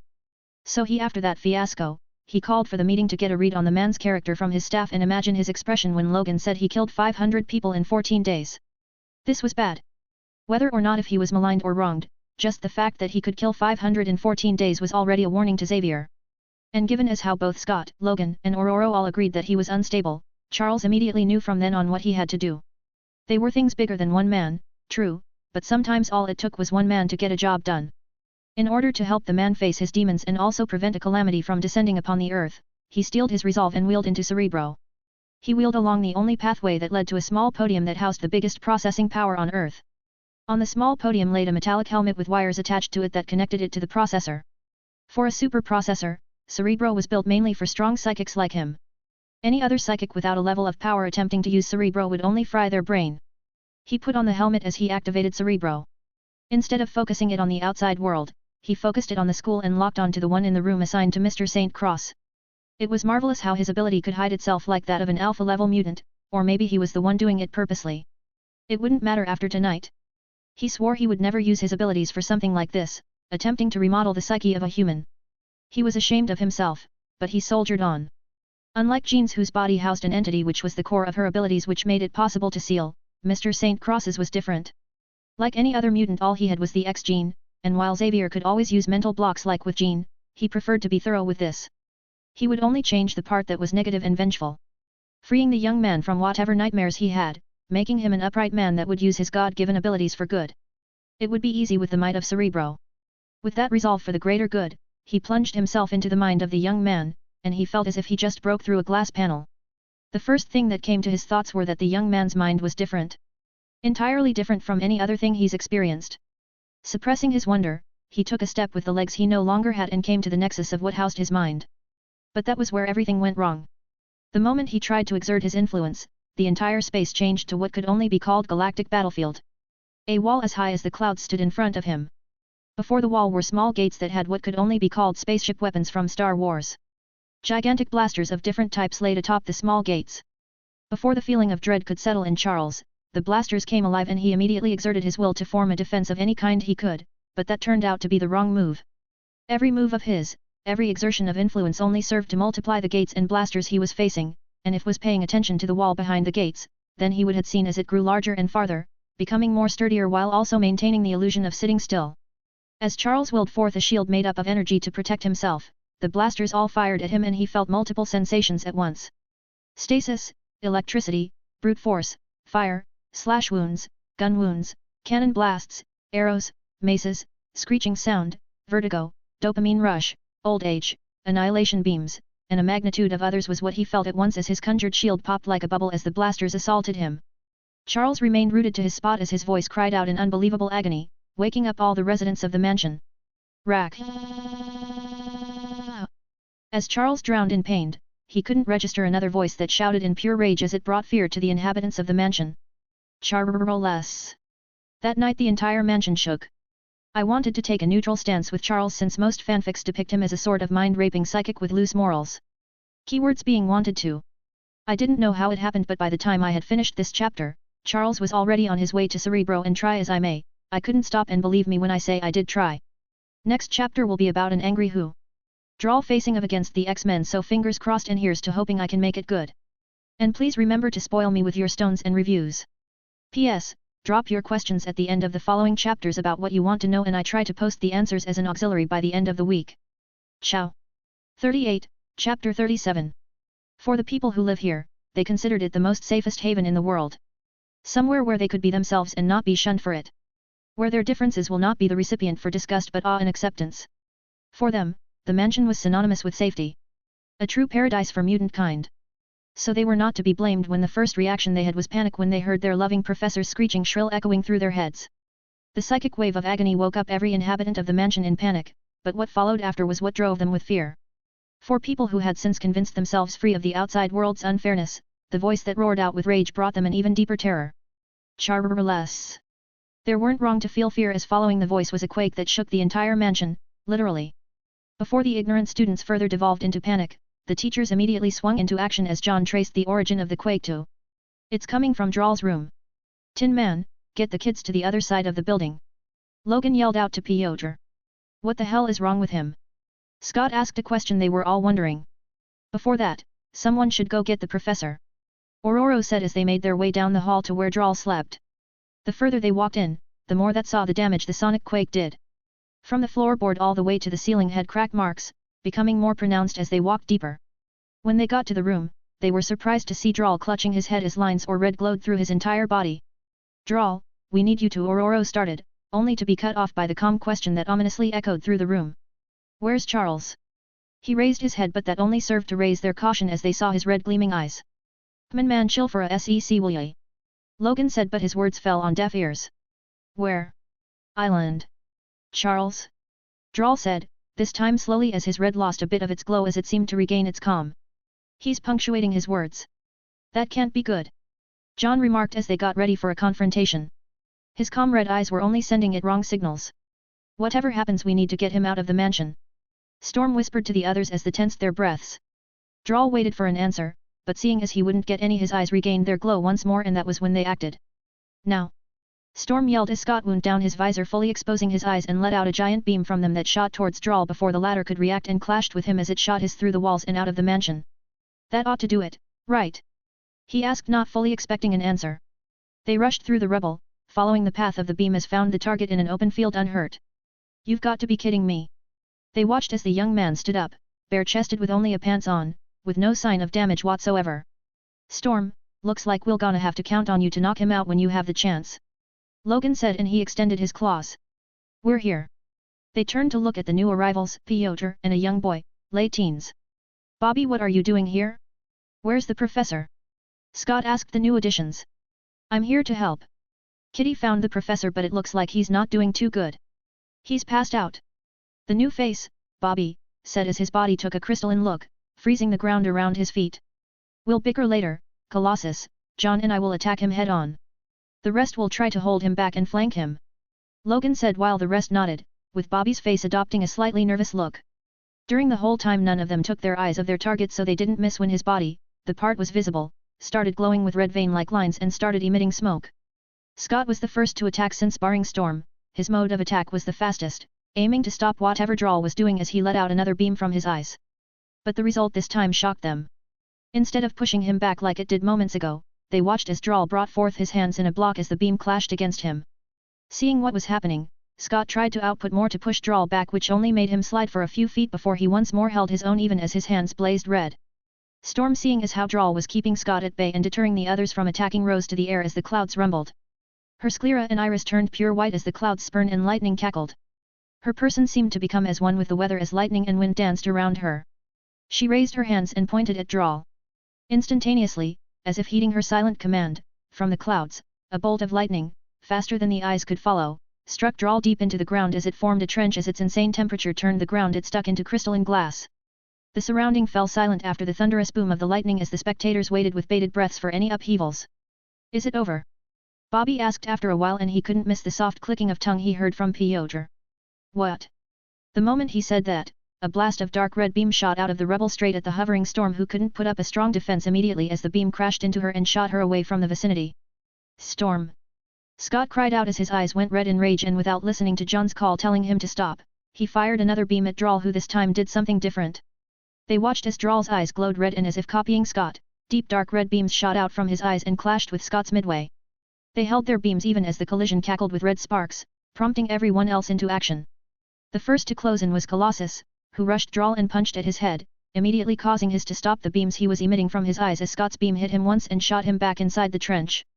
Without waiting for him to gain himself this time, John jumped inside the trench and engaged with Drawl, thereby cutting his focus on the others, which was his plan. He attacked Drawl, who was still sprawled on the ground, and delivered punches to his face. The first two went unimpeded, but the third he found caught in Drawl's hand, who then spoke for the first time. My turn. His voice sounding like a faulty speaker. He couldn't understood what happened as he saw himself flying out of the trench before crashing onto the ground, knocked out by one of Drawl's punch. Colossus, watching the sonic boom that spat out Thunderbird in the form of a punch, roared as he launched himself at the now standing Drawl. Bobby, taking the split second to act, slid around Drawl as he froze his entire body in a block of ice before Colossus rammed into him, sending him skidding backwards. Logan didn't let up the attack, as he brandished his claws while Drawl brought up his for a block, but watched as the adamantium-clad claws cut through his arms like a knife through water. Not giving him any chance to attack, Logan slashed with his claws, sometimes sending in kicks and punches, keeping the man steadily on the back foot as Colossus joined him, both working in tandem with each other, as they kept pressing him on. It was during the beatdown that they found out he could heal, which in turn increased their ferocity. If his eyes glowed, Colossus would send a punch to his head. If he tried to stop the attack, Logan would slash at his wrist. They continued the same way for a few minutes, looking for a way to knock him out as they rushed at him again. The moment they got near him, Logan's senses screamed at him, but before he could even form words from his mouths, all he saw was flashing red as an explosion swallowed him and Colossus. Colossus was knocked out by the point explosion while his skin was burnt off, showing off his steely bones and organs. If it wasn't for Colossus' armament, Logan was absolutely sure that the explosion would have killed him. His own body was testimony to that fact. What was worse was that his regeneration was coming up slowly, way too slower than normal, taking a few minutes before he could fight again. While it was an impressive regeneration factor to be able to heal from sure death wounds, he doubts that the rageful young man would be willing to wait for him to engage him in another tango. He looked at the young man, who didn't look out of breath as his red veins pulsated ominously as his eyes never lost its red glow. He started walking towards the mansion, no doubt looking for Charles like a murder robot. He couldn't help but wonder what the hell the professor did that made him dip this much. Considering the Chuck was found out cold and Drawl was clutching his head when they found him, it wasn't hard to put two and two together. Damn you, Chuck! Sometimes he couldn't help but wonder what the hell was wrong with the Baldy. Others might not see it, but how could Xavier fool him? Xavier had a tendency to be short-sighted, always believing his ideals were what was needed. While he meant well, Logan could tell that the world wasn't always black and white. Contrary to what most might think, there was a thin line between these two philosophies, the gray area, where people thrived the most. Irrespective of what most people took as fact, those who found themselves in the gray were those who were most times than not come out on top. They were the ones who were able to see with unhindered clarity the faults of both sides of the spectrum. Charles Xavier lacked that. He watched as Drawl continued walking towards the mansion before Bobby stood in front of him to halt his advance. Stop! Bobby said, but as if not hearing him, Drawl ignored him altogether. Seeing no other way, Bobby let out jets of ice at Drawl to freeze him while Scott let out another ray of beams, but all that did was halt him for a moment before he pushed through Bobby's ice stream and Scott's beam. He was a few feet away from the Iceman before his advance stopped. He tried pushing himself, but it felt as if his body was strapped to a megaton block of metal, but budging a bit. He scanned his surroundings and found the most likely culprit, Jean. She stood in place with an outstretched arm to him as telekinetically halted his movement. They all took a second to breathe, but it turns out the breath they took was too soon, as they lost it the next second his started moving, albeit with effort, towards Jean. Even the combined effort of Scott's beam, Bobby's ice, and Jean's telekinesis was only able to reduce his advancement pace. He pushed through the three obstacles as he made his way, step by step, towards the mansion with only one target in mind. His mind currently worked like a machine. It erased every inconsequential task in order to focus on the main objective. It was something Drawl was worried about when he took Banner's Hulk serum. What would happen if he were to lose himself to anger? Would he rampage like the Hulk, or was there a way to prevent such rampage? The only answer he came to was to leave it to his brain, more specifically his subconscious. His subconscious was a working machine with its own directives which was centered on the main's desires. So instead of being a rabid monster, he became a programmed machine, but with the anger still taking over the main's thought process and influencing its subconscious. The only choice it had was to follow the main's directive, which unfortunately aligned with the source of his anger, Charles Xavier. The others were inconsequential, trifling obstacles barring his path. So he continued on. He currently stood in front of Bobby and Scott, who currently had terrified expressions on their faces. His eyes glowed red as he sought to permanently erase these annoying bugs. He was just a second away from frying their brains, ignoring Jean's scream when the sky crackled. The once dark night sky once again lit up in the fury of heaven as lightning danced ferociously in the night sky, illuminating the surrounding cities. In the middle of the sky stood a goddess, hair made of lightning as her eyes glistened with righteous fury. You will seize your advance, Cretan. And for the first time that night, the entire city of New York shook as the lightning rained down in God's fury. Krakoom. Before you take out your anger on me, if the chapter wasn't to your satisfaction, please hear me out. I am in no way planning to nerf the MC, regardless how some of you might think this chapter so. While the MC took the Hulk serum, he isn't as strong as the Hulk was when he broke Harlem or even in the first Hulk movie. The Hulk's strength comes from converting his excess energy into biomass, while the MC just have the excess energy. So if you think he should have mopped the floor with the X-Men, which in my humble opinion, he actually did, the access to the energy he has was what limited him. Drawl's brain, like I said before, is like a machine. Since he has learned how to manipulate different energies, it stands to reason that him being angry wouldn't change that fact either, so while he could just say fuck it and nuke the entire school, his brain however was focused on a single objective. Now you can crucify me? 39, Chapter 38. Krakoom.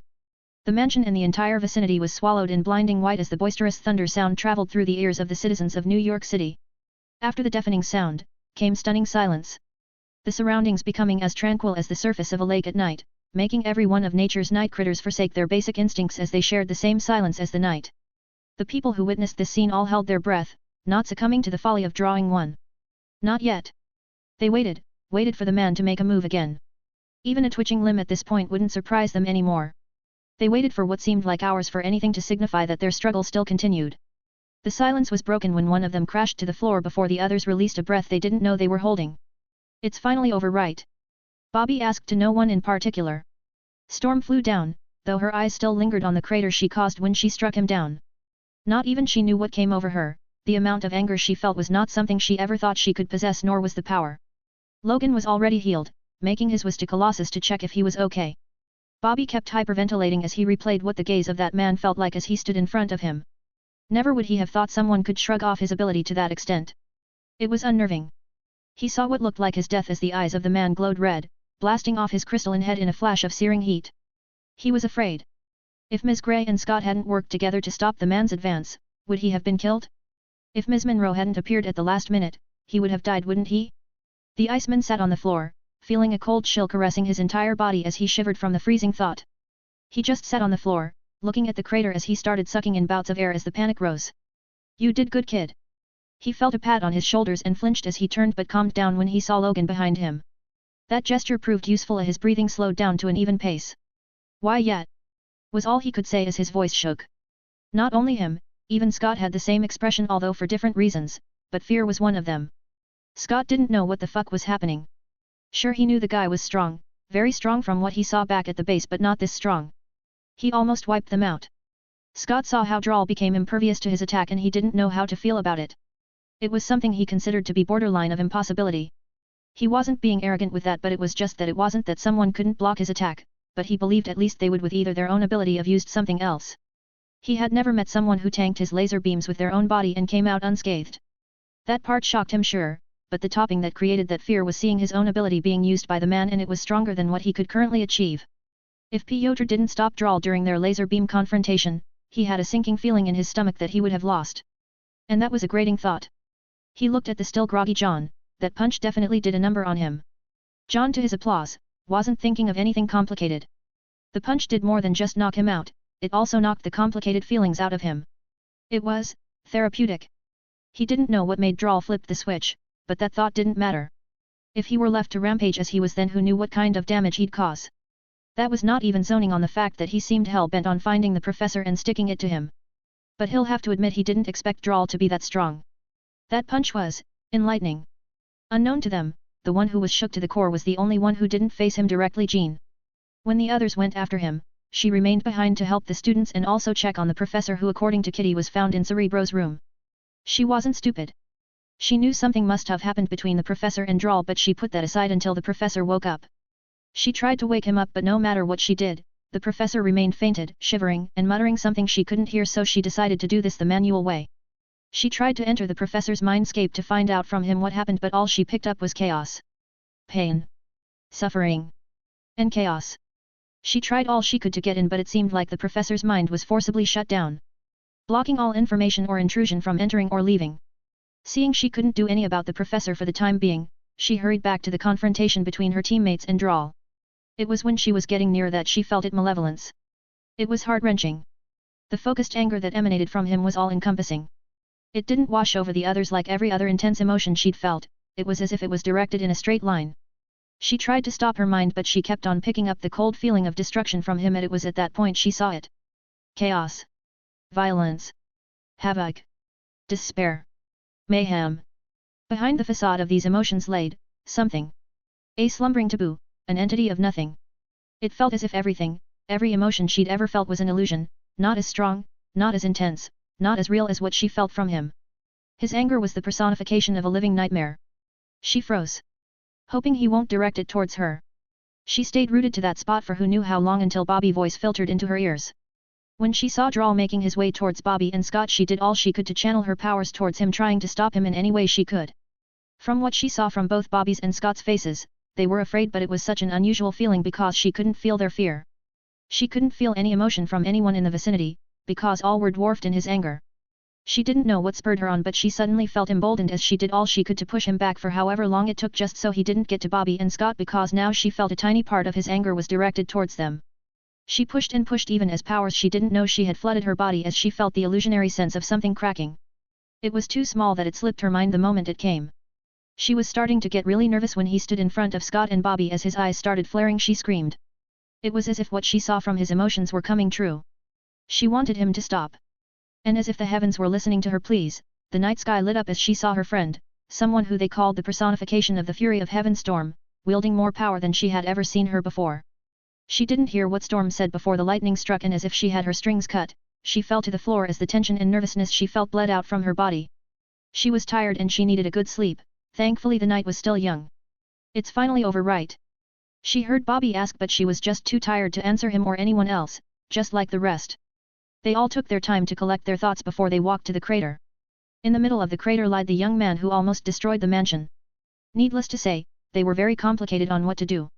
So, what are we gonna do with him? And I hate to be that guy to say it, but he's dangerous. John said, while the others just took in the image of the man as he was already almost fully healed from that lightning strike, and all that they could think was, monster, with the context varying from one another. Let's just take him back. This night has been a clusterfuck and it still isn't midnight yet. Pyotr, a rare occasion, cursed, but due to the present situation, flew right by everyone's head. Are you crazy? What if he wakes up and decides to go all murder all on our asses again? Scott said, not at all liking the idea of fighting the guy again. So we just leave him here, out in the night, without a shirt on, with the chilly breeze. What if he catches a cold? The Tin Man said, but all he received was a collective deadpan as an answer. Really? That's what you're worried about?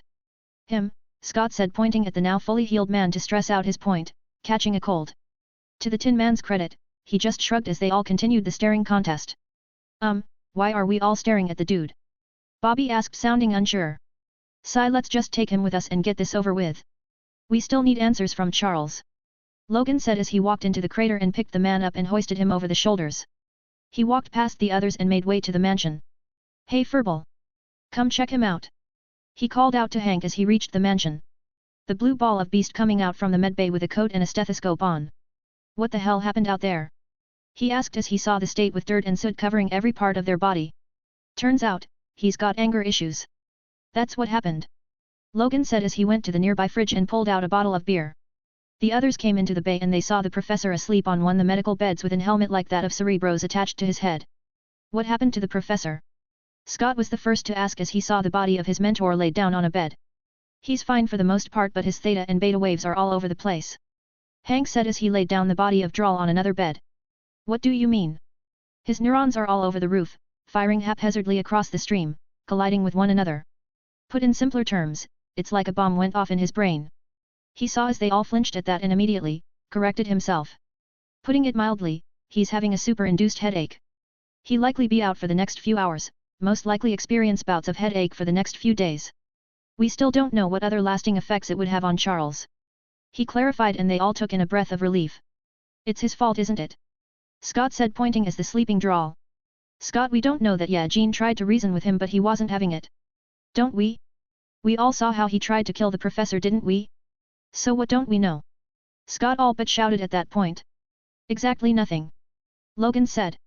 What he? We don't know why he tried to kill Chuck, but last time we checked, he ain't psychic. Logan said calmly as he sipped from his beer. What he said drew the attention of the room's occupants. According to the kitty, she said she found the professor inside Cerebro passed out, and before everything started they all heard Charles's psychic scream before Drawl acted up in anger.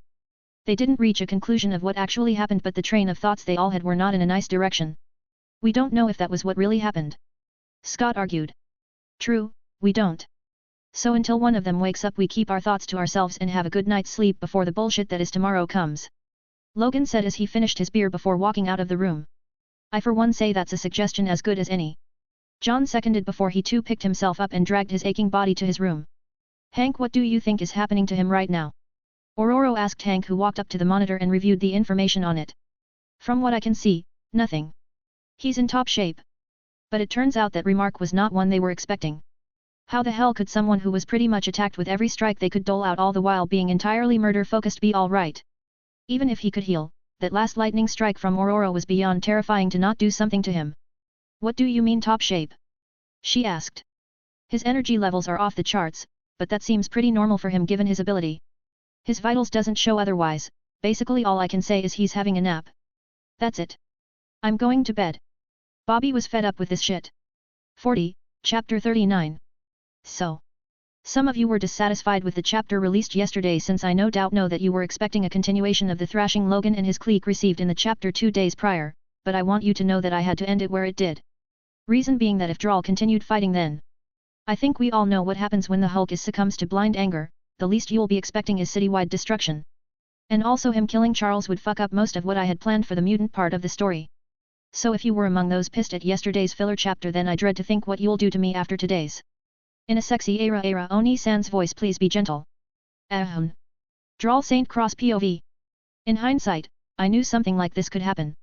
Not the part where Charles Xavier would actually try to mind rape me, but I didn't put it past him to try, hence the cautiousness, but I guess even that wasn't enough, as he literally tried to brainwash me the same day he met me.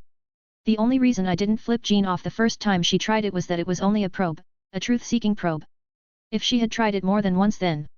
But Charles was different, he literally tried to brainwash me. My time with Hydra taught me how to read brainwaves through the way they vibrated. Their intent were clear to me once I managed to study it. While Jean's was more of a precaution, Charles's was downright neural remodeling. He wanted to change something about me. What? I didn't know, nor did I care, but for the simple fact he tried to brainwash me, Charles was definitely on my X list. What happened after that was a blur. All I saw was flashes of fight. Me versus the X-Men, though I didn't know who won. Though I did wonder how I was able to fare against their whole lineup. I saw Logan, Scott, Piotr, Iceman, John, and Storm in the images. I didn't know how long I lasted against them, but given how I could fight against them, I'd say whatever happened to me was the reason. And that brought me to my present issue. They really were drawbacks from the Hulk's serum. I thought I would be able to absorb the gamma radiation and Banner's serum without the hulking effect, but I guess I was too naive. I did retain an aspect of the Hulk, anger. An all too common trigger given the kind of work I did. Hopefully it was just anger, because if I found out that any rise in my heartbeat doomed me to lose control of my faculties, I'll be damned if I don't find a way to get rid of it. Thankfully, from the looks of it, my mental upgrades work. Turns out that wiring my brain to focus my mind on a singular objective with absolute calm when it is being overwhelmed by negative emotions was a smart move on my part. Fortunately for me it worked, but unfortunately only partly of it did. Turns out the anger I felt was strong enough to seep through the facade of calm I forced on myself. Even now the urge to kill Xavier was still dancing around my mind. I had my own suspicions of why I broke down in rage, which at the point was no longer suspicions but possible truths. Trauma.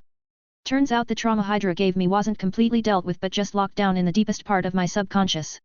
Taking a Hulk serum on top of a repressed trauma was just kicking myself in the shin. Given that the different versions of the Hulk was just a physical representation of Bruce Banner's childhood traumas, it wasn't surprising that I'll have a rage mode.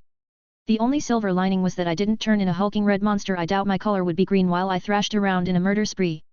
And here I was thinking I could take the week off in a conducive environment. Talk about a drag. And it hadn't even been a whole day since my evolution. From all I know, I took the serum yesterday and today I find myself almost getting one-upped by a wannabe Dumbledore. While he was an Ogbaldy, he was still too young to be a real Dumbles. I opened my eyes and the first thing that greeted me was a monstrous blue face. If it wasn't for my mind still keeping me calm, I probably would have freaked out. Or lash out, I didn't know anymore. Do you mind? I asked the oversized Stitch with glasses. Oh, sorry about that. Where's Charles? He flinched at that question and I could see that he was already uncomfortable with my dead gaze. Please calm down, the others are waiting for you.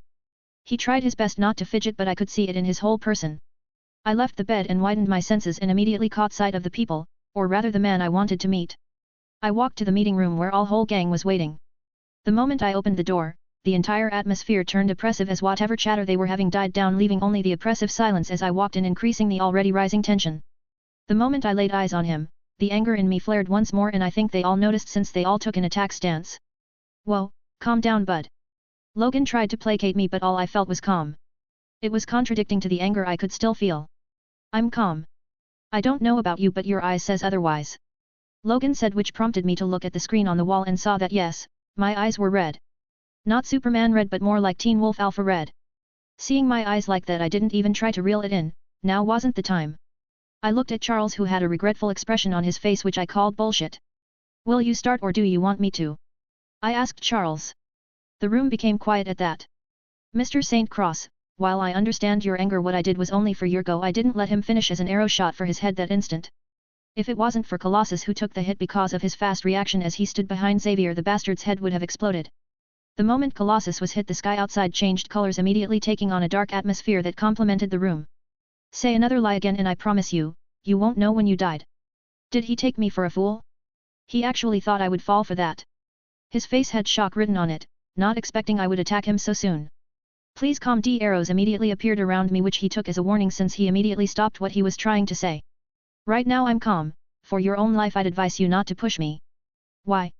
At that he kept quiet, which only fueled my gentle flowing anger, which was shown as the arrows all gained a dangerous glow to them as they started spinning. Why'd you do it? I asked him again. Do what? This time it was Aurora who asked.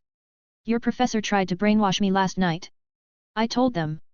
Some of them had expressions of shock on their faces while others had disbelief. I didn't try to brainwash you. Charles said. Don't try to lie to me, Charles. I know what brainwashing feels like. He simply didn't know how he was so infinitesimal close to blowing of my top. You have to understand, your ability is dangerous. Not just to you but everyone. Not just me, even the others looked surprised at what he said, although for different reasons. Mine was for his hypocrisy. Says the man who can literally brainwash people. That shut him up from any retort he had. What do you mean his ability is dangerous? For some reason Aurora and Logan were the only ones who had any semblance of calm in their faces. According to Hank, your ability affinity lies on destruction. And from what they told me about last night, it would very well seem so. I felt your signal when I used Cerebro yesterday, and the energy I read from it was unmatched by any mutant I've ever seen before, surpassing even the Omega class. It was something no other mutant could hope to match up with. Not even Eric or any other mutant we've come up against was comparable to what I felt from you, so that's why I had the team pick you up yesterday.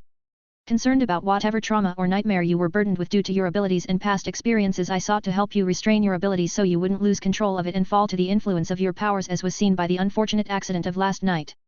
To say I was speechless would be an understatement. Even the arrows I conjured up fizzled out of existence.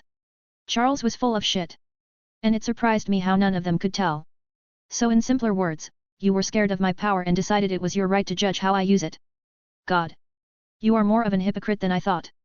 I mean, it wouldn't surprise me if you decided to mess with one of your students' brain just to assure your insecurities. I walked out of the room. If I stayed in there any longer, I had no doubt that I would kill Charles, all else be damned. The only reason I even deemed to hear him out was that Charles was pivotal to the mutant race.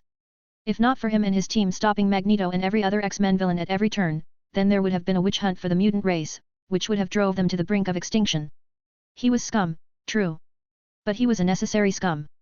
Back in the office. The room was silent after Drawl left. No one knew what to say.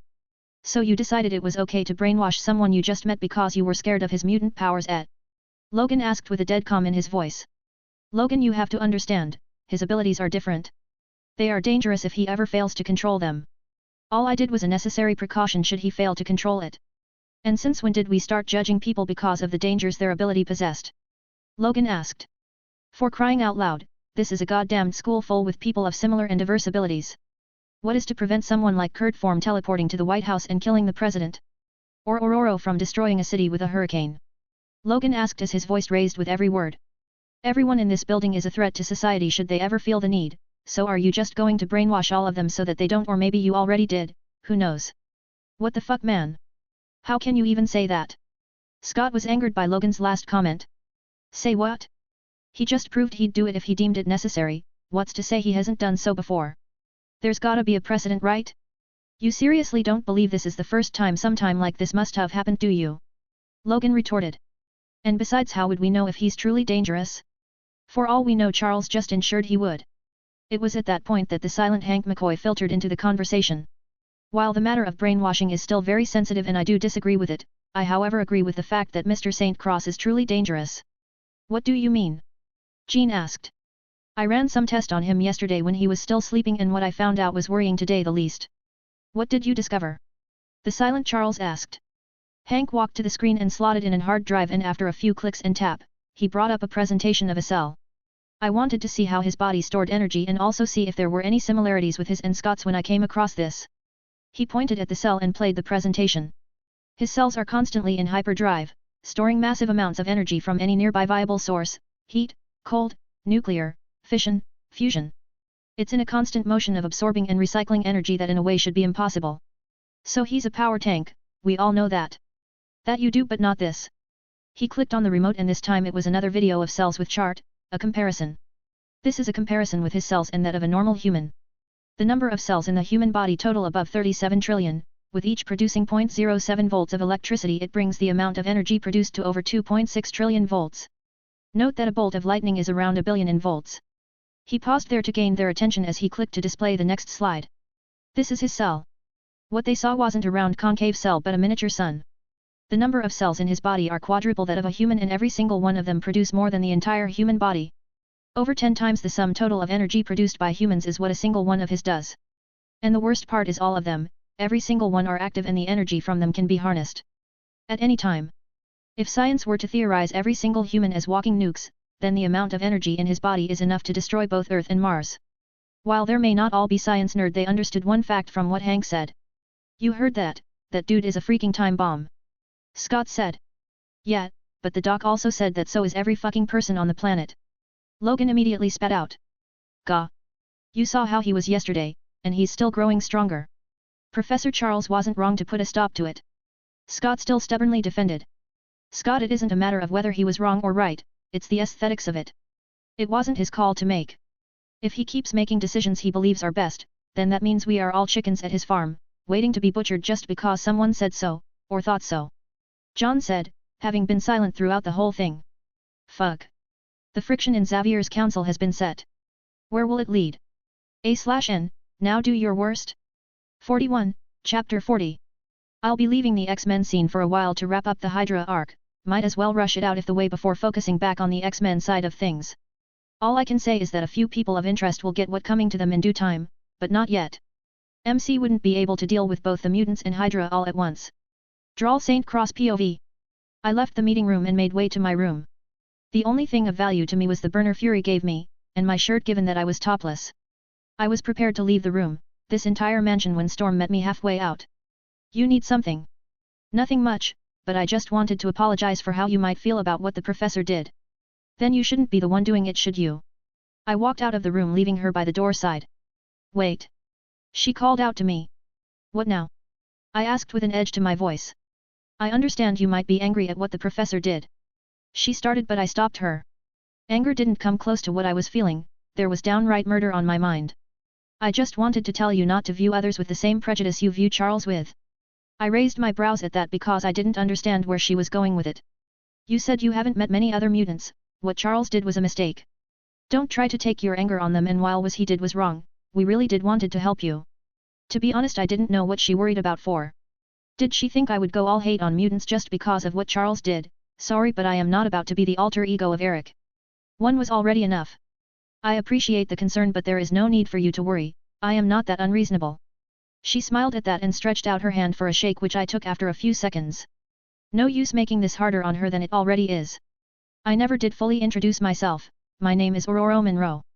Now that I look back at it, she never really did tell me her name, not I really cared if she did. For all I know, I could have been Carlos and it wouldn't have mattered. I left the estate of Charles's mansion and this time. It's time for this hermit to go back home. Right, I didn't have one. Well then, I think I'll take a trip to Massachusetts. More specifically Harvard University. I think it's time I had a talk with Zuckerberg. My first thought when I arrived at Harvard was whoa. The place was overflowing with opulence.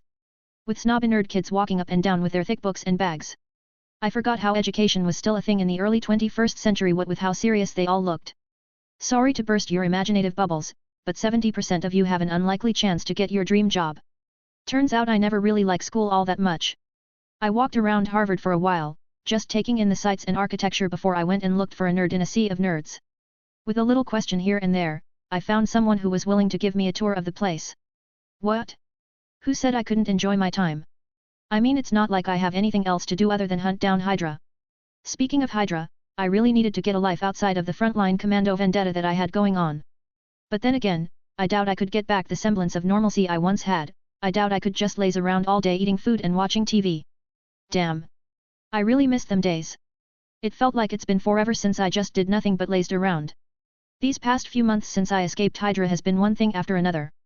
From stakeouts to takeouts, from Hulk to X-Men. My current life was not a stable slope. After an hour or two of moping around, I started asking around for a sophomore named Mark Zuckerberg. It didn't take me 30 minutes before they pointed me to his dorm. Time to meet my money maker. I could do all of this by myself. I doubt learning how to code would take me much time, but the fact was I would still at one point need someone at the helm, since I won't always be around, if that business venture was to flourish, and who other than a future multimillionaire to hire as my gaffer.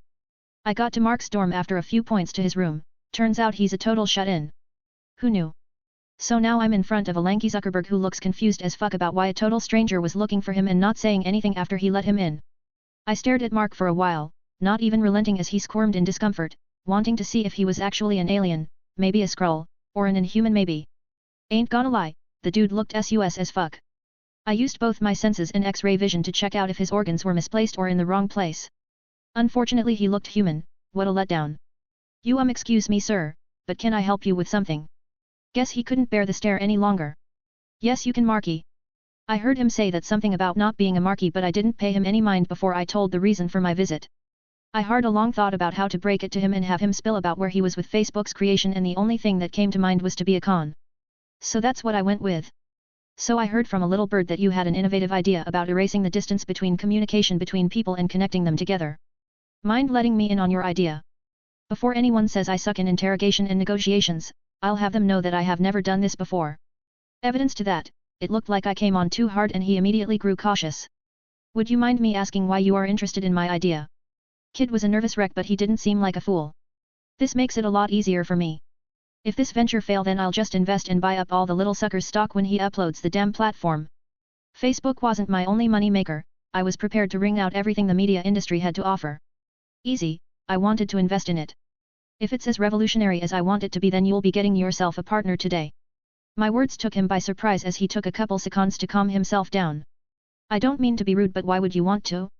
MySpace and 6 Degrees are renowned media platforms. Wouldn't it better to invest there than that of a sophomore's pet project? He asked, genuinely curious. No, it wouldn't. He seemed confused at my answer, so I continued. They already have a working platform and tenets of operation. Introducing changes would be hard.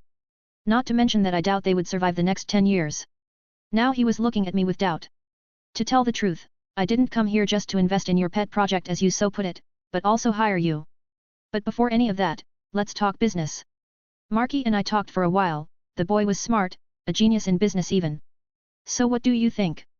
He asked me after we went over his idea for the Facebook platform. It's a nice idea, would you want me to buy it off your hands? I asked.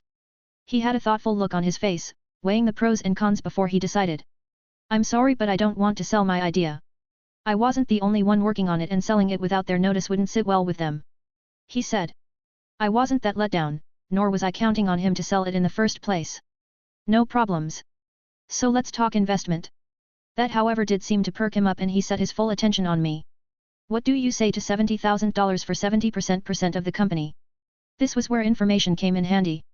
If he knew he would be counting hundreds of billions in dollars from this ramshackle idea, he wouldn't even have let me finish that statement before he threw me out of his dorm. Marky's face changed at that. He frowned at the money, or was it the percentage? Don't you think 70% is too much? Looks like he didn't like the percentage all too much. Might be but not that much. How about the same amount for 65%? He still refused the percentage. 45%. Was his offer. If it's for 45 then I won't be paying 70,000. We argued for a while before he sold 57% of Facebook to me for $70,000. If it wasn't because of my impenetrable poker face I would have been laughing like a loon when he did. The feeling was exhilarating. I wonder if this was how those investors felt when their investments paid over. I left Harvard with a light gait in my steps as I made more plans for the media takeover. Whoever said a billionaire couldn't fight aliens and monsters? From what I knew, Gmail hasn't been created yet, neither was YouTube and slew of other media platforms. Getting Mark's Facebook was just a first step since he would be releasing it early next year and I wanted a piece of it. Well, from what we talked about, I don't think he would be releasing it next year but this year. In a few months actually. With nothing else to do, I left to take care of the Hydra base in Massachusetts.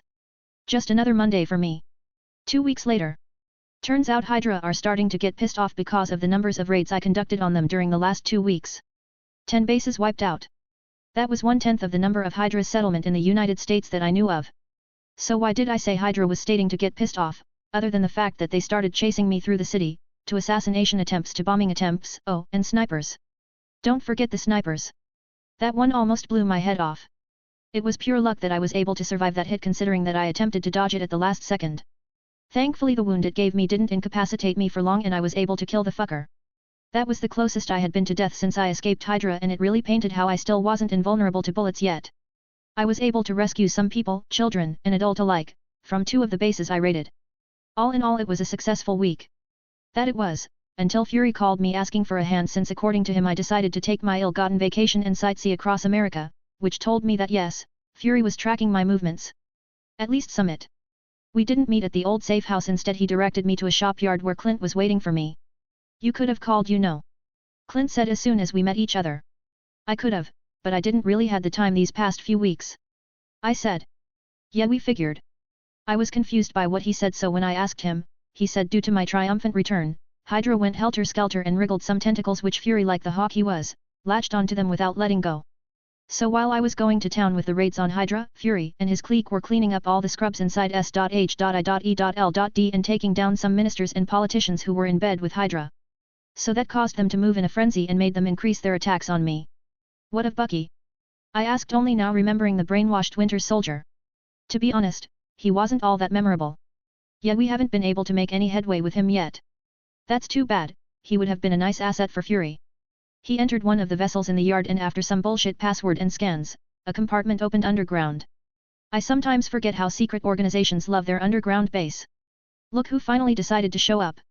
Came the sarcastic voice of the trench-coated pirate. In my defense, you said you'll call. I said as I made my way to one of the seats in the room before I met the newest member of Fury's group.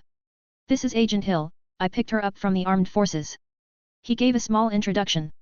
I looked at Maria Hill, although younger. She didn't look all that different from the movies with the slim body and short hair. I'll be careful with her if I were you, she'll knock your balls out if you keep staring. Fury said as Clint and Hill chuckled. I turned to Fury, since he decided to call me, and no matter how I look at it, he looked like he was laying low. What happened? Happy weekend y'all. 42, Chapter 41. Welcome back. Here you go. What happened? What didn't? I didn't understand what Fury meant by that. After you went off the grid everything turned to shit, he started. S.H.I.E.L.D. agents started getting hunted down on missions, reconnaissance, espionage, covert, we started getting picked off one by one. Mostly higher-leveled agents. I was a little shocked at that. Why didn't you call me? Fury and I had a deal, as long as it was Hydra, I didn't mind being the grunt. As long as I could kill them anytime they decided to stick their necks out of their hiding hole, I didn't mind going along with Fury's plan, so why didn't he call me? It would have been worst. Was all he said. Why? If you were here, what would you have done? Fury asked me a question that for a second, made me doubt his intelligence. Of course I would. You would go after them with the same ferocity, right? While in an ideal situation that would have been the best choice, unfortunately the present situation is as far away from ideal as possible. He said. What happened while I was away? I asked. This time it was Clint who answered me. After our stunt with Melik, Hydra went rabid. Terrorism attacks, local gang wars, assassination attempts, mutant protests, they did everything. Why? To throw us off our tracks. Fury answered. Melik was a pillar of Hydra, they knew that, so they tried to do everything they could to split our focus. Not only that, after we ousted some Hydra spies from S.H.I.E.L.D, the distrust among the agents were Psi coupled with the elimination and assassination of the agents, S.H.I.E.L.D right now is a raging storm. We've been trying all we could to curb out the spies, but there's only much we can do considering those are just the ones on Melik's payroll. Fury almost seemed like he aged a few years after he said that. How much it was have hurt him to think that his nest was nothing but a safe breeding haven for his enemies. That's... Even I didn't know what to say. A shit fuck of troubles. That what it is? He completed it for me. As horrible as that sounds, since you called me back you must have something in mind. This was Fury we were talking about. He had a whole pocket full of get out of a deadly situation deck of cards. They are getting comfortable. With your recent sightings, they focus the bulk of their attack on you, and since they think you are on your own, it'll give us the chance to one-up the fuckers. I can't imagine what sort of troubles it'll bring. He looked at me as he said that. This time I want us to go for the heart, going for the head isn't going to cut it. We have at least, as I'll like to believe, a substantial amount of information on them, so we'll use that to cut whatever avenue they have. You're the biggest gun we have, which means you'll be in the scope of heavy fire. Think you can handle it? I paused to think. While I was glad that we'll be able to cut a whole lump of Hydra's cake with this endeavor, I wanted to do something that'll give them a real panic attack. Something they'd have never expected. I ran through my thoughts while the others looked at me. Searching for something that'll give us a real sharp edge. Got it. Arnim Zola. I said excitedly. Sorry to burst your bubble, he's dead. The pirate immediately cut me down, but I knew what he didn't. He's not. He's still alive. The moment I said that, Fury and Clint sat up straight. Camp Lehigh. I told them. There's nothing there. Fury debunked me, but he still kept listening. There's a bunker hidden underneath the base. From what I know, Zola transferred his consciousness into an AI program inside a mainframe there. He's been online ever since, coordinating Hydra's movement to ensure they went unintercepted. He's had access to S.H.I.E.L.D's database from the camp. Fury looked as if his last eye was about to fall out. Clint, was Clint, with the ever unreadable expression on his face, while Hill looked like she didn't know what the fuck was happening. You sure you're not fucking with me? Fury asked me. For someone who lived in a world of mutants and aliens, I didn't understand why he was having a hard time accepting an dead AI. So you're telling me that one of the brightest minds from the old ages put his mega smart brain inside a computer? Fury all but shouted as he looked as if he was on the verge of mentally breaking down. To be honest, I didn't know why he was freaking out. From the time period, he should have already met Captain Marvel and made privy to the knowledge of the wider universe. Not even his future self freaked out about Ultron as he did, but then again, when you have the precedence of mythical demigods, angry gremlins, a 30-year-old looking man from the 40s, a playboy, a goodness-to-earth sexy redhead assassin, and a random dude whose weapon of choice was a bow and arrow fighting off against an alien invasion and a nuke, then the prospect of an AI megalomaniac genocidal robot modeled after the wet dreams of said playboy doesn't really scare you all that much. Too bad this Fury didn't yet have that experience. You sure you're not fucking with me? That might as well be the most ridiculous bullshit you ever spouted from that mouth of yours. How do you even know that? Fury asked. I was surprised he even entertained the idea, but given our rapport so far, I could hazard a guess. I was tempted to tell him how to find the capsule, but I didn't see the need. Sure, Rogers was a great fighter and team leader, but I didn't see any reason to find him. If Charles taught me anything, is that your heroes are not always how you picture them to be. And besides, I was already involved with Hydra and S.H.I.E.L.D more than I found comfortable, so. I'll tell you what, whip another shit like that out of your ass again and I'll tell you my grandma's secret eggnog recipe. Fury said as he reclined on the chair he sat on. There are things a man must do that goes against his heart desires, and eggnogs are at the top of that list. A grandma's secret recipe? Now that's something worth breaking your moral code for. Besides, even if Cap wakes now, it's not like he did anything before the invasion. But most importantly, you have a grandma? I asked, completely bewildered. Fury didn't seem like a family guy, at all. My impression of him was that he just was. Nothing before that. Bitch. The hell you mean if I have a grandma? You think this walking embodiment of badassery came out of nowhere? Fury asked with a "what kind of fool are you" expression. He was about to continue when I dropped the bomb. I know where Steve Rogers is. The moment I said that, however, the jovial atmosphere between us immediately tensed that even Clint and Hill could feel it. Do you realize the consequence of what you just said? Fury had the most serious expression I've ever seen on him as he asked that question. You do realize that the final decision is not something I can make alone? Fury said. Nicholas Joseph Fury was a smart man, and that was a fact no one could dispute. The moment I gave him such a vital information, he immediately knew what I wanted. Something that could tip the scales in my favor, something only the information about Steve Rogers' whereabouts could possibly buy. The tension continued as both me and Fury locked ourselves in a stare down. To be honest, I held doubts if my information of the ideal soldier was enough for my demand, but I didn't waver. It was something I really needed. Thankfully, at the end Fury relented, but he still didn't give me a 100% assurance. I'll have to ask my grandma about it. It's her family's recipe after all, so I can't promise you anything concrete. That was enough of an assurance that I hoped I'd get. Family special eggnog recipes were that precious and were most times heavily safeguarded within the confines of its members. That's more than enough, I said to him. The two other people in the room looked as confused as fuck, like they didn't know what just happened. I wouldn't blame them, they wouldn't understand anyway. So, Captain Rogers. Spill. Fury said, and if I didn't know any better I would say he was sulking. All I know is the general location. I told him. It around where his plane crash landed. Fury frowned at that. Howard Stark searched for him at the landing, and he didn't discover anything. There's no way Stark would have missed him if he was there. Now this was getting harder than I thought. True, Howard Stark did search for him, but then the place he landed hadn't been frozen over and made a capsicle out of Rogers. But with my senses and resistance to the cold, I should be able to locate him if I was near enough. Trust me on this. Steve Rogers is still alive, I said. I couldn't risk losing it all after I came this far. Coffee, whiskey, eggnog. These were the holy grail of liquid glory. I haven't drank a pint of eggnog since I came to this world, and there was no way I was going to miss out on a most likely traditional recipe. These shit were worth their weight in gold. Leaving the matter of the possibly not dead war hero, if what you say is true and Zola is still out there, hiding in S.H.I.E.L.D. backyard nonetheless, fucking pricks, we need to take him out as soon as possible. But given what you said about him being connected to S.H.I.E.L.D. network, they'll be able to receive information if we were to storm the base, and if they so much as drop a bomb on us we'll be under rubble, and dead. Fury said. His mind running strategies and options. That won't be a problem, I told him, and he gave me a scrutinizing gaze before he let up. I take it things worked out well.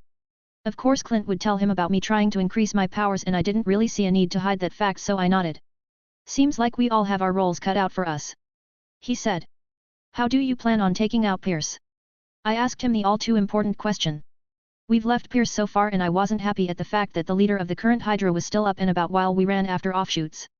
Don't worry, I'll take care of him, was all Fury said before we talked about some part before I left the yard. Maria Hill POV. She didn't know what to think when her new boss took her in. She was part of the group that were recommended for S.H.I.E.L.D. agents by the Force, and only she was picked from her whole unit. She was happy at that fact. Being able to join the world's best covered organization wasn't a part of her plan when she signed up for the army, but it was a welcome surprise altogether. Sure, she was at the bottom of the hierarchical ladder, but that didn't deter her. She was as strong-willed as the best of soldiers. All was going good as a newbie position could get, when it all happened. A simple mission, no errand, of delivering cargo to one of S.H.I.E.L.D.'s warehouses ended up in a gunfight she had no idea about. That didn't even come close to faze her. She was skilled. Skilled enough to be at the top of her unit back in the army, so she composed herself and promptly returned fire. Turns out her new boss was tracking Hydra movements that were camouflaged as S.H.I.E.L.D. mission, and he immediately opened gunfire when he got to the scene along with an archer. So there they were, 3 people, an archer, a one-eyed boss, and her, the newbie, against over 20 fully armed assailants. She was good, that much was obvious, but the skills shown by her boss and mostly the archer was something that had her floored. They were finally able to kill off all the assailants, with the ones who they left alive committing suicides. Sure, that was an awful hell of a mission for a newbie, but she wasn't complaining. She wouldn't, if only they didn't start trying to kill her too with their assassination attempts. It was bad to the point that she wasn't able to get good sleep for a week.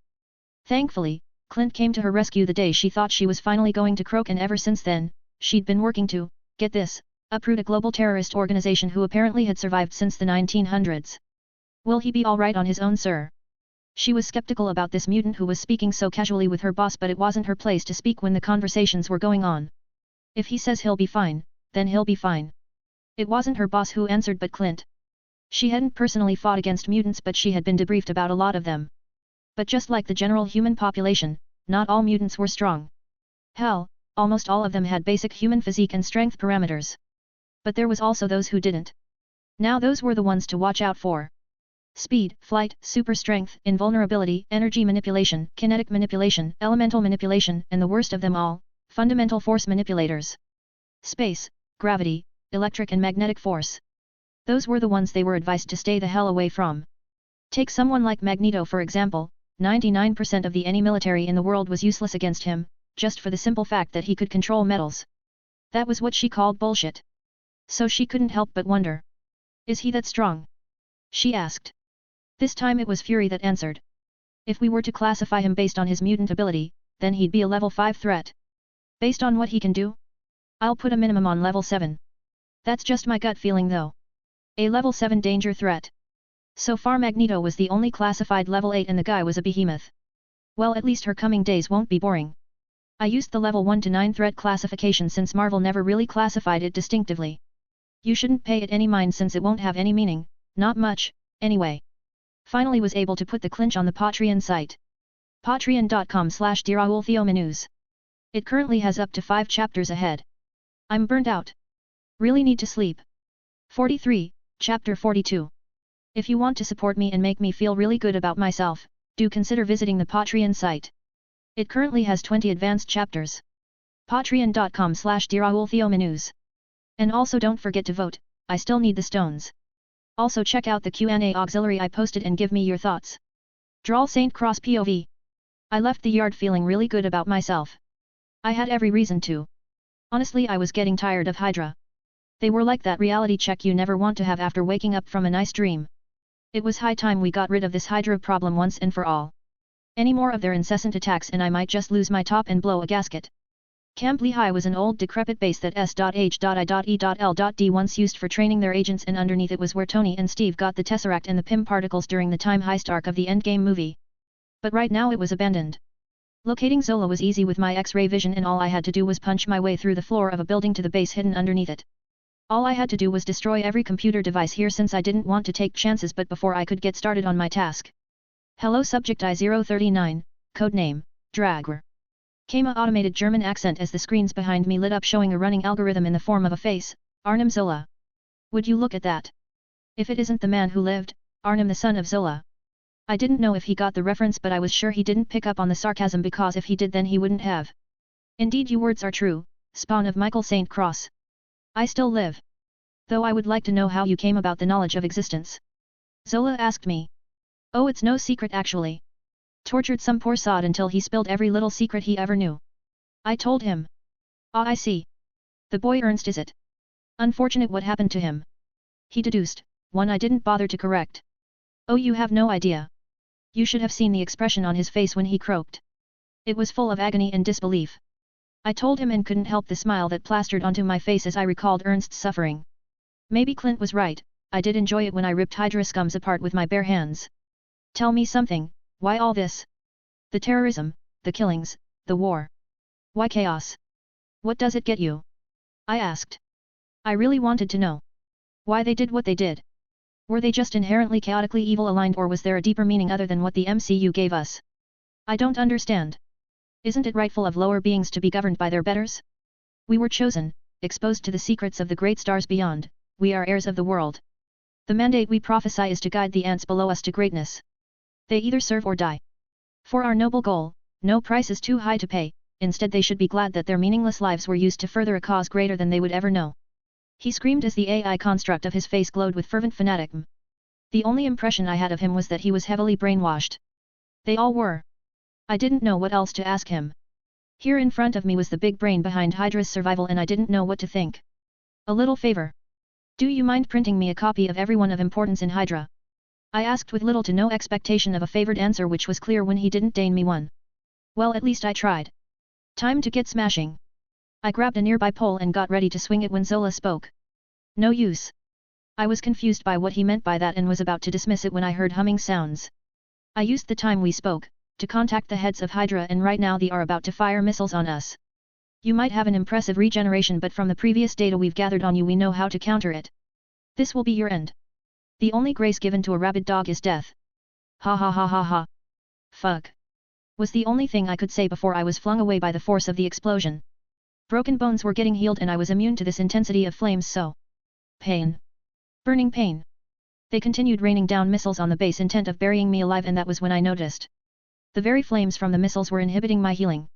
So they found out I could purge out the effects by overheating my body so they mixed it with something I couldn't purge or rather there was too much of it to purge.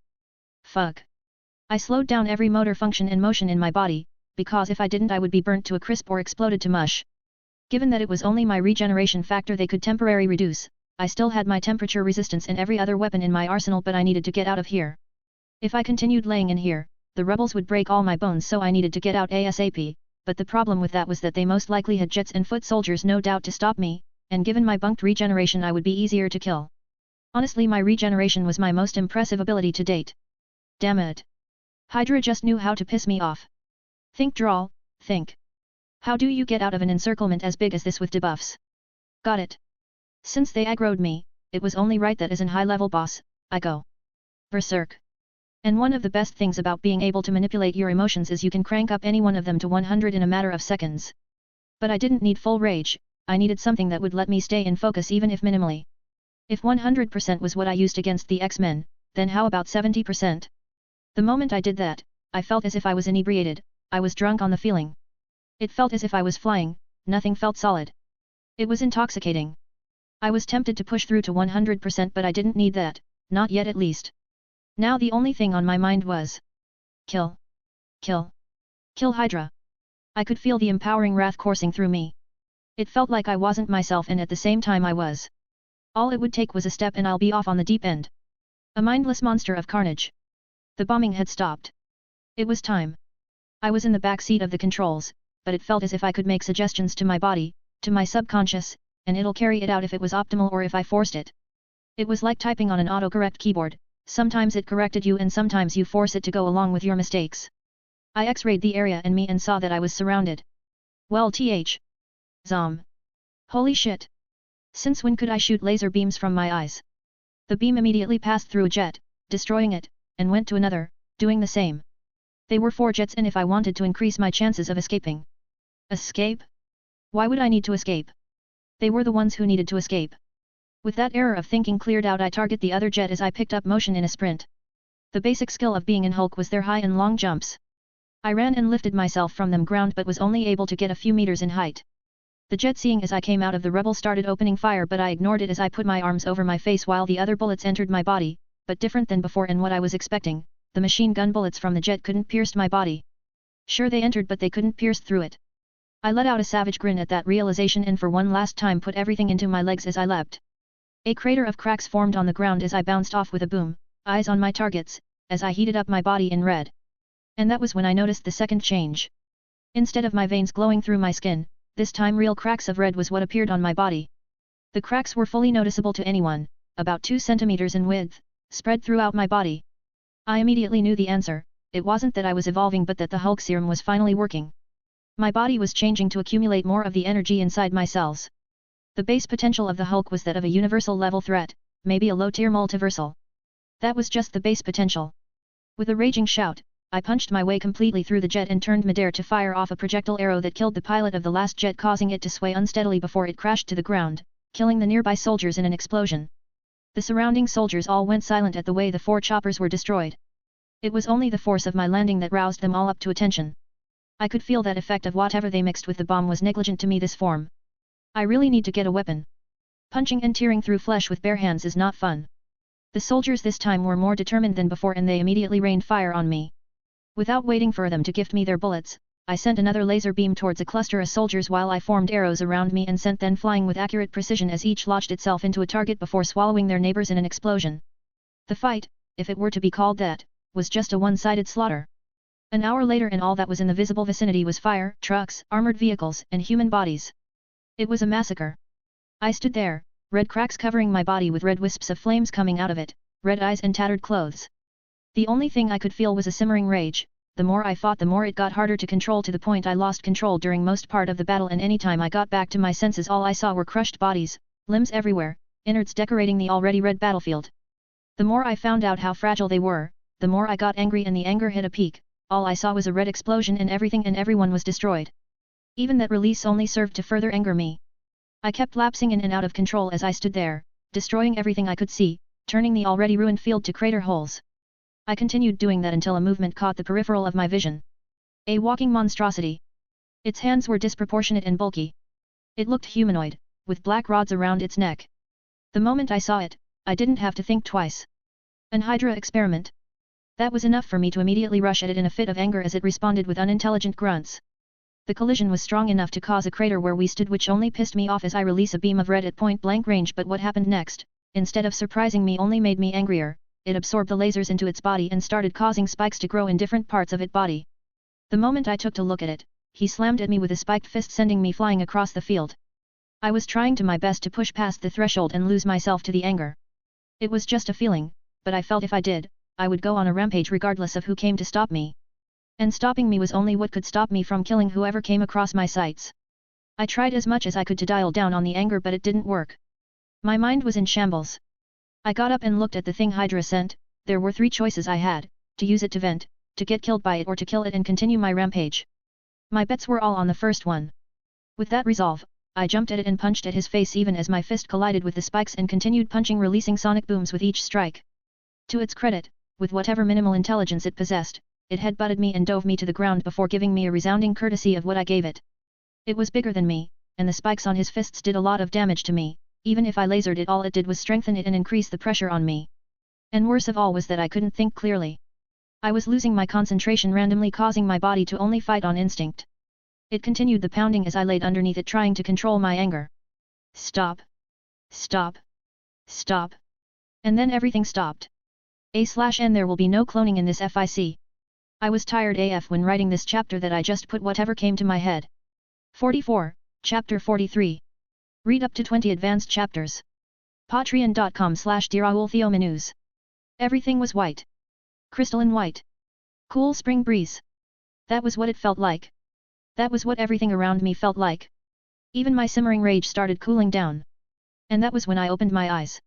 The spiked fist before me was frozen barely millimeters away from my face. My body was frozen and so was its. It was like we were trapped in a cocoon of ice, frozen sculptures. I didn't bother moving since the comfort I was feeling at that moment was doing wonders for my wrathful thoughts. Soothing it, placating it. An ideal way to vent. I closed my eyes and let myself immerse in this wonderful feeling of tranquility. Ul. Drive, L. Drawl. I woke up to the sound of my name being called, but I couldn't figure out what was happening. I was disoriented. Stupidly so. I tried to focus on the source of the voice banging on my head, and soon I could feel myself being pulled out of the dreamy haze and saw who was calling me. Oh, it was just Fury. Don't you dare close your eyes on me, you motherfucker. And he slapped me. This bitch slapped me. Immediately I rose up from where I was lying down, and instantly the memories hit me like a truck. The blood, the limbs, the carnage, the monster. I shot up from my sitting position and looked around. Hey? Are we in Alaska? I couldn't help but ask, seeing the frozen fields. Everything was frozen in a particular radius, the cars, the bodies, the rubble, even the monster. What the fuck happened? I asked absent-mindedly, even as the memories slowly came back. If you ask me, then who the fuck am I supposed to ask?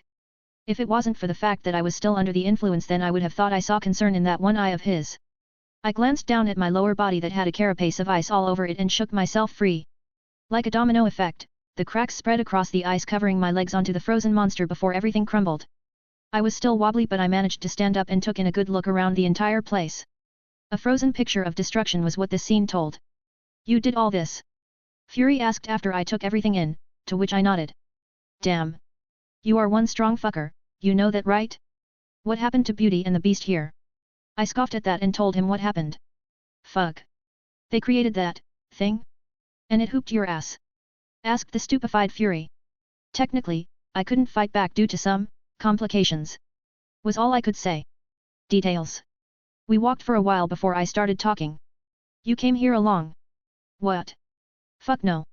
Hill and Carlson came with me. Clint is taking out some targets. He said. We ready to move in on Pierce. He went silent at that before he answered with a solid expression. Yet. How come are you not feeling cold from all that ice? He asked me with raised brows. I'm resistant to extreme temperatures. I told him. Right. Wouldn't want to borrow you this sick trench coat anyway. Was all he said while I chuckled. We got to the chopper he came here with, and in it was Maria Hill and Carlson. What's up, Carlson? I called out to him after I noticed his presence, which he most times seemed to lack, while Maria Hill was giving me a look that I couldn't quite understand. Nice to see you, Mr. Cross. Carlson, as the ever nice guy he was, replied with a smile. I sat down and closed my eyes to think, no, not think.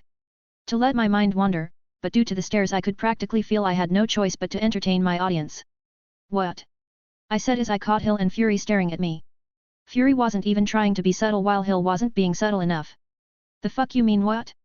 What the hell happened with the ice? Cause last time I checked, half of Camp Lehigh wasn't frozen and that was this morning.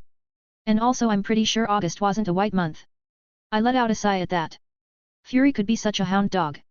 I thought he'd get the memo when I first explained what happened and purposely skipped the whole frozen camp part. I was sure he got the memo but he just decided he didn't care. Variant ability. Was all I said and let it stew. So fire and ice. What next? Flying. I looked at Fury as he said that and he seemed to get my message as he deadpanned at me. I dare you to. I laughed as he said that, it really would be nice to fly someday. The flight itself was spent in silence after the initial questioning and it wasn't an hour later before we got to where we were staying in New York. Remind me again how you still don't have an house despite having over $1 million in your bank account. Fury asked me after I took a bath and put on a bathrobe. I've been moving around for the past 4 months, never really had the time to settle down. If it wasn't one issue then it was the other. I've been frequenting motels and inns a lot lately. That's a load of crap. It's not like you fear Hydra or anything like that, so why haven't you? He said, given me a look of disbelief. And watch them bomb my house at every turn. No thank you. Whatever you say. He said. How do we go about with Pierce? You know there's no way we're bringing him in for legal hearing, right? I asked, changing the topic. I know. It's going to be a firefight tomorrow and for worth it's worth, I'm glad you're on my side. Fury looked tired as he said that. The night before the final battle was always the hardest because no matter of preparation was enough for the inevitability of trump cards to be played. While I appreciate the sentiment, shouldn't you be getting some sleep? I doubt you'll be getting some anytime soon after the showdown tomorrow. I spoke earnestly. Considering that I could very much take an eternal sleep tomorrow, I'd rather spend the time being awake. Fury just dropped a doom flag and he didn't even care that he did. Is that the type of thing to say on the night before a battle? There's being pessimistic and then there's being negative, and guess what? You just pulled off the two at once. Fury just scoffed at me as I said that. Well, good night. I stood up and left for my room. I plopped down to the simple bed by the window side as I reviewed my life up till now. First was the transmigration. I still didn't know what I truly felt at that moment, seeing myself young again. I was able to move past the regrets and depression of that time as I resolved myself to enjoy every passing moment. Second was the reprieve. If someone were to ask me what was one of the greatest times I've ever had in both lives, I'd say it was the 2 months after I was transmigrated. At that point everything seemed clear. I was racing against a clock, or myself. I was simply living. It was fulfilling. I was fulfilled. Third was the nightmare. While a famous saying spoke of how the darkest hour comes before dawn, mine came after. Despair, rage, fear, disillusioned, tortured, broken, torn apart, every atom of my being was rendered inconsequential. I was stripped of the very thing that made me human. I was compromised. Fourth. The rebellion. I was everything they had wanted me to be, yet I was more than what they knew. I struck the moment I saw the light. Mountains of blood and limbs scattered all over me as I attacked them with increased ferocity. Every dark thoughts I once had was release on them. Every single piece of carnage I once imagined, I enacted on them. With my release came revenge. Fifth was the resolve. Not for power, not for status, not for dominion, but for the simple reason of security, I sought for power. The hubris of my lackadaisical folly plunged me into 2 years of nightmare. I sought after the reason for my nightmare. If my enemies believed I was God-sent, then I take that compliment as motivation. I searched for power and then I found it, the Hulk. A being of immeasurable strength. The living wrath of God. Unfortunately, due to my desperation, or was it fortunately, I found him and I gained power. Sixth. Was it betrayal? Or naivete? The X-Men. I still feel complicated anytime I think of them. All it took was a day for me to see them as my enemies, all because of Charles. Even now I still didn't know what Charles saw of me to warrant such precautions, but it didn't matter. If Charles were to cross me one more time I'd kill him. The only reason I went with Logan and the others were just that fleeting sense of belonging. A place where I could just rest for a couple of weeks before I went back to my battlefield, but yet again I was proven wrong. It was at this point that the folly of my resolve reared its head. Anger. Pure unbridled wrath. It stripped away my reasoning as I sought to take away the life of the crippled man that wronged me. The Hulk serum did have its drawbacks, but if I was being completely honest with myself, I wasn't that worried about it. Not even after what happened today. And lastly, the stage of tomorrow. The climax. Hopefully it all ends tomorrow because if it doesn't, I will be forced to make sure it does. I needed a long sleep after tomorrow, I feel like I've earned one. Alexander Pierce, current leader of Hydra POV. Where did it all go wrong? Even now he couldn't understand how everything they had built started falling apart.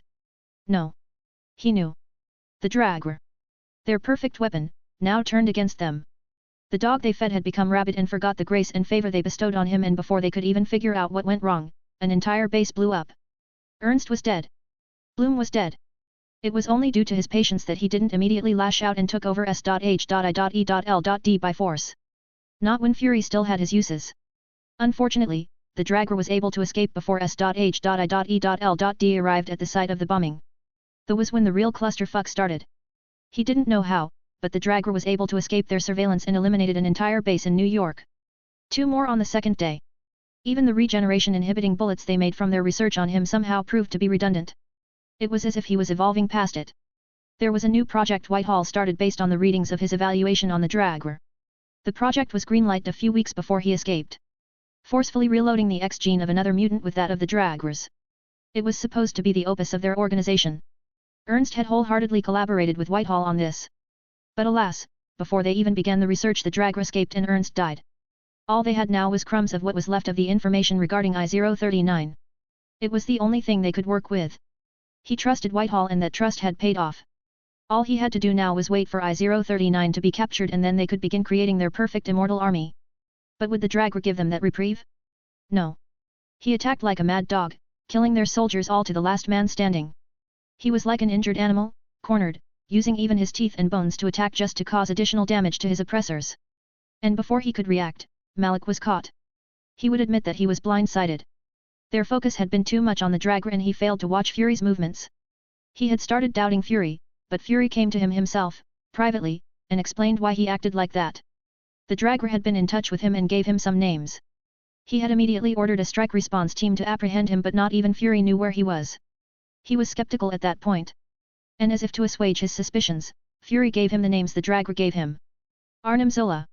Ernst. Hale Klepter. Gideon Malik. Octavian Bloom. Apparently he had tortured the information out of Ernst, and Ernst, being the smart man he was, gave out names that were of little to no consequence. These fools were all in it for the power and authority they could wield.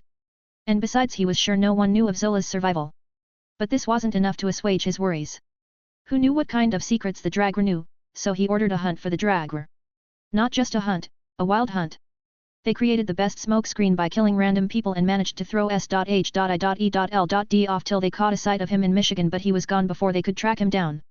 It had been going on like that for a while before suddenly Zola sent him a message telling him of the Dragr's whereabouts and also a present. It was at that moment he decided he had had enough. He sent all he could: soldiers, fighters, fighter jets, armored tanks, mutants, and one of 3 failures, the only result, Whitehall could recreate.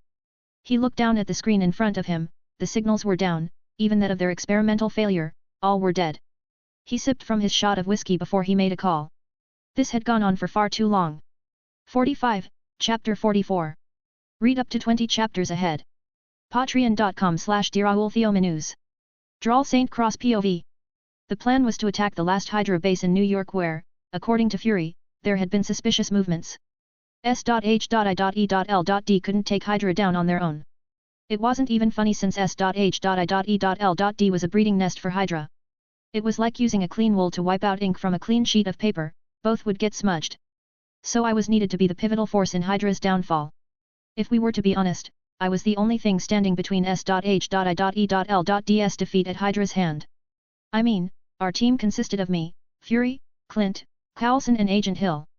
It was only now that I knew what kind of sick shit we were about to jump into. No wonder Fury was being all negative yesterday. We all geared up, well everyone except me, and drove to the final spot in little ol' New York. Fury, Hill, and Coulson were going to confront Pierce and capture him, while my job was to do what you always do, as Fury put it. I tried multiple times to calm my heartbeat, but it didn't work. It wasn't due to fear or nervousness, but rather expectation and excitement. You are smiling. Clint commented. Am I? I didn't even know I was. Just like Fury, I had a lot riding on this mission. Yes, you are. Clint replied. What are you going to do after this? Any plans?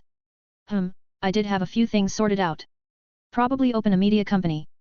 I told him, which prompted a raised brow from him. I didn't take you for the white-collar type. You look more like you could swing a mean drink at a bar. I gave a small smile as he said that. Facebook was just a stepping stone for me. TikTok, Instagram, YouTube, Gmail, none of them had been created yet. I also had a lot to learn. From coding to science. From my powers to learning how to manipulate other things. All this would only be possible if Hydra went down today. You think you can sleep better after today? Clint asked in a rare show of concern. At first I had kept my distance from Clint because I knew Fury was using him to keep an eye on me, but during those time we spent raiding bases and lounging on the couch with beers and pizzas, I was able to see the kind of person he was. He was someone I could at least afford the bare minimum of trust. Someone I could call a friend. Hell yeah. I gave him a laugh. Hydra was a knot in my psyche.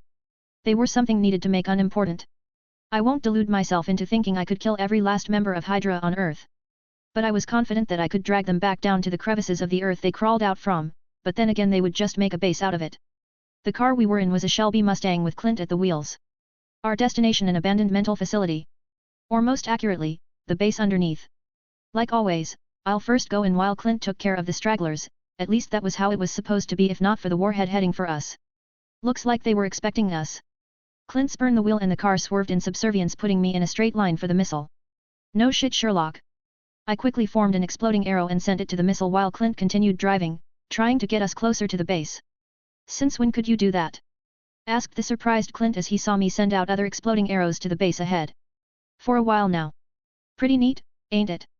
I used my X-ray vision and scanned the parts of the building I could see and saw as turrets started coming out of small open compartments.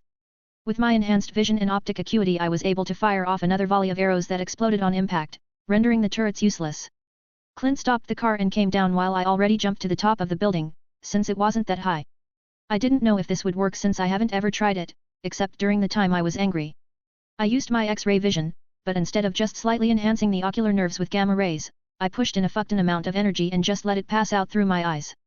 SSCZ zoom. It flickered on and off for a while before a beam of red lasers shot out from my eyes and broke through the floors, opening a straight path to the underground base. There were few enemies with heavy weaponry in the top floor, so I willed my transformation and immediately red cracks started appearing over my body as wisps of red flames flickered on and off through it. The first group of opponents I came across were quickly disposed of. Clint was to clear the ground floor while I took care of the heavy fire from the top and meet up with him on his floor before we both descended. TCH. I really need a weapon. I thought as I slammed the head of a man against the wall and saw as it burst open and his brain went splat. It took me a few moments to wipe out any enemy homie from the top floors as I made my way to rendezvous with Clint, and that was when I found an answer to my problem. Hung on the wall was an axe. I couldn't help but grin as I held it. It just felt right. Feeling in the mood to try something new, I closed my eyes as I visualized the head of the axe in my hands freezing. I could feel something was on the cusp of happening, but no matter how I tried to get used to that feeling and control it, it just didn't work. Neutral elements like ice were harder to control than an active one like fire, even though my pyromancy still sucked. I ignored everything around me, even going as far as disabling my enhanced senses as I focused everything on the axe head I held. Slowly but surely, I could feel the frost creeping through the metal head.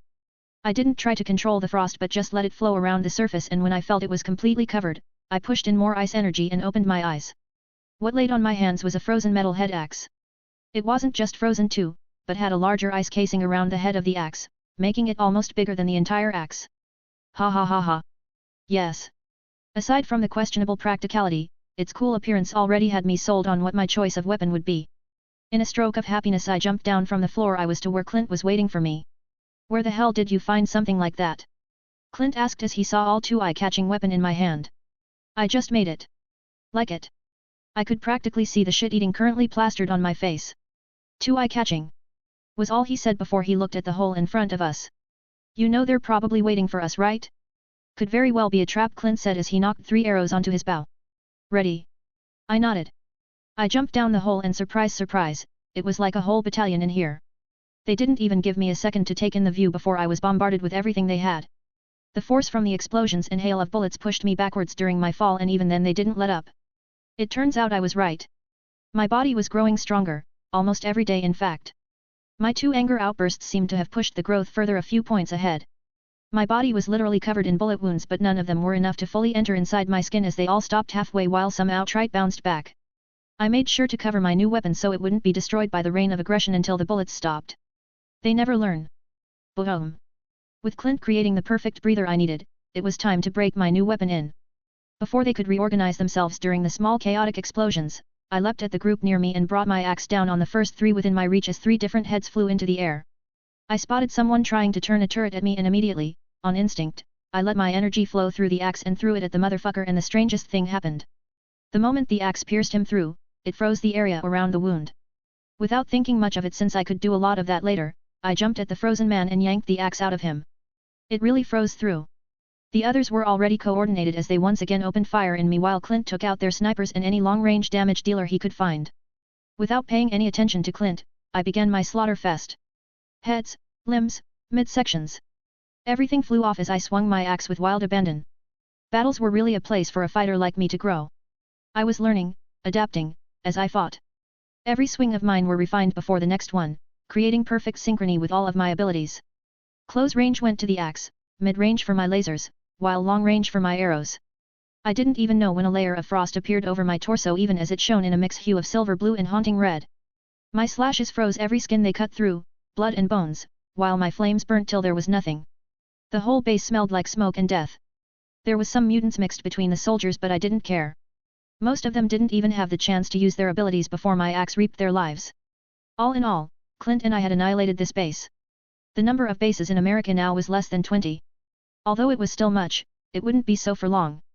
Huff, is that Huff all? Clint asked me through the comm, sounding slightly out of breath. No. I saw it when I was fighting a hole ago, slowly making its way here. The monster I fought yesterday. Unlike Clint, I wasn't that winded from the fight. I was a walking tank of energy. It would take a lot more than this to get me truly tired. Very soon, I could feel the light tremors due to their heavy footsteps. The fuck is that? Clint asked. Just some big mean monster I fought yesterday. It looks like I will be paying it back for what its sibling did to me yesterday. I said as I made my way to the middle of the space we were in. What the hell are those? Clint asked as he saw the 2 monsters walking towards me. They didn't have their spikes out yet, which if the one from yesterday was the same type, then they all absorbed intense heat to produce those spikes. Fucking doomsday ripoff. This isn't going to be like yesterday, ya hear me? I shouted as I lunged at the monsters, who roared as the both attacked me. Don't shot at them with explosives. I informed Clint as I clashed with the first one as I swung my axe at its hand, which it blocked with some carapace-like skin. Now that I look at them, they have small differences. The one from yesterday didn't have any other feature apart from the spikes it produced, whole this one had scale-like skin. The last one was just like the one from yesterday, no distinguishable feature. Clint was kiting anyone I wasn't fighting, keeping their focus disgruntled. I ducked under a fist that crashed to the ground and swung the frozen axe at its ankle, which immediately split apart as it let out an enraged roar. I left it for Clint with its reduced mobility as I attacked the other one with the scales. This one was tricky. Since I couldn't use any heat attack, my attacks were severely limited. I dodged as I swung my axe with I could already see cracks appearing on it even after I reinforced the frost casing. It wouldn't last long and I need to kill these things before it expired. I heard a roar behind me and turned to see an arrow lodged into the tennis ball-sized eye of the monster. I did a backflip even as the monster continued its raging shout and swung my axe with my augmented strength at the jugular of the abomination and almost grinned at it, gurgle and choked on its own blood and slumped to the ground dead as I pulled out my axe. One down, you to go. I turned to the last monster was being bombarded by a triangular formation of sonic waves as it clutched 2 tiny openings at the side of its head. I took a last look at my axe and steeled my heart as I flooded it with ice energy, freezing it from the head to the hilt. I looked at the screaming monster and with the strongest force I could muster I swung the axe, making it leave my hand with a boom as it burst through the neck of the beast less than a second later, freezing its entire neck dead. An arrow from Clint later and its head rolled on the floor. You okay, man? Clint spoke as I stared at the corpse of the monster. I miss her already. 46, Chapter 45. Read up to 20 advanced chapters. Patreon.com/DearAulTheoManus. And don't forget to vote. Still need M stones. The entire base was wrecked with battle scars. Clint and I made sure there were no survivors. After wiping the base clean of any information they had, we left to meet up with Fury, who happened to be in a gunfight with Pierce's men when we arrived. Long story short, their future were no different from those in the base we just came from, all dead. We caught Pierce, who was just sitting in his office sipping from a glass of wine, not even looking spooked like his soldiers weren't just annihilated. He even had the confidence and suaveness to pour us a drink as he sat on his chair without any worry. "Game's up, Pierce," Fury said to him as he leveled Pierce a gun nozzle. "That it seems to be so," Pierce said with the facade of calm still on his face. He then turned to look at me. "If it isn't the runaway, Dragno." Subject I-039. "I have to say, I'm quite surprised when I heard you betrayed us. You didn't give me much of a choice. And besides, the accommodation sucked," I replied. He looked stunned for a second before he composed himself and looked at all of us before focusing on Fury. "What now? Now you tell us all about your Hydra pals. Who else is there?" Fury didn't look good as he asked that, which was the result as Pierce started chuckling before escalating into a full-blown laugh.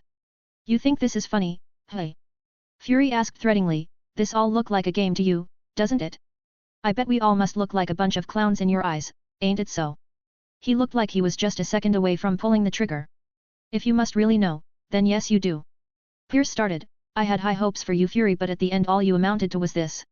When will you understand that all what you are doing, all of this, is futile? We can't be defeated, see? Cut off a head, and 2 more shall take its place. Yeah, we've heard the myths. Now you have 2 choice, tell us what we want to know and then die peacefully, or tell us what we want to know while begging to die peacefully. Which is it gonna be?" I heard Fury trying to say something, but I ignored him. Like hell I was going to allow an head of Hydra live. You think I am afraid of death? I was prepared for it since the day I took up that glorious mantle. A baseless threat like that won't scare me. Pierce looked at me as he spoke haughtily. "Second choice it is then." I was glad he took this route. "You guys might want to give me the room, it's going to get real queasy in here." Fury and the others looked at each other before they nodded and they left. Before Fury exited, he paused at the door sill. "Try not to kill him, yet."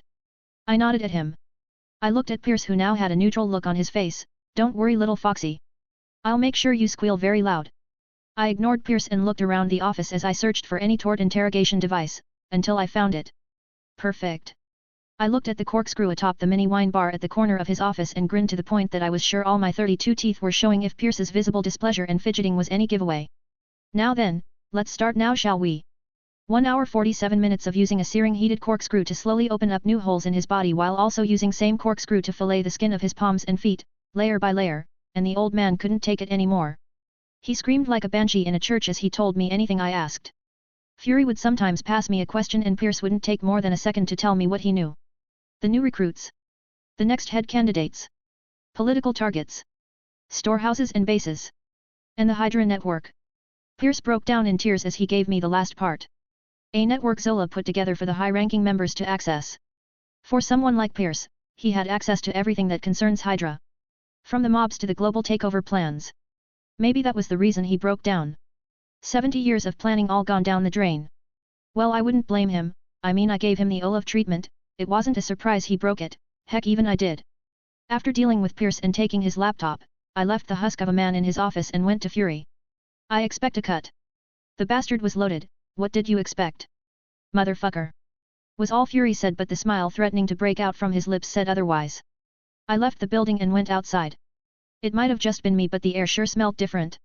It definitely must have been me, since I was sure the sky wasn't that clear a few minutes ago from Pierce's office. If I had a house, I would have gone home and popped out some wine to celebrate whatever this was, or if I had casual friends we would have hit some classy restaurant just to splurge, but since it was just me, I settled for the bench and sat down. I could really use a drink, I thought, but I didn't move from the bench, just sat there as I look at the clearer sky. What now? I guess I could focus on the growing company and just live my life raking in millions of dollars. But if the past years have taught me anything, I would just be shooting myself in the foot with anti-regeneration bullets. "You okay there?" Clint asked me as he sat on the bench. "Should be from now on," I replied. "Still gonna try and grow stronger." "Yeah. Don't have much of a choice in that regard." I really didn't. It was either that or get fucked up. And considering the reality I was in, the latter was bound to happen. With great power comes great responsibilities and all that jazz, I said with a mirthful chuckle. If I ever found Uncle Ben, I would do my best to stop him from traumatizing the young Peter Parker for the rest of his life with those words. I mean, come on, Peter's life was jack shit in the comics. Failed marriage, failed relationship, failed hero life, failed family, failed responsibilities, failed dreams.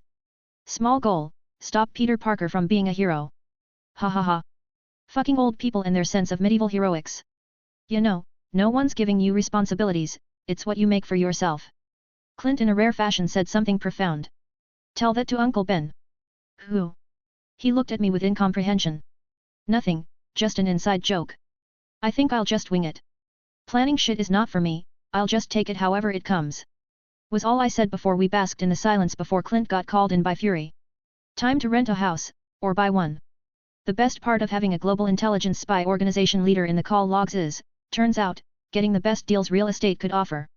All I did was tell Fury, and after a series of fuck you said in different colorful words, Carlson sent me a list of houses I could buy, all within my budget of $500,000. Was I splurging too much on a house when I didn't have a source of income? Yes. Will Fury be keeping an eye on me every time?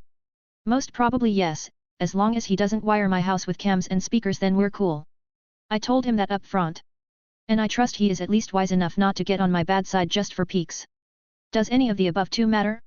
Not in the slightest. I considered just renting, but remembering I would have to deal with neighbors, I did a 180 degrees as soon as the deal was proposed. The house I bought was a secluded small mansion with 8 rooms, a pool, gym, and other nice outfits. Damn if real estate in the past ain't cheap. I paid up front, and 20 minutes later I was in my very own crib. The first in 2 years. September 22, 2003. All the present heads of Hydra were killed by Dral St. Cross and the agents of SHIELD. It has been a month after the whole Hydra fiasco, and I could very well say that this was the most peaceful month I've ever had. My routine was simple: train till I got bored, or help out Zuckerberg with the Facebook project. I picked up programming for the first thing to break my super brain into, since I would need it for the next apps I wanted to trademark. First on the list was my very own email, which I just called Fmail, short for face mail. Since Facebook was a joint company of both me and Zuckerberg, I decided to just use the trademark for it, since it still belonged to me, but different from Facebook, which belonged to me and Mark. Fmail was entirely mine. I was able to pick up programming pretty easily. While I was not quite at the current Mark's level, I was not far off. Programming was just advanced math and placement, which was something my brain excelled superbly at.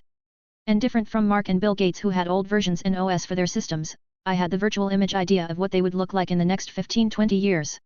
So I was sure that in terms of OS, I could beat almost all the top players of the media market. My plan was, after I released Fmail, then I would work on YouTube. This world was teeming with supernatural beings. That was the only assurance I needed to believe that YouTube would be a boom in the media market. If it worked splendidly in my former world, where people only posted shit of then opening a jar of milk for their cats and training their rat to stand on 2 feet, then it was bound to flourish here. These were the 2 apps I wanted to release in a year, since according to what I remembered, Gmail was to come out next year and YouTube in 2005. I would be able to get the Fmail working before then, maybe even next month, and then focus on ViewTube. I doubted anyone could sue me for corporate espionage or pirating when I was bound to release it first. Heck, the only luck they had was that Google was already created, otherwise the world's foremost search engine would have been under my name. Apart from the coding, the most important thing was my ability. It wasn't just heat and cold energies that I could control. No, that was wrong. What I was controlling wasn't heat and cold energy, but enthalpy and entropy. It was from some of the scientific books I read that gave that insight. Removing the heat property to the negatives gave me cold energy and vice versa. Which also meant I could consciously absorb such energies like I do with radiations. If my theory was correct, then theoretically I could harness the power of an exploding sun into any form of fundamental force. Kinetic energy to travel at hyperspeed, gravitational energy to control space, and electromagnetic energy to control the polarities of any metal, matter manipulation. Whoever came up with these theories and whoever approved of them to be put in high school and college university textbooks were downright crazy. Forgetting about the theoretical aspects of my ability, since it was theoretical, I focused more on the heat and cold branch of it. I had been trying to use the flames I could produce to fly, but haven't had a smidgen of success. Let's just say I was more of an arsonist than a pyromancer. Explosions. That was my only result. I couldn't hold the flame propulsions for long before it exploded. I could shoot jets of flames from my hands and lasers from my eyes, but trying to use flames to fly always exploded. I could also create something like a spear or a sword with either my fire energy or the red whatever it was, I'ma just call it radioactive energy, but I couldn't use them for more than 5 minutes before it exploded. All in all, any form of heat was harder to control, whereas cold was easier. While heat was easy to form but hard to control, cold was the complete opposite, harder to form but easier to control once you got the hang of it. I am not ashamed to say I bought different types of weapons just so I could use ice on them. It was always a novel experience to see a weapon turn into a freezing beauty. Let's just say Sub-Zero really knew his shit. The reason I used ice on weapons and not just the ice was because it was prone to get destroyed, and creating another one from scratch mid-fight wasn't advisable, and it wasn't always instant. A second or two wasted to get both the shape and hardness was fatal in a battle. So using a weapon as a base was the wiser choice, since all I needed to do was reinforce the ice coating if it gets cracked during a fight. In a month, my strength was at least doubled what it was when I took down Hydra, which was definitely a good thing if only such peace would last. Hopefully. 47, Chapter 46. Read up to 20 advanced chapters. Patreon.com/DiraulTheoManus. And don't forget to vote. Still need M stones. Training has always been a time I liked. It was just a moment between my and my ability, to figure out how they worked and how to use them efficiently. I had always taken training seriously, ever since my transmigration, and it was with that mentality that I was able to grasp how to properly utilize my abilities, which was why. Why does your backyard look like the fucking North Pole? Was the first thing Fury say after seeing the frozen landscape I called my backyard. Oh, hey there. I called out from my frozen form. Hey yo mama. What the hell happened here? Fury as me as he saw me, or rather saw the icicle form of me. I was trying to shoot ice balls from my hands and unknowingly cranked the output to, whatever this is. I said with a strained smile. You look like Pinocchio if he was made of ice. Fury said before he went back inside. Rude. Meaning? I asked back with a shout, making sure he heard me. You look stupid, was the reply I got for my inquiry. With but a thought of wool, the ice started melting as the one encasing me completely broke down. Energy assimilation. It works faster if the energy was already mine to begin with. Figures. It wasn't just coding weapons and shooting beams I have been learning in my free time. I also learned how to consciously absorb energy from different properties like heat and cold. While my body is constantly absorbing these energies without me knowing, the quantity of it was rather small. Like fetching a drop of water from a lake. Minute the amount was. While I couldn't actively absorb these energies for every second of the day, whenever I actively do, the assimilation rate increases over 100-fold, letting me take in bulks of energy as long as there is a sustaining source. But the caveat was that I was familiar with this energy. So there was no me going to assimilate cosmic or whatever energy there was in the wild universe anytime soon. I walked into the room and saw Fury attacking my bar. So what are you here for? I know it's definitely not for the drinks. I inquired from him as I sat down on my all too comfy couch that I paid a lot for. The council is getting jumpy. They want you to come under S.H.I.E.L.D. so they can observe and make sure your actions are in the country's best interest. Fury said with a scowl on his face. He hated bringing this topic up. Something tells me you didn't tell them what I said the last time you told me this. I told him with an amused expression on my face. No shit. How am I supposed to tell them fuck you hey? This time the frown on his face fell deeper. How about I help you out a bit? Got any recording device on you? I waved my hands in a gimme gesture at him even as he gave me a doubtful look as he handed over the recorder. I took the small device and cleared my throat. Motherfucker. You wouldn't dare. Fury said, but he couldn't hide the amused sparkle in his one good eye. A message from Mr. Drawl Saint Cross to the councilman of S.H.I.E.L.D. Cough fuck you. I gave him back the device after recording what I said and looked at the all too smiling Fury. That all what you want? I knew he didn't just come here for this when he could have just given me a call, and as if proving me right, Fury lost the smile on his face as a serious expression took its place. My team found his body just like you said, and he's still alive. Fury said before he let out a sigh. How in the frozen hells did you know this? I just smiled as he said that, not telling him anything. I once debated whether letting Steve Rogers be dug up during this time was a good idea. It was currently 2003 and Endgame wouldn't be for a whole 20 years. I doubted whether letting a late 40s 50-ish, physically, man fighting such a war was a good idea, but then I remembered how poor Steve's meme knowledge was and said fuck it. Time to scoop up the capsicle. And gave Fury the go-ahead to scoop him up. And besides, with the X-Men and Calamity 4 here, I doubt Rogers' participating efficiency would matter all that much. Heck, a particular Nodal man might just end the world in a few years for all we don't know. What are the council saying about that? I haven't told them yet. Ooh, looks like someone's being bad. Fucking hell, you want me to tell them? I just managed to SCO dig up the war hero after leaving him to suffer hypothermia for 50 years? Then I have to face their stupid mugs and explain why I kept it a secret from them. Fury barked back. I guess he really needed that drink. Or you could just say you picked up a whatever you want to call it and had you team check the area before they stumbled upon the American treasure. I said freely. Fury just gave me a seriously look before he asked me, you think that'll work? It might not, probably won't, but they'll get the message. I gave him a Cheshire grin. He just gave me a deadpan before he sighed once more and relaxed into the chair. Do what the hell has your freaky ass being up to? After a while Fury opened up the conversation. Nothing much. Just trying to efficiently open a future multi-billion company and training my abilities. I told him while turning a drink for both of us. Good luck about the first one. He scoffed.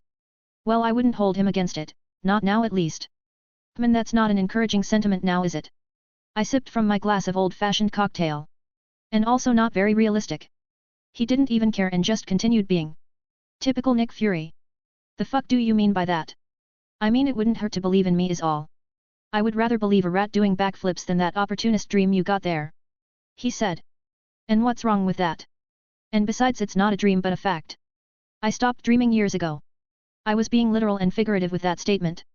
I haven't dreamt, not even a nightmare, ever since I arrived in this world.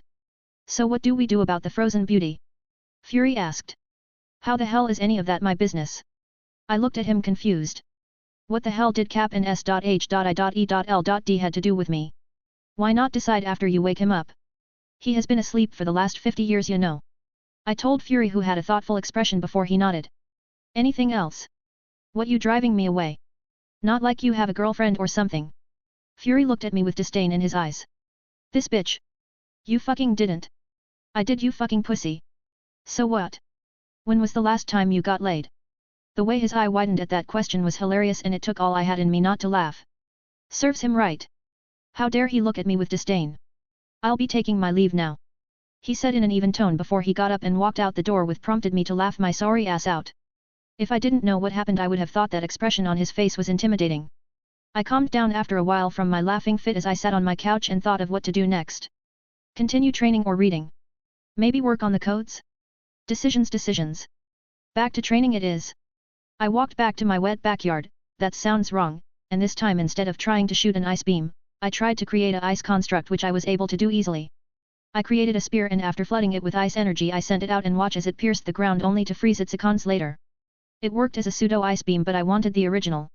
To be able to send out an ice beam like Bobby did was harder than I thought, which was undoubtedly the opposite for Bobby. For someone like him, freezing things would come very natural to him, as opposed to manipulating and shaping ice constructs, which came very easy to me. I still don't know why they had to be so polar opposites, heat and cold. It was just shooting a normal ice ball, but it was hard for me. Whereas shooting jets of flame was super easy. It only took me literal minutes to be able to do it. If I was being objective, then I had already learned how to shoot an ice beam in the form of a weapon or a literal ball, but what I stubbornly wanted was the beam. Anytime I tried it, either it would just be normal frost or it would freeze all through, possibly killing whatever I aimed to freeze if it was a fight. I was having a hard time gauging the amount of energy needed. Since ice, unlike fire, had more volume and density, it was harder to know the fixed amount to get what you want done, since the energy condenses when it comes to cold energy as opposed to the spontaneous release of heat energy. Taking a deep breath, this time I started small. I used the most minimal amount of energy I could muster to create a small frost layer on my palm and pushed it forward. The result was like pressurized gas being released, all fog-like. From there I started upping the energy and watched as the smoky ice coming from my palm gained a clearer color. I continued like that until it felt like the now beam-like ice coming from my hand was very dense, almost viscous. It was a form of success, but it was slow, too slow in fact that I would never use it in a battle except target training. I tried it again and again to somehow speed the time up, and I had small successes. I was focusing on my ice because, apart from my failure in flying, I was more adept in pyromancy than I was in cryomancy. The day ran out, and judging from the success I had in my ice beam venture, I'd say I would get it right before this week ran out. I went back inside my house for a nice cold bath inside my ridiculously huge bathtub. Sometimes I can't help but wonder how I got such a house for $500,000, but then I remember that the value of dollar wasn't as high as it was in the next 20 years. This house would definitely be worth over $1 million, maybe $2 million, in the next 15-20 years. I got out of my bathtub and put on a robe as I made my way to the dining to get a late-night snack. With a bag of chips and a bucket of ice cream, I went upstairs and took out my laptop to start working on the Fmail app. I haven't told Mark yet, but both will be released at the same time. While Facebook was for a more social undertaking, Fmail was different. In the future, almost everything was connected to an email account: banks, cards, lines, social media, national ID, everything. Email was the center of all social media. That alone was enough reason for me to create it. Marky was going to release Facebook next month, since we were able to finish it ahead of the original timeline, so I knew I would be making a hefty sum in less than a year. Apart from the money mining, I was also learning how to hack. I doubt I would need it for much, but since no knowledge was useless knowledge, I figured why not, and gave it a crack. I didn't want to create an AI like Jarvis or Friday, didn't have a need for them unless I was into snooping around people's files or I had daddy issues, which was neither. Rather than create an AI, I would rather just create an hacking supercode that would do all the job I needed. Call me old-fashioned, but I preferred it like that. So my day were just full of training, coding and learning. I was able to finish up the FMail code by 85% with just some kinks, mostly themes, and can't forget about the most important feature, dark mode. Any app that doesn't have a dark mode was bound to fail. How can someone even use that? I couldn't help but laugh at that insinuation. Dark mode in apps had not yet been introduced, which on its own was enough to blindside the media companies of 2003 in astonishment. Now people will know the glory that is dark mode. 48, Chapter 47. Read up to 20 advanced chapters. Patreon.com/DearAulTheoManus. And don't forget to vote. Still need M stones. The next day I drove the new car I bought, courtesy of Clint, a 1967 Shelby Mustang, to Harvard to meet Marky to run over the final details of the app we were making. While Marky was happy about how the app was going to be a success, what he thought was within the grounds of Harvard and hopefully other colleges and universities across the country. That was the reason he was glad to sell 57% of Facebook to me for $70,000, thinking he lucked out on an app anyone with enough tech knowledge could create, and sold it to an opportunist for 70 grand. I arrived at Harvard after a 2 hours drive and met up with Marky and took him to a restaurant where we rented out a private booth and hashed out all the kinks we had in mind. The Facebook app was already done, only the aesthetics of it were remaining. The theme was that of the old Facebook, which I came up with since the interface was better than what Mark coded. It was after we finished everything that we went out for the legal proceedings, contracts, company documents, and whatnot. It was after everything was over that I told Marky about the FMail, since I would be using our brand name to promote. And just like I thought, he didn't seem all that interested in the idea, since he was sure Facebook's popularity would be that of FMail, which was true, in Harvard sure, but in the world and social importance ranking, I highly doubt it. While this world may be technologically advanced than my former one was, said technology was not let out to the masses. In fact, just S.H.I.E.L.Ds technology alone was 3-4 decades ahead of anything that was released to the general population. So the age of technology the masses had was not that different from my past lives. While Marky was to use Harvard as the advertising ground for Facebook, I went with the media. I paid for ads to be run at news stations and paper companies. I didn't have that much money needed to broadcast it to the entire country, so I settled for the hub of it. What better place to advertise something than New York? I dropped Mark off at his dorm and went ahead with my plans as I drove back to New York. I went to every newspaper company, TV, and radio stations I could find and paid for the ads to be run on the evening window before and after the 9 o'clock news. That alone took the bulk of my day. I was able to cover 2 runs for both the Facebook and FMail apps on every station and paper that accepted the proposal, which was over 15. With that done, I drove back to my abode and called Fury. I was running low on cash and the council still hadn't approved of my compensations for taking care of their Hydra problem. All I needed was a few $1,000,000, maybe just 2, and we were square. But no, they wanted to find a way to wrestle me into their jurisdiction. It got to the point when I started receiving calls from some old fogies who were trying to be intimidating. They stopped altogether after I grew tired of ignoring their calls and called one a limp dick bastard and a slew of whatever sailor vocabulary I could evacuate from my mouth. Maybe that was why they didn't want to pay me. Not like I actually cared. I still had almost 500 grand in my account, and that wasn't going away anytime soon. When I got home I remembered a problem I still hadn't fixed: Bucky. I didn't know what to do with the Winter Soldier. Fury said they still haven't been able to undo Hydra's brainwashing, which was to be expected since their brainwashing wasn't just some tick-tock clock illusion but a mechanical one, thanks to Arnim Zola. The codes that were used in the brainwashing was created by Zola, where they would send infected waves into their victims' brains and rewrite the mental psyche. There was no way Bucky would get fine even if he visited a psychiatrist or therapist. Since Cap would soon wake up, I figured it was time to undo Bucky's brainwashing, but the problem was how. The only psychics I knew who could very well help was Charles, Jean, and Emma Frost. Charles was out by a long mile. There was no way I could in good conscience bring someone to him for help after what he did. That was under the scenario that I didn't kill him first. I doubted Jean could do it. She wasn't that strong of a psychic the last time I checked. I was able to catch on to her mental probing after all. And also I didn't want to be anywhere near Charles, so that was that. And lastly, Emma Frost. This wasn't even an option. There was no need for me justify why it wasn't one. I didn't know which comic iteration of Emma was present in this universe, and I didn't know her personally to ask for a favor, so that avenue was a no-go. She did have some kind of institute in Massachusetts the last time I checked though. But even that wasn't enough of a reason for me to seek out the White Queen of the Hellfire Club. So the only psychics I knew were not an advisable route, which left me with the hidden option me. Fine, I'll do it myself. I wasn't a psychic, mind you, but that didn't mean I couldn't help when it came to brain stuff. The only vouch for my skills I needed was me shutting down Charles' mind with just my primary mental defenses. I might not be a psychic, but I doubt anyone could tamper with the brain like I do. Since Bucky's brainwashing was probably the same thing they did to me, it made me the perfect person to undo it, but the only problem with that was connecting to Bucky's mind. If it was before then I was sure I wouldn't be able to do it, but since I could now freely emit energy gave me the confidence to at least try. Hey Nick, wanted to ask you for something, or rather someone. I spoke as soon as Fury picked up the call without giving him a chance to get a word in. Who? And let me just tell you I'm not lending you any of my agents.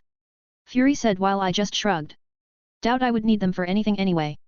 I want you to transfer Bucky to my place, I want to see if I could help undo his brainwashing. Fury was about to say something but immediately shut up after hearing what I said. You know someone who could help? He asked in a low voice. I do, I lied, don't know if he'll agree to it though. I clarified just in case I failed. If it's you then that's more than enough.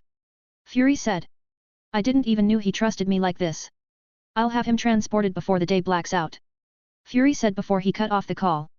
With that out of the way I waited for the transport package since I had nothing better to do. The transport van rolled into my compound a few minutes past 6, with Clint driving it. Nick finally demoted you to the errand boy, hey. I joked as he alighted the van and went to roll out the package. Haha, very funny. He said sarcastically. He rolled the sleeping Barton who had drips attached to him, probably to keep him under. So what have you been doing ever since? I asked him as he left the stretcher in the middle of my living room. Nothing much other than cleaning the scrubs you left us. He said as he went to my bar to grab a light drink. What Clint meant was the remaining Hydra bases around the country. Fury and I were the only ones who knew where exactly the bases were located.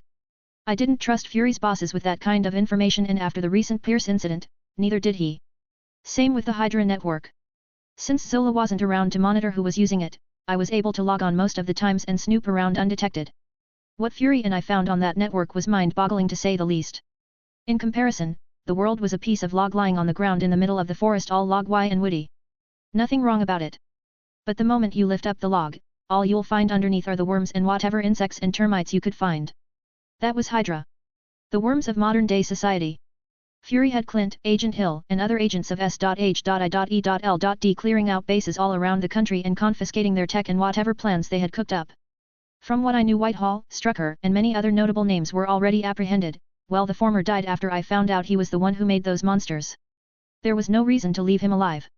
You have any plans of helping us out? Clint looked at me as if I betrayed him with my hands-off S.H.I.E.L.D. policy. Maybe when I travel around, since I would be doing a lot of that in the coming months. There's nothing wrong with popping in and out of a base every now and then.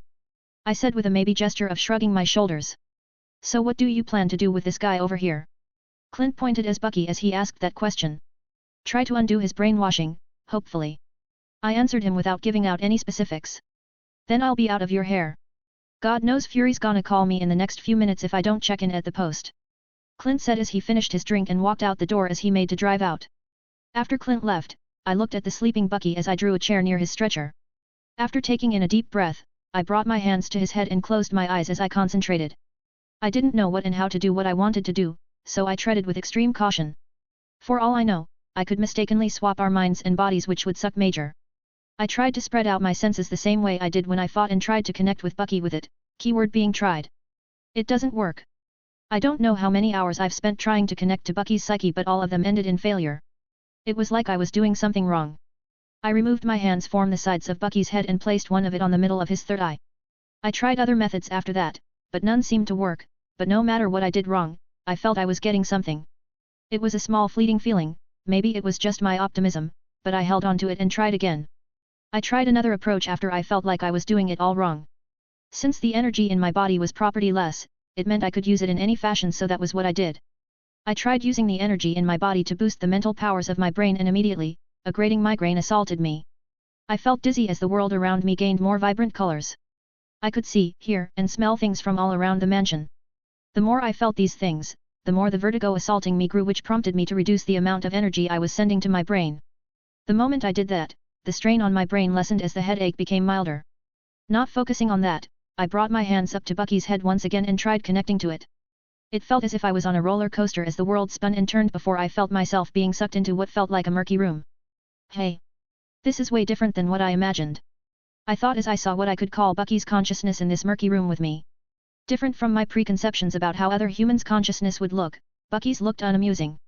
If mine could be compared to the size of a soccer stadium with different hues of kaleidoscopic lights running around, then Bucky's would be like a house with Christmas lights all over it.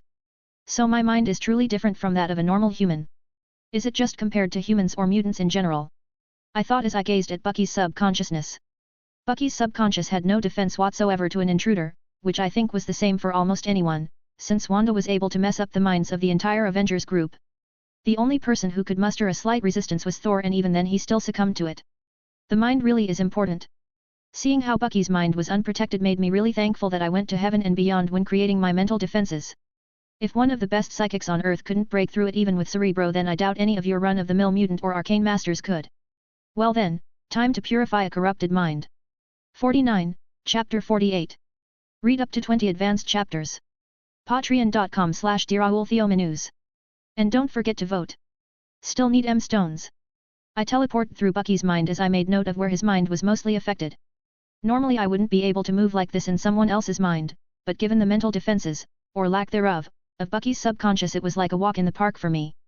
Hydra didn't care about how damaged the mind of their brainwashed soldiers would be, obviously, after the mental therapy, and only focused on how far the degree of control went. Looking at Bucky's mind, I could tell that he was just a brainwash session away from being nothing more than a remote-controlled doll. And I was sure the only reason they stopped at where they did was that if it went further, it would have deteriorated his skills, reducing his reaction time and creating lags in his motor functions. For a terrorist organization they sure were thorough. I immediately got to work. Since my own brainwave was vastly different from that of Bucky's, I had to proceed with utmost caution. This wasn't like the time I tangled with my subconscious. I approached the frontal lobe of the cerebellum, the part responsible for decision-making, since it was the most corrupted, and sent out my brainwaves. Undoing Hydra's brainwashing turned out to be a major task, since I didn't even get more than 10% done after spending almost 3 hours inside his head. I went to sleep after my unsuccessful venture and got to continue the next day. It was a new schedule to my routine where I would spend hours in Bucky's mind as I experimented with my first guinea pig. Sometimes I would control his limbs to move just for the fun of it, but I didn't take it too far. I didn't want to develop a Charles syndrome after all. It wasn't until the 4th day that I was confident to at least have a conversation with the 80-years-old man. Then I removed the anesthetic drip that was connected to him since Clint brought him over. Suffice to say, the meeting did not go as envisioned. The moment Bucky woke up, he started screaming bloody murder about a nightmare and even attacked me in his hysteria, which unsurprisingly didn't end well for him. I could take care of a super soldier with relative ease with my new base strength. After knocking Bucky out and strapping him to a tree in my backyard, I waited until he woke up before we had a conversation like real gentlemen do. Well, I was the one doing the speaking while he was doing the glaring. The conversation was fruitful, if I do say so myself. Flashback. Will you calm down and listen to me? Drawl asked the strapped-up super soldier with a harmless smile on his face. Unfortunately, said super soldier didn't feel safe, especially with that smile, and instead increased his glaring. I am calm, so why don't you release me and let's have a proper conversation? Bucky asked his captor and was barely restraining himself, literally, from jumping at the mad doctor/scientist, whatever the hell he was, that sat in front of him. I would have liked to believe that, but your facial expression says otherwise. Drawl said with the same easygoing expression on his face. Then do pray these restraints are strong enough to bind me, or else I'll be having your head. Bucky hissed out. You know that temper of yours is pretty much useless in such a scenario, so here's a deal. Stop the glaring or I'm leaving you out here for the night. Drawl said while still keeping the disarming smile on his face. You think you'll be able to break me, you bastard? Do your worst. Bucky spat out as hatred and vengeance bled from his tone to the scientist sitting in front of him. Said scientist with the smile still on his face, without saying anything, got up and left the winded-up super soldier in his backyard, for the night. Suffice it to say, Bucky was more prone to listening to what I had to say when the next morning came, since he had the whole night to get his thoughts together. His brainwashing wasn't done yet, which was evident by the fact that sometimes he'll lapse into his winter soldier mode and try to kill me, which always ended up with me kicking his ass.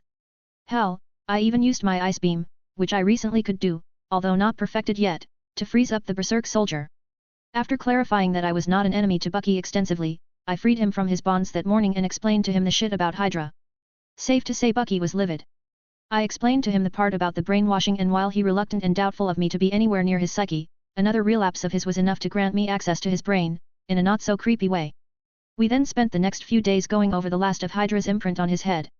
Other than that, Bucky asked me what I did for a living, and I was surprised to find out he thought I was a scientist. Talk about being stereotypical. I explained to him about Hydra's concurrent demise, S.H.I.E.L.D. hands in it because they did have one, Steve's promising return, and whatever I could tell him. I knew the man was drowning in guilt, over the people he killed and the consequences of his actions. Heck, he even broke down in tears when he remembered he was the one who killed Howard, a friend, and his wife. It took all I had to stop him from going to apologize to the presently unstable Tony Stark. "So how are we looking, Doc?" Bucky asked me as I did the last scan on his brain. "I'm happy to tell you that you are now to Hydra Ted." 100%, I said with a chuckle. "Not sure if your numbers are correct, Doc." I sighed as I heard him mutter that under his breath. Dude was a roller coaster of raw emotions. The mood swings were terrible. "All you need is time." I patted his shoulder as I went to grab a drink and poured one for the both of us. "Have you thought of what you want to do?" I asked the distraught soldier as we shared a drink. "No. Everything is different, hell even the windows are. I used to think that after the war I'd go back to working a bar or something else, but not this," he said as he shook his head, the depression rearing its ugly head once more. "Well, no need for you to rush it. Take a year or two to settle down and figure out what you want to do with the peace you fought for." I wasn't a psychologist, but even I could give decent advice every once in a while. "I think I'll do just that, Doc," he said with a chuckle before he downed the contents of the glass and made his way to the gym I rarely ever use. Working out was a way to burn not just calories but stress and most mental plagues. It was an output most men use to get over their everyday bullshit rather than keeping it bottled up, so I approved of his self-prescribed therapy. "It looks like I'm taking the doctor role too seriously." I downed my own glass and made my way to my workstation, which was a room I dedicated to all my cyber welfare. It was filled with screens of different sizes as I used them for my research and reading or just coding. The hacking programs I was creating was coming along splendidly while I had already finished up the codes for my Fmail and ViewTube. The Fmail was as good as done and I was already starting to work on ViewTube. These two would be the first of the jump chains of subsidiary companies under my name.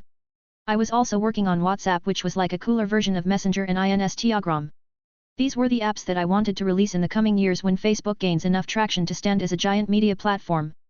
I was sure that before 2010, I would be one of the top 10 billionaires of this country. And it would all start with Facebook and FaceMail. Marky was releasing them this week, and soon after, the ads window I had purchased would start running their courses. I also spent most of my time reading on other subjects when I'm not training or helping debug Bucky. I didn't know why I was reading all these, but my mind refused to be empty, so I could only swallow whatever knowledge I came across. I read mostly mechanics and metallurgy since I had the hope of one day creating my own weapon, so I read whatever I could find. I even read the scientific reports Hydra had on their past projects just to satisfy my crave for knowledge. I even bought books, something I never thought I'd do, and made a small library in the corner of the room just for light perusals. While I was not anywhere, light years away in fact, from the levels of Reed, Tony, Selvig, and Bruce, I could say with confidence that I was catching up. In a few years, I might even be able to surpass them. Another avenue I looked at was the part that could strengthen me further, but unfortunately I didn't find any.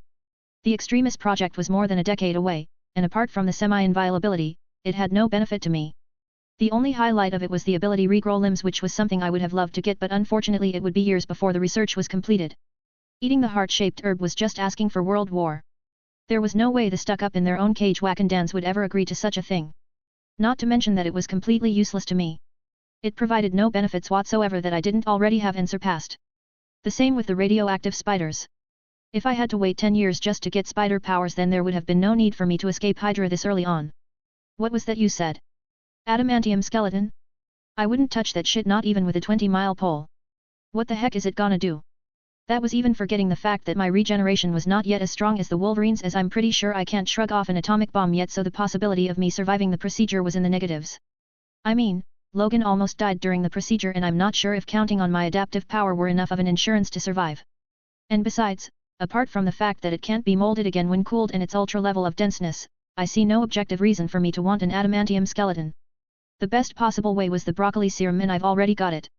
I was getting stronger every day from just using my powers, and not to mention the potential plateau of that beast. Coupled with my adaptive and evolution abilities, I doubt my potential was lower than that of the Hulk's. Like I said, all I need was time to grow, adapt, and evolve. I ended reminiscing there and left my study/workspace. "Hey Bucks, I'm going into town. Wanna tag along?" I called out to him. "Yeah, I'll be down in a section," came the reply. Bucky came down in minutes and I drove us to a restaurant I frequent most of the time. "Why do you like this place? It's too loud, open, and unsecured." The Winter Soldier shook his head in disapproval. "First of all, this place is nice and the food tastes great. Secondly, that's the deadly assassin in you talking." I chastised him and he snorted. "Whatever." He turned away as his eyes glanced across the restaurant. He landed on me just to see my amused smile. He sighed before he slumped his shoulders in surrender as he tried his best to relax and not let paranoia cloud him. It was not his fault as most of his actions were reflex and subconscious actions he used to do when he was still the Winter Soldier. I looked at him and after confirming that he managed to relax to a degree I told him the reason why I brought him out. Steve woke up.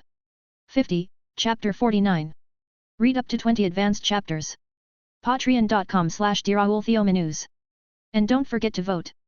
Still need M stones. Steve woke up. Bucky went rigid the moment I said that. I could see that his eyes were conflicted, not knowing what to do or even how to react in this scenario. While his friend was frozen underwater for decades, he became the hunt's dog for the very organization that started all of the problems they faced back in their time.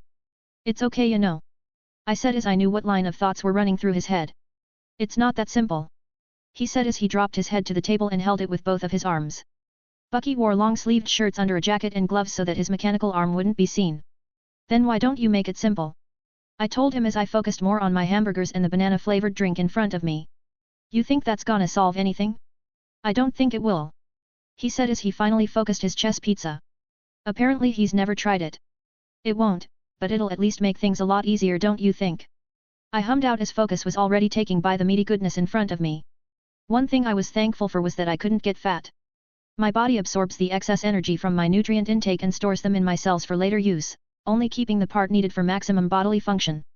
When can I meet him? Bucky suddenly asked after sampling a bit of his breakfast. We could see him today, I think. I'll call Fury for the location. He hummed in acceptance as we both focused on our stomach's demand. Being the new foodie in town, I ordered for a triple-deck steak burger and 2 boxes of pizza before we left the restaurant. How are you not fat?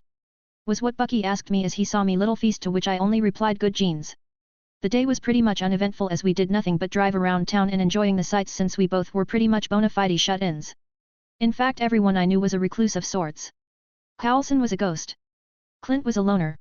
Agent Hill was a silent observer, and the less said about Fury the better. I called Carlson during our little drive-by, not the gangster type, and he directed me to the facility Steve was in. I dropped Bucky off and drove away since I didn't have anything to do there other than watch 2 grown-ass men comfort each other and reminisce while standing awkwardly to the side. I drove for a bit and decided to stop at the park since there was nothing for me to do at home except continue my training or research. I sat on a bench and just watched the kids and young people playing there. It was therapeutic.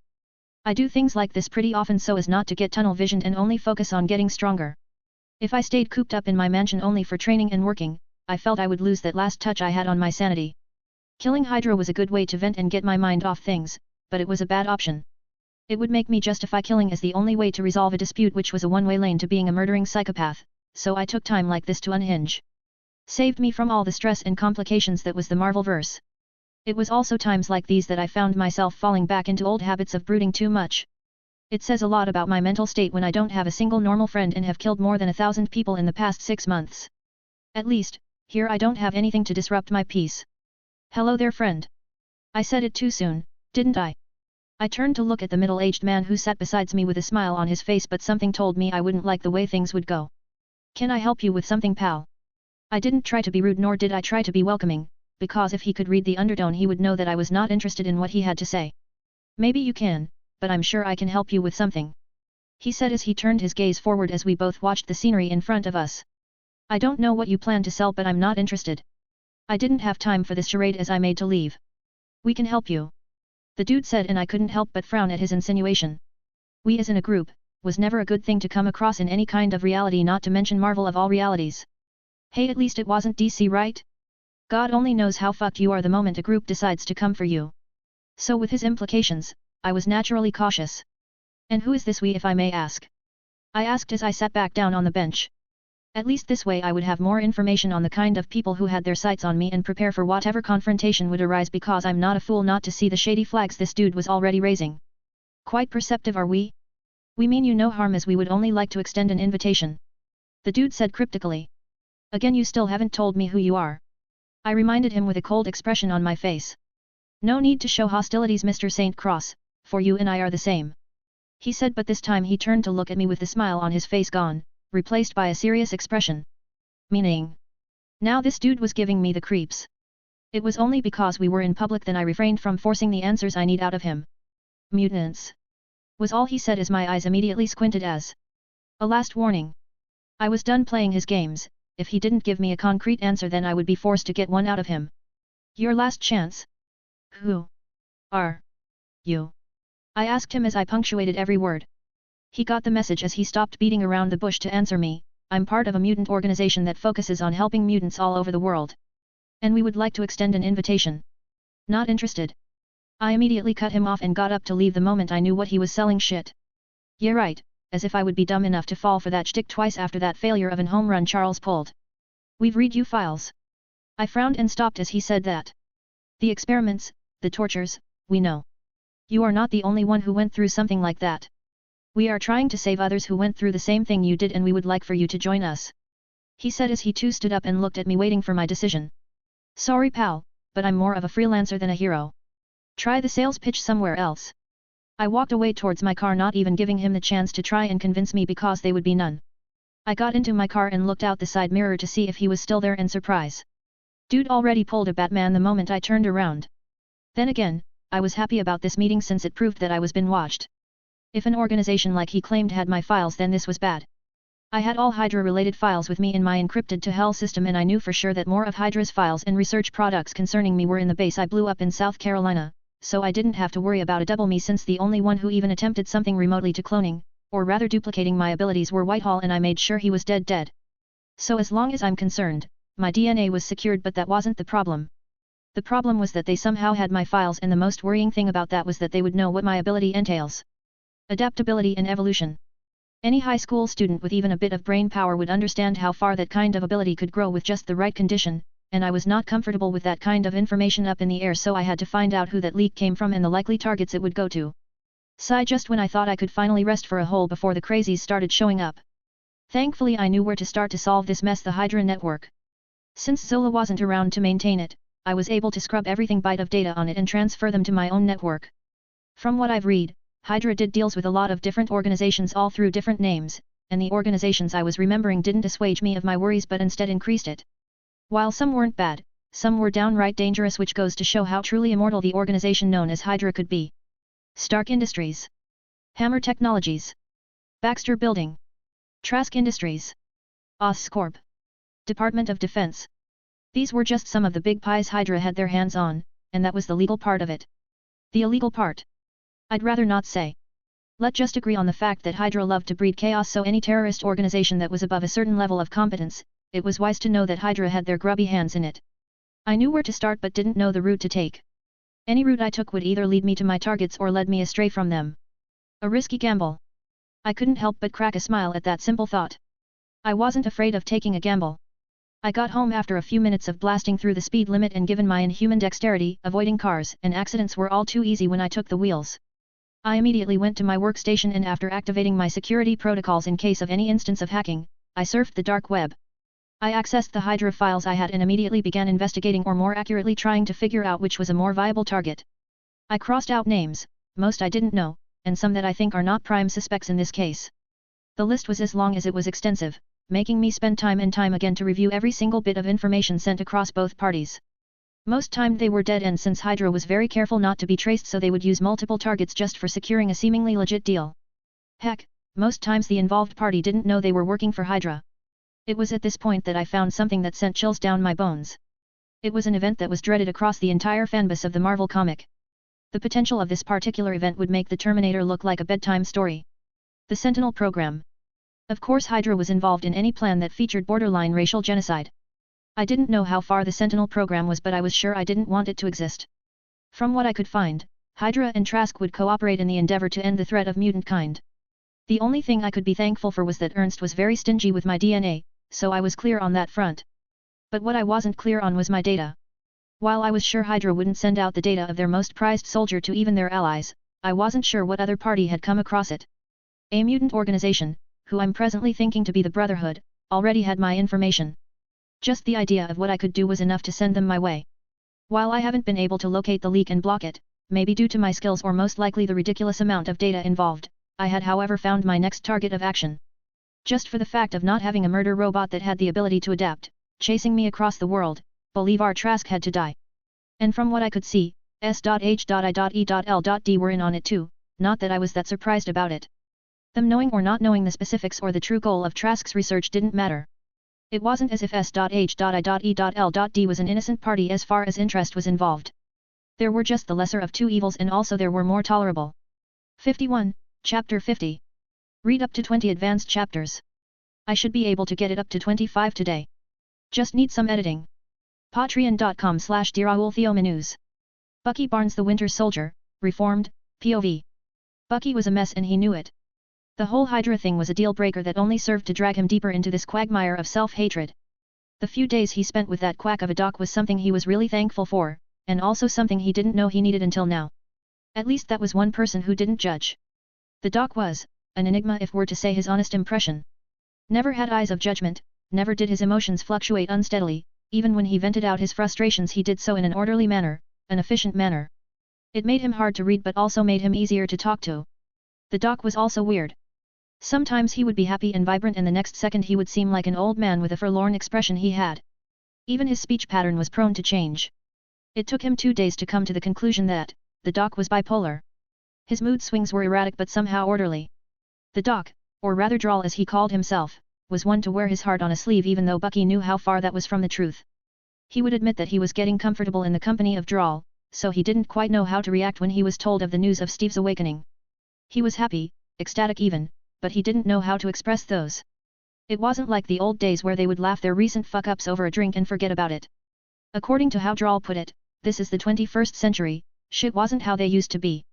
He had done things that couldn't be forgiven, he knew that. He had killed, from the corrupt to the innocent, he had murdered entire innocent families just because he was ordered to.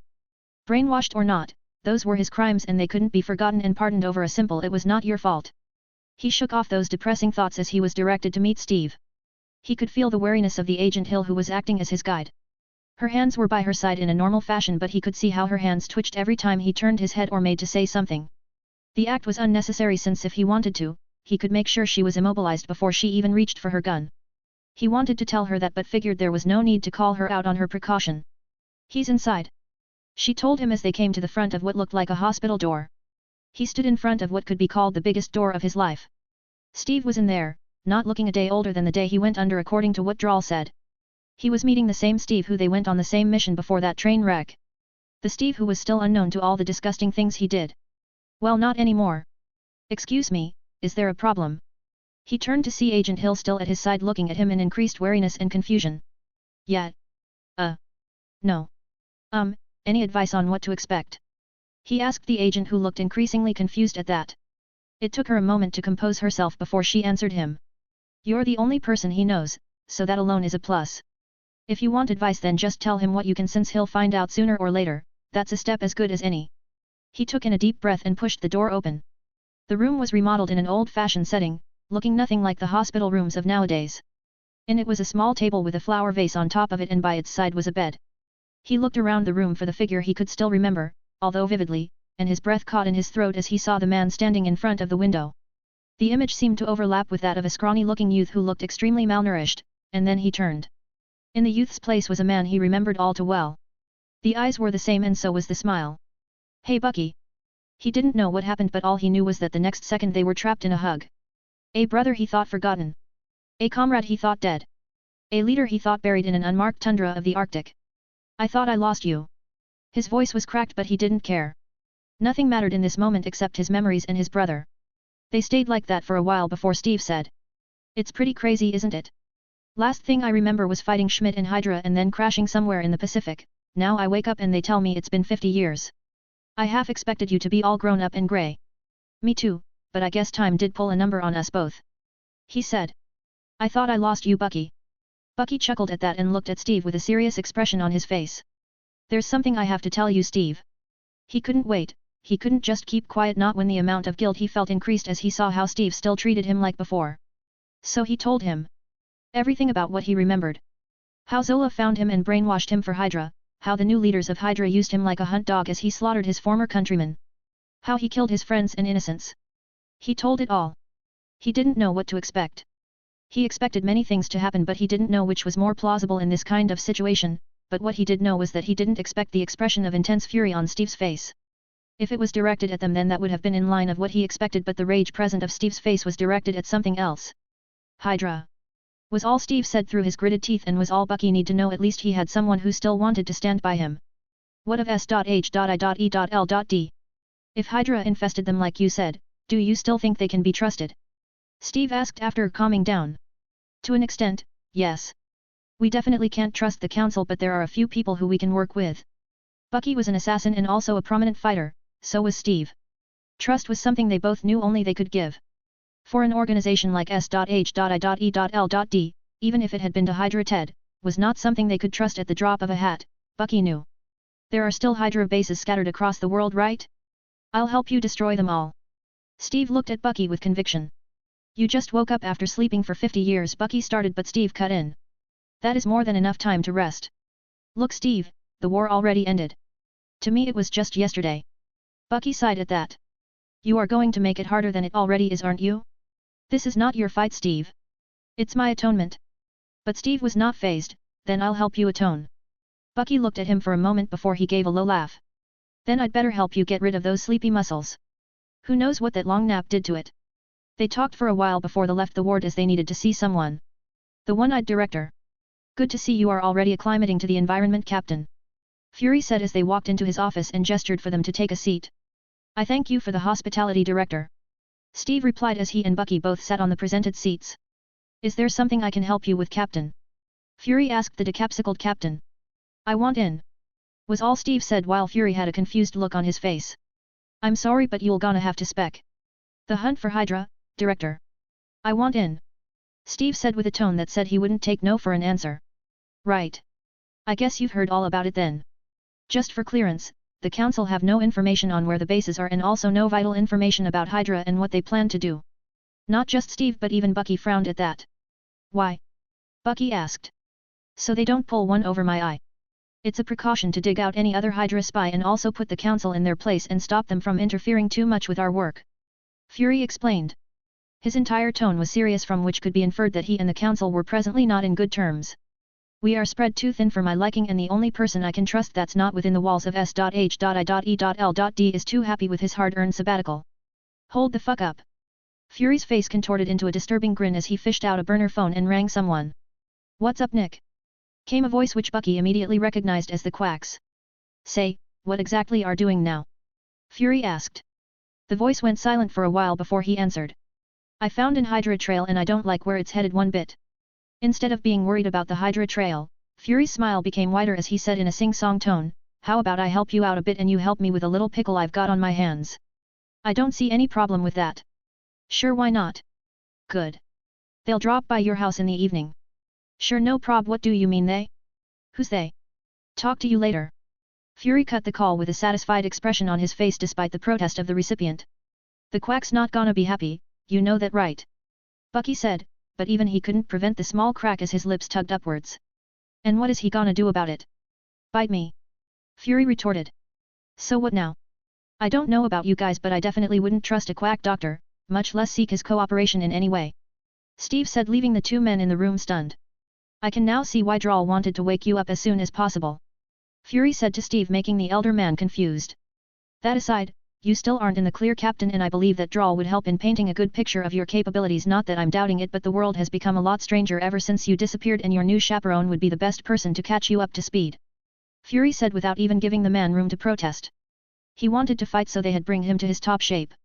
When do we leave? Said an all too eager Steve. Relax, Captain Rogers.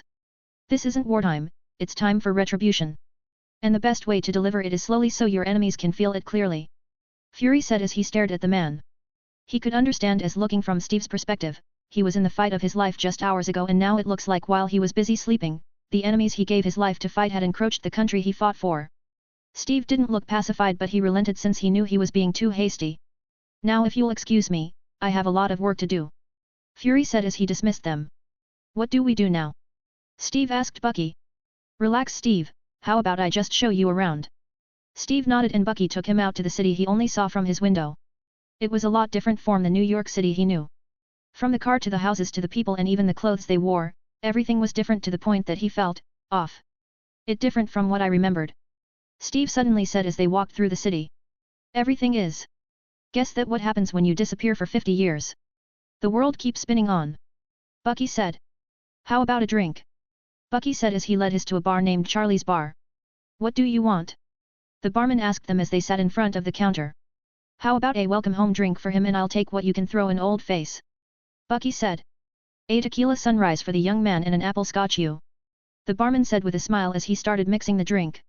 A/N, I wanted to do a bromance of Steve of Bucky, how is it? 52.